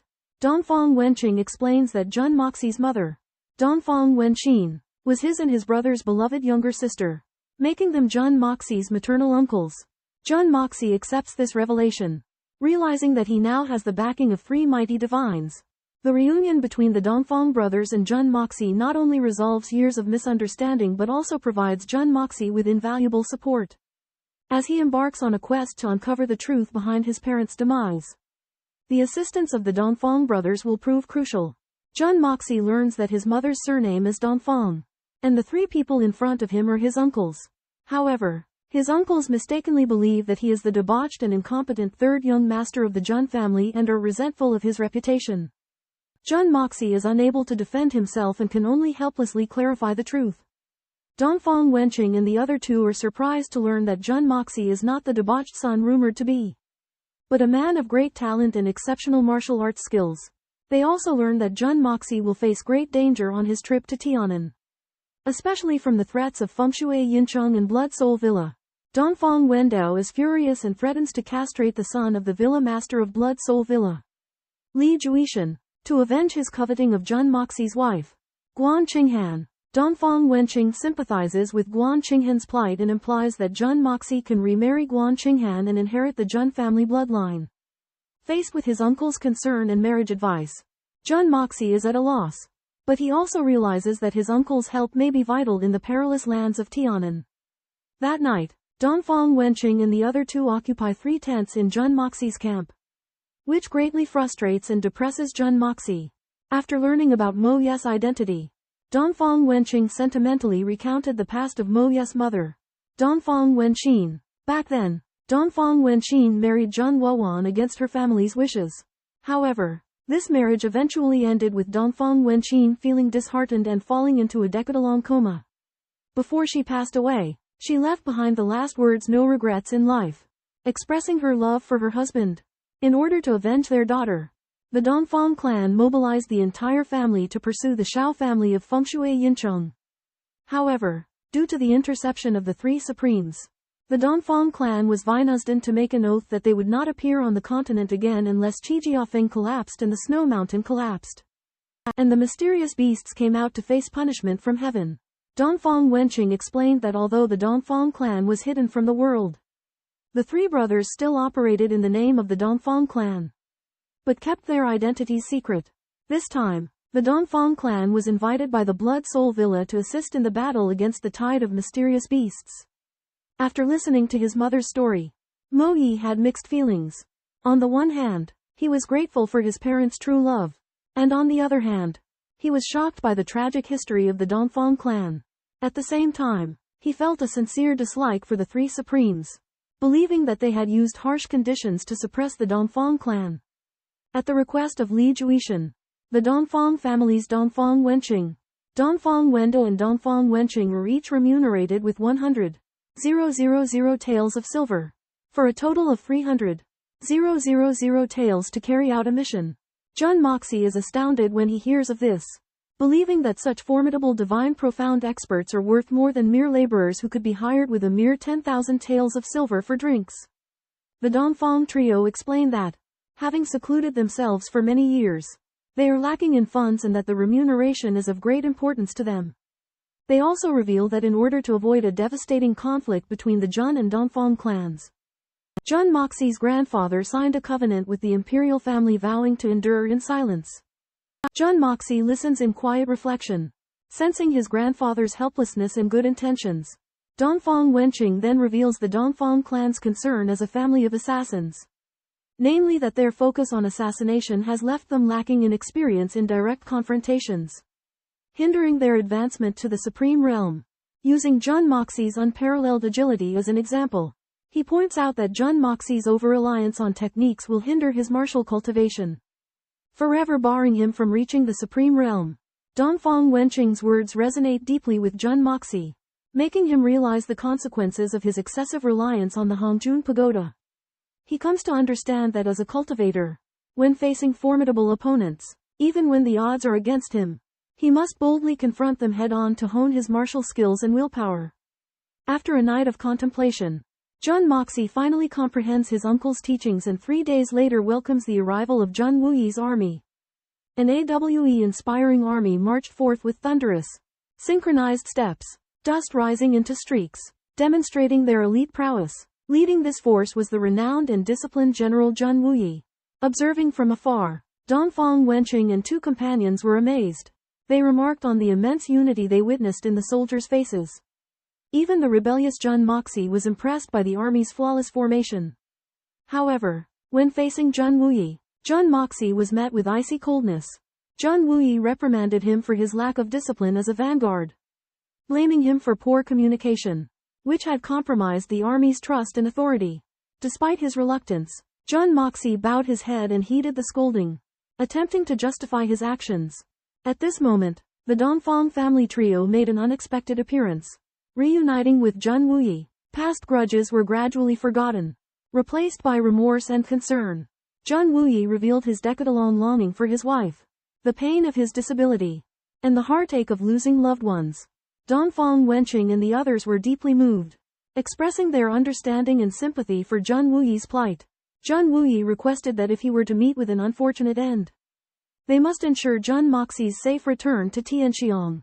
As the old ties were reignited, the atmosphere eased. However, Jun Wuyi's journey to the southern heavens was fraught with dangers, as he faced threats from both magical beasts and a landscape teeming with enemies. Dongfang Wenjian and Jun Wuyu were discussing the upcoming flood of demonic beasts with concern. The scale of the flood is enormous, and the King of Heavenly Retribution has ordered all demonic beasts of the 4th rank and above to participate. Jun Wuyu reveals that one of the guardian oaths of the Dongfang family has become invalid, leaving only the collapse of the snow-capped mountain of Sword Peak. Meanwhile, military intelligence indicates that forces from all over the continent are sending reinforcements, including the Divine Empire, the Yutang Empire, the Grassland Royal Court, the Silver City of Wind and Snow, and the Blood Soul Villa. Jun Wuyu believes that with so many forces gathered, there is a possibility of conflict and trouble.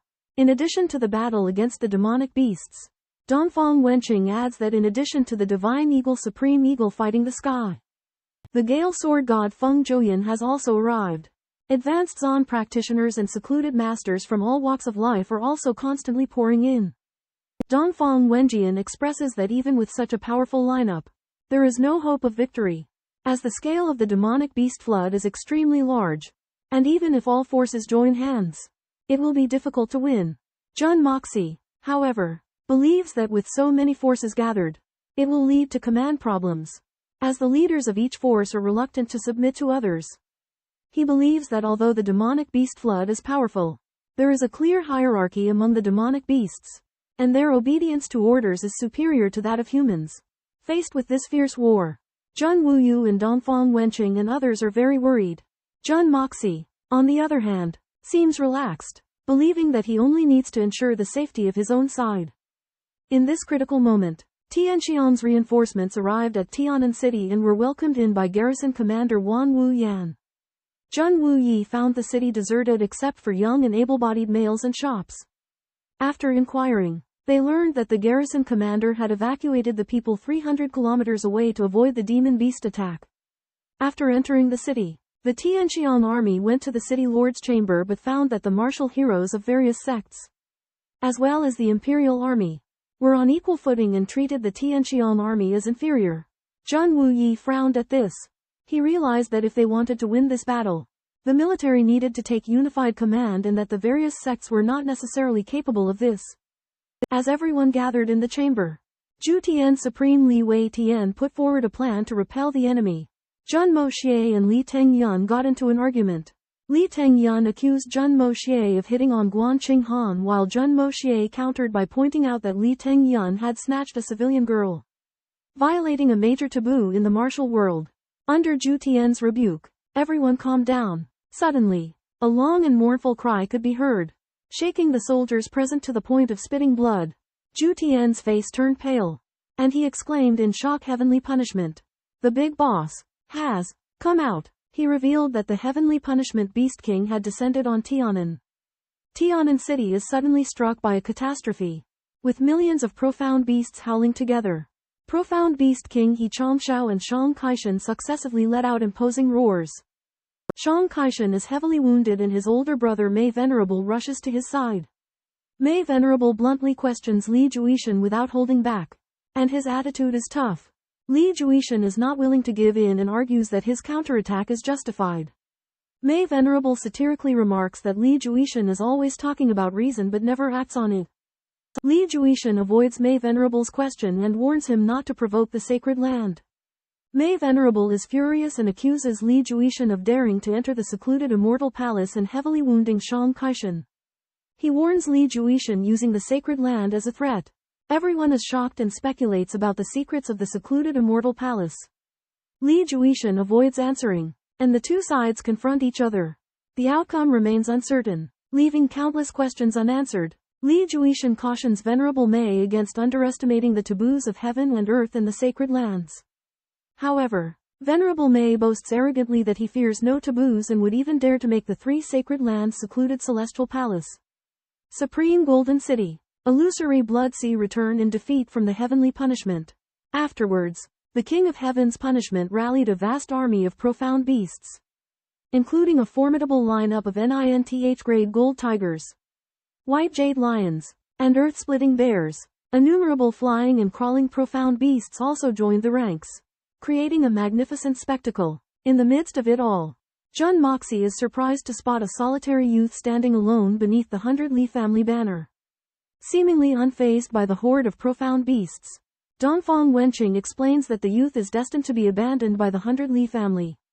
While the other families sent peak profound heaven experts, the 100 Li family sent a powerless youth, clearly intending for him to serve as cannon fodder. Jun Moxie feels a deep sense of kinship with the isolated youth's indifference and apathy. He senses that there must be an extraordinary story behind him. Chapter 1 The Genius Lament. At the Tiannan battlefield, ravaged by mystical beasts, a young man in his 20s, Bai Li Loyan, is sent as cannon fodder by the Bai Li family. Despite being acknowledged as the greatest young genius, with a rare cultivation of jade profound realm, he suffers suppression due to his illegitimate status and harbors a strong desire for revenge. Chapter the 2nd of Jun Moxie's recruitment. Jun Moxie of the Jun family recognizes Bai Li Loyan's talent and plight, deeming him a valuable asset in achieving his ambitions. He offers Loyan a deal if he can defeat Moxie and slay 4 celestial profound realm experts from the Bai Li family. Moxie will take him under his wing and aid him in exacting revenge 10 years later. Chapter 3 Conditions met. Bai Li Loyan initially disdains Jun Moxie's proposal, but realizing his precarious situation, he accepts. He sets 2 conditions: defeating Moxie and killing the 4 celestial profound experts of the Bai Li family. Moxie confidently agrees, deeming them trivial tasks. Chapter 4 Beast Tide and Fodder. Jun Moxie witnesses the overwhelming tide of mystical beasts and realizes the futile plight of the 20,000 soldiers on the battlefield, who are doomed as mere cannon fodder. He ventures alone back towards the camp, finding Du Jiyu Xiaoyi in distress after losing her beloved pet, Xiao Bai. Chapter 5 Beast King. Deep within the mystic beast forest, the shadow of the first Beast King confronts He Chongshao and Shang Kaishan, demanding the events of the Tiannan battlefield. Upon learning of Li Juishan's ability to facilitate rapid advancement in beasts, the shadow stirs, revealing a sinister intent. He Chongshao reports to the man in black, confirming a mysterious mont's ability to help them improve their cultivation. However, they discover his overwhelming strength in a duel and agree to his terms, ambushing Blood Soul Villa and attacking Li Juishan's son. Unable to contain his eagerness, Shang Kaishan openly challenges Blood Soul Villa, triggering a head-on clash. Subsequently, the venerable Shi Zhongxiao appears, backing Blood Soul Villa. He Chongshao notices an aura of a gratinine profound pill within Li Juishan, suspecting it to be the Panther King profound pill. Enraged upon hearing this, the man in black demands an explanation for the Panther King's strange disappearance and blames the decline of the divine punishment forest on it. The 7 Beast Kings are knocked down by his energy and kneel in supplication. The man in black orders the Snake King, Tiger King, and Eagle King to break through to the Peak Realm in preparation for battle. He declares an ambitious war to restore the divine punishment forest's glory and warns of severe consequences for failure. As the rivalry between the divine punishment forest and Blood Soul villain intensifies, a fierce battle seems inevitable. High-ranking officials of the Sky Punishment Forest such as He Changxiao and Shang Kaishan convene to discuss how to deal with the beast tide attack from the Tian'an city. They decide that Shang Kaishan will lead the tigers, monkeys, lions, and snakes to confront the enemy, while He Changxiao will lead the air force to provide support at any time. The black-robed leader inquires about Shang Kaishan's injury and speculates that Li Juishan's primary target is Shang Kaishan's heart so that he can cooperate with the Leopard King profound pill he has taken to greatly elevate his own cultivation. For this reason, Shang Kaishan and He Changxiao launch the beast tide with the intention of diverting Li Juishan's attention. The black-robed leader orders the profound beasts below level 7 to return to the Sky Punishment Forest to cultivate diligently and points out 3 types of venomous snakes as the main force.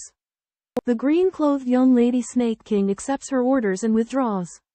He Changxiao and Shang Kaishan mention the appearance of a mysterious expert whose cultivation may be comparable to that of the black-robed leader. The black-robed leader suspects that this person is not from the 3 great sanctuaries because the aura on him is completely different from the nasty aura on people from the sanctuaries. He Changxiao proposes to find the mysterious expert through the Jun family of the Sky Incense City because Jun Wuyi was once ordered to complete a certain task for the black-robed leader. The black-robed leader agrees to this plan but emphasizes that they must be cautious so as not to provoke the mysterious expert. In the conversation, the black-robed leader's voice seems to change tone. But Shang Kaishan and He Changxiao do not notice, having become accustomed to it. 3 figures, a man in black, He Changxiao, and Shang Kaishan, gather to discuss the progress of their endeavors. They express shame at their postponed progress. Especially Shang Kaishan, who, as the successor to the Leopard King, witnessed 2 out-of-control snow leopards enter their territory with a juvenile iron-wing leopard. Upon examination, the man in black is taken aback. The young iron-wing leopard has already reached the 8th rank. Such an occurrence, defying the norm, leaves the trio astounded. The man in black posits that the iron-wing leopard's advancement is the result of external factors, suggesting that a powerful individual assisted it with extraordinary means. Even more shockingly, its innate potential has been altered, suggesting the possibility of reaching the 9th rank or even surpassing it. Shang Kaishan is visibly distressed, muttering that the world has gone mad. He Changxiao speculates that the Leopard King may have forced himself upon the iron-wing leopard, an accusation that the man in black rebukes. The man in black concludes that the young iron-wing leopard is of utmost importance to them, as it could facilitate their own advancements. They agree to separate, awaiting an opportune moment to act. A spirit beast named Little White suddenly advanced, attracting the attention of the black-robed man, He Changxiao, and Shang Kaishan. They discovered a jade pendant around Little White's neck with the words fragrant Dugu engraved on it, indicating that it has an owner. Through communication with Little White, Shang Kaishan learned that the advancement was aided by a powerful and benevolent person with a pleasant scent. However, Little White could not provide specific details about the owner. The black-robed man analyzed that the person who helped Little White advance might be the previously encountered black-robed mysterious man, as only he possessed such extraordinary abilities. Additionally, Little White has an owner, and the owner has a close relationship with the black-robed mysterious man. The exceptionally powerful mysterious beast lineup in the Celestial Punishment Forest has instilled fear in the profound practitioners of Tian'an City. They realize that with their current strength, they cannot contend with the Celestial Punishment profound beasts. After a day of deliberation, the heads of various families, forces, and nations failed to devise an effective countermeasure. Jun Moxie and others also felt immense pressure as their opponent was the formidable first Beast King of Celestial Punishment. Just when Tian'an City was mired in chaos and worry, Jun Wuyi and Dongfang Wenqing brought even worse news. They discovered that the profound practitioners of Tian'an City lacked the will and strength to fight, and they were acting independently, refusing to follow orders. If war broke out, they would be in grave danger, facing the challenge of heavenly punishment. Jun Moxie and his uncles discuss their strategies. Due to the tight security of heavenly punishment forest, assassination is rejected. However, Ying Bakong's suggestion of concentrating forces to attack heavenly punishment is seen by Jun Moxie as falling into a trap.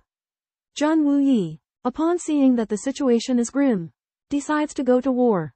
even at great risk to himself. He believes that as a Jun, he must defend the family's reputation, even if it costs him his life. However, Dongfang Wenqing criticizes this as a meaningless sacrifice. Jun Moxie proposes a new strategy, suggesting that Jun Wuyi lead the allied forces to battle, not just ordinary soldiers. This would force major powers such as Stormwind City and Blood Soul Villa to send experts to join the fight. Jun Moxie believes that rather than being defeated in the shadows, it is better to drag everyone in and make them pay a price. Jun Wuyi agrees to Jun Moxie's suggestion, deciding to fight in person on the condition that heavenly punishment also pays a heavy price. Jun Moxie then leaves to find He Chongxiao and Shang Kaishan to prevent them from harming Jun Wuyi. Jun Moxie disguises himself as a mysterious expert and infiltrates Heavenly Punishment Forest, where he feels an unprecedented sense of relaxation and comfort. Heavenly Punishment Forest, renowned as the most dangerous area, becomes Jun Moxie's most comfortable place. In the Heavenly Punishment Forest, spirit beast information was transmitted frequently, and precautions were strict. Jun Moxie, the protagonist, cleverly avoided the attention of the 9th-level spirit beast, the Golden Tiger, but overheard 2 golden tigers discussing private matters and had to leave. Deep in the forest, Black Robe Man entrusted Little White to Shang Kaishan and He Chongxiao, and went into seclusion to break through his current realm. Black Robe Man's cultivation was exquisite and a breakthrough was imminent. But He Chongxiao and Shang Kaishan missed the opportunity due to Li Juishan's interference and failed to advance. Shang Kaishan, angered, used Little White as a plaything, frightening it. He Chongxiao, meanwhile, worried about the crisis of the heavenly punishment sacred fruit and feared that if the Beast King consumed it, he would explode. Jun Moxie entered the poisonous zone and was surprised by the potency of the toxins. Suddenly, he saw a girl in green, who was examining a strange plant. The plant had 9 leaves of different colors, held a drop of dew, and bore a fruit with 7 colored fluorescents on its tip. It was slowly absorbing the surrounding toxins. In the perilous forest of heavenly punishment, Jun Moxie serendipitously discovers 1,000 evil and venomous fruit, an evil fruit that embodies the quintessence of all the world's lethal poisons. Its growth requires massive doses of toxins, with each type of toxin increasing in quantity but never decreasing. After a protracted growth period, the 1,000 evil and venomous fruit finally ripens, transforming from white to vibrant hues of pink and blue. Ironically, while the fully ripe 1,000 evil and venomous fruit has become a celestial elixir for curing poison and enhancing cultivation, its potency is so formidable that it frightens off nearly everybody. A single drop of its essence can cause one to explode and die. And only cultivators of the highest caliber dare to consume it. And even then, only in limited quantities. Upon learning that this precious fruit is nearing maturity, Jun Moxie realizes that the surrounding toxins are insufficient to support its final transformation. Just as he laments his misfortune, a young woman clad in green emerges, accompanied by a cacophony of venomous hisses as various profound beasts, including venomous snakes, centipedes, and poison bats, gather in an orderly line and begin spraying their essence venom onto the 1,000 evil and venomous fruit. As the venom is absorbed, the concentration of toxins in the air gradually diminishes. At the green-clad woman's whistle, hundreds of flying profound beasts swoop down and unleash their accumulated essence venom onto the ground, creating a colorful mist. These profound beasts, now gravely weakened, take flight and disperse in an orderly manner. In this way, countless profound beasts continue to expel their venom until the abundance of toxins in the air diminishes significantly. In the perilous forest of divine retribution, the green-clad serpent queen Tianxiang directs venomous beasts to spray their poison onto a deadly 9 evil fruit tree. Having absorbed the poison through multiple transformations, the fruit finally ripens into a purple gold hue. Just when Tianxiang is about to collect the fruit, it mysteriously disappears. Enraged, Tianxiang demands answers, her roar echoing through the forest. However, unknown to her, Jun Moxie, who has been lurking in the shadows, uses the yin-yang escaping technique to stealthily seize the fruit into his Hongjun Pagoda. Horrified and furious at the vanished fruit, Tianxiang unleashes her ultimate technique, causing the surrounding trees to collapse instantly. However, Jun Moxie, bound by his vow, remains concealed. Tianxiang's pleas fall on deaf ears as Jun Moxie secretly gloats, convinced he has saved the venomous beasts from the fruit's toxic effects. Qianshan's heart aches as 3 centuries of preparation and the labor of millions of spirit beasts vanish in vain. She laments the immense sacrifices made by divine retribution for the fruit. Yet, Jun Moxie feels no remorse for taking it, believing he has rescued the venomous beasts and will not be condemned. The Snake King of the Punishment Heaven Forest, Qianxuan, falls into madness after realizing the theft of the Punishment Heaven fruit and launches an indiscriminate attack. Crane Chongxiao and Bear Kaishan arrive after hearing the news and learn of the disaster looming over them due to the stolen fruit. Meanwhile, a peerless expert cultivating deep within the forest senses Qianxuan's distress call, causing his mind to surge and blood to rush, resulting in damage to his cultivation.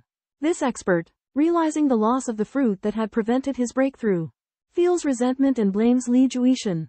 Crane Chongxiao and Bear Kaishan analyze the situation calmly and deduce that the thief is powerful but has not yet escaped the Punishment Heaven forest. They mobilize all the profound beasts within the forest to launch a 3-dimensional siege to search for the thief. Numerous beast kings, including the Tiger King, Lion King, Monkey King, Eagle King, and Wolf King, gather, along with countless profound beasts, surrounding the area where the fruit was stolen. This unprecedented grand event ensures that the thief will find it hard to escape if they are still within the forest.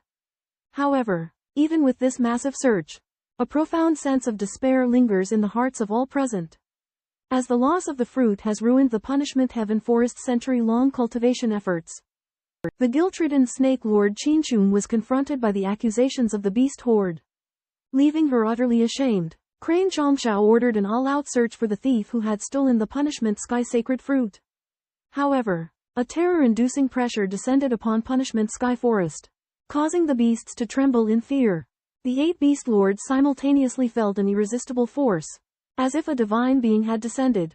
Looking up, they saw a masked figure in black floating in the air. Its aura so inspiring that it filled them with a sense of helplessness. Shang Kaishan and Crane Chongxiao recognized the figure as the mysterious Senior Feng they had encountered at the Heavenly Fragrance Pavilion. The figure admitted to taking the sacred fruit, explaining that the Beast Lord's cultivation was insufficient to withstand its effects and would have caused them to explode if consumed. Crane Chongxiao and Shang Kaishan were ashamed, having botched the Blood Soul Villa mission and caused the beast tide to prolong excessively, severely damaging the vitality of Punishment Sky Forest. The figure explained that their initial assignment to handle Blood Soul Villa was to avoid direct intervention unbefitting his status. However, he regretted their reckless use of Punishment Sky's power in completing the mission. The figure also pointed out the treachery of Blood Soul Villa in their alliance with mainland profounders against Punishment Sky Forest. As envoys of Punishment Sky, the Beast Lords had no choice but to unleash the Beast Tide in fulfilling their orders from the figure. Despite the heavy price they paid, the figure's words hinted that he would not favor the humans, giving the Beast Lords a glimmer of hope that this peerless expert would uphold his principles and not act unjustly. Through the intervention of the mysterious expert Jun Moxie, the situation in Tiannan underwent earth-shattering changes. Shang Kaishan and He Chongxiao received Jun Moxie's summons, requesting him to personally deal with Li Juitian. But Jun Moxie showed disdain, believing that he had no interest in dealing with a junior like Li Juitian. Shang Kaishan, He Chongxiao, and the Snake King Qianshuan eagerly hoped to obtain Jun Moxie's help, imploring him to return the Zhang Fa Tianxiang Guo in exchange for Jun Moxie's favor. However, Jun Moxie refused their request and chided Qianshuan for being offensive. In order to resolve the crisis, Jun Moxie proposed refining pills using the Qianxie Wandu Guo, helping the several beast kings break through their bottlenecks.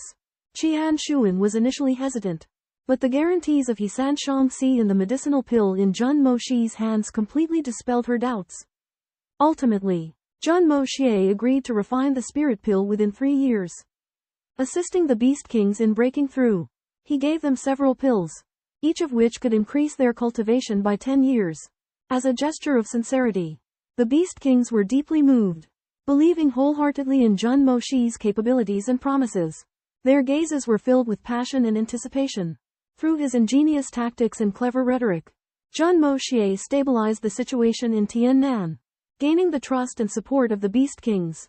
He regarded Li Juitian as an insignificant junior, while his own aims were far greater. Determined to create the profound beast, leading the world's profound beasts toward new heights. After meeting with the beast kings from the desolate heaven forest, Feng Qingyang, a disguise of Jun Moxie, provided profound protection to the Jun and Dugu families of fragrant Sky City, shielding them from the fallout of the duel of the southern city. The beast kings expressed their gratitude, gifting Feng Qingyang with a special medicinal powder to guarantee the safety of these families from attacks. The following day, Feng Qingyang ventured once more into the desolate heaven forest, seeking the legendary earthly treasures within it. Unexpectedly, he stumbled upon an eerie yet serene patch of land teeming with rare medicinal herbs. As he explored, he came upon a stone cave, and inside he discovered a small beast lying lifelessly. This beast was completely white, devoid of the aura beasts possessed, and its movements were languid. Feng Qingyang found it adorable and employed his open heaven creation art to examine its wounds. Just then, the beast suddenly displayed a vicious glint, but upon sensing the unique spiritual energy emanating from Feng Qingyang, it grew pacified. Feng Qingyang recognized the similarity of this beast to the legendary snow god Sable. Though it seemed somewhat different, his curiosity piqued. He cradled the beast in his arms, intent on observing it further. Meanwhile, the beast kings were notified of Feng Qingyang's discovery of the small beast, but they were baffled by its identity and lineage. Feng Qingyang himself was uncertain of its origins, but he sensed the spiritual energy within it and pondered the possibility of a connection to some ancient secret. Ultimately, Feng Qingyang resolved to protect the beast for the time being, continuing his exploration of the desolate heaven forest in search of further clues and hidden treasures. While treating a young beast's incurable ailment, Jun Moxie discovered its unusually fragile meridians, which were on the verge of collapse. After some treatment, the beast's injury gradually improved. However, as Jun Moxie prepared to leave, a terrifying killing aura suddenly struck, sending shivers down his spine. The killing aura was unprecedented, making him realize the gravity of his situation. Fleeing in panic, Jun Moxie noticed that the killing aura had abruptly vanished. Immediately, the young beast he was carrying woke up with a complex gaze. The beast seemed aware of Jun Moxie's actions, causing mixed emotions of shame, anger, and even a murderous rage. Jun Moxie remained oblivious to the beast's unusual behavior and mocked it. While relieving himself, he suspended the beast in the air, humiliating it further. Provoked by Jun Moxie's actions, the beast vowed revenge. Seizing an opportunity, it escaped and disappeared. Jun Moxie was greatly disappointed and resolved to teach it a lesson the next time they met. Returning to Tian'an City, Jun Moxie faced questions from his family, but he evasively dismissed any inquiries about his experiences in the heavenly punishment forest. After returning safely from an unexplained excursion, Jun Moxie evades questions about his whereabouts. Jun Wuyi and others are concerned but helpless. Meanwhile, Li Tengyun, the young master of Blood Soul Manor, arrives to use Jun Wuyi's granddaughter-in-law, Guan Qinghan, as a bargaining chip to secure Jun Wuyi's support as commander-in-chief during the impending war, thus avoiding his own death on the battlefield. Li Tengyun is arrogant and disrespectful, dismissing Guan Qinghan's worth and openly humiliating the Jun family. Jun Wuyi is furious and rejects Li Tengyun's proposal. Li Tengyun threatens severe consequences, including Jun Wuyi's life, if he does not comply. Jun Moxie intervenes, refuting Li Tengyun's threats and ridiculing his actions as shameless. Jun Wuyi stands firm, protecting Guan Qinghan's dignity. Incensed, Li Tengyun vows to make Jun Moxie and his third uncle pay for this. As Li Tengyun departs, Jun Moxie warns him of an impending disaster, angering Li Tengyun further. Jun Wuyi expresses concern but agrees with Jun Moxie's decision. Guan Qinghan and Du Jiyu Shaoyi appear, sharing their worry for Jun Wuyi. In front of everyone, Jun Wuyi appears ready to make a momentous decision. Guan Qinghan cries out in protest, seemingly sensing something. As night fell, Jun Wuyi revealed the patriarch's order to the Jun family and declared his position as the current patriarch. He announced the dissolution of his engagement with Guan Qinghan, granting her freedom. He then passed the patriarch title to his nephew, Jun Moxie. Jun Moxie was reluctant to accept the patriarch position, but under the authority of the patriarch's order, he had to comply. Jun Wuyi confided in him a three-part commission to look after his grandfather, to protect Guan Qinghan from harm, and to convey a message to a woman named Han Yanyao if the opportunity arose. Jun Wuyi's voice conveyed his deep longing and unresolved feelings for Han Yanyao. He recited a poem, Unforgettable Grudges. Unforgettable you. For the lovesick fool. For you in the underworld. Dreams yet linger. A soul in heaven. One on earth. Dugu Xiaoyi and Guan Qinghan were moved by Jun Wuyi's heartfelt emotions and shed tears. Jun Moxie was also touched by his third uncle's sentiment. Realizing that even with vengeance, Jun Wuyi's heart would be tormented by regret and guilt, Jun Wuyi expressed his pessimism about the impending battle. But he was prepared to meet his end. He hoped that Jun Moxie could inherit his will and lead the Jun family through adversity if necessary. Jun Moxie accepted his commission and hinted that he might have some knowledge of Han Yanyao and would do his best to fulfill his third uncle's wish. At this critical moment of life and death, Jun Wuyi decides to join the fight, determined to cheat death. However, Jun Moxie has already secretly arranged everything, ensuring Jun Wuyi's safety in this trip. However, Jun Wuyi is unaware of all this. He believes that this is a journey with no return, and entrusts the heavy responsibility of the family to Jun Moxie. Before leaving, Jun Wuyi expresses his determination for revenge to Jun Moxie, and asks him to take revenge on the Xiao family when the time is ripe. Meanwhile, Jun Moxie discovers Guan Qinghan is in a difficult situation due to the cancellation of her marriage contract. In order to protect her, Jun Wuyi takes her in as his adopted daughter. Jun Wuyi also takes this opportunity to hint at the possibility of a marriage between Jun Moxie and Guan Qinghan, which shocks and worries Guan Qinghan and Xiaoyu. Dugu Xiaoyu realizes that she has more rivals in love and is anxious. After Jun Wuyi announces that Jun Moxie is Guan Qinghan's adopted father, she can't suppress her dissatisfaction and rushes forward to declare that Jun Moxie is hers. Faced with this sudden confession, Jun Moxie, Guan Qinghan and Xiaoyu are all stunned. Jun Wuyi observes with interest from the side, contemplating his nephew's marriage. However, knowing the danger of this battle, Jun Wuyi cannot predict tomorrow's fate and can only silently work for his nephew's future. Du Jiyu Xiaoyi's possessiveness over Jun Moxie made Jun Wuyi and the other two laugh. Du Jiyu Xiaoyi realized her behaved inappropriately, but could not fix it. She fled in shame and anger. Jun Wuyi felt comforted by the relationship between his nephew and Du Jiyu Xiaoyi and asked them to leave. Outside the tent, Du Jiyu Xiaoyi met Guan Qinghan, who left in a panic due to shyness. Jun Daxiao accepted Du Jiyu Xiaoyi's concern helplessly. Jun Wuyi pondered in the tent, and the Oriental three brothers guarded silently outside. Guan Qinghan accompanied him from afar with tears. Soldiers of the Heavenly Fragrance Army accompanied Jun Wuyi enthusiastically, ready to escort him. Jun Wuyi ordered the team to line up, and 300 people stood up resolutely. As they were about to set off, Jun Moxie arrived to send them off and apologize. He felt sorry because he knew he could save them, but he could not do it for the sake of the Jun family. He admired the soldiers' courage but had to let them embark on a deadly journey. Jun Moxie sings a generous song, vowing to die with integrity, comforting the families of the 300 soldiers. Moved to tears, the soldiers set out to the battlefield with confidence. Jun Wuyi leads the 4,000 soldiers to the battlefront, assembling outside the heavenly South City. Xiao Han and others gloat, not knowing that Jun Moxie is determined to fight to the death. From afar, Li Juishan and others observe the battle, each with their own thoughts. Feng Juyan condemns Li Juishan's despicable actions. Ying Bo Kong burns with anger, and Shi Chomxiao is also dissatisfied. Feng Juyan points out that the battle has no chance of victory, and questions why the Blood Soul Villa is not sending him to join the fight. Li Juishan responds indifferently, leading to Feng Juyan's mockery and imminent departure. Li Tengyun makes offensive remarks, prompting Feng Juyan to draw his sword. He is stopped by Ying Bo Kong and Shi Chomxiao. Ying Bo Kong chastises Li Tengyun, saving his life, while Shi Chomxiao intervenes to defuse the crisis and prevent the coalition army's collapse. Under the intimidation of the violent sword god Feng Wanyan, Li Tengyun and his father Li Zhutian are cowed by the supreme power behind Feng Wanyan. Feng Wanyan declares that he fears no imperial relatives, and will not spare Li Tengyun even though Li Zhutian is a paramount.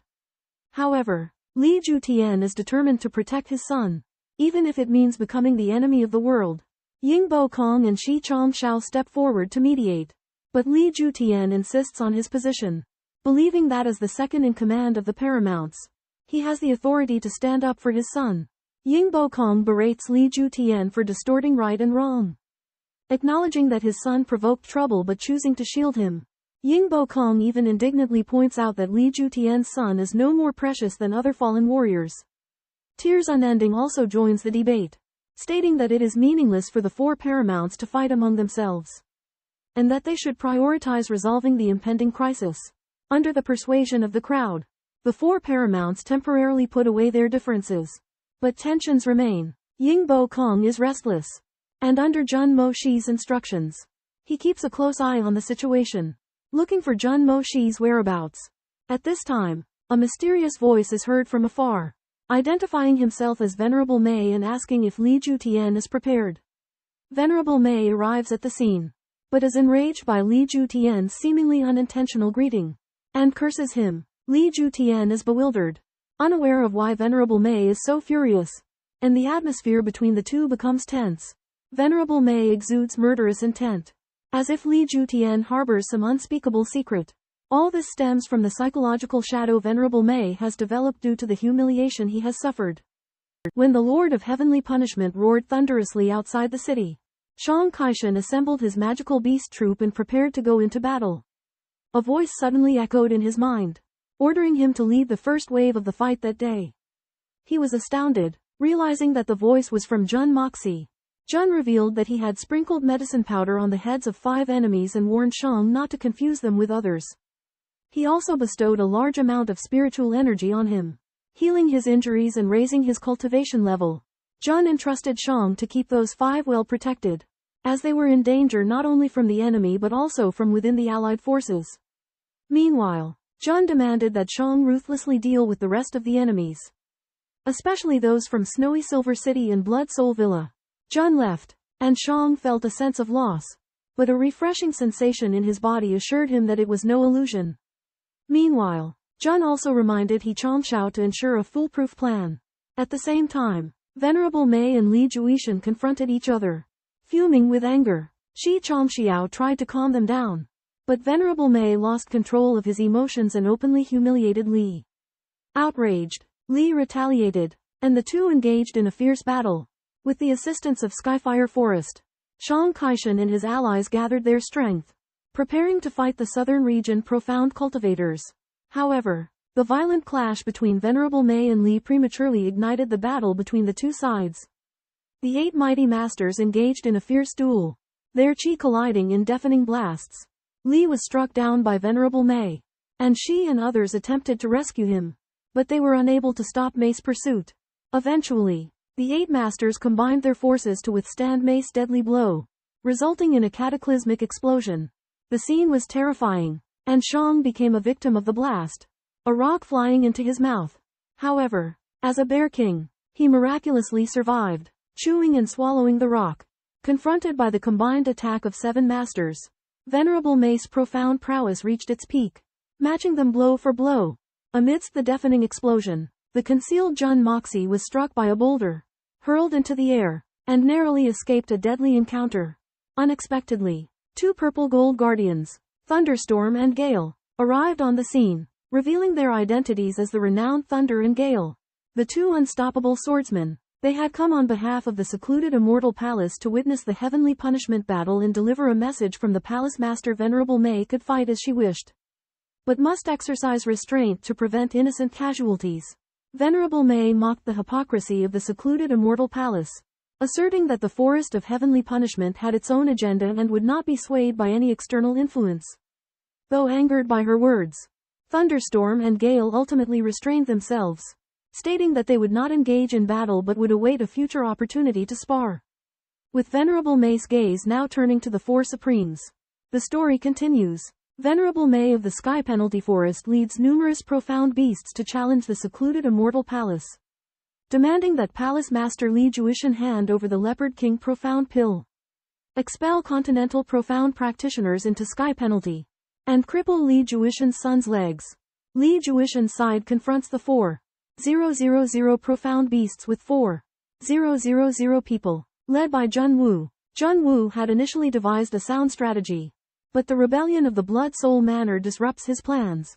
As both sides engage in fierce combat, the profound beasts begin to slaughter humans with their formidable strength. Venerable Mei suggests a best-of-3 battle to determine the victor: a legion battle, a chieftain battle, and a peak battle. Li Juishan is forced to agree. In the first legion battle, Jun Wu's 4,000 men are defeated due to the Blood Soul Manor's rebellion. This makes Li Juishan realize that his son may face the danger of losing his legs. However, Thunderstorm reveals that the conditions come from the Palace Master of the Immortal Palace and implies that even if Li Juishan agrees, Venerable Mei may not necessarily harm his son. At the same time, Thunderstorm threatens that the profound beasts will attack the continent if the conditions are not met. Weighing the pros and cons, Li Juishan eventually agrees to the conditions. Venerable Mei issues a battle order, and the army of profound beasts launches another attack. The human-beast war is about to break out. At the instigation of the Blood Soul Manor, more than 3,000 people rushed out to round up the dark beasts. But they ended up exposing Jun Wuyi's 300 people directly in front of the dark beasts, creating a certain death formation. Dong Wenqing and other commanders were furious, but they found that the surging dark beasts only circled around as if in a demonstration before leaving. Lei Baoyu and Bu Quanfeng, observing the battle from the mountain, recognized this as Li Juishan's plot to frame Jun Wuyi, and they exposed his despicable act of putting his own son in danger. Subsequently, Jun Moxie noticed Duan Muchufan and Sikong Anya in a precarious situation, with Duan Muchufan even having a hole in his pants. He sprinkled medicinal powder to help, but was surprised to find that the dark beasts only surrounded them but did not attack, even playing at attacking. In fact, the dark beasts were cooperating with Jun Wuyi in an act, covering up for him as he remained motionless in his wheelchair to dodge the frantic siege of 2 9th-level dark beasts. In order to conceal the embarrassment of the hole in his pants, Duan Muchufan hurriedly stripped off clothes from the dead to tie around his waist. The golden tiger in front of him stared watchfully at him, but did not attack, instead venting its anger at the air, the ground, and the rocks. Sikong Anya's surprise dislocated his jaw, which the golden tiger mistook for the shock of his imposing aura. As time passed, the dark beasts engaged in a melee with the dark practitioners on the other 2 sides, while only a few dark beasts remained near Jun Wuyi without any intention to attack. This originally deadly battle, with the cooperation of the dark beasts, became a scene of secretly helping Jun Wuyi, leaving everyone astounded. An intense battle breaks out between Jun Wuyi's group and the abyssal beasts of the Heavenly Punishment Forest. Duan Muchaofan and Baili Loyan stand out, contending with the beasts. However, to everyone's surprise, Jun Wuyi's side suffers no major casualties, and those who were supposed to die according to the original plan are still alive. At the same time, the abyssal beasts of the Heavenly Punishment Forest launch a fierce attack, causing chaos and massive casualties in the Blood Soul Manor. Shang Kaishan demonstrates his strength by tearing a divine profound expert in half. Faced with this situation, Li Juishan is furious but dares not act rashly. As the battle nears its end, the Blood Soul Manor and Snow Silver City are devastated, and the 3 Beast Kings lead a horde of abyssal beasts in a relentless attack. However, Xiao Han screams in confusion, questioning why Jun Wuyi is not dead. In another battle group, almost all the experts sent by the families are wiped out. Jun Wuyi's side remains strong, with Jun Moxie personally taking charge, announcing that everything is going according to his plan. It turns out that the director of this tragicomedy is none other than Jun Moxie. He has meticulously planned, not only turning the tide for the tragic side, but also destroying the side that set the trap. Demonstrating his masterful strategy, Jun Moxie revels in the fruits of his victory, singing his philosophy of life. However, the story is not over, and an even more intense confrontation is about to begin. Ying Bakong, unaware, engaged and defeated the renowned Gale swordsman, Feng Wan-yun. However, his triumph attracted the wrath of Li Zhantian, who had been observing from the sidelines. Li confronted Ying spitefully, and a fierce duel ensued. Suddenly, Mei Venerable arrived and furiously intervened, savagely beating Li. Mei's sudden outburst stunned everyone.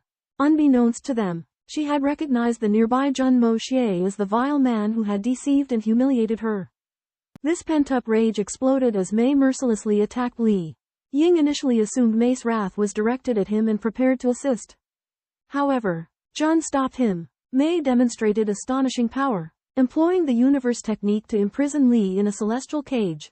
Her power shocked the assembled masters, revealing her true strength as far superior to theirs.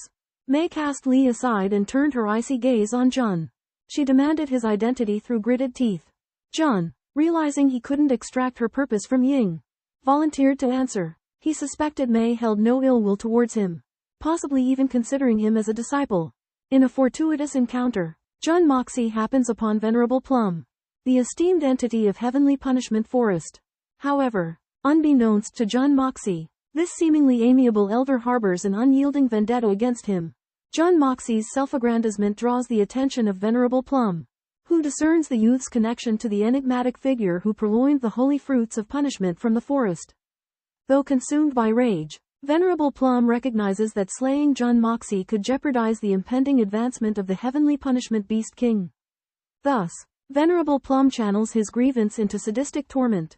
Seizing Jun Moxie, he repeatedly slaps him, relishing the retribution. However, Jun Moxie utilizes a yin-yang evasion technique to escape, leaving Venerable Plum perplexed. Meanwhile, an intense battle erupts at the mountain's foot. Frozen Silver City, Blood Soul Manor, and various noble clans unite against the formidable beasts of Heavenly Punishment Forest. While Frozen Silver City sustains heavy losses, it secures an escape route, whereas Blood Soul Manor and the clansmen suffer near annihilation. Curiously, the team led by the ostensibly weakest Jun Wuyi remains unscathed amid the feigned assault by the beasts. Yet, Jun Wuyi's countenance is clouded by apprehension, as he bears witness to the earth-shattering detonation that preceded Jun Moxie's disappearance, filling him with trepidation. Amidst the chaos of the beast crisis, a desperate battle rages between the allied forces of humanity. Those who shine in the forefront often invite disaster, like Bai Li Loyan, whose exceptional talent has drawn the envy of his own clan. Jun Wuyi's nephew, Jun Moxie, possesses even greater potential than Bai Li Loyan, arousing further concerns and misgivings within the Jun clan. Jun Moxie suspects that the recent turmoil stems from attempts to extinguish this burgeoning genius in its infancy. As the battle rages, the heavenly punishment proclaims victory, but Xiao Han disputes it, claiming that the allied forces are not defeated and accusing Jun Wuyi of cowardice. Jun Moxie cleverly counters, exposing Xiao Han's desertions and implicating Fengshui Silver City in treacherous acts. Confronted by Jun Moxie's accusations, Fengshui Silver City's 10 divine profound powerhouses remain silent, their desertion an open secret. Jun Moxie further indicts Li Juishan and Xiao Han, alleging that they have conspired against the allied forces for personal gain, disregarding the safety of the human race. Mortally wounded, Li Juishan dies in a fit of rage. Seizing the moment, Jun Moxie employs the Chaos Flame to eliminate Li Juishan, an act that not only removes a formidable threat but also averts the crisis that threatens to annihilate the Jun clan. Under Venerable Mei's relentless attacks, Li Juishan's injuries worsened. In turmoil, Li Juishan's profound arts backfired, damaging his internal organs and causing him to cough up blood profusely. Jun Moxie looked on coldly, reveling in Li Juishan's misery. He was determined to make Li Juishan experience the agony of losing a loved one. To break Li Juishan's spirit, Jun Moxie employed psychological warfare, relentlessly attacking his vulnerabilities. Bu Quanfeng witnessed the injustice in this battle, developing resentment towards Li Juishan and Wind Snow City. He praised Jun Wuyi's heroism and selflessness, deeming him the true hero. Under Bu Quanfeng's influence, allegiances within Venerable Mei's camp began to shift towards Jun Wuyi's side. Venerable Mei then announced that Snake King would challenge in the second duel. Regardless of the outcome, he would single-handedly face all the supreme masters present in the third duel. Venerable Mei showed ardent interest in Jun Moxie, expressing his intention to take him as a disciple. Jun Moxie craftily exploited the general fear of profound beasts to exonerate himself from suspicions of collusion. Xiao Han, exasperated and furious at Jun Moxie's sharp tongue, fainted. Eventually, both armies withdrew, but not without a bafflingly harmonious farewell ceremony. Notorious ruthlessness was the praise that Sima and Yi gave Jun Moxie, which angered Duan Mu Chaofan. At this moment, Dong Fang Wen Qing pushed Jun Wuyi in front of Jun Moxie, where he commended Jun Moxie for his bravery in facing off against multiple rank 9 demonic beasts and leaving unscathed. However, he did not pry into how it was done. Knowing that it was Jun Moxie's handiwork, a beautiful woman in green appeared in the square. She was the serpent queen Xuanxuan, the serpent of the 12 beast kings of the heavenly punishment forest. Her soft and elegant demeanor was extraordinarily different from the Lord of 10,000 Poisons as described in the legends. Leaving everyone amazed, the human side sent cold-blood overlord Lei Wu Bei to face serpent queen Xuanxuan. Both sides had made their choices. The fifth overlord against the serpent queen of 10,000 Poisons. Suddenly, a figure flew out of the heavenly punishment forest and grabbed Jun Moxie, flying back quickly while using heaven and earth cage to imprison him. The person who appeared was the Lord of the Heavenly Punishment, Venerable Mei. He admired Jun Moxie's natural talent and wanted to take him as his disciple.